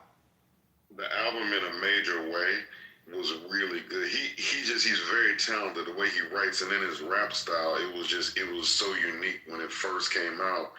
I don't know. He's really probably top 10 or whatever. But he didn't get the maybe blow up as much as some of the others. But he is really a good. If you just go back and listen to some of the stuff that album in a major way, it's actually a very good album. If you want to hear early Dell, listen to Hieroglyphics. Hieroglyphics is great. I've heard, and it's funny because it's me being East Coast, but I definitely remember Dell the Funk Homo Sapien. It's funny I have to go back and listen, but I know I either had Hieroglyphics, but I'm familiar with when you said I just can't. But it's been so many years that I just literally can't remember. But I know if I hear a track, it definitely spark a memory. Yeah, he's kind of goofy. His he's super talented, but if you ever listen to the Deltron album, which I really like, but it just feels like something else. It's just different. You gotta listen to it. No, that style was good. Is the Far Side from Northern California? I'm pretty sure they're from Oakland too. Yeah, that's what I'm pretty. They definitely still play the game. Yeah, they're still out there. They played I think a free show in Oakland last year. Yeah, the Far Side is great. Actually, it says they're from LA. The Far Side. So many of those guys are still touring. I love it. I never got to see them when I was little. My mom would let me go to. I can go to any concerts. I got good news for you. It says they're going to be in Houston in 9 days. Oh, really? Let me see. At some place called Bad Astronaut Brewing Company. The hell is that? I have no idea. I've never been to Houston except for the airport. There's so many places where they have all these concerts, and then It's like you have to follow them online. And if you don't follow them online, you never hear that all these people are coming. Oh, thank you. Is that she keeps on passing me by? Yep. Yes. Okay, wait, far side. I swear somebody needs to come up. I don't really know. Go ahead, Scotty. No, I don't know any of what you guys are talking about. So. Yes, you do. I bet you heard the song I don't know. before. You never heard Yo Mama? He's a music. No, but I know very little in hip hop. I know Farside, but I don't know. Not a hip right now. No. This is real. I don't know. I know like some things. There are things that I really like, but generally speaking, it's not a genre that I've done deep dives into. Okay, wait. I'm gonna play it. A little bit of it. Hold on. Pass it on. I know you've heard the song. I think for people who like grow up. Honey, I'm playing it. You've heard this before. I know you have. Can you just write what it is so I can listen to it separately? It's gonna be hard on this. All right. No, I know that one, of course. Like, I'm just saying I'm saying the more like local. So like I haven't heard, and I also didn't grow up like rooted in that. There was stuff that I listened to that I really enjoyed, like Tribe, and even like Grandmaster Flash and fucking LL and Run DMC and BC Boys and all that, but also the early 90s hip hop stuff, like basically before like Diddy and that whole wave of a different kind of hip hop. And then the stuff that I really took to was like, Tribe and it was Me, Myself, and I. De La Soul. Like that. That's the shit I liked. But then in the late '90s, like some of the rude stuff was fantastic for me, and it was a game changer for me. I'm with you. We got similar music taste, so definitely, and that's why I was gonna say like Low M Theory, because I wouldn't have you said you were down with Tribe, but yeah, I know you love that because the jazz influence, like Q-Tip was so much, they were so influenced by jazz, so yeah. Yeah, so it was more that kind of like earthy hip hop, rooted in jazz, but then again, when I lived in LA, I mean, I was bumping Tupac in California and that whole album. I love that. So, anything with like a groove, but also stuff that wasn't like the, fucking Diddy, whatever. I'm saying like hit that side of hip hop, whatever that is, the flashy and the bling and the, bitches and hoes. It's just like I couldn't listen to it and be like, like I just wasn't my up. So it got kind of commercialized. Diddy really was like, Diddy can make beats, but he really didn't have talent like that. The best thing he did was discover Mary J. Blige, and like the whole association was, of course, Notorious B.I.G. Oh yeah. And he used to be on his records, but Biggie was like one of the best lyricists, literally probably one of the best of all time or whatever, as far as like, but his music was great. But Diddy outside of him, like he definitely produced some decent tracks. But I mean, he just really didn't have talent like that. So you get like Mace. The whole thing with like Junior Mafia was good. Lil' Kim definitely was great, but Biggie was writing a lot of her rhymes were written by. I mean, I've been a huge Mary J. fan since fucking what's the 401, Yeah. Like period. I think, and I'll even argue that I think at least for that 10, 15 year span, she has probably the most solid catalog of it, top 3 of that particular era, in my opinion. In terms of me being able to sit down and listen to these albums, some of them are so fucking good and consistent. And unlike a lot of people who, may do one album that's really good and they fall out and then they come back, her catalog for that, like 15 years in my mind, was like one of the best that I... She tried great. Yeah, go ahead. No, I didn't mean to stop over you. Go ahead. I was just gonna say, if you like Tribe, you'd probably like some of the Bay Area people or just California people that I was talking about, or it's just like a little bit more. Yeah, but yeah, I mean, I would. Positive. I love that. I would love that. I mean, I would love the suggestions because I'm always doing deep dives into random shit. So it's just hard to crack when you don't really know, you know? DJ Quick made some great music also. I love DJ Quick. I love we on a whirlwind tour. Don't even ask me what I thought he was saying. We on a wind with my hot mama man. I still don't really know what he's saying to this day. So he's actually a musical genius too. Like he produced a lot of stuff, and he's actually a really talented artist. But definitely like just like Compton, like some of his like stuff from like the late '80s. And I think what's that song called Tonight, where it's like talking about like they get drunk and then they can go back and do it again. I think it's called Tonight. Yep. Yeah. Oh, DJ Quick was definitely. I love 80s, 90s, that whole era of music. I think it was just a little different. But then I also remember when Snoop came on, because we had this Zeta strut. It was like the most basic strut. And for, I'm in a D9, a black sorority, so we do struts, right? Like there are certain songs that you play, and we all get in line and do like our strut. But it was bitches ain't shit but hoes and tricks. Dun, dun, dun, dun, dun, dun, dun, dun. I'm sorry, I just like that, and I didn't listen to any songs like that. Spirit when I was little. I had 2 Live Crews tape, y'all, when I was in middle school, and I had one of my big cousins buy it, and I had to hide it because if my mom or my dad or anybody would have found that tape in my little Sony Walkman, I would have got my ass beat.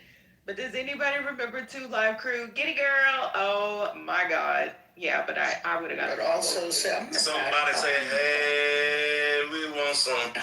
Hey, we want some cool. See, that didn't feel and my organic. homies like to play this game. So, hey. That didn't feel organic for me, but it was definitely out there, so I heard that a lot. But I think of like, wait, hold on, let me just finish. I'll be quick. I'm thinking like Diggable Planets, and I'm thinking like PM Dawn, like that kind of stuff that I really liked.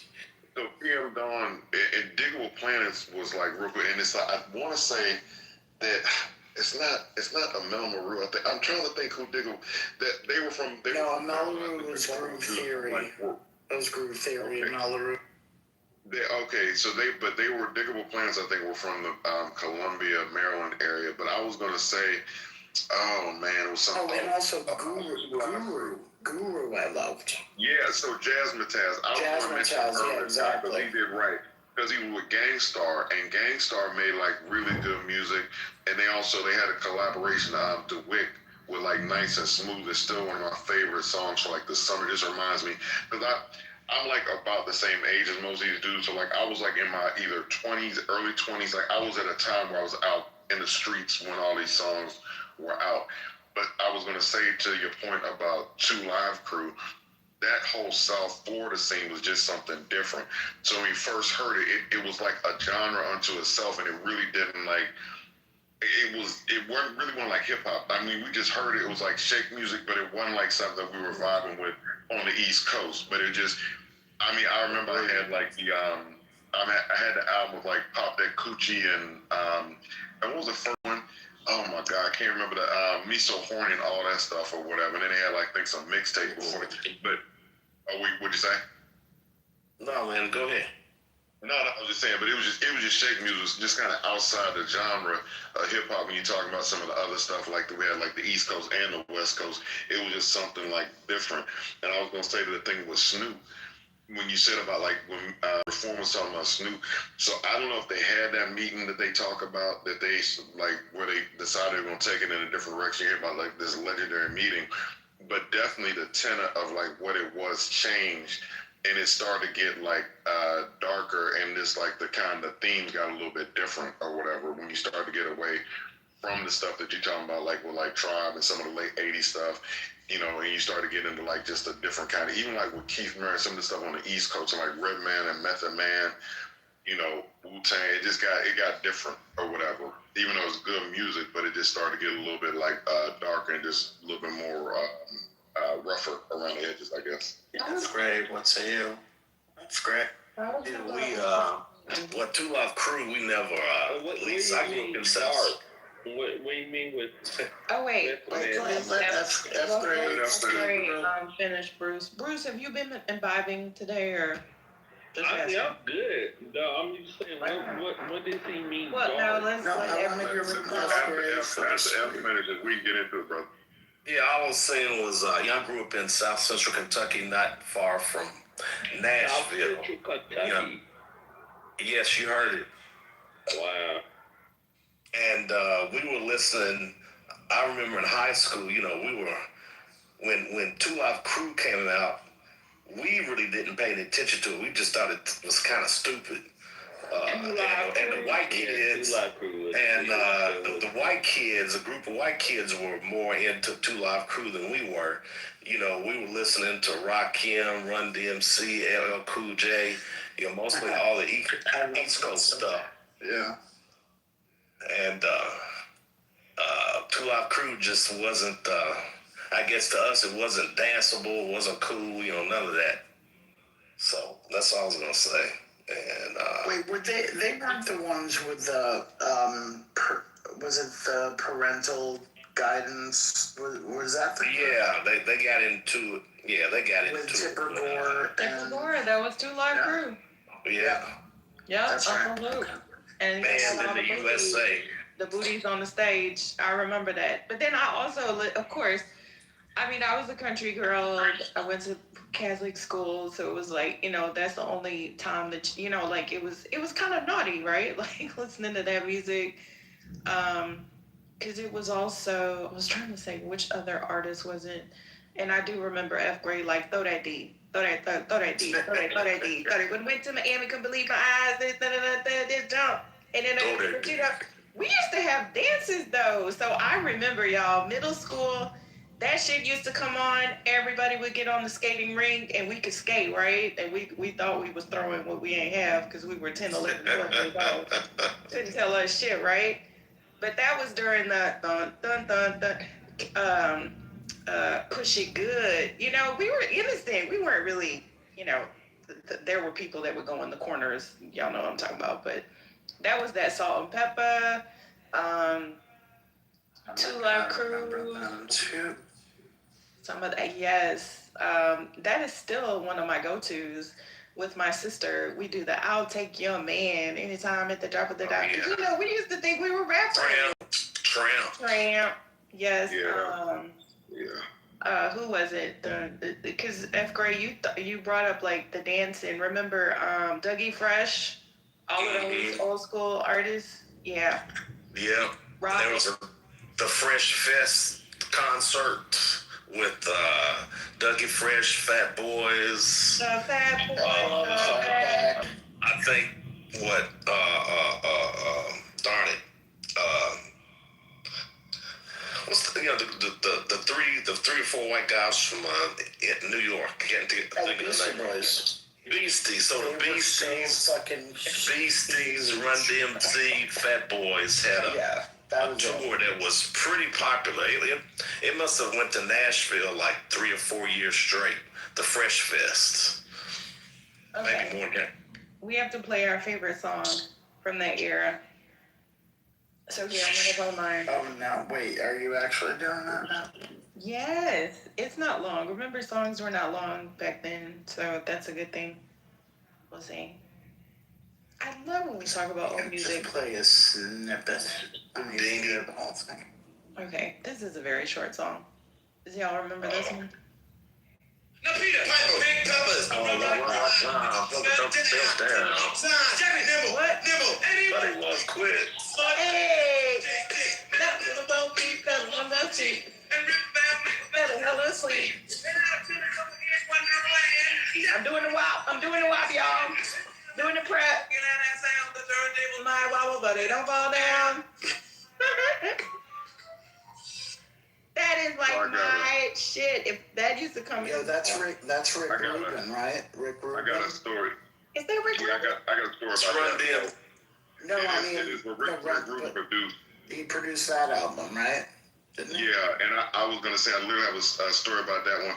That it was a 12-inch, right? So we were all on Run DMC. That song came out in 1986. Like it was my high school graduation. It came out like in May. We graduated in June. I remember going to get the 12-inch, and we were just like tripping. And then Raising Hell came out, like the tape or the album Raising Hell, which I had the tape drop.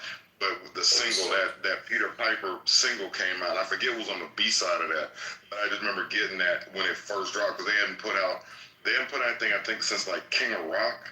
I think was the album. And then we were like, so we were so anticipating that new music, and Raising Hell did not disappoint or whatever. It was like one of the best albums. Not at all. Not at all. You know, Rock, there is none higher. Sucker MCs. I still remember those songs, y'all. And we're trying to find Alzheimer's. Let us have our little memories, y'all. I'm sorry. This is good for our little Gen X brain. No, but think about this. Was crazy like that. Sorry, F. Gray. I'll get right. I'll be quick. Go ahead. We also had like this is the peak of Prince at the same time, which was crazy.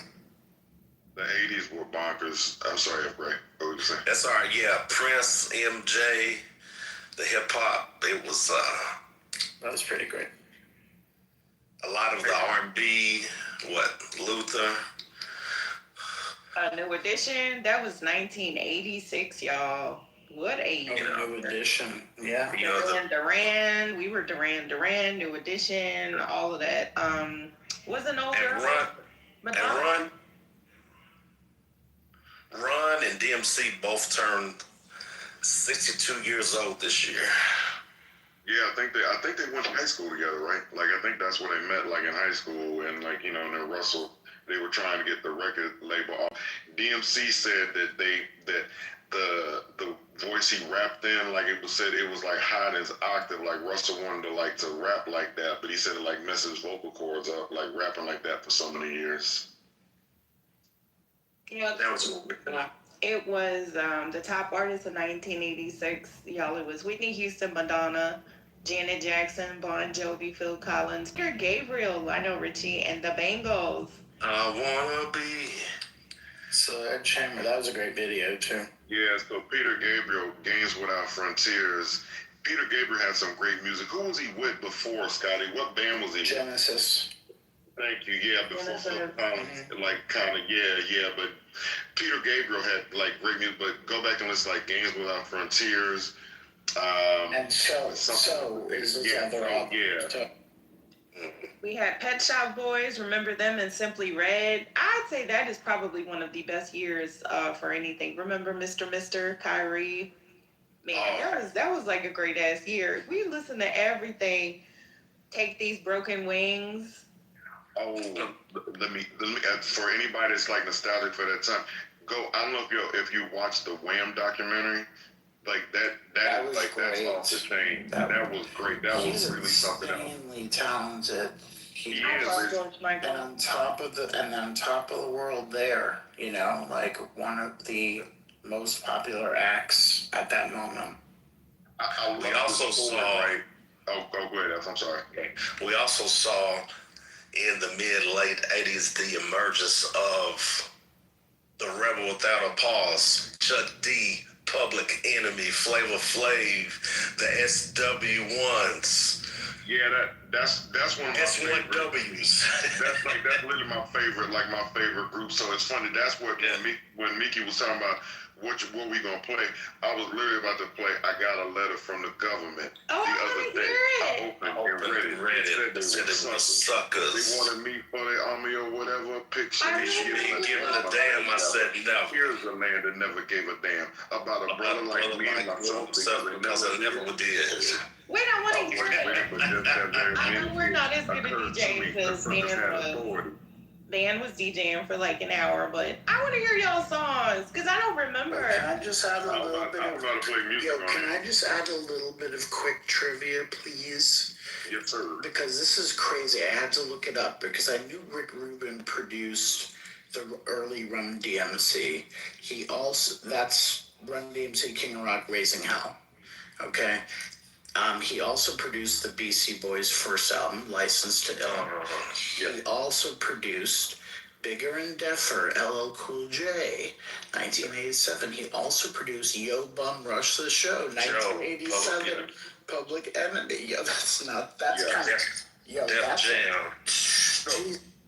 So if you listen, right, and if you listen to the Beastie Boys, which is like the thing, the Beastie Boys were a punk rock group before they started. I love the Beastie Boys. I love them too, and I love their evolution. Yeah, me too. I think we saw them at Crush Group for the first time, like rapping. I think they did She's On It or whatever. They were in there for a show, right? So the thing is that when Rick Rubin talked about them, back in the day when they were at the height, me and Spiritual's about the same age, but when they were at the height, there used to be all this stuff on MTV, and they was talking about the fact that when they were in the studio, that they'd like have like Led Zeppelin samples. He was like the stuff he was using for the samples. But that License to Ill was that album. It's funny, that probably was one of the most popular albums because everybody, like white, black, Hispanic, everybody, like the summer, when I think it was 87, everybody was like bumping that. Like that album was getting played everywhere. It was crazy. Yeah, that hit like a missile, honestly. What a time, what a time. We're not even going to talk about the fire that we had. Reformed and Michael, I lost some of my white friends because I love Public Enemy so much. They were scared of that shit. It's funny. A lot of kids got on them though. You know, it's funny. A lot of kids really like that music because they did Bring the Noise. They actually did it with Anthrax. They did a version where they were doing. I know it. Okay, we gotta give a shout out to Bring the Noise. I know Spiritus. You know, I'm not the fave DJ in the space, but we gotta put some respect on this, y'all.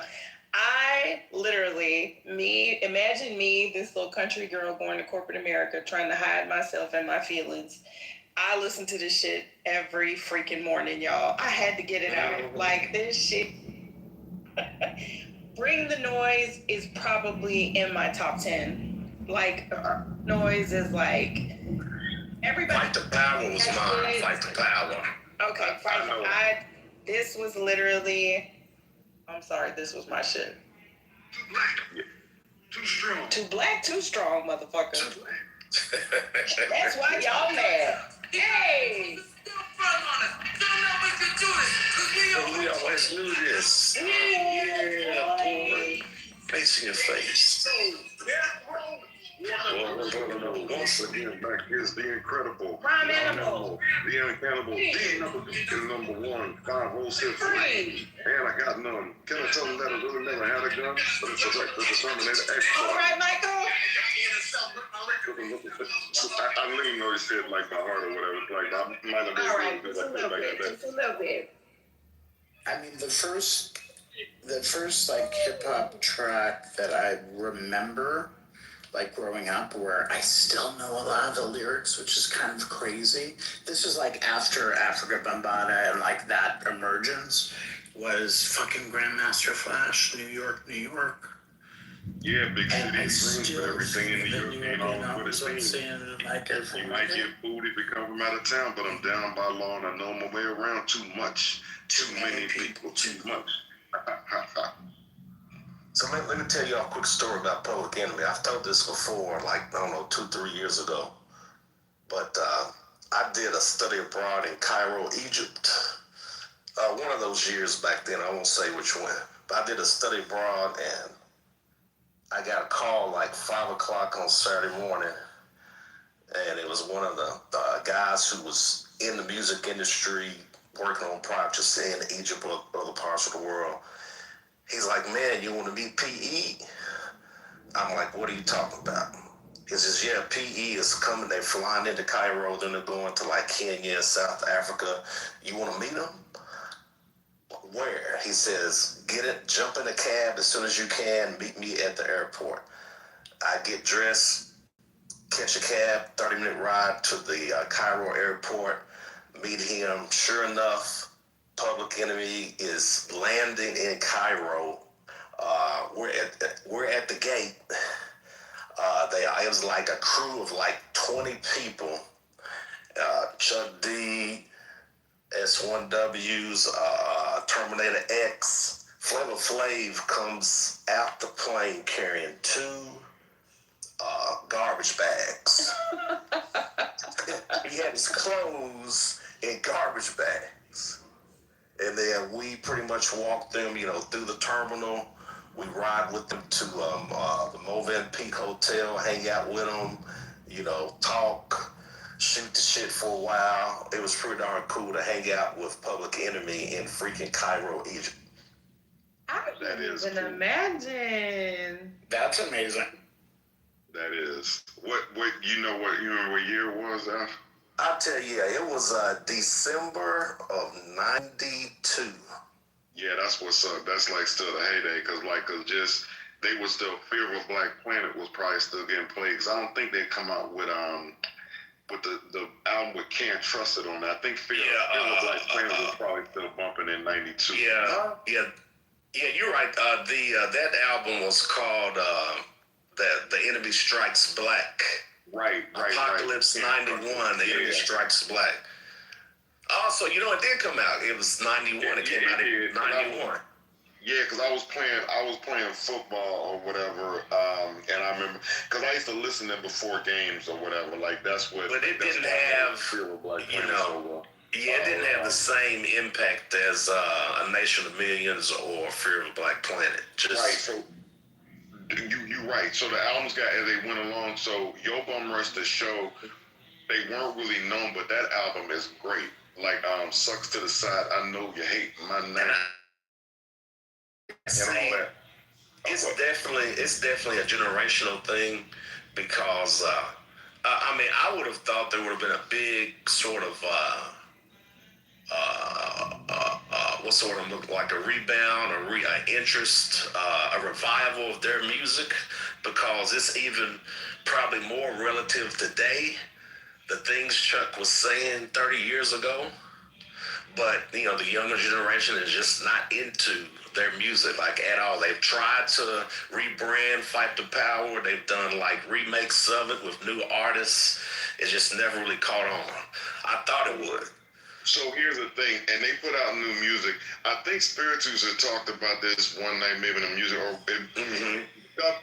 Like when stuff happens, right? Like things happen in sort of the generation that you're in. So you have to think about like. For me, I was born in 1968, so Martin Luther King was assassinated like about a month before I was born. I was in my mom's stomach or whatever when King got assassinated. Saying to say that coming up through that, like sort of whole civil rights, you're just coming out of the civil rights movement, and like Chuck, I think like Chuck D is like maybe like born in the early 60s or whatever. I think Flavor Flav too. It's just like coming out of it, you come up through the 70s and blaxploitation movies and like sort of black power and they're like black is beautiful. And like you build up and you get to like the 80s with like Ronald Reagan and like sort of all the programs he cut and sort of the way that things were going and the excess of the 80s. And you like get to the late 80s and like you have this sort of explosion of like, like positive music, like you like BDP or whatever, like KRS-One. They take from Criminal Minded, but then he drops My Philosophy in '88.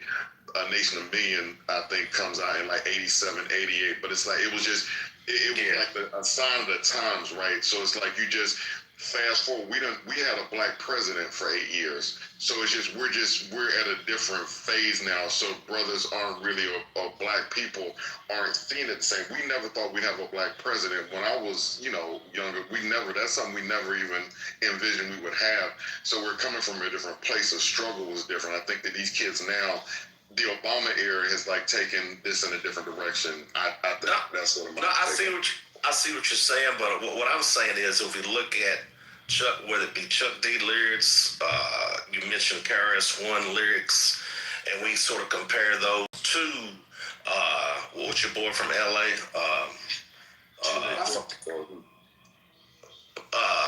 What'd you say, Michael? Ice-T? No. Talking about the Pulitzer Prize winner. Kendrick Lamar? Yes. So if we look at what Chuck D was talking about, what KRS-One was talking about, there's a lot of overlap. The language is different, but the subject matter is somewhat very similar. The critique of the racism, the critique of the bigotry, the critique of look at what Ice Cube was talking about in the death certificate. So anyway, I'm just saying, I just would have thought maybe some of those songs from back then would have gotten a little bit of a revival, but just I think it's just generational. To your point, wait, let me just squeeze this in, sir. To your point, I think even Public Enemy and maybe Chuck D was also inspired by Bob Dylan, by lyrics, by that kind of ethos that Public Enemy captured in terms of, their whole vibe. Like Dylan was like super political, particularly in the early 60s. And so that, I think he even mentioned that Bob Dylan was one of his influence in terms of like political writing. I mean, you gotta remember what people see Flavor Flav as now, right? Like, they're more likely to remember Flavor Flav from Flavor of Love than to get down. 911's a joke in your town. So, yeah, I think that their protest in music is different. Like, J. Cole, we gonna be all right. Like, it's just, but I will say Public Enemy is still touring. I saw them post-COVID. I'm glad that a lot of those artists are now, like, we are their biggest fans, and we have cash, right? So we can go and pay, like I'm doing next week, going to pay for floor seats to see New Edition. And I flew to Vegas to see New Edition, right? So I'm glad that, because they're the guys that didn't come up in social media. They didn't make a lot of money, right? Like these guys do now. They're not like getting these indie deals. So I'm glad that they're still touring. And I'm simply saying, if you look at some of Public Enemy, Chuck D did most of the writing. If you look at his, say, 87 to 91 catalog, he's got songs like Fight the Power, Can't Trust It, Shut 'Em Down. You remember what Shut 'Em Down was about? About protesting corporations that didn't support black communities. If you looked at Burn Hollywood Burn, about Hollywood not, hiring black actors, black producers, black crew to make films. If you look at By the Time I Get to Arizona, talking about racist politicians. You look at Welcome to the Terror Dome.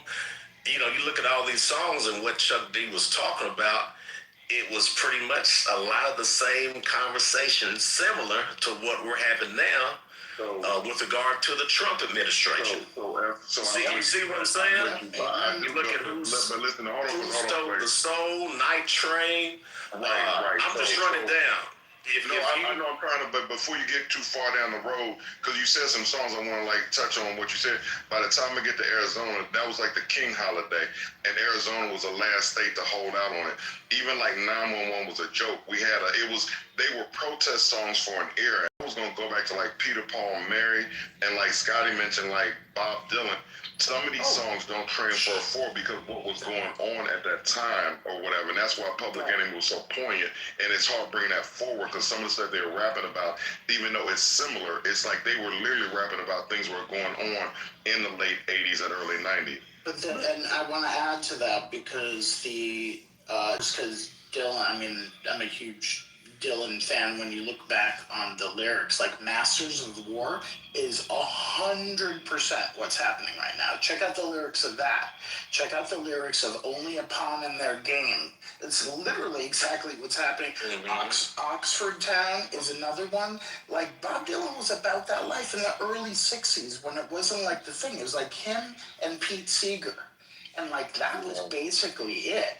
And and other political artists like drew, that 20 years later with Public Enemy, they drew a lot of their inspiration from Bob Dylan. Like he's so OG. Right, but what I'm saying though is just, and it's like generational. It's like it's all love and it's all music. But I'm just saying it's hard to bring stuff from that era forward. And even with Dylan, it was easy to capture that because, like, I remember seeing the names of people on TV when I was a kid with the Vietnam War. We were very much tied that, like, our parents' generation was in that. Like, we had uncles, cousins that were like, so we could relate and tie into a lot of that, like, that protest stuff. Even for what Dylan was doing, like Peter, Paul, Mary, and, like, I don't know, like, freaking, like, all those, like, Woodstock or whatever, like, everybody that was there was, like, you know, right, and all, because they had come. Those kids were born, like a lot of them were born in the 40s, World War II, and we were heroes. They went through the Korea War, and then Vietnam was an unjust war. We had started to lose our sort of innocence on what war. I just think that these songs hit when they hit because they hit. And just like with Kendrick Lamar, like, we gonna be all right. I know, like, my nephew was, like, really vibing with that song, and, like, the youngins were vibing because they felt what he's talking about, I guess, like, police stuff or whatever. They were just, it's hard, sometimes it's hard to, I think it's just hard to sort of bridge the gap because of, like, Obama and some of the things that we had happen. I just think it's a different struggle for these kids now. So I don't know. I just feel like it's hard to bring Public Enemy forward. I mean, I didn't back then either. I'll just say this. We danced to it. I didn't realize that it was a form of protest. I mean, we weren't like, there was no social media, so we listened to those songs, but I wasn't from New York. I didn't understand that they were so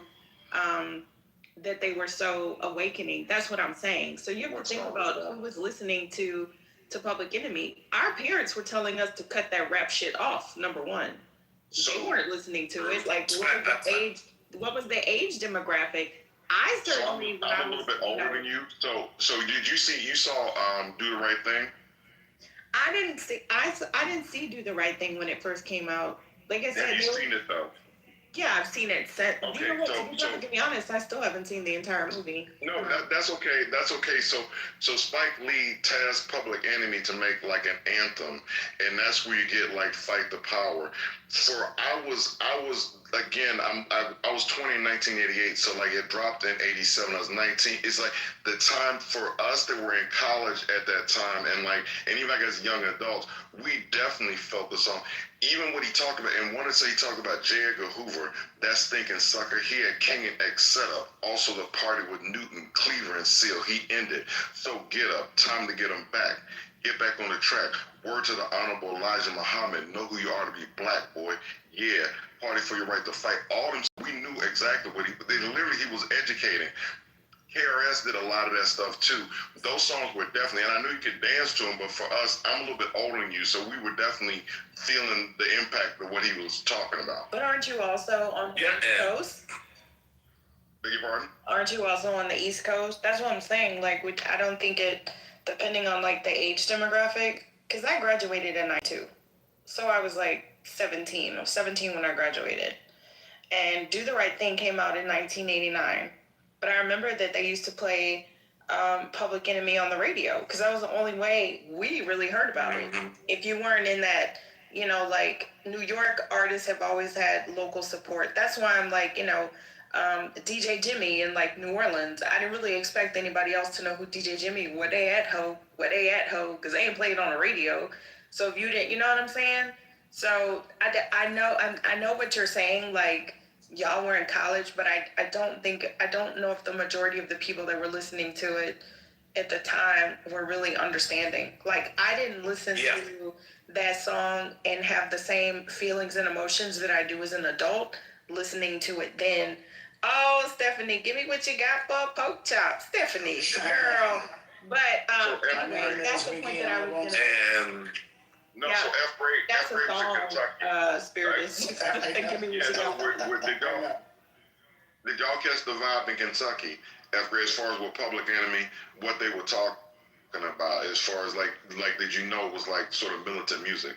Oh yeah, and what I'm saying, to Reform's point, not. Back then, to Reform's point, not all black folk were necessarily into the lyrical content. They liked the beat, the bass. Chuck and them were trying to put out a banging song, number one, but not everyone caught it. There was the historical component that, and it's not like we had the lyrics available to us, You know, you had to look at the little, the very thin papered, fine print lyrics in the cassette. You know, you couldn't get it on Spotify or your app or your whatever. You know, you couldn't Google the lyrics. At the same time, you were listening to the music, so not everybody caught it. I was just, more, I guess you say, intellectually inclined to say, well, what in the hell are these guys talking about? And if paying close attention, you'd be like, wow, this is. But if you weren't into that stuff, if you just want to hear, Kid and Play, all right, put on, Fight the Power. Now let's go to, to the, I don't know, De La Soul, which I love too. That just not everybody was into it. And but those who were into it, my point is, if I listen to Fight the Power, to me is just relatable now as what was back then. Can't Trust It. Agree. Shut Them Down. Agree. Burn Hollywood Burn. Who Stole the Soul? Night Train. Night Train's talking about black people you can't trust, just like, we can't trust people like, the Black MAGA right now. So, to me, maybe the names changed and it's a different year, but the issue was very similar. I don't disagree. I just think because y'all are older, I think that you can relate to it in different generations. I think for these kids now that don't have those life experiences, I just think that they can't. That's why they don't. Because I think we're just asking why they don't connect with the music like we do. But yeah. Yeah, I think it's the music itself. It's the music itself. It's just, this is coming out in their time. I get it. If Kendrick Lamar was out back in my time, I'm sure I would appreciate and love Kendrick Lamar more. But, I wasn't coming of age,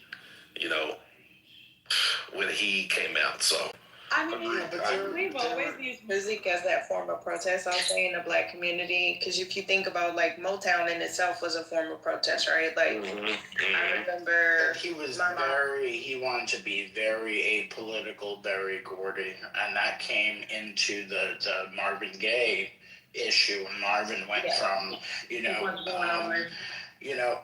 right, like that album. But that transfer, even Stevie Wonder's stuff, how he had switched from doing, Monsieur Amour to like Big Brother or Living for the City. I mean, these were big changes that were happening in the like late 60s, early 70s, and these artists were impacted. But Berry Gordy himself wanted to be as apolitical as possible to not offend the white audiences. And if you think about it, you're coming from doo-wop with Why Do Fools Fall in Love? Not that was Motown, but I'm saying it went from doo-wop and then like sort of when Berry Gordy and those guys came in, the Temptations, My Girl, you can see it in all the groups because even the Temptations have Ball of Confusion. As it got to like Black is Beautiful, right? Like when James Brown said loud, I'm black and I'm proud, it started the whole culture when we started growing the afros. And it's like it was about like black power. And you can hear it in Motown music. Heron, the Last Poets. Yeah, I love them. That's like one of my favorites guys. And he's like, it's funny. I don't know if he's from DC, but he spent so much time in the DC. But I love Gil Scott-Heron is one of my favorite like performers of all time. Yeah, and definitely Last Poets, like really one of the first rap groups. I got to see him at the Blue Note a couple years before that was, yeah, God, that was so great. When he did Winter in America, like I still have chills thinking about it. But like, man, that was like one of the highlights of my live concert experiences ever. Like, I'll never forget that. I was so glad. He was such a deep person or whatever. But he was, he couldn't get away. He just couldn't stay away from the drugs or whatever. It's like just the drug addiction. And speaking of deep, we are knee deep in the unk music, but I ain't mad at it. I'm glad that we could just dance to it too, because to me, that's kind of like a burden of the black community, We're just not allowed to frolic, right? Like, we're just not allowed to have joy. So it's like this double entendre in the meeting. Like, so I'm glad that when I was young, I could really just listen to this music and dance to it. And then later, it is still the music of my childhood. It like helped define me growing up, like, everybody has the soundtrack of their life, like Stevie Wonder. Literally, like Stevie Wonder. So I'm glad that now I can look back on it and I'm like, I developed the love of it. I'm a child of hip hop. I believe I grew up with hip hop, not to sound like the movie, but I did. Like, I grew up with hip hop. And it's very comforting to me that that music is still there, the artists are still there, and that it doesn't have to resonate with everybody. Like, my sister is millennial, early 40s, probably right at 40. She loves J. Cole, and she thought that I would love J. Cole. And she's like, Miki, he's a conscious rapper. Remember when that came out? Like, Common, the conscious rappers. I really tried to listen to J. Cole. I think he's a wonderful young man. I just can't get into that music. I just can't. I can't vibe to it. I just can't. So maybe that's right. That music hit hard for our generation. And I guess, every generation is going to have what inspires to them and speaks to them. And I think that that's okay. But shout out to at least continuing, right? Using art as a form of protest. Yeah, and the curse on the benefit of streaming is obviously the curse is that artists don't really get paid that much, but the benefit is that we have everybody's catalog at our fingertips, so people can go back and be like, what was Two Live Crew doing? Like, and they can do it by themselves. You know what I mean? Like, they can be like, I'm gonna do a deep dive into Public Enemy. Like, that's a gorgeous thing. I do that with like jazz, like random jazz from the '60s, and I'm like, that wouldn't have happened. I would have had gone to the Vert or Tower Records in Union Square, go down to the basement to the jazz selection, pull out albums that had good cover art, and look at who's playing on them, and then do it in a crapshoot and be like, all right, I'll try this one out. Now we get to be online and like just scroll through and just and that's like a glorious thing. But and I hope more people explore that instead of just the top. No, and I agree. One thing I do want to say, I think that I'm like diverting from y'all on some of that. So J. Cole, I like I don't like mumble rap, but like as far as Kendrick Lamar, I think he's great, and I definitely vibe with his stuff, because that song "We Gonna Be All Right" or whatever is a very good. This music is still good, and J. Cole has great music. So, but I don't know. I feel y'all, but I think I'm sort of a militant type of I think I've always been drawn to that stuff, just with the struggle. So I think that's why I'm more like maybe in tune to that. But the music is good though. You can dance to it too. Like what Miki was saying, even like Stevie Wonder, that song with the Jackson 5, like talking about Richard Nixon. If you really want to hear our views, you haven't done nothing. It's like Jackson 5 come on and sing like doo doo wop. It's like, and that was a protest song, but you could dance to it. It's like we've always had, I think, a combination where we protested and, been able to sort of celebrate in our protests. Yeah, I mean, even, go ahead, sure. Even Jimi Hendrix playing the Star Spangled Banner at Woodstock. I love that. Was a protest, and it was also for other people who weren't with us an abomination and disrespectful to America. But it was a protest, and it was fucking glorious. I don't know if it was 4 in the morning when he did it, and it was on LSD or whatever. It doesn't matter. But that's the kind of shit that's fantastic. That's something that everybody should watch if you haven't. Like, go back and watch that Woodstock documentary. That's a great watch. It's a history for people that are younger. It really is like a gun. Even for myself, it's not like I was like, I was alive when Woodstock happened, but I wasn't like old enough to know what was going on. But it's like that's just something very cool to watch.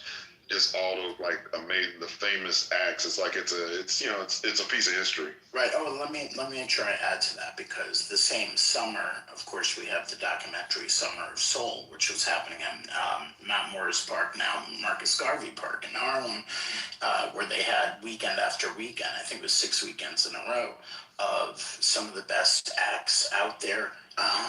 Nina Simone, Sly and the Family Stone, The Fifth Dimension, Mahalia Jackson, the Staple Singers, who is the other, some Latin artist, Ray Barrera. It was Ray Barrera. Ray Barreto. Barreto. Yeah, Oh my God. Yeah. And also Oh, Stevie Wonder, of course, is incredible. So if you're watching Woodstock, literally the same months, Summer Soul is happening, and that documentary came out. It's on Hulu. It came out like 3 years ago or something. And Watt Stacks also is another one. Like even with Jesse Jackson passing, like that too in California, that was also. Just the music festival. There's so many legendary acts that, like, for those that haven't seen them. Holy shit, that was great. My favorite one is from 1973, the Rumble in the Jungle. They had a big concert. Oh yeah. The concert there. Yep. The concert before the fight. James Brown, B.B. King, Celia Cruz, the LaFania All Stars, the Spinners. Ain't No Sunshine When She's Gone. I can't believe Bill Withers. He's amazing. Bill Withers is great. Bill Withers, and the documentary is called Soul Power. It's so good. It's, oh man, I love it. It so captures, the character, personality of Muhammad Ali, the significance of the fight. You see, even Mobutu, who's the dictator at the time, makes a cameo in it. And then you got James Brown dancing. You got Celia Cruz doing her thing. They're hobnobbing on the airplane. I'm a big fan of James Brown also. And if you read his account of what happened, it was just I would have loved to have been there. Wow. Yeah, James Brown. So because of the flamboyance, the hair, whatever, it's like. But James Brown was definitely like. He was a militant. He was doing so many things for black people, just trying to uplift. Like James Brown was something else that you really go back and look at a lot of stuff. He sure was, and he was like, when he arrived, he had a press conference, and he had Muhammad Ali's wife, the one named Portia, with him, just as a photo op. But you could, best I recall, Muhammad was not liking this whole thing with James Brown, making it look like, he's hanging with Portia Ali. I think that's her name. And there's a lot of drama, in the whole thing. James thought, he had the Napoleon complex. He thought he owned everybody, ruled everybody, and he was just throwing his weight around with regard to everything. So it's just that era, it's just crazy. It's absolutely crazy. I have to give credence to what was the military form of the protest music to me, and that was NWA. I recognized that what NWA was doing was something different. It was in your face. It was not like they didn't dance around the lines.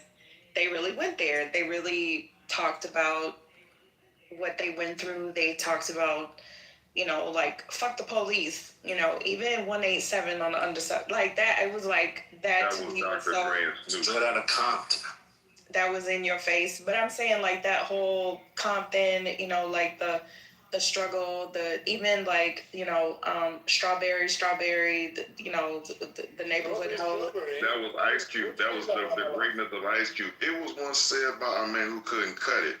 Dope man, please can I have another hit? The dope man said, "Boy, I don't give a shit. Your girl never The problem comes in. They use that as a tool to market other things and other avenues that kind of saturated the rap game. So that's what I was saying, LA. That's what I was trying to say to Bruce before we dropped out about it when it went darker. I agree with that, LA. It was dark, but it was real. It was really telling stories for him. Just to go with what you're saying. But they used it as a tool to me. To just say this is explicit, and it was just going against the grain. And I think that's what makes it so bad, because today it's people were telling stories about being drug dealers and being in life, and now it's we're all drug users and promoting it more and more and more to be a user. But that always happened. I don't want to blame the music for that, because Look at Bumpy Johnson. Look at some of those people that were singing, right? Like people still use them today, like as a form of praise. So I don't want to say that's just on like us, because that happened across the board. That's my opinion. But they're saying there's supposed to be a time in hip hop. You can see the shift when they went from positive to negative. So like KRS-One had a song.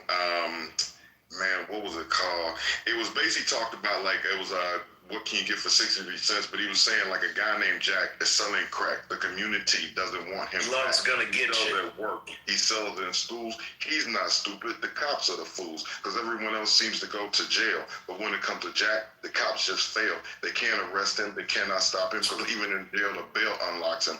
And it's like, so here's the deal and here's the fact. If you ever wonder why they can't stop Jack, the police department is like a creep. Just goes this whole thing as opposed to like big wad of money, nothing less than a 20. You want about 5-0, boy, my man got plenty. To be a dope man, boy, you must qualify. Don't get high off your own supply.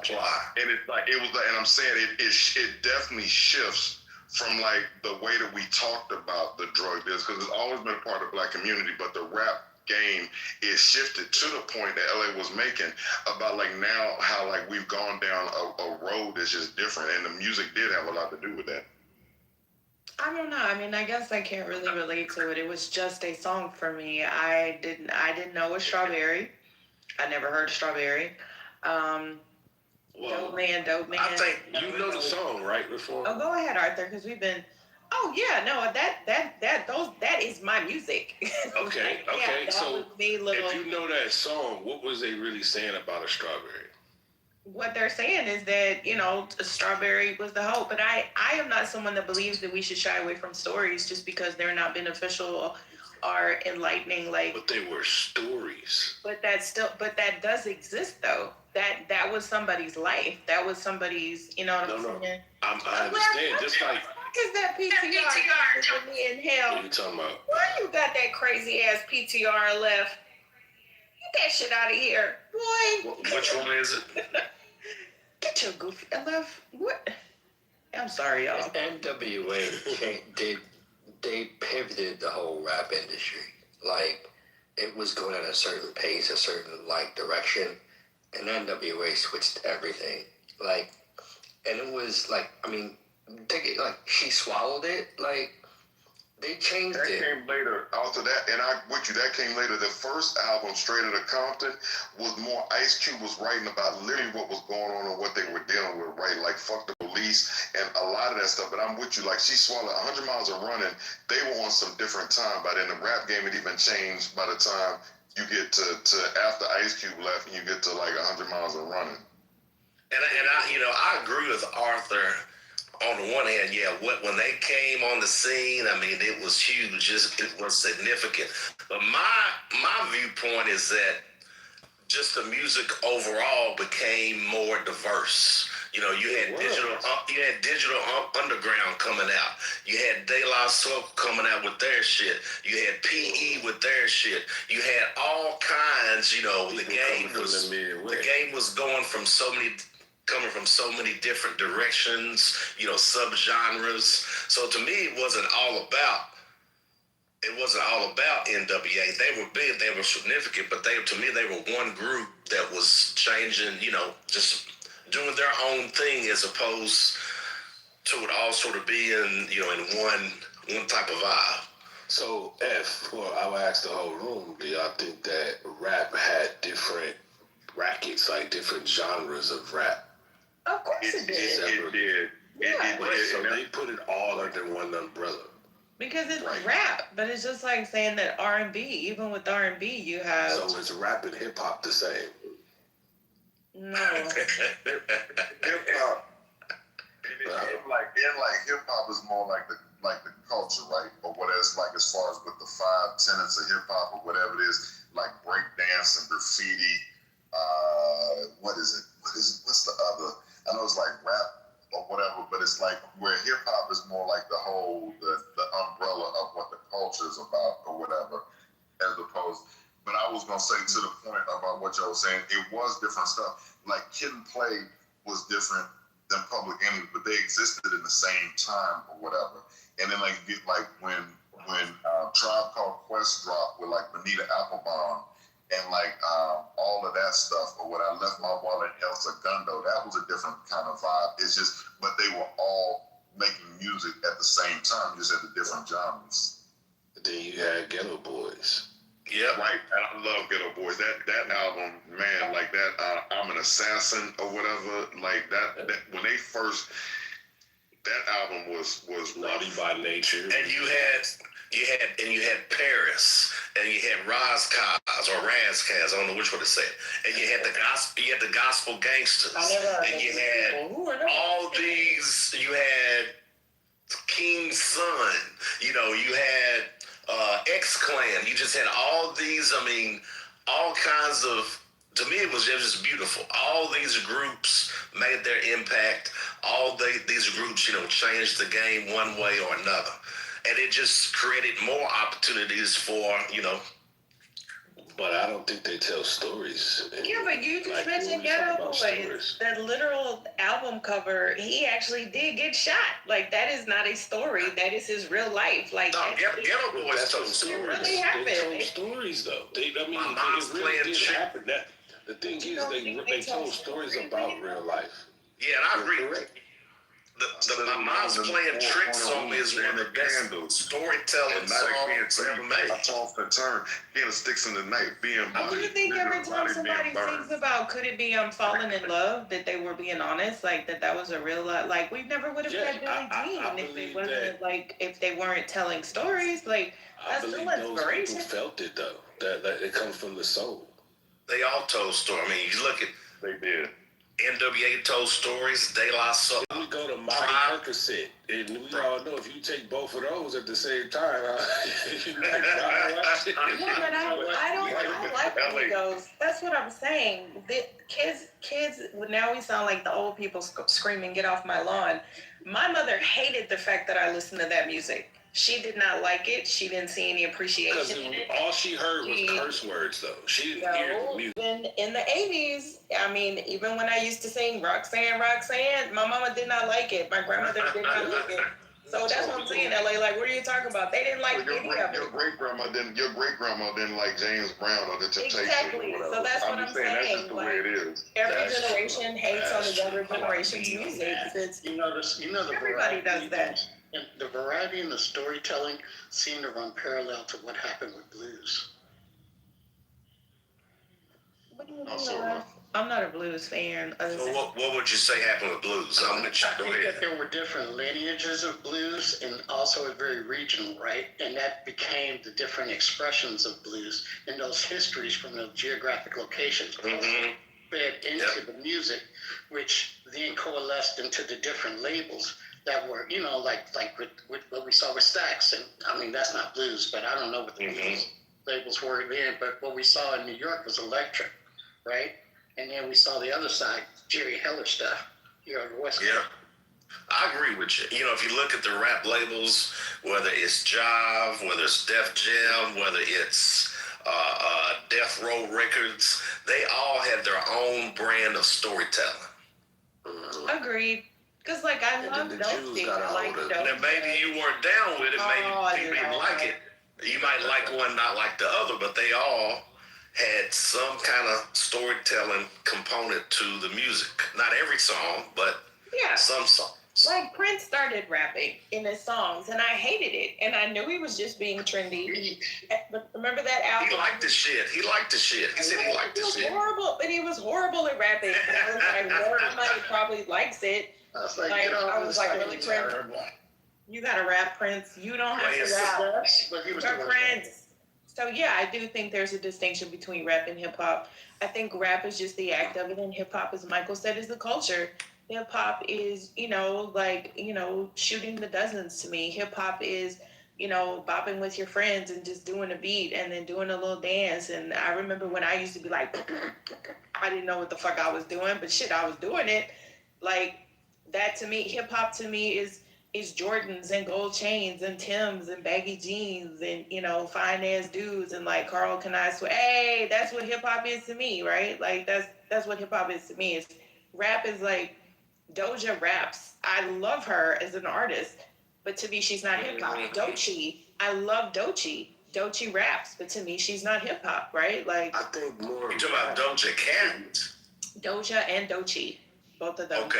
I think rap is Doja more crazy. like where you get like the New York style type, where it's all about lyrics and things like that. Is what I would consider rap. But Like, LA when it's like LA about was doing wordplay. But LA, if you think about like DJ Quick or whatever, just like That was my favorite artist. right, it wasn't no cities like this or banging like this. The Compton was a home of the foot in your ass. So you got blasts, and now it's just a thing of the past. Now you know what I'm saying? It's like they were all telling their stories and they were all rapping. It was just it had a different flavor on the West Coast than it did on the East Coast or than it did in the Midwest. But I'm saying, but they were all rapping and telling their stories. Can I ask a question on this? Because again, it's not my lane, but I'm very curious about it. Can you guys recall artists who were let's say, regular, maybe mainstream, maybe known more for like the bump or the groove or the fun or whatever, who turned political and their audience didn't like it, and maybe they pulled back, and maybe they stayed on that track. So I'm just curious. David Banner is one of them. David Banner was never super popular though. I have one that I could say. She's not a hip hop artist, but Beyonce. Beyonce started getting a lot of criticism when she did more than just shut up and sing and dance. When she came out with that album, when she did that Super Bowl performance, the police unions refused to do security for her, and she actually didn't she have to go to the Nation of Islam, y'all, if I'm not mistaken? Wasn't that the New Orleans Super Bowl performance? I don't really know too much about Beyonce at all. But I can't think of any other artists. Janet Jackson stayed popular because her whole album, I can't think of like a pure, I would say Janet is like a blend of, but that whole album, when she did The Knowledge and what was Rhythm Nation. Rhythm Nation was somewhat of a protest for her. Masterpiece, but we were still dancing. She still it was much by still calling out the world. So yeah, she went. She's raw. She didn't go too deep in it, but yeah, you're right. She didn't go super deep. She did go deep. If you listen to some of the songs on there, she did. Like it was. I'm saying, it's just a subtle difference. She didn't deep, I suppose. Yeah, she didn't go right. Oh well, no one's But gone for deep. her, it was. Okay, here's somebody, but they're old school. Marvin Gaye, when he made Mercy, Mercy Me. Oh yeah. We just had that combo. Yeah, with what's going on. Well, a little bit. We just touched on the transition and how Berry Gordy wasn't into doing the political stuff. Yeah, he didn't want to publish it. That was crazy. Yeah, I'm trying to think of who else really. As far as hip hop, I think hip hop general in the beginning was all kind of political in the sense of what they were pushing for, but I don't see one person being totally like just straight political. I don't. I don't remember. Not to say that there isn't. Like to take a side. I don't Like these teachers, but they started off that way. All those 5%ers were like that, brand Nubian. Right. Yeah. Y'all in New York and all y'all's people, child. I can't keep up the damn time. I can only think of like the other artists, like when Prince started speaking out about the establishment, he started getting a ton of hate when he started. But Prince, has always woven protest into his music. That's why he's the OG. Like I would say, 1990 "Sign of the Times" was a very political album. Yeah, I would argue that's actually his best album. I love "Sign of the Times." It is literally one of my favorites. The ballad of Dorothy Parker, man. Yeah, that's amazing. I learned from Prince. And he had Money Don't Matter. Yeah, Money Don't Matter Tonight. I remember if I Was Your Girlfriend from that album. That's Fucking shit, man. Nobody was doing any. No, they'll talk you through it. Oh my God. I mean, no man would ever be as sensual, as damning, as Sign of the Times. The whole literal, like if you listen to Sign of the Times now, you could put that in any period and it would hit. Like Even Seven. What album was Seven on? Seven is the top 3 favorites Prince songs. Thieves in the Temple. Love Sexy are one of those newer ones, right? Yeah, that's the whole thing with Sign of the Times. It was the peak, and then sadly to be followed by Love Sexy was such a disappointment. But I like Love Sexy. I mean, I like it. Yeah, I'm going down the alphabet street, sure. But when you talk about ballads, I mean, beautiful ones from Purple Rain. Are you fucking kidding me? In the movie, though, the scene is, Adore is amazing, but that scene in Purple Rain where like he's like singing to Apollonia and she's at the table with Morris, and then like she starts crying. That's one of my I love Purple Rain, but that song and that is just amazing the way they shot that. It's one of the best love songs ever written. That's my problem today. Agreed. We don't I have thought that any Under the love Cherry Moon songs. was a scary Purple Rain, but that's just me. I love Moving Under the Cherry Moon. I do love that album. That's the Parade album, right? Parade. Yeah, I love that. The only thing I like on that is Girls and Boys. You know what, Michael? Like, if I wasn't such a militant, I didn't really like it. Hold on. I fucking love Girls and Boys. That Wait a second. Hold on. Let's. You're a creep. Wait. Let's put Michael. No. Let's put Michael on the chopping block right now. Michael, you have. Michael, are you saying from Parade you don't like? Forget about Kiss. Another Lover, like you needed a hole in the head. That was Come on, Cherry Moon though. That was a B-side to something. That wasn't. Sometimes it snows in Sometimes April. It Snows in April's gorgeous. That was good. Sometimes it snows in April. Damn, it's like y'all gonna make me like Cherry Moon. It's like, but yeah, was Another Lover hole in the head? Was that right after Kiss? That was right after. Do You Lie? Do You Lie was a good one. Okay, y'all got me. Y'all got me. Damn, It's Gina. one of the prettiest songs that Prince has ever done. Do y'all remember that video? Christopher Tracy's Parade. Yes, okay, damn, Gina. Y'all got me. Yeah, we own your ass. We own your ass. We own your ass. I am a Prince fan by birth of my blood. Prince was the first person to ever teach me that it was okay to be peculiar. That you could be like your own special weirdo little brand of whatever the fuck, and it was okay. Like I agree 1,000%. But here's the thing. So here's the thing.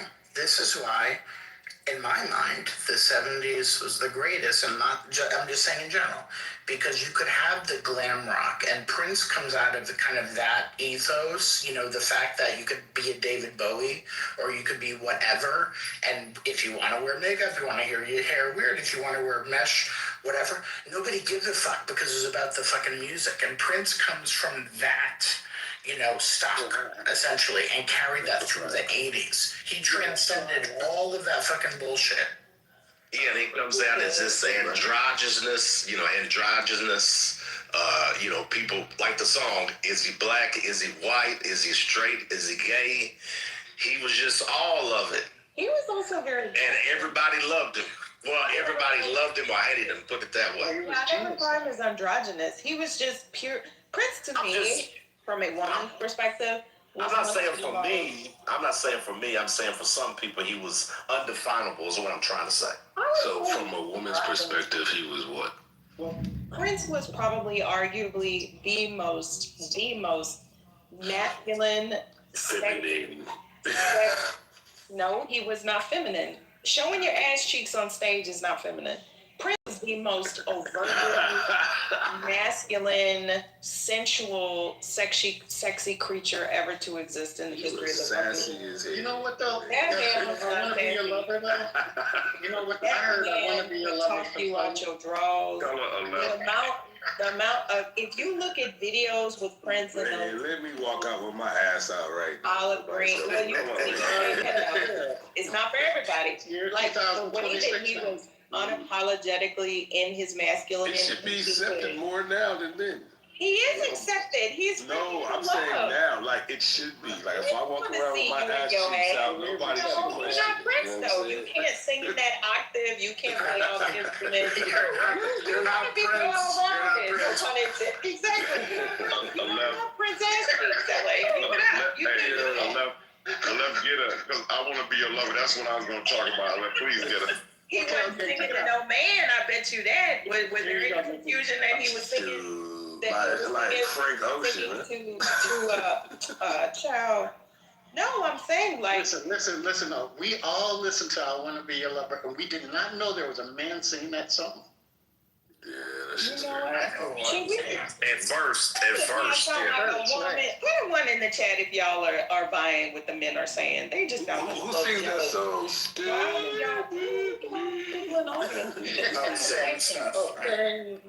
Did you see? So look, if you go back and look, you can go on YouTube. Go on YouTube and look up "I Want to Be Your Lover," Prince. He's wearing like looking like thigh high, like I don't know if they shirts or pants.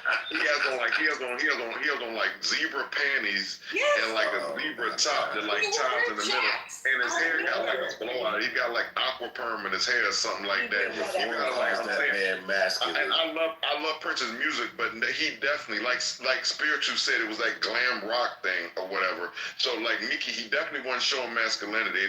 That wasn't masculinity for the late 70s. That's not what that was. That was not to men. That was masculinity. But I agree. Number one, Prince always had several baddies, and he did not care if you were beautiful. Prince was attracted to you. Every woman in the world could listen to that music and feel like she was the most sensual person in the world. When he did, oh my God, y'all really gonna make me go there? If he wasn't a music artist, could he walk around like that? Yes, he could. The uncut long version of Erotic City. Not Erotic City. Which one? Damn Spiritual. Don't call it Nikki. No. The Batman soundtrack. Oh shit. Something Orion. Kim Basinger. What was the song, y'all? Orion. No. Kim Basinger going. Scandalous. The Bat Dance. Fucking shit. The Bat Dance. I dare you to listen to that song.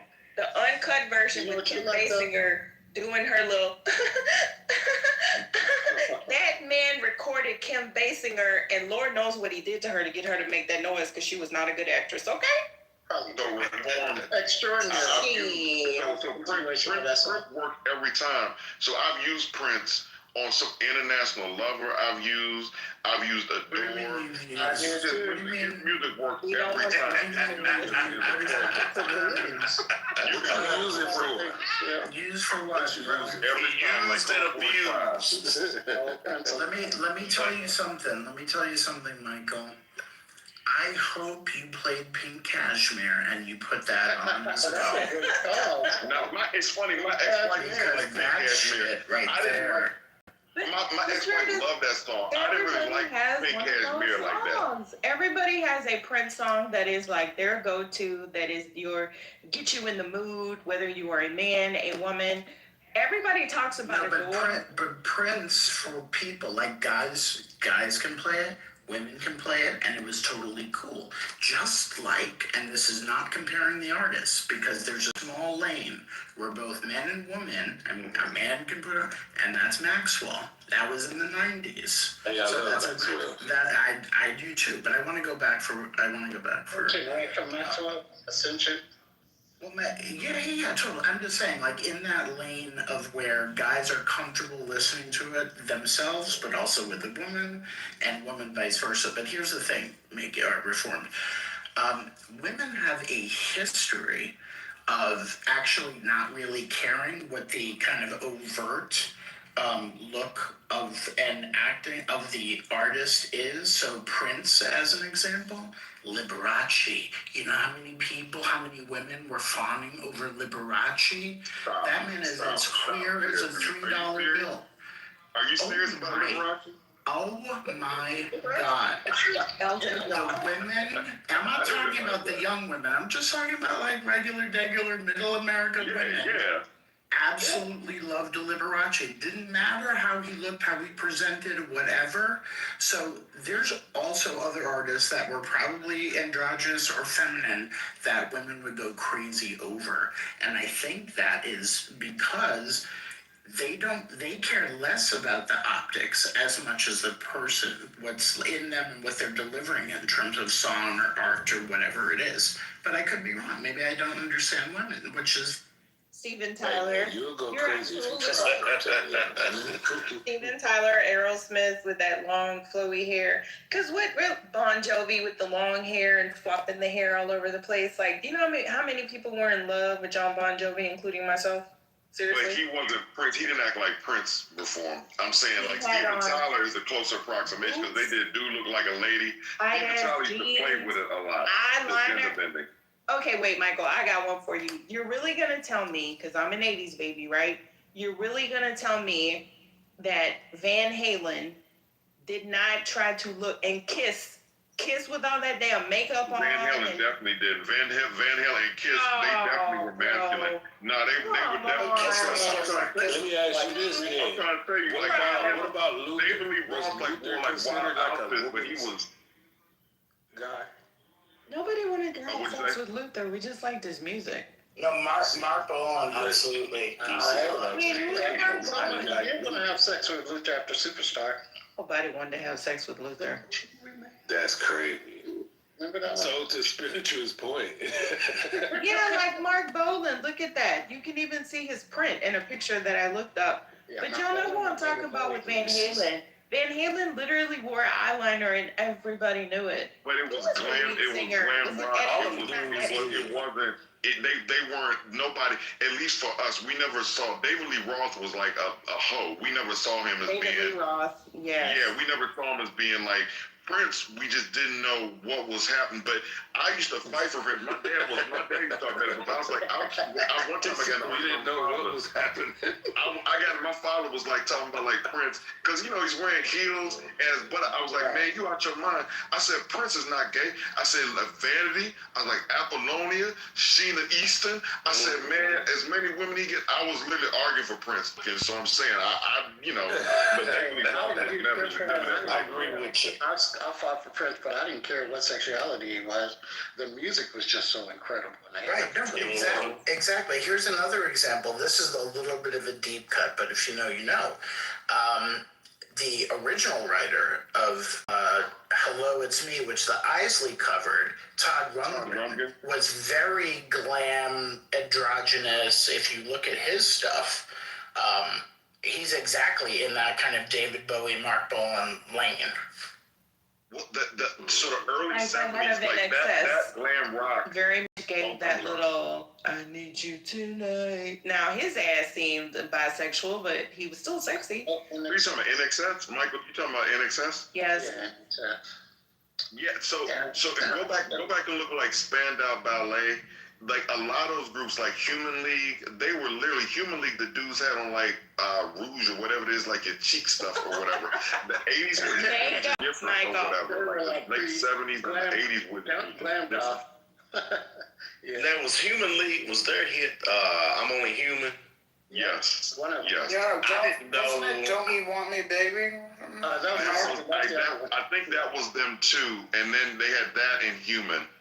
And I didn't know, I just learned last month that the producer of Only Human was Terry Lewis and Jimmy Jam. That makes sense. They did everything. No, so I want to make a music distinction. And I remember, and just so when that song, I remember when that song was out, you know, all the white kids liked I'm Only Human.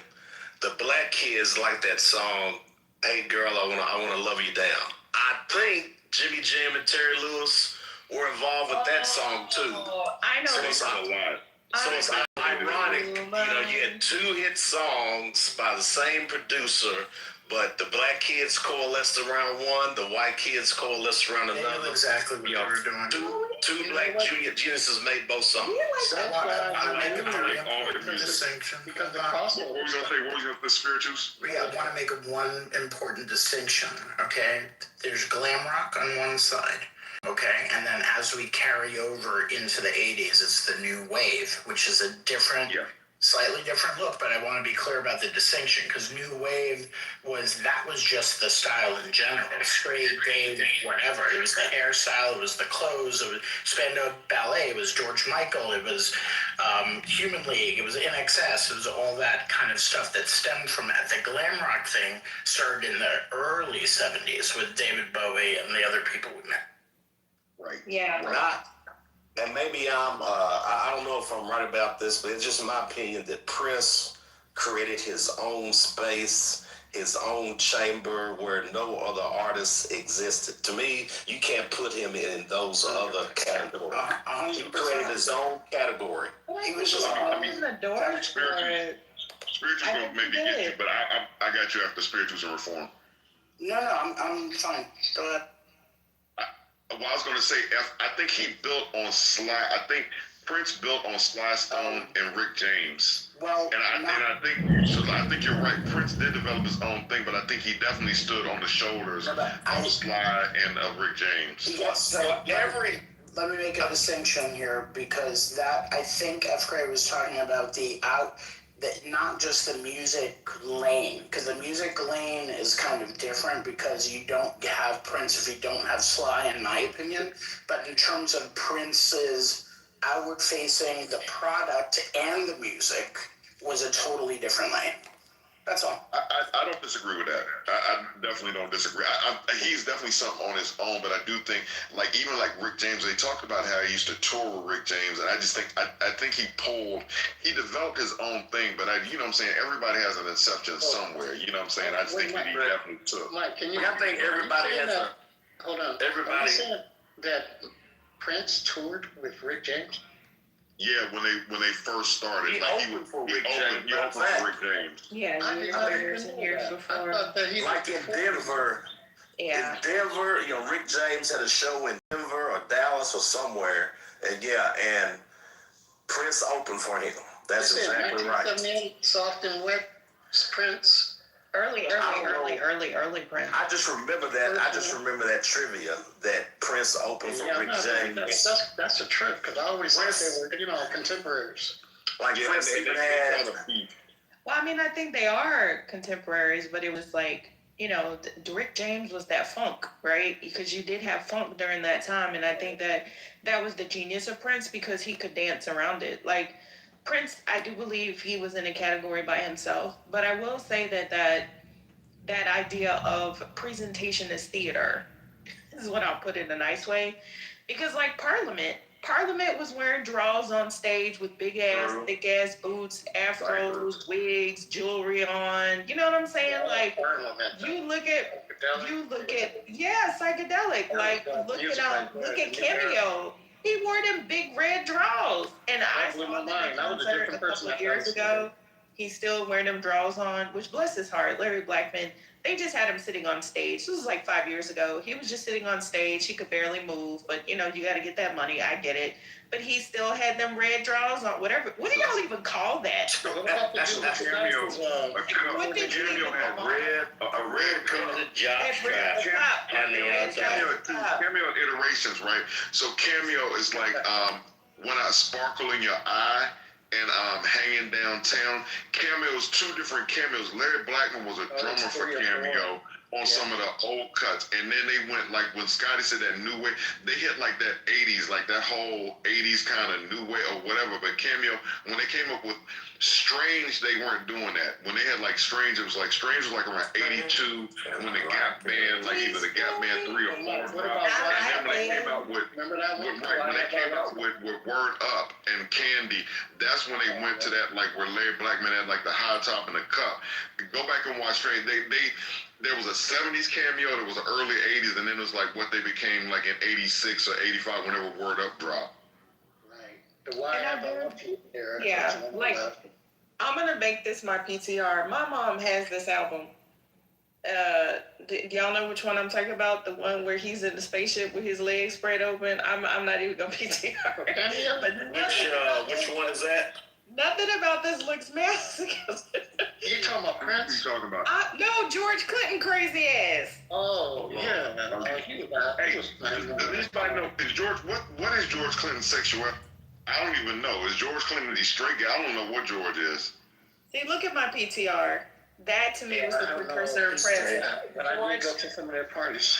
George Clinton walked so Prince could run. Cause look at them, look at the big ass high heels. But I do think, like Spiritu said, that was the spirit of the '70s. You could show up however, you could be however. There wasn't any judgment. They probably shared wigs in the back, you know, because my mom also had LaBelle, the group that Patti LaBelle was part of. Yes, that's a good comparison.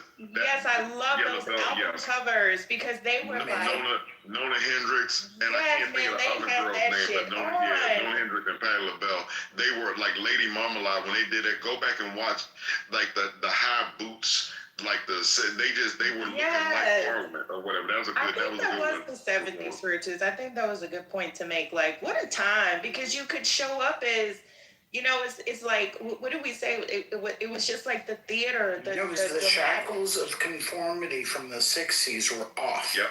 Yes, and I love it. I love.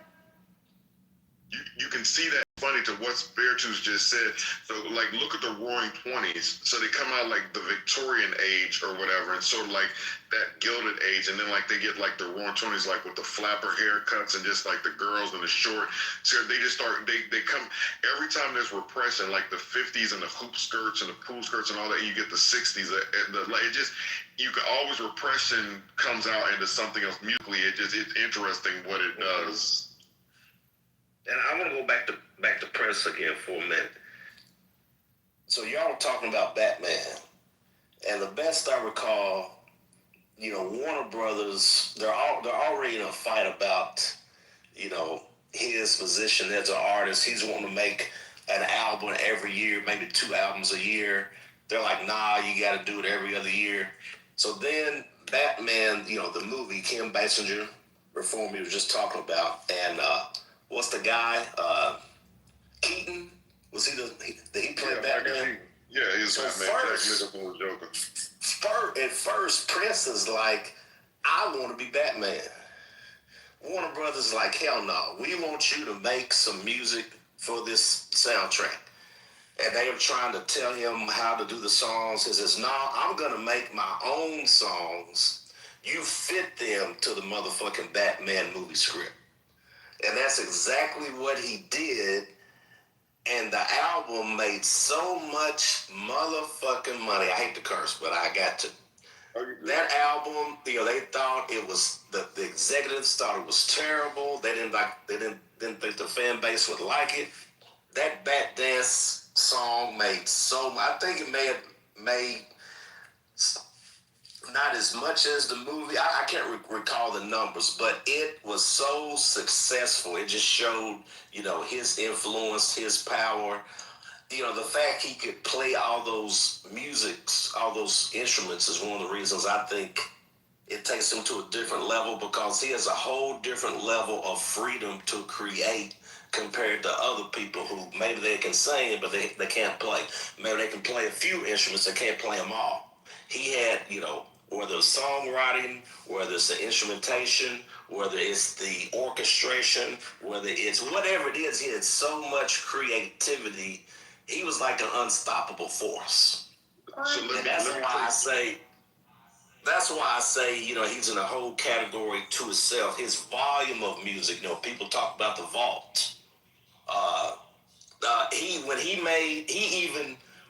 made Reform, when he sat down to make Sign of the Times, I think at the time it cost him like $10-15 million to make Sign of the Times, because he says, I want to use some computers to make some beats, to do some, you know, recreating sounds and so forth. That's how you get the sound of, like, you know, of If I Was Your Girlfriend or some of those other songs. So he was just, again, on a creativity level, he was just a different animal altogether. There was never anything like him. I don't think there ever would be anyone like him. So let me take you back to what you were just about like you said about Prince. I think it's like 1989 when Batman dropped. because Michael Keaton, so think about this, like Michael Keaton did a great job in Batman, but when he first got cast, for those of us, like I got like a nerd side too, so like comic books and all that, we were like, damn, like Michael Keaton, because we loved him, like he was hilarious, like, you know, Mr. Mom, like all the stuff that he did or whatever, basically, he was very funny and just an hilarious dude, but we were like, okay, like him as Batman, we weren't, so Prince's soundtrack was bigger than the movie. It was like as much of a draw as the movie. So it was bigger. It was bigger. That's right. Yeah, right. Because at the time, like Michael Keaton was unproven, and Tim Burton, and the way it was being directed, and this, that, and the other. That the fact when they got Prince to do the soundtrack, that really was a draw. Like it was just they marketed it like, you know, like going to see the Prince, the Prince soundtrack movie. Basically, is kind of how it was almost marketed. Yeah. What did the brother say? Someone was saying something. No, I was wondering, who is it drawing that energy to? If you don't mind me for asking. I don't understand the question. What, the Prince? You mean Prince's music? Prince? I'm talking about now we don't know who you're talking about. Okay. No, I'm saying it's late as fuck. I'm literally saying that I don't understand your question. No, I what don't understand. Right, now you're making me explain it. And it's just as late as it is for you as it is. All right, I'm sorry, bro. You got one shot. I'm saying, like, you asked me the question. I'm trying to answer. Just like, you know. So who was it? Who was it? Do you know who it was late for? Who was late for? Was it generations, or was it a person, or was it an energy? Was it? You talking about the Prince? What I said about the Prince and the Batman soundtrack? Yes, because it had. Okay. I can explain it again. Maybe that'll help. I said that the Prince soundtrack in '89 when the movie dropped, Michael Keaton was not an established, like he was a comedy star, for the community, but he wasn't a superhero. Right. So the way that they marketed the Prince thing, because it was talked about that Prince was making a soundtrack. Right. But when? Are you with me? I'm saying I don't know what you, because you talking. What am I answering? Or you get what I'm saying or not? No, I'm listening. Like, I was just gonna say, so they marketed the soundtrack more than they marketed the movie. Like Prince was a big draw because Purple Rain came out in like 1984, right? And he'd already had the Purple Rain tour, and he had like Sign of the Times that come out like in like '87, I think. So Prince was like a huge star, and so when he signed on to do the movie, it was untested. So they kind of marketed the soundtrack at the same level they did or higher than the movie. Yeah, I mean, Prince was a soundtrack king. And then not only that, Prince actually owned his own masters. Like, he didn't owe the record label that. Yeah, my point wasn't anything about it. I was just saying that he was a huge star and that they put a lot of it on Prince. People came to see the movie. A lot of people probably came to see the movie to hear Prince. The movies made a lot of money, but it wasn't more than his record labels. Yeah, we'll move on. That was one of my favorite albums. I do think this is why Prince was just like amazing. I still listen to Party Man. I still think that Scandalous does not get as much credit as his other love songs because I love Scandalous. That was in love language. Are y'all fucking drunk or what?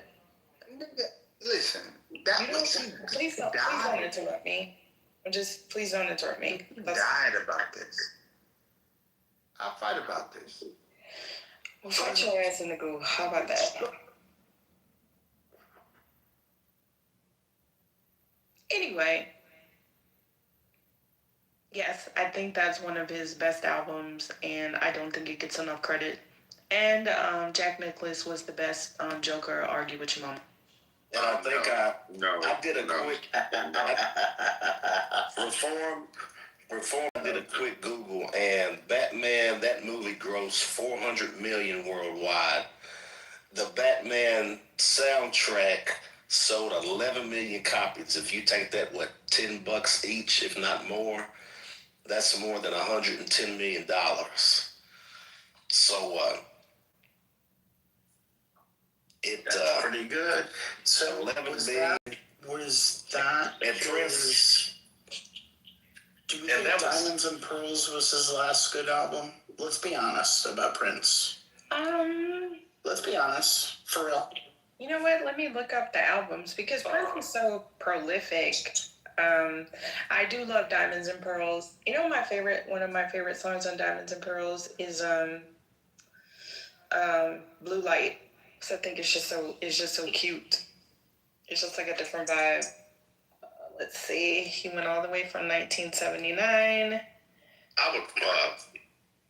The last one I really heard was Musicology. I think that was. I listened to, you know what it was with Musicology with me? Because there was some really good stuff or moments, I should say, but then he would make a song, I'd be grooving to it, and then it was almost like he purposely threw in weird shit to make it almost unlistenable. And almost to be like, hey, look, I'm weird and artsy. And I'm like, yo, I was just grooving to this like it was one of your, like, 1987 tracks. What are you doing? And then he went, like, full Parliament or something, you know what I mean? And I was like, bro, you don't need to do that. So it's like, it's annoyed me, some of the stuff he was putting out. Because there were moments of fucking great.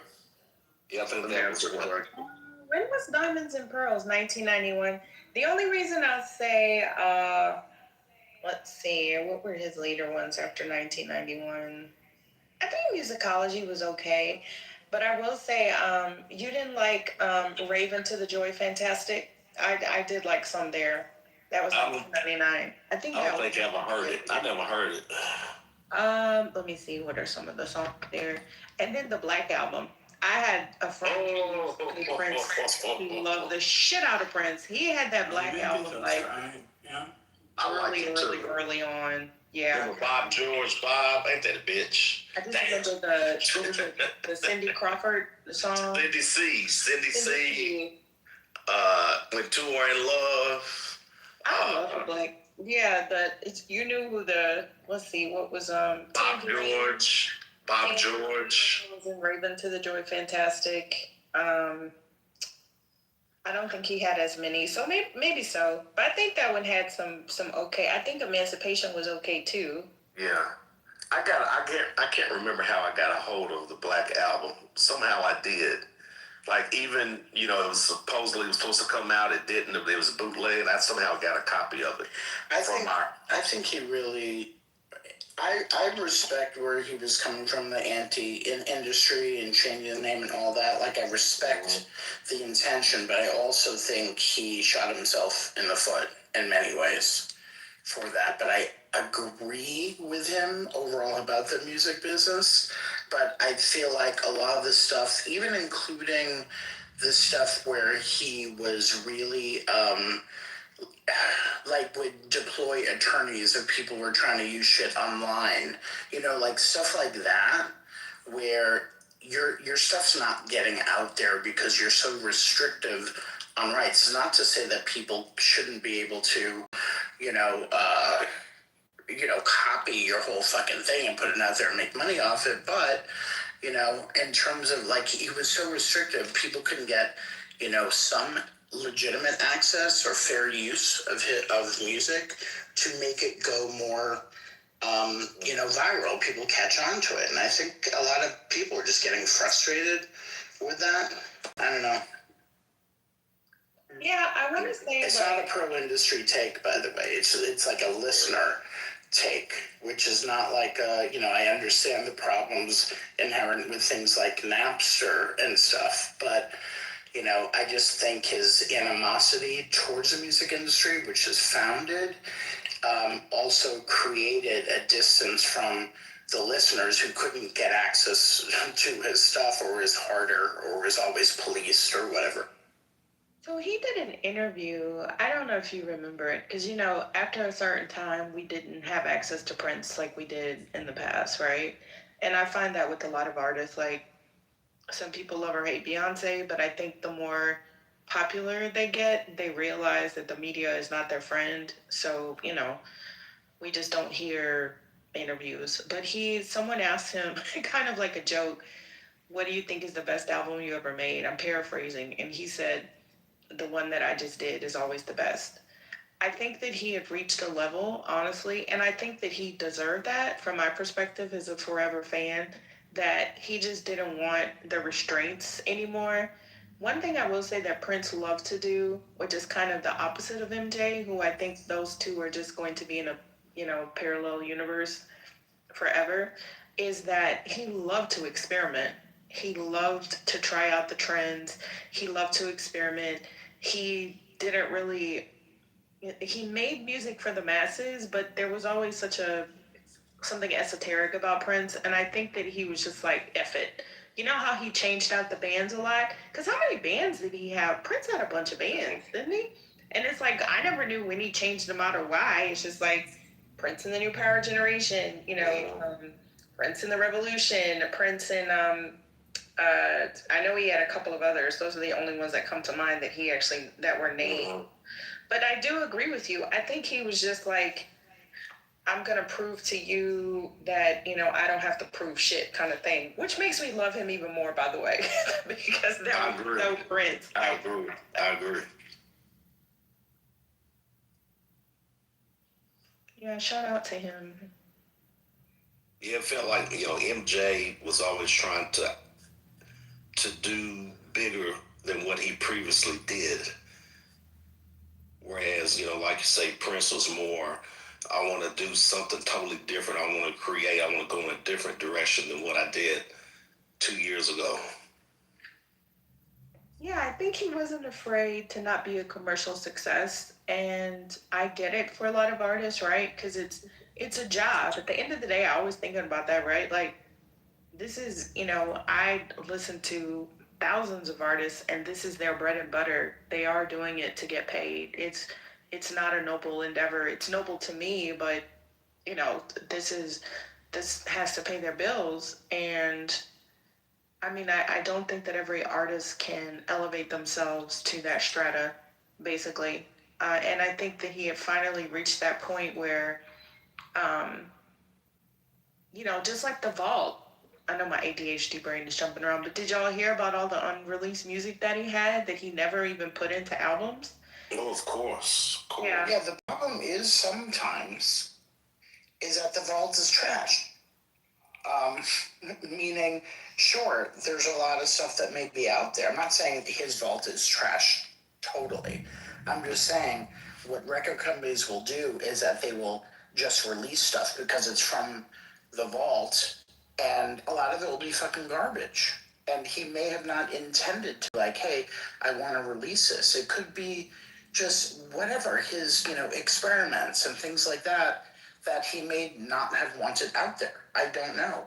But, it's kind of a money-grubbing thing a lot of times in these cases, whether it's the record company or the estate. Yep.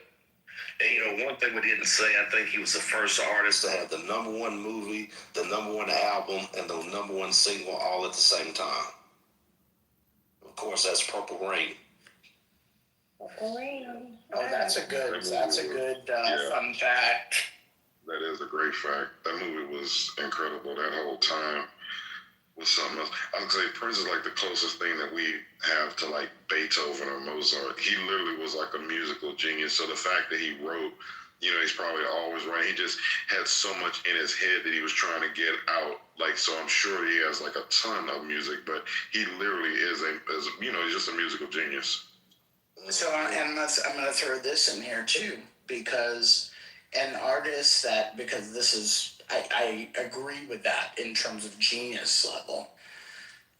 Prince cites, and he mentions her name in Sign of the Times, Joni Mitchell is his inspiration in terms of creativity.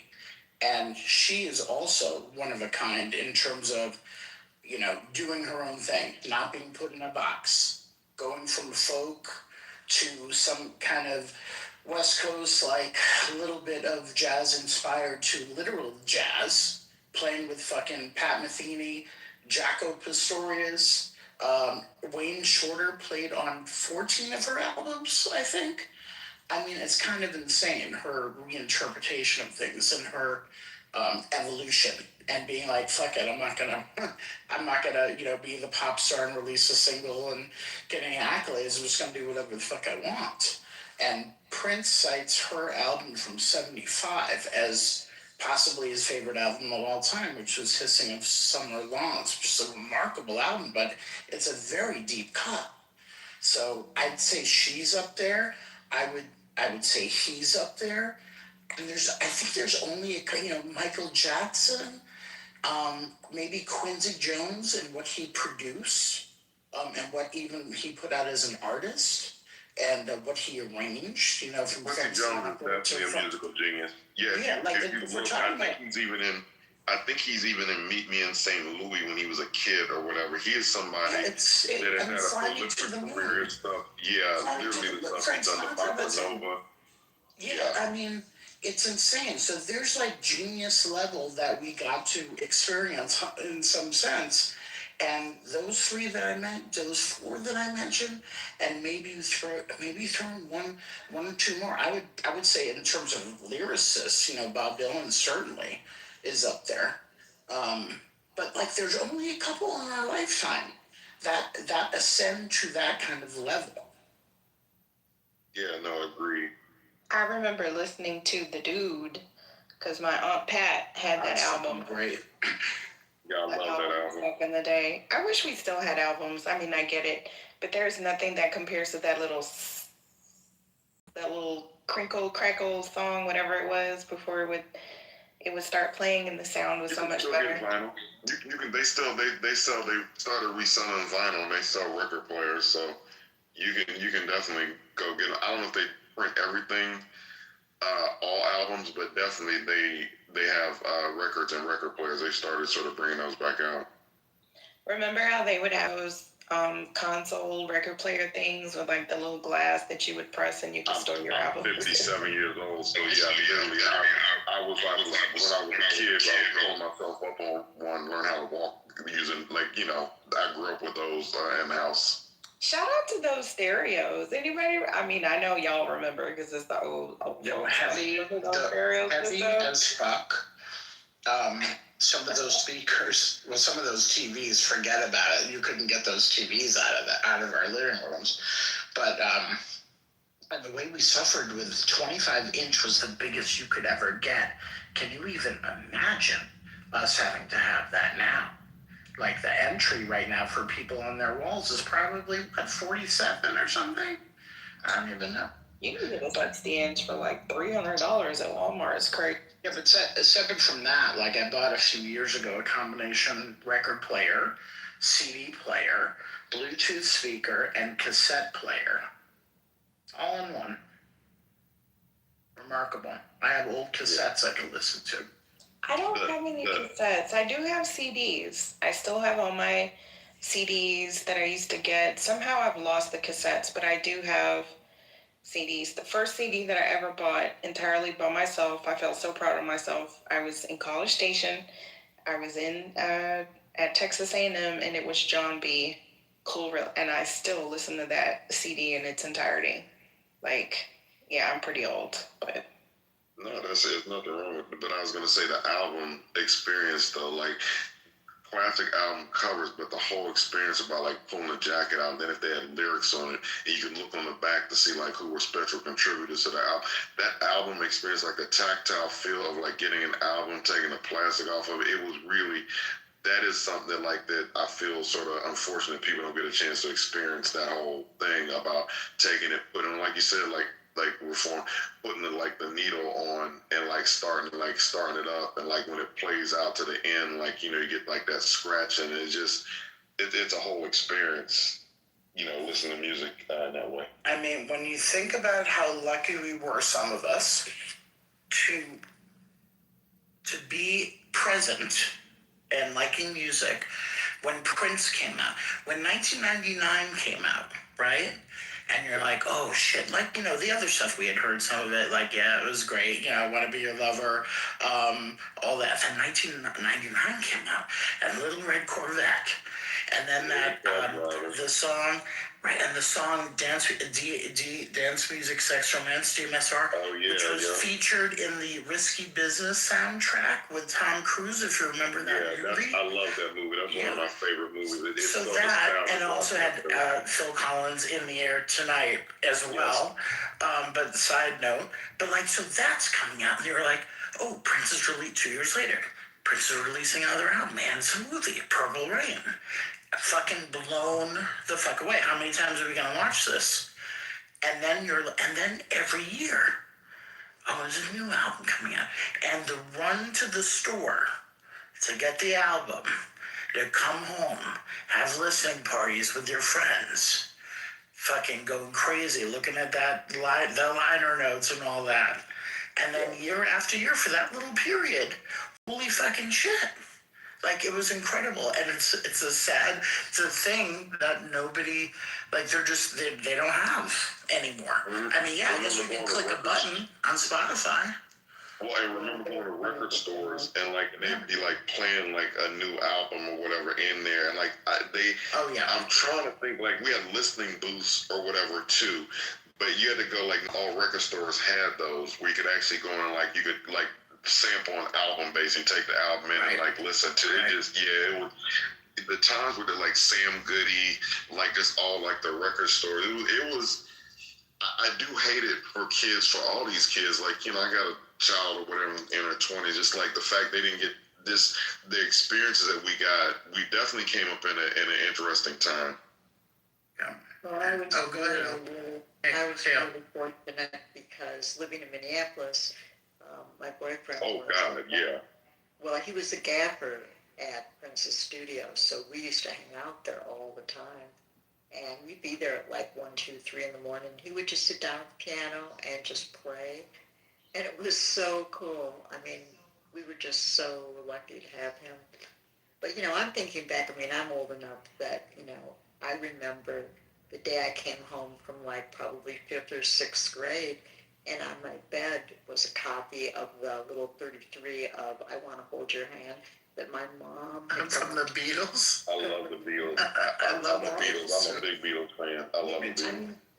My mom, like, was terrified of driving. She, like, was such a bad driver, my kids wouldn't drive with her.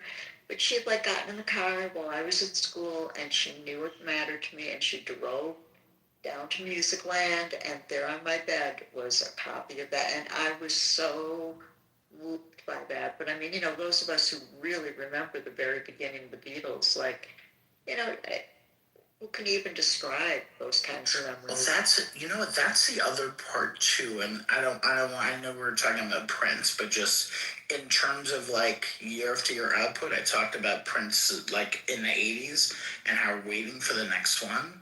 And you think about what the Beatles did between releasing albums in 63 to 1970. That was it. 7 years. One album after another every year, sometimes 2 albums a year. Insane. And what they put out, and then the influence and how many fucking artists were influenced from all genres. Rock, hip hop, wherever else. I mean, it's kind of insane. Like, and that, so when I think, and the evolution of the group within those 7 years, 6-7 years, insane. The evolution of that group is just it. They're like fascinating or whatever. The Beatles are really they're in that genius part echelon that we were all just they are. Yeah, definitely Lennon McCartney and George Harrison, like, is good songwriting. But oh my God, I mean, I truly don't think that I would be the person that I am had it not been for some of these artists. And the Beatles would certainly be one of them. Joni Mitchell, right up there. Yeah. Dylan, for sure. I was not a big Prince fan. In fact, I was more of a Prince fan after he died when I started to listen to what an unbelievable musician he was on like every instrument. I mean, he was just absolutely utterly as a wizard. Oh, L, did you go to First Avenue? Yeah, all the time.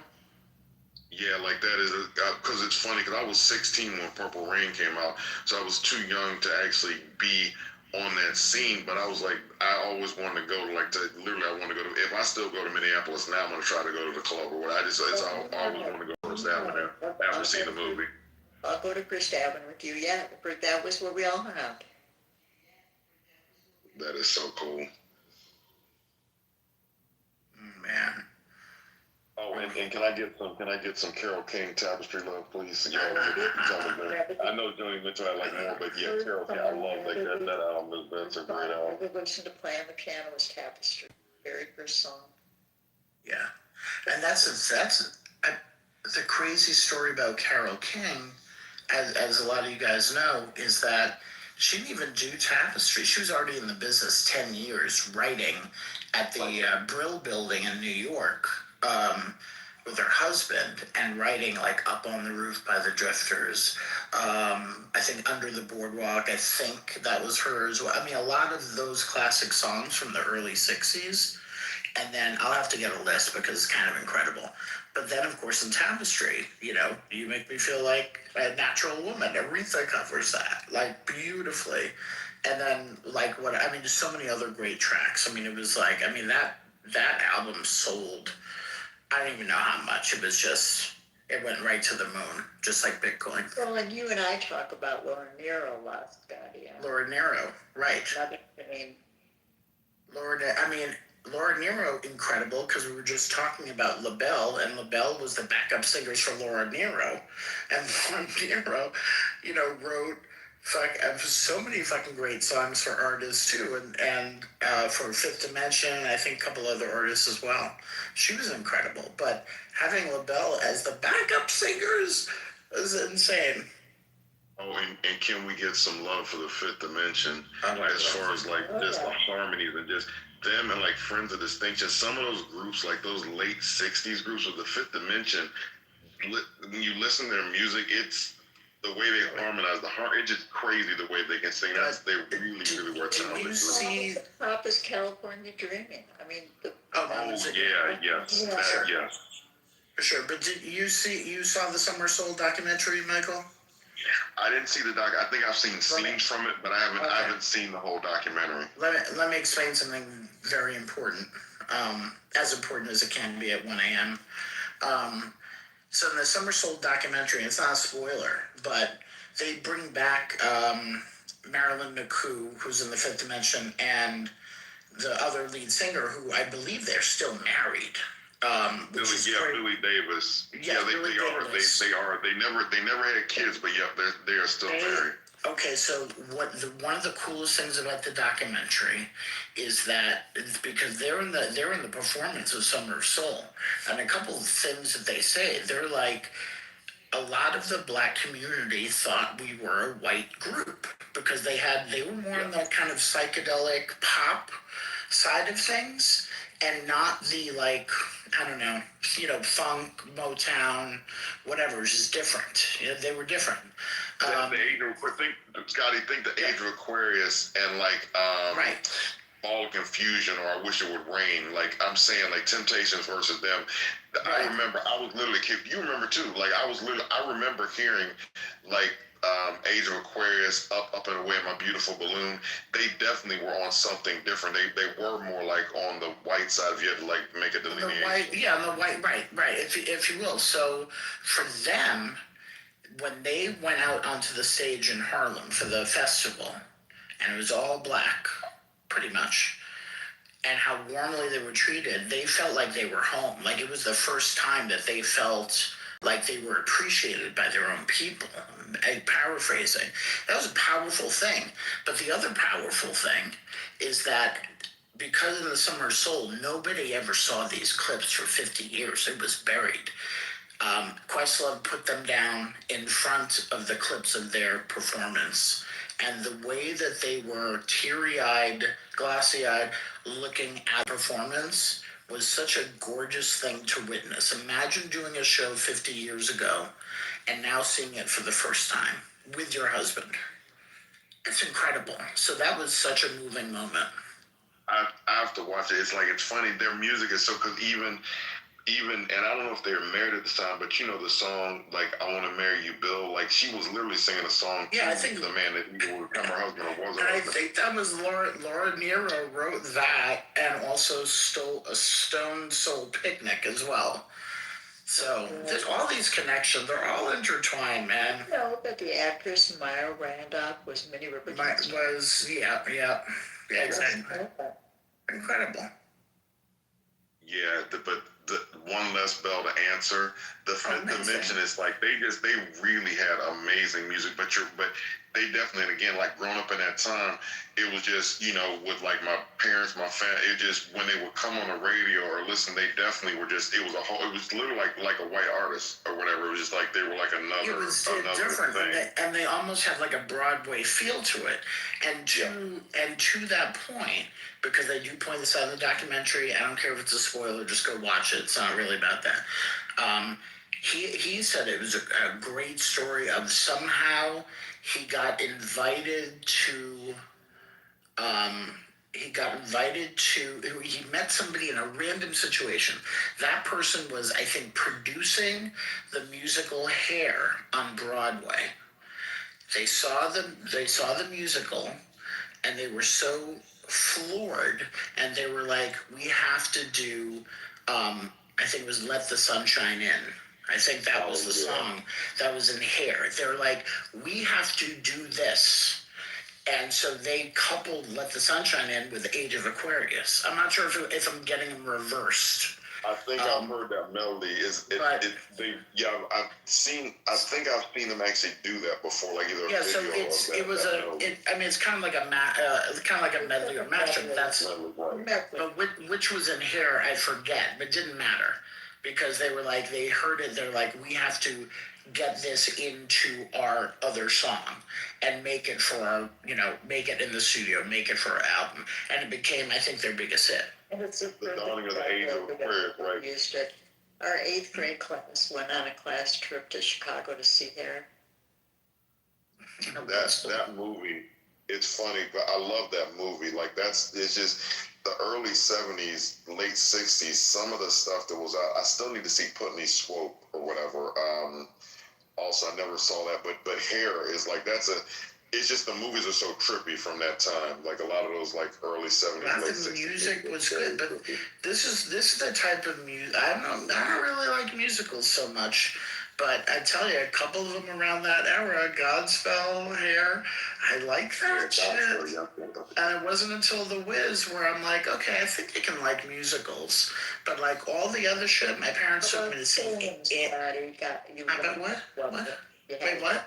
How about Fame? You must have loved. Oh, I loved Fame. I absolutely love Fame. But I remember I think this is what ruined me. My parents took me to the city, to New York, to see Annie. And I believe, and it was Annie on Broadway, I believe Annie was played by Sarah Jessica Parker. I have to check the dates on that. But I remember seeing it and being like, I fucking hate this. I hate musicals forever. But then I think I saw The Wiz, like, I don't know, a couple of years later or something, and I was like, all right, this is a bop. I can take this again. Yo, what's up, Quinn? Quinn, we're having a really cool music discussion for the last couple hours. Like, it's been actually really life-affirming to me. Yeah, I know you were talking about the piano, that apprentice piano. Oh yeah, Elle was talking about that. And you sat at the same piano? Yeah, the one that's in my picture. Oh, shoot, let me look.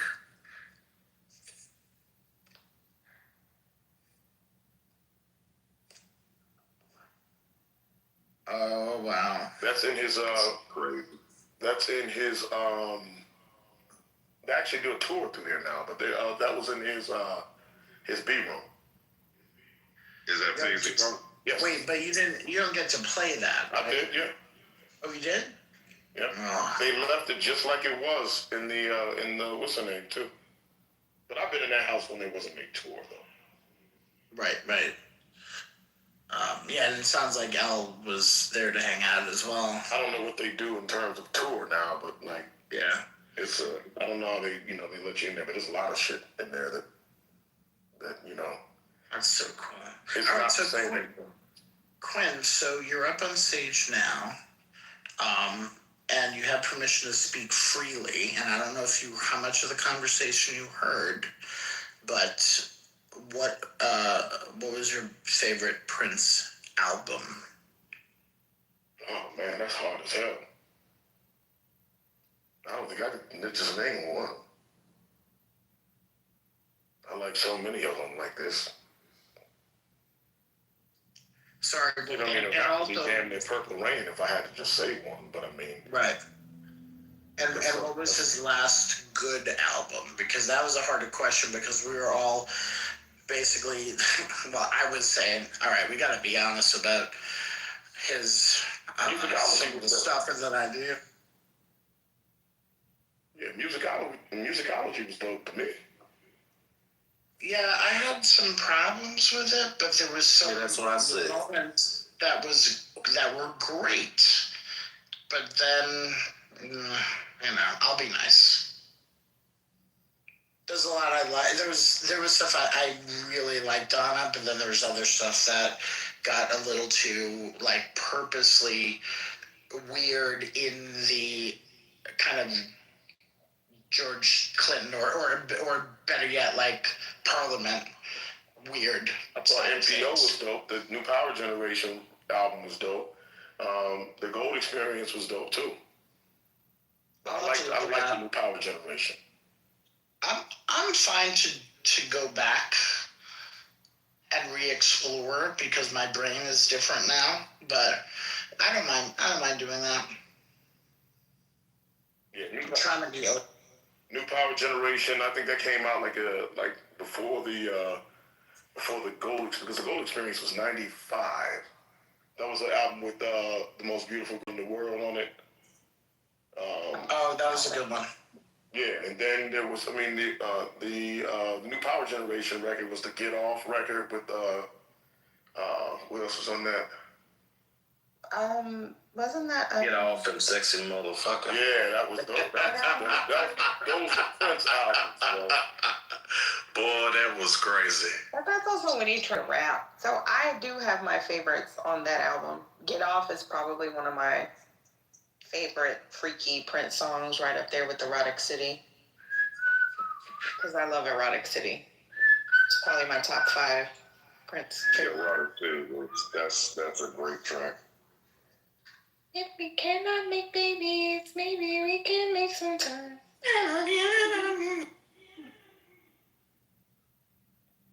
And then some of the old Princes. I love make 'em proud. You gotta have a mother and me, so turn that big ass round this way so I can work on that zip up, baby.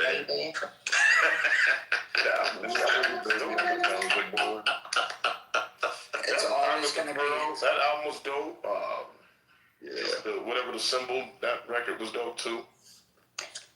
And another tidbit I remember coming across way back during the Batman time is that Prince pitched to Warner Brothers to do an all-black cast of Batman. He wanted to play Prince. He wanted Kim Basinger. He wanted Arsenio Hall. I forget who else. It was crap. I think it would have been good as hell too. But anyway, he had a shit relationship with Warner Brothers, so yeah. Diamonds and Pearls for sure. I love Sex. You know what? Honestly, that's what I'm saying. All the albums are dope. Something about all those albums you love, love. And the Clubhouse spirit, I need you guys to fucking pick a side. Damn it. Oh my God, Parade was also one of my faves. And you remember two songs? I think we named them all Reform, except Remember New Position and I Wonder You. Oh, I did like that. Those two back to back. Remember they were back to back. That was crazy. I like The Secret of You. That was a little different. Yeah, yeah. Oh, dang. You know what? That's a hard question. Tick Tick I Bang. only listened to one Prince song ever. We didn't mention Graffiti Bridge, Tick Tick I did like Bang, Graffiti Bridge. and Tick Tick Bang was a crazy little number. There's so many people we lost in their prime. Like no more Whitney albums, no more Michael albums, no more Prince albums. We think they all died right around 50. They died right at 50. Yeah, they did. Oof. I don't think I could choose. If I had to, if you literally put a gun to my head, I'm putting a gun to your head. Sign of the Times.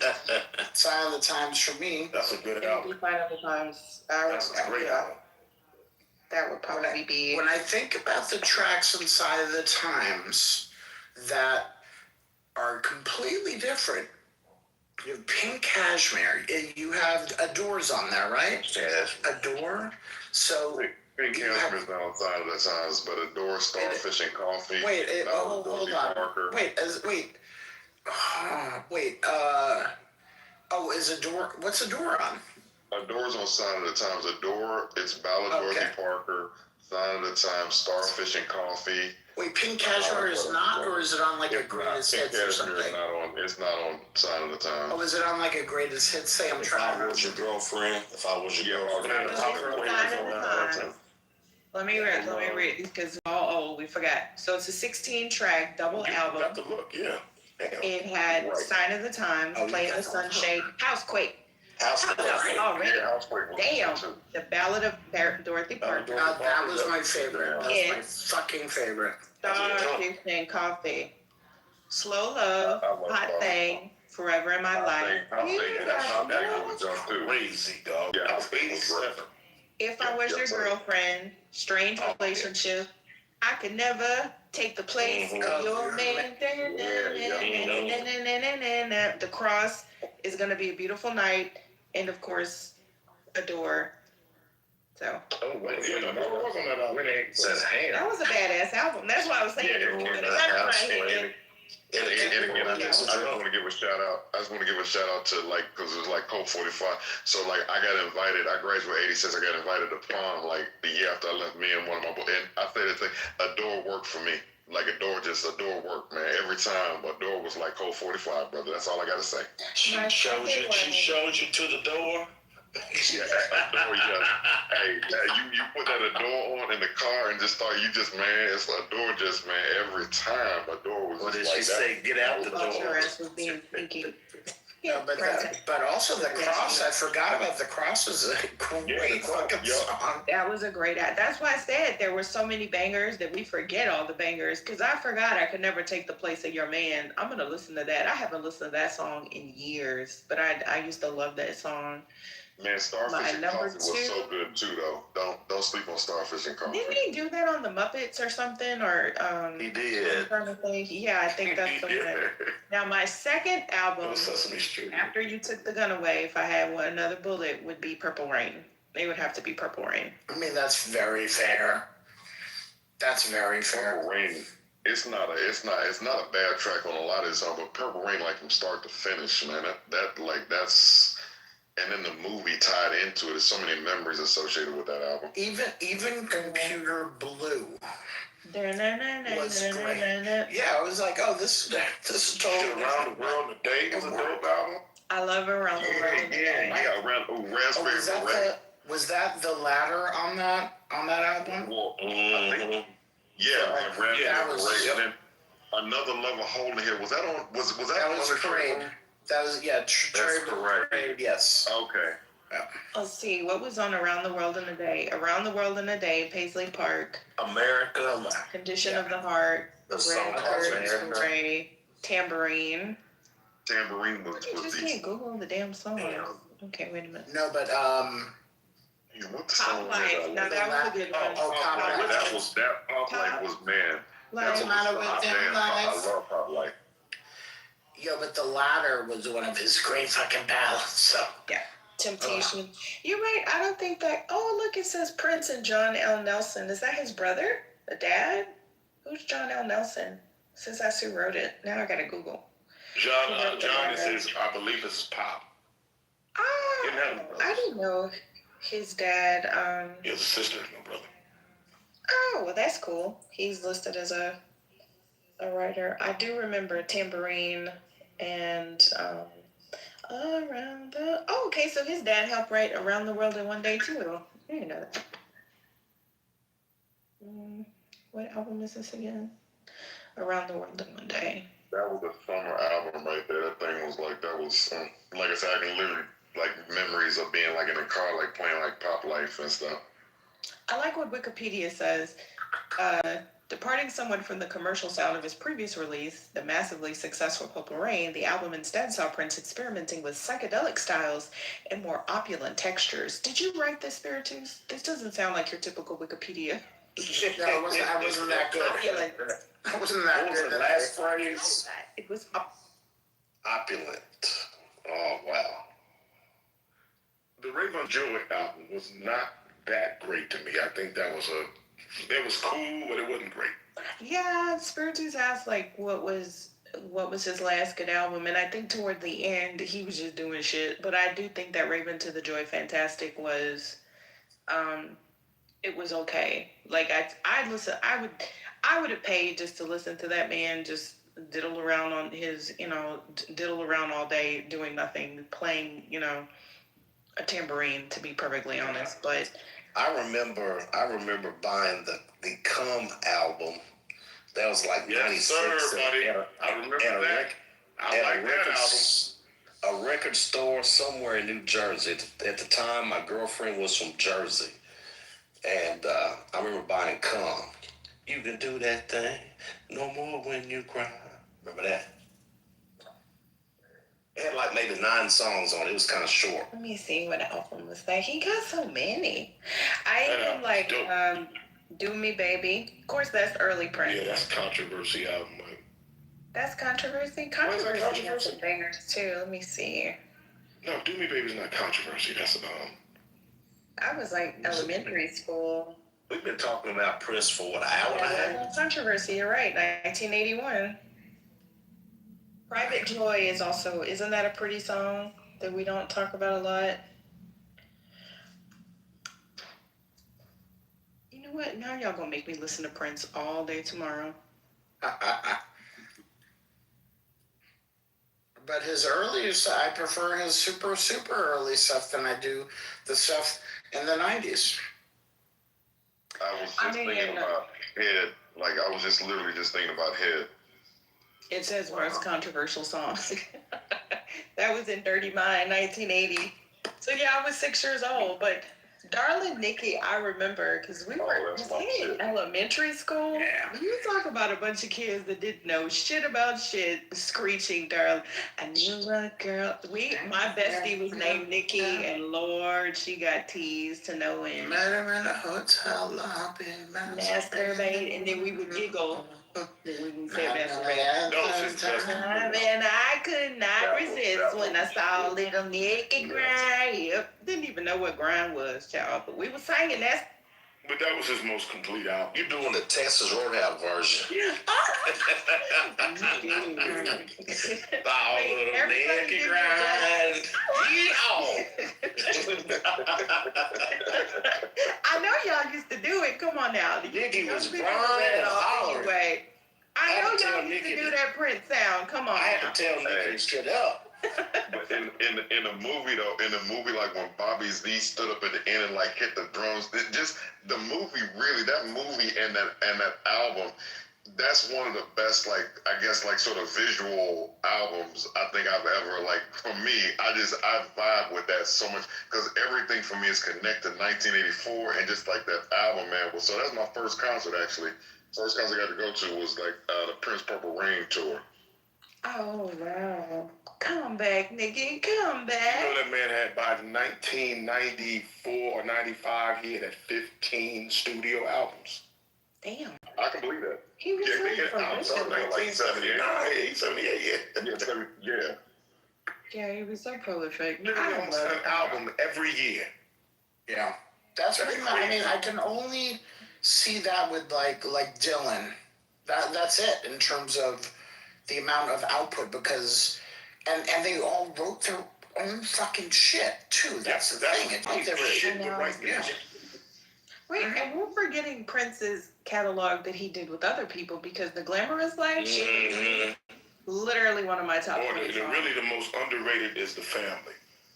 Oh, I was just about to go to Thank You. Yep. Oh, that was one of them records, and they were all labeled by number. Yeah. Cause like Screams of Passion was good. Like they just had Screams of Passion. Yeah. I can't sing, y'all, so just bear with me. And the songs for the Bengals. Was it the Bengals? And for Haley Shade of Winter, or was it? Yeah, Haley Shade of Winter. I think was that. That was a remake, right? Yeah, no, that was His Shade of Winter was a remake from from fucking Simon and Garfunkel. Motherfucking Holly Rock that he did. Simon and Garfunkel. Sure was, guys. I love the original too. Didn't he used to date Susanna Hoffman? Didn't they have something going on? Prince got with everybody. Or Hoff, whatever her last name was. Let me see. And that song Stand by the 80s.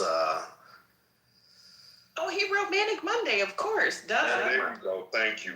That was intended for Apollonia? And nothing compares to you. Nothing compares to you. Oh, yes. Who's that? Sinead O'Connor. Yeah. She ate that one. Oof. Yeah, she did. Also one for Aretha Franklin. No, Patti LaBelle. Wait, which one? Let's see. Let me see. The one about the rose. Oh, but Rose, baby girl. Well, he did I Feel For You that Chaka covered. Right. Let me see. Who did Prince write songs for? Because now y'all got me thinking. I probably didn't. There's one he did for either Aretha or Patti LaBelle. Oh, look at his Mr. Hey, Mr. Sugar Wall. Yeah, something like that. Baby. Now that was a song. Sugar Wall. No, do y'all remember Sheena Easton? Yeah, Sugar Walls was nasty. Yes, it was. Nasty. I was in love with Sheena Easton for a minute, so I definitely remember Sheena Easton. Oh, Sheena was fine. Kevin Campbell, Round and Round. Yep, he wrote. Didn't he do? He did Shh as well. Shush as well. Oh, look, he did Martika. It's on his album and on Tevin's album.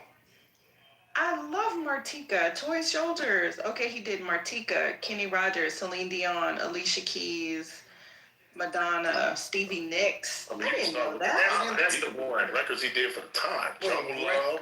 That's right. Stevie Nicks. Love Dissolve, Sheila E. Stand Back. We did Stand Back.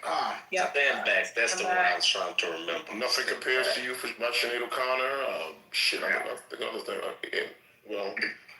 Oh yeah, They Have the Time. Alicia remade that record, so he ain't gonna do that. He did it. Oh wow. Yeah, it's kind of insane, actually. That's right. He's kind of like Babyface in that regard, and only because I do. Oh, even the Art of Noise featuring Tom Jones. Oh, well, that was a song from Madonna. I don't know if you ever heard that, but he did a song from Madonna called Love Song. Oh, and remember the Patti LaBelle, Yo Mister with. Yo Mister, yep. That's what I was talking about. No, he didn't write anything for Luther. I did say that. Aw, I miss Prince. Prince did some, but the shit he did for Sheila and for the time is, but I mean, most of them, a lot of them records, Jimmy Jam and Terry Lewis were doing it. So. That's true. Well, you know, in the walk, he's in the walk because he's like, the dude is like when he's talking to Vanity at the end about like when they on the dance floor, he's like, I'm gonna give you a knuckle sandwich. Like Prince like steps to him. Prince was intertwined with the time or whatever. He definitely did a lot with them when they, first getting off. He wrote a song for Kenny Rogers called You're My Love in 1986. Oh. Under the pseudonym Joey Coco. The song was originally recorded by Prince in 1982 and featured vocals by El DeBarge. I didn't know that. Michael, he wrote Walk. Oh, thank you. That's what he did. I figured, like a lot of the early stuff I thought he wrote. Let me check that out. I'm pretty sure he did. Though you can tell the stuff that Prince did. I mean, it sounds like Prince. You're right, it does. Yes. That's why I like Kevin Campbell. he's singing with Morris Day on some of those songs. Like you can hear him, like I don't know, like Quinn, you accent, but it's like when he's singing, Morris is like he's in the background and singing at the same time. It's like Prince is like laced into that song or whatever. And listen, Wendy and Lisa had a lot to do with that shit too. So I mean, don't sleep on them. No, definitely not. Wendy and Lisa was dope. Did you hear Quinn? Because I saw The Time perform a couple years ago. I want to say it was post-COVID, but if it wasn't post-COVID, it was like a few years before. No, it was post-COVID. Wait, because I didn't date that person. I dated one particular. Anyway, Morris Day. So I never knew that they were actually cousins. And he said he was on the stage. He showed all of these pictures that no one had seen before. I guess they were his personal pictures of Prince when they were younger. And he said that Prince is the one that came up with that entire persona, like looking in the mirror and doing the little tricky thing. Yeah, Prince was responsible for a lot of that shit. Yeah, so he was like, he said Prince came up with that. He came up with like the whole thing like that, I'm doing it right now, like doing his little, the goatee thing and the whole, like, I look good. And I was like, oh, that is so cool. Jerome. Like Jerome. Yeah, Jerome. So you know they said that Alexander O'Neal was supposed to be the lead singer at the time. Yep. Like I follow this stuff on Instagram and they tell that story. That story is hilarious because they talk about Alexander O'Neal was like he needed to get this money, this, that, and the other. And it's like Prince just looked at him and got up and left. And it's like, and then they talked to Morris about doing it. And Morris was like, he was a drummer. He just wanted to play the drums. And he was just saying he didn't feel comfortable performing. So his whole style, it's funny you go back and watch him and hear Morris talk about it. But then watch how he was just like, he didn't really know like the dance. And so he just get up there and just sort of be cool. And that's sort of where that, like his style came from, him and Prince trying to figure out like how he could perform. It's an interesting story. But then to think Alexander O'Neal was such a great singer, but it would have been a trip had he been the lead singer at the time. I got a totally different story about that dude. So I'm on stage with him. This is back in 2002, and I was on stage with him and Sherelle here in Atlanta, and I was singing with them. And they were doing Saturday Love, the record between the two of them. And Alexander wasn't doing that well, but drugs had really impacted both of them. So he came around to sing his part, and he was struggling. So I'm standing behind both of them, and Sherelle turns around and just looks at me with this crazy look like, sing. I'm like, what? What are you talking about? I can't stop singing what he's singing right here. But he was struggling that bad, but she wanted me to do his leads for him. The shit was nuts. I'll never forget that. Did you sing it for him? I had to.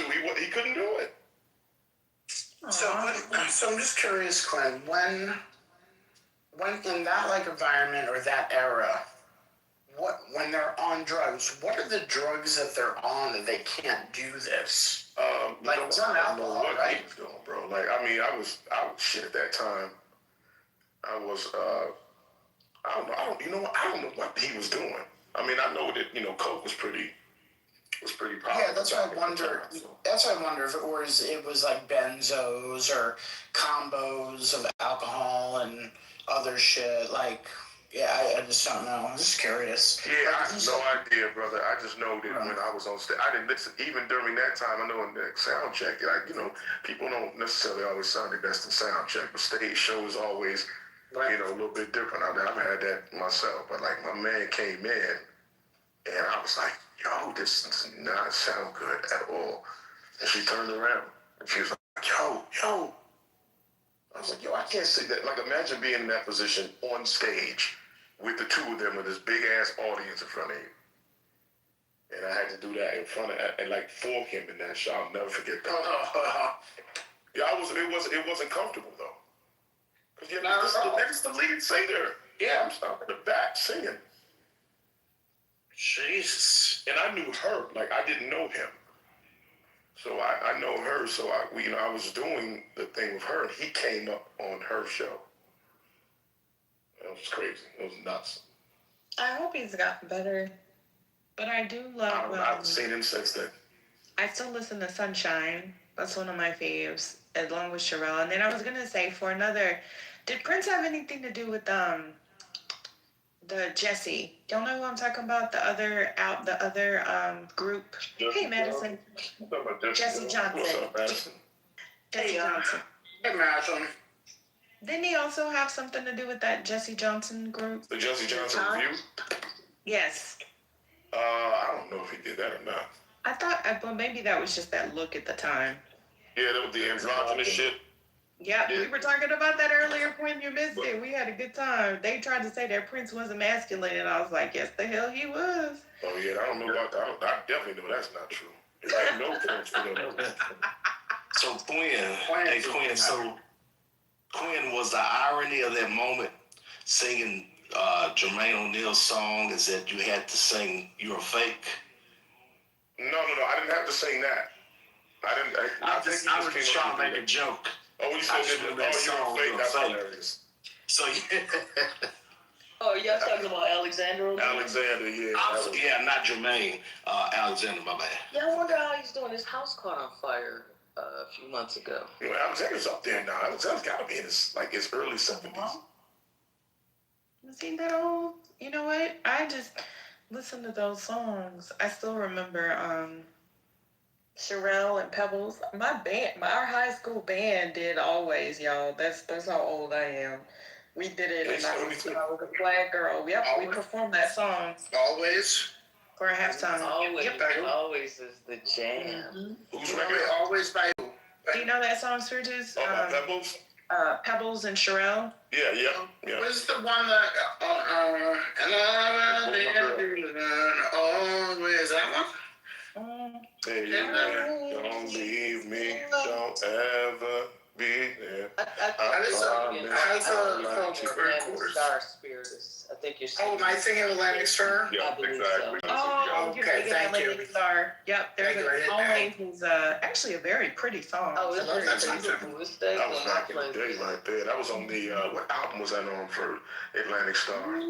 As the Band Turns. That's what. You know, I'm working with Andre Simone on an entire series. Well, he doesn't know this yet, but we were doing his story. And I'm proposing that we do the Minneapolis Sound, period. And that we do the first season. Prince is 12 years old, moves in with Andre's family. And of course, Andre's mother and sister crafted a lot of the fashions. They did the purple raincoat and all of that. And so we do that as the first season, and then we jump off into the second season when Prince leaves, finds his fame.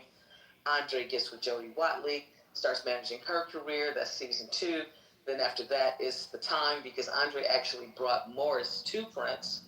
And then, Vanity, Apollonia, Cherie, everything that, derives from that. So there's a good 7 seasons, I believe. And so we want to do an entire limited series on that sound, because it was groundbreaking, especially during a time that it was. And I remember when Prince opened up for Rolling Stones and they threw tomatoes at him. But just being in Minneapolis during that time was difficult to be that groundbreaking. Man, that shit was, listen, it's a shame that the only remnant of that is obviously The Time. Jimmy Jam, I guess Jimmy and Terry are still extensions of it. But they're producing more than they're playing.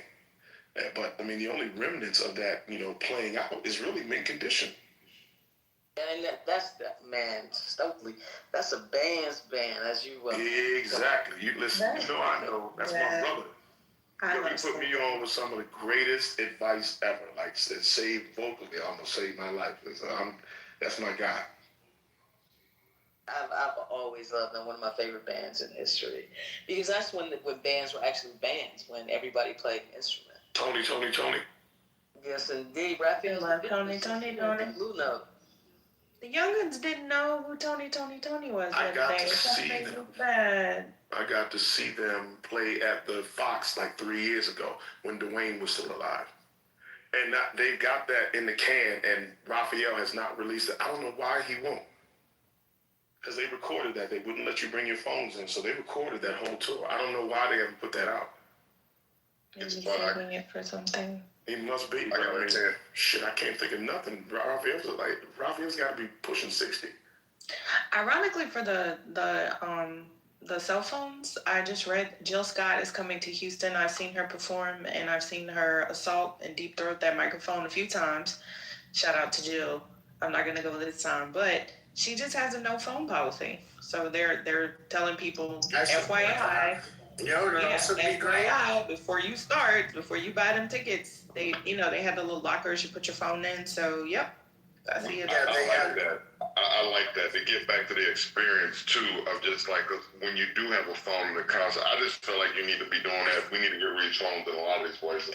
I don't know. I agree. I mean, they did a very simple thing at this play I went to on Broadway last week, and they just give you a little case that locks, and only they can unlock it. Yep. But you hold on to it, and that's it. That's the simplest thing to do. And look, you're just going to have to suffer and watch the show. But here's the thing that I wish they would also do, which is tell people not to sing along. Oh, that annoys the fuck out of me. Because I swear to God, because it's always going to be that one person off note, and I want to go see Anita Baker and have somebody off note. The very first person that came to mind when you said that. You can't get through an Anita Baker show without people singing the entire show. It would enrage me. So that's people sing the entire. Listen, I'm not telling you like a few words, but it means so much to them, and it's so deeply woven into the fabric of their lives that they sing the entire time. Like every single song, she has gotten to the point now where she's had to almost remix the song to a degree to make people subconsciously check out and just listen.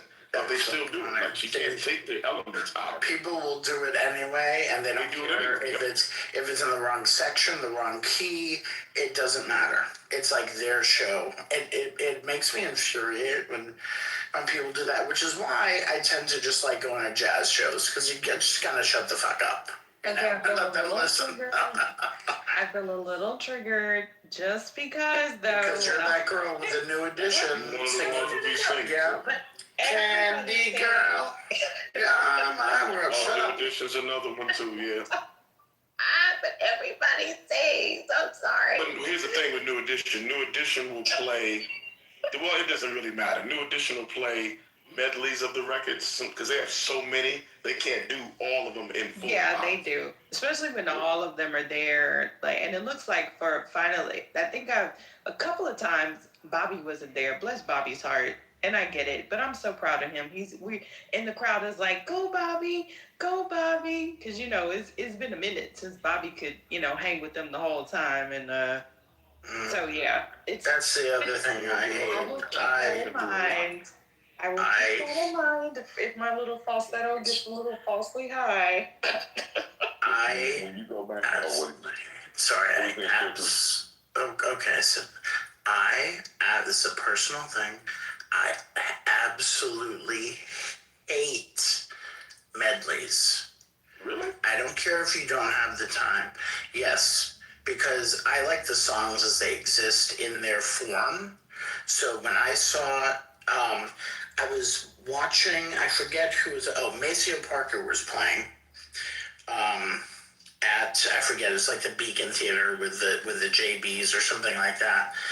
And Prince came out, surprise guest. That's dope. And he did. It was fucking dope. I was like, oh my God, my jaw hit the floor. I'm like, this cannot be. It was like my second year living in New York City. I'm like, this is the best of you. And it came out. And then he did a medley of like a few of his songs. And I was so kind of upset because I love the songs and the song structure and the bridges and the choruses, and I want the whole thing of that song. And I'd rather hear two like full songs as it was sort of intended and not a mashup. Yeah, you're like people call me. You're a music snob, but you have to. For that, you kind of have to suspend your feelings when it comes to that kind of stuff. Well, if he's playing, try to play a lot of stuff that people recognize. He's not playing to me. I understood that. He's playing to the fans, but I was so upset. I'm like, just play to me. Just give me that one beautiful song. And this is a little bit of the problem that I've had with Lauryn Hill when I've seen her several times. She won't necessarily do a medley, but her band speeds it up, and I'm kind of convinced that she doesn't rehearse with the band, so everything becomes in the same tempo. And it infuriates me. Not because I want them to sound just like the record, but there's that silence that happens, the pullback, you know what I mean? The swelling of the music pause, and just like the ebbs and the flows that make the song impactful, but then you're rushing through it just to get through the songs. That makes me upset. Well, you know, Miles Davis said that those were the most brilliant moments. The silence between the notes. It was also the thing about it is, Exactly. yeah, I remember a story that one of my co-hosts told me, because he played with Miles at one time, played with Bob James and a whole bunch of other folks. Bob James. Something Bob James. Yeah. One time, Miles had them come and rehearse, and he had cameras in the rehearsal studio, and he just didn't show up. But he was in the other room watching them on the cameras the whole time and listening to every fucking thing they said, and they were just seething about him. And he used that to fire a couple of them after the fact. But, you know, it's a real art to thread the needle in terms of pleasing. You know, if you got a 90-minute set, you got a 90-minute set. And so depending on what your catalog looks like and all of that. But I think the good fortune is that, you know, he showed up and made surprised everybody. One of the few artists that I know that can seamlessly do that, make an improvisation, but still stick with it to the degree that it keeps a structure, and that's Erykah Badu. She is masterful. I agree. Her concert is an experience. It's not just, because that's the thing about it is that I love her show. You can just play the album at home. You know what I'm saying? But just to have that experience and be completely fulfilled when you're done, like she does that so artfully. Right, and if you've never seen Did you watch her pop up at the New York Times? See, did y'all see the pop up that she did at the New York Times offices? I did. I did. You know what? I think I did. Yes, I did. I did see that. That and was amazing in the rafters. Yeah, I did see that on YouTube. Yeah. It's the thing about, for me, just not being rushed is one of the most important distinctions of, like, for me, enjoying an actual live show. And you can kind of hear that to an extent in Erykah's live album, whether it was the second album that she put out or whatever. It has this laid back feel, this like, hey, I'm not rushing to the end. And I remember that. And I think about that when I saw her at the King's Theater in Brooklyn, because I was like, God, I hope this isn't just one of those, because I had just seen Lauryn Hill a couple months prior, maybe for the second time, and I was like, man, I hope she takes her time with this. Like, I hope she's giving us the things that at least I want selfishly, and she did. It was a vibe. It was relaxed. It was like, all right, you know what? I'm not going to sing at this exact moment that y'all think I'm going to sing because that's in the record. I'm going to let this go another, 16 bars or whatever it is, and just let the band kind of get us there. I fucking agree. You know who gives a great show, and I don't necessarily like his music? Can't believe I'm saying that. Kevin. Kevin? Yes. Oh, really? I can believe that. I've never seen him now. I can believe that. Show is immaculate. I believe it. Like, I love some of his. I like. Is he British? Is he British? No, he's from Detroit. Kevin's from Detroit. Why do I think he was British? No, he is a Detroit Negro. Yeah, he is. I knew Kim when he was homeless. He's been knowing him forever, because while I was doing radio, his career, was starting to take off. But even prior to that, we both went to Renaissance Unity when Marianne Williamson was the spiritual leader there, and so he has come a long way. He's gonna be at the Blue Note too. Yeah, he did a surprise here with Robert Glasper. He came on stage with Robert Glasper. Nice. That's my dude. Oh man, Robert's my brother. I love Robert Glasper, man. Yeah, let me tell you something. I've seen so many, because I do the residency here in New York for a month, the Rocktober, the Robtober, whatever the fuck they call it. And I just usually pick 2 or 3 nights to go, because one night it could be Yeba, another night it could be Lettucey, another night it's Kamasi, Washington, another night it's Bilal, another night is fucking Nora Jones. Like, how can you fucking go wrong? Cannot. And at the Blue Note, at least here in New York, every seat is phenomenal. Just get there early. You'll be right there next to the guitar player. It's your ass. You're going to be sitting right flush against the damn stage. Yeah, and hopefully the dude next to you isn't too big, because you're going to be squeezed in there. But you know what? Doesn't matter. Everybody's there for the music. The sound's fantastic. And let me tell you, that shit, every fucking show that I've seen has been, I don't want to say life-changing, but some of the best concert experiences I've ever had. I have to plan to come up for that. I literally got to come up there for that. Like, I've gone to City Winery here, but City, we don't, the venues here, I definitely got to. That's where he was at, Mike. That's where he was at. That's where Robert was at last week. He did like he had like 5 or 6 shows here. You mean down where you guys are? At City Winery, yeah. Okay, we're not. So I've been out the game a little bit, because I just got stuff going on. So when I saw him perform was at the Atlanta Jazz Fest, the one at Piedmont Park. You know who we got this year, Mike? A few years ago. You know who's here this year? Who? PJ Morton and the Roots. Oh damn! The Roots. It's a free fucking show. Oh my God! I didn't know. Yeah, that's what the Jazz Festival is this year. I'm definitely gonna be down there this year. It's like I didn't go last year because I was in school, but I'm definitely gonna be down there. PJ's my brother. I don't know if y'all know PJ, but PJ is. PJ's awesome. track with Yeba there in the studio. So studio. Yes. When they do How Deep Is Your Love? How Deep Is Your Love? Yeah. Yes, indeed. Oh my.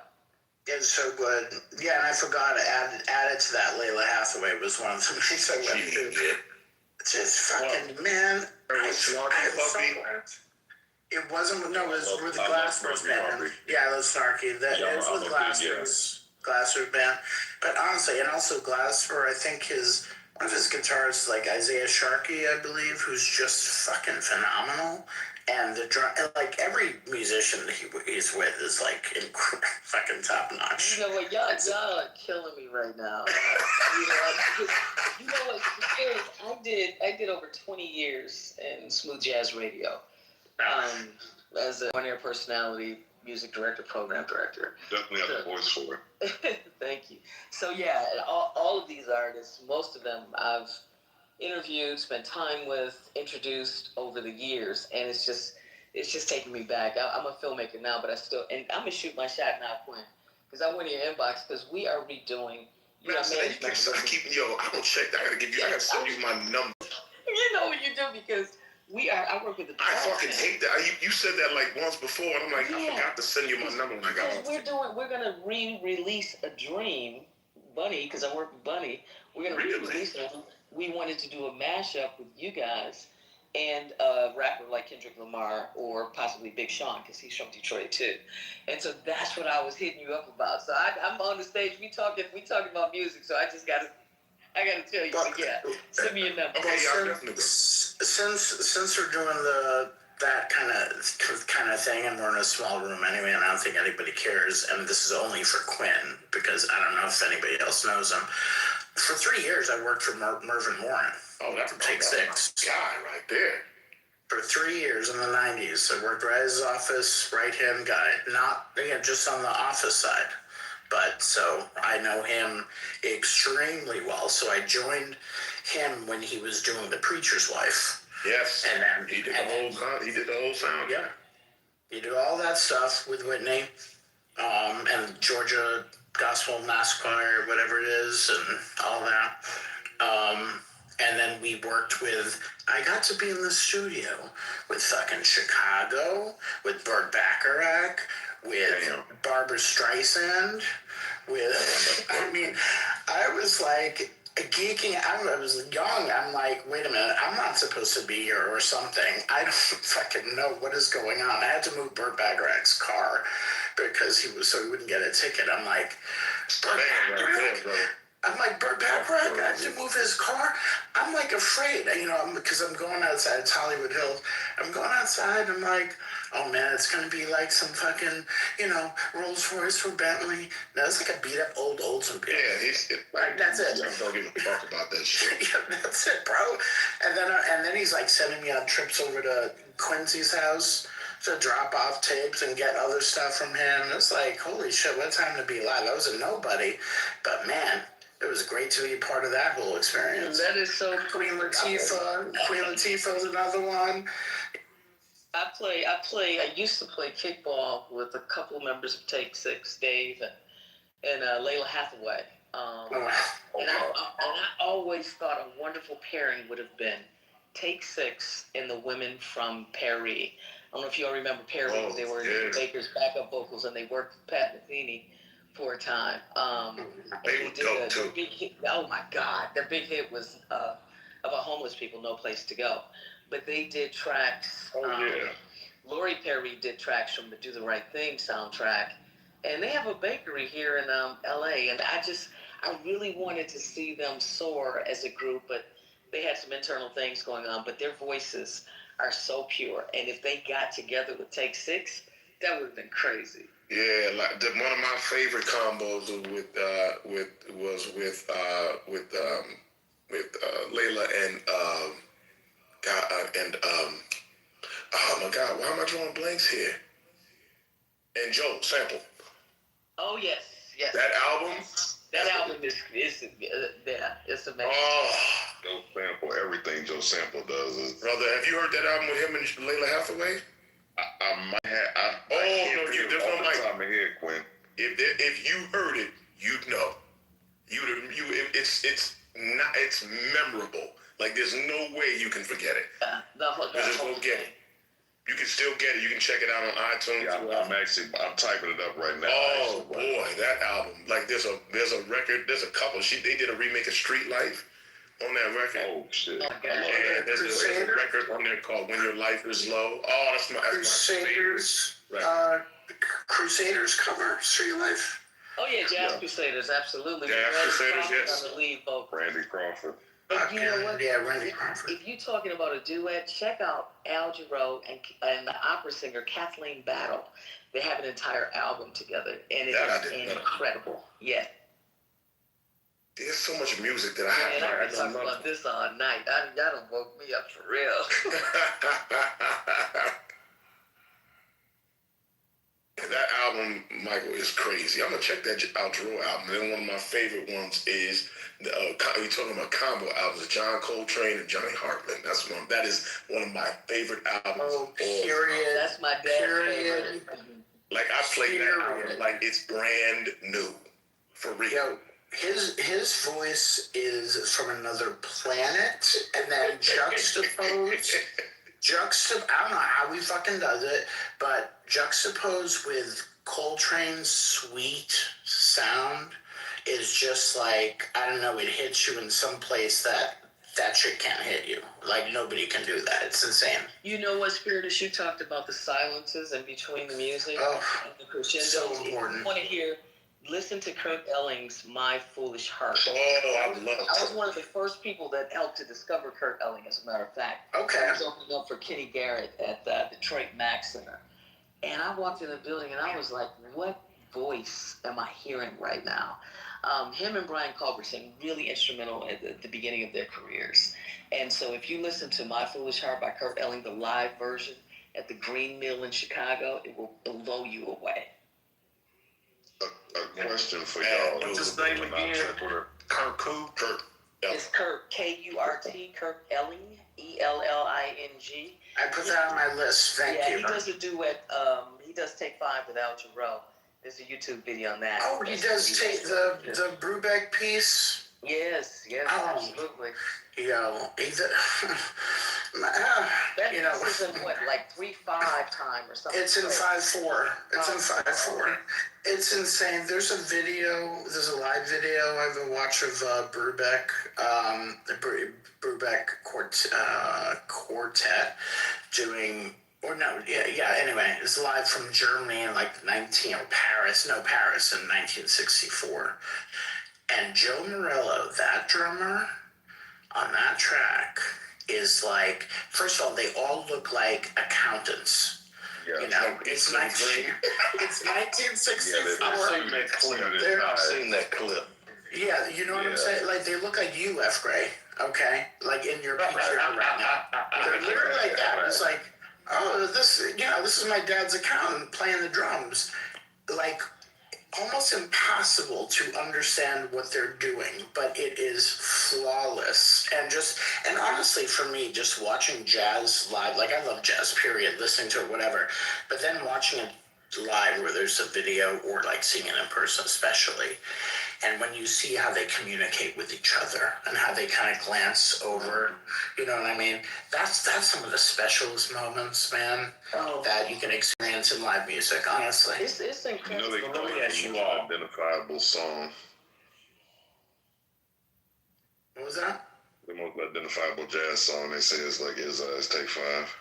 Yeah, I think it was the most. You're absolutely correct on that. Yeah, it is. And, you know, I grew up with, I don't know if y'all know who Marcus Belgrave is, but Marcus played with Dizzy Gillespie and all those guys. He had a jazz workshop in Detroit, and it burned down. That's so cool. And they actually used to practice and rehearse in our basement. And my dad is great friends with all of them because he was on the radio too. And so Harold McKinney and all of those cats growing up listening to Yusef Lateef, Charlie Mingus, and I'm on a beanbag, right, with headphones listening to Al Jarreau's double album, live in London, Burst In With the Dawn.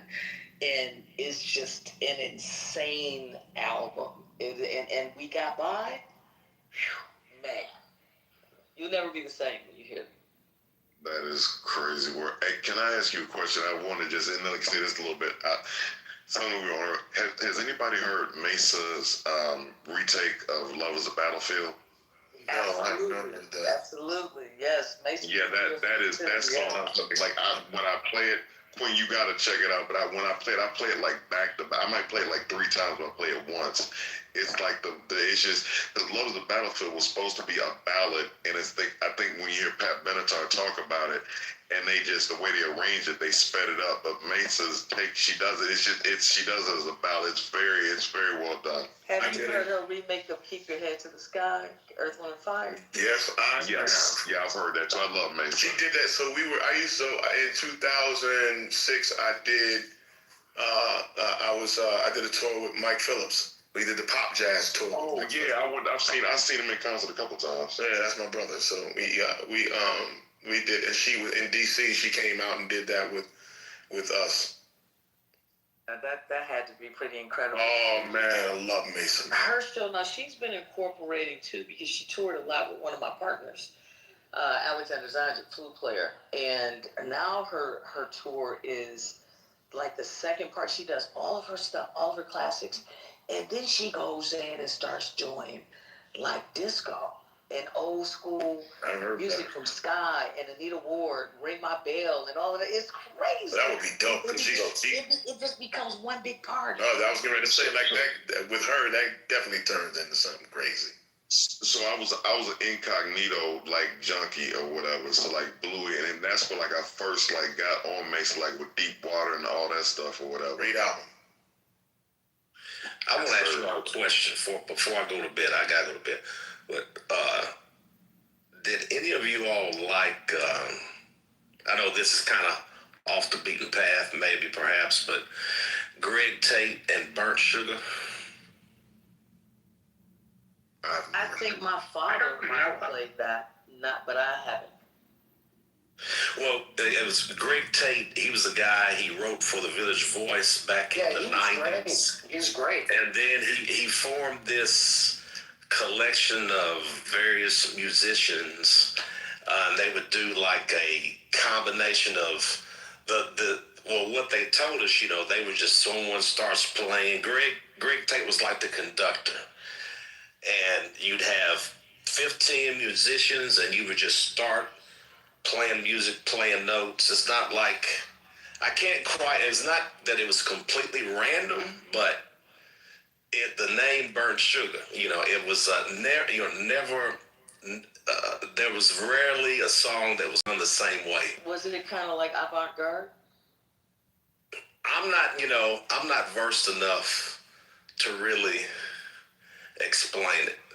And it's not like they were a pop sensation. It was just like this gig that Greg Tate created. They might play at the Apollo in New York. They might go down to Hartford, Connecticut, or up to Hartford, Connecticut, and play at like Real Art Ways. They might go, but I guess they weren't quite big enough for a phenomenon for any of you guys to know about them. But anyway, I just thought you may have come across that name, Burnt. They did make an album, but it was not. They were self-produced, self-distributed. I'm actually looking them up now. I know records of people some of my favorite music is people that never got. Mm-hmm. And Greg was known more as a cultural critic. Yes. He's in a lot of like documentaries, jazz, and other things going on in the music scene.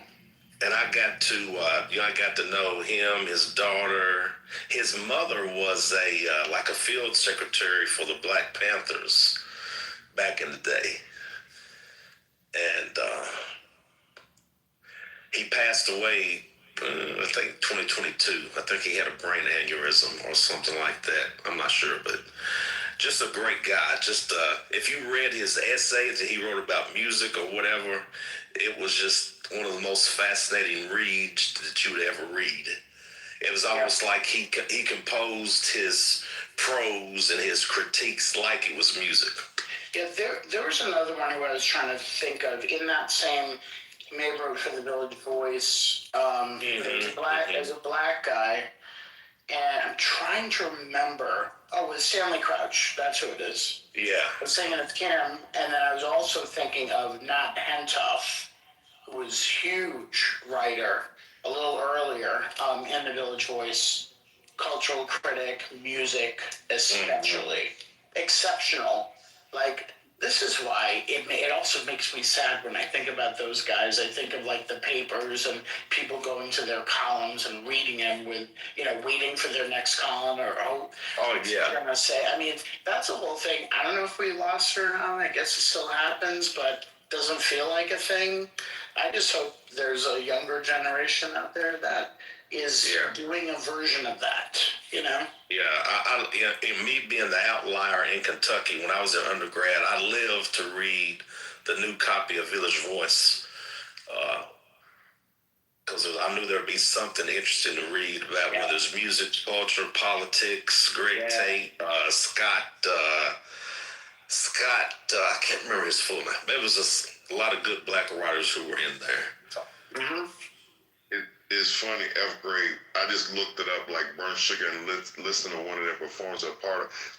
It's almost like avant-garde or what. I love stuff like that, but it's like I never heard of them before, but I watched something that they did, a little bit of something that they did, but it was very interesting. Like he was actually conducting the band or whatever, but yeah, definitely just like I do like stuff like that. What is his name? The Bird? It's Burnt Sugar is the name of the band. So it's Greg. What's his name? Greg what? Tate. T-A-T-E. Greg Tate. And it's Burnt B-U-R-N-T. Sugar is the name of the band. Yeah, there we go.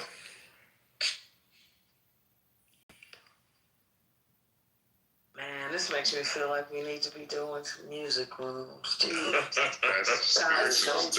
do music rooms all the time. Yeah, Spiritus does great music rooms. I think Elle's gonna have one tomorrow, but Spiritus definitely, his music rooms are the best. Oh, I've added you a while back, Spiritus, because I enjoy your contributions, but I didn't know about music rooms. Oh yeah, I have. Well, the good news is, so under my house, which is the Music Stoop, which I think honestly is the longest music house on the app. I'm not even joking. Longest Yeah, and all the replays are out there. So depending on the theme, I have in my replays. If you go to the house, sometimes I'm doing jazz. Sometimes I'm mixing it up between doing like something from 1950s and then bridging the gap over to the 60s and then maybe 70s and maybe getting into the 2000s.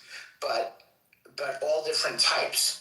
I do lean heavily on jazz, but I also throw in a lot of like singer-songwriter stuff, but not on the happy side, because a lot of my rooms are music for the apocalypse as a theme, and so it's a little more,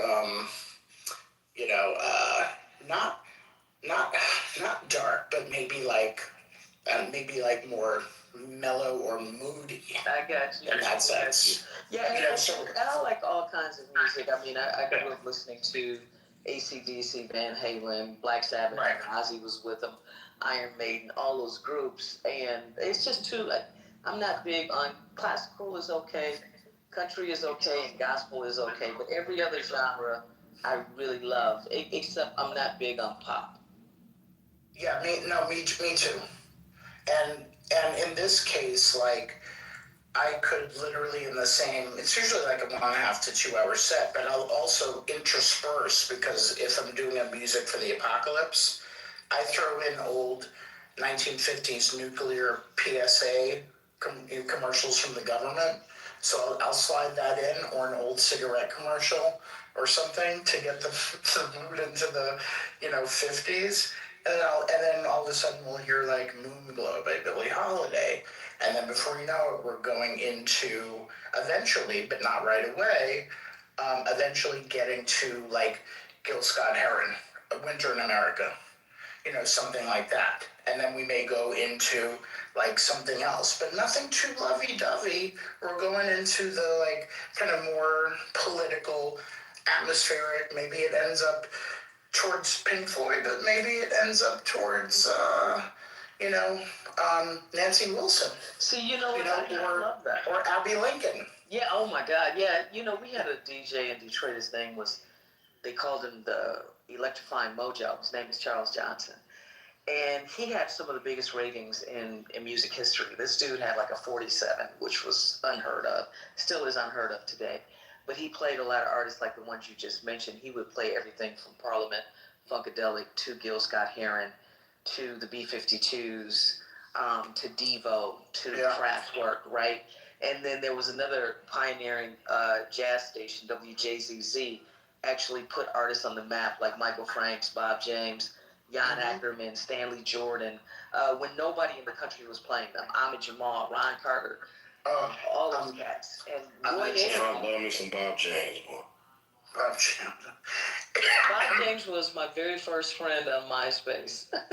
He has a wow. I'm full of all of this because, like I said, I did this for like 20 years, so it was part of my specialty to talk about some of those unknown things after being able to interface with all these artists on a personal level and just humanizing them. Because I just really have a profound respect. There's some artists who may only have one hit, right? And it's 3 minutes and 56 seconds of musical bliss that they have anchored their entire life on. Some of them have lost marriages, lost families, and I get an opportunity to speak in between these masterpieces. So I have so much reverence for the music. Oh, God. Every time anytime somebody says Bob James, I always think of Angela. Ooh, there's no way you can Taxi. Yeah, there's no way you can not think about Angela if you think about Bob. I always think about Westchester Lady. The Westchester Ladies. Oh, my, just so many records, man. You know what? And so many derivatives, too, when you think about people like, Donald Byrd and the Blackbirds, right? And War, some of the music that they were creating that was very jazz adjacent. Mm-hmm. Yeah. I love that stuff so much, and I mean the reason why I even like to play music on Clubhouse, thankfully it's replay, so I'm always like being like, what do I want to hear? If I smoke a little bit, is that going in a different direction? Because I'll go wherever the fuck I want to go. So if I end up, starting with, I don't know, fucking like 1968 obscure Beatles track with, you know, a sitar and shit. I'm gonna eventually somehow get to DeBarge, but how do I get there? So that's the challenge. So I forced myself through this like maze to say, how can I make the link between those two and make it seem natural? Well, I have to go through like 5 or 6 songs maybe to eventually get to that where it makes sense. And that's a challenge that I love doing with that kind of open format.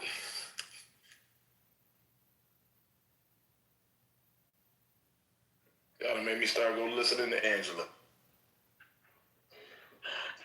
Yeah, that's that deal. Well, I'll probably be I'd listen to music all day, every day, and you know, I have my particular playlist, and that as a music director, that's a favorite part of my day, is crafting that, and what you were just talking about, Spirit, is in terms of the ebb and the flow of the music, whereby you don't have any train wrecks. You know, it kind of goes in cycles. Where it goes up, comes down, goes up, comes down, and it's, you know, it's like a wave, you know, literally. Yep, and how you feel, because you know, a lot of people while I'm playing would be like, "Oh, what playlist are you playing from?" I'm like, "I'm doing this live because if I'm hearing this thing, you know, this you know, a Pharoah Sanders track, excuse me, and I'm vibing with it, and we get down to the last 30 seconds, and I'm like, nah, the thing I had in mind, I don't want to do that. It's going to go nicely with this. And it's just like that, layered.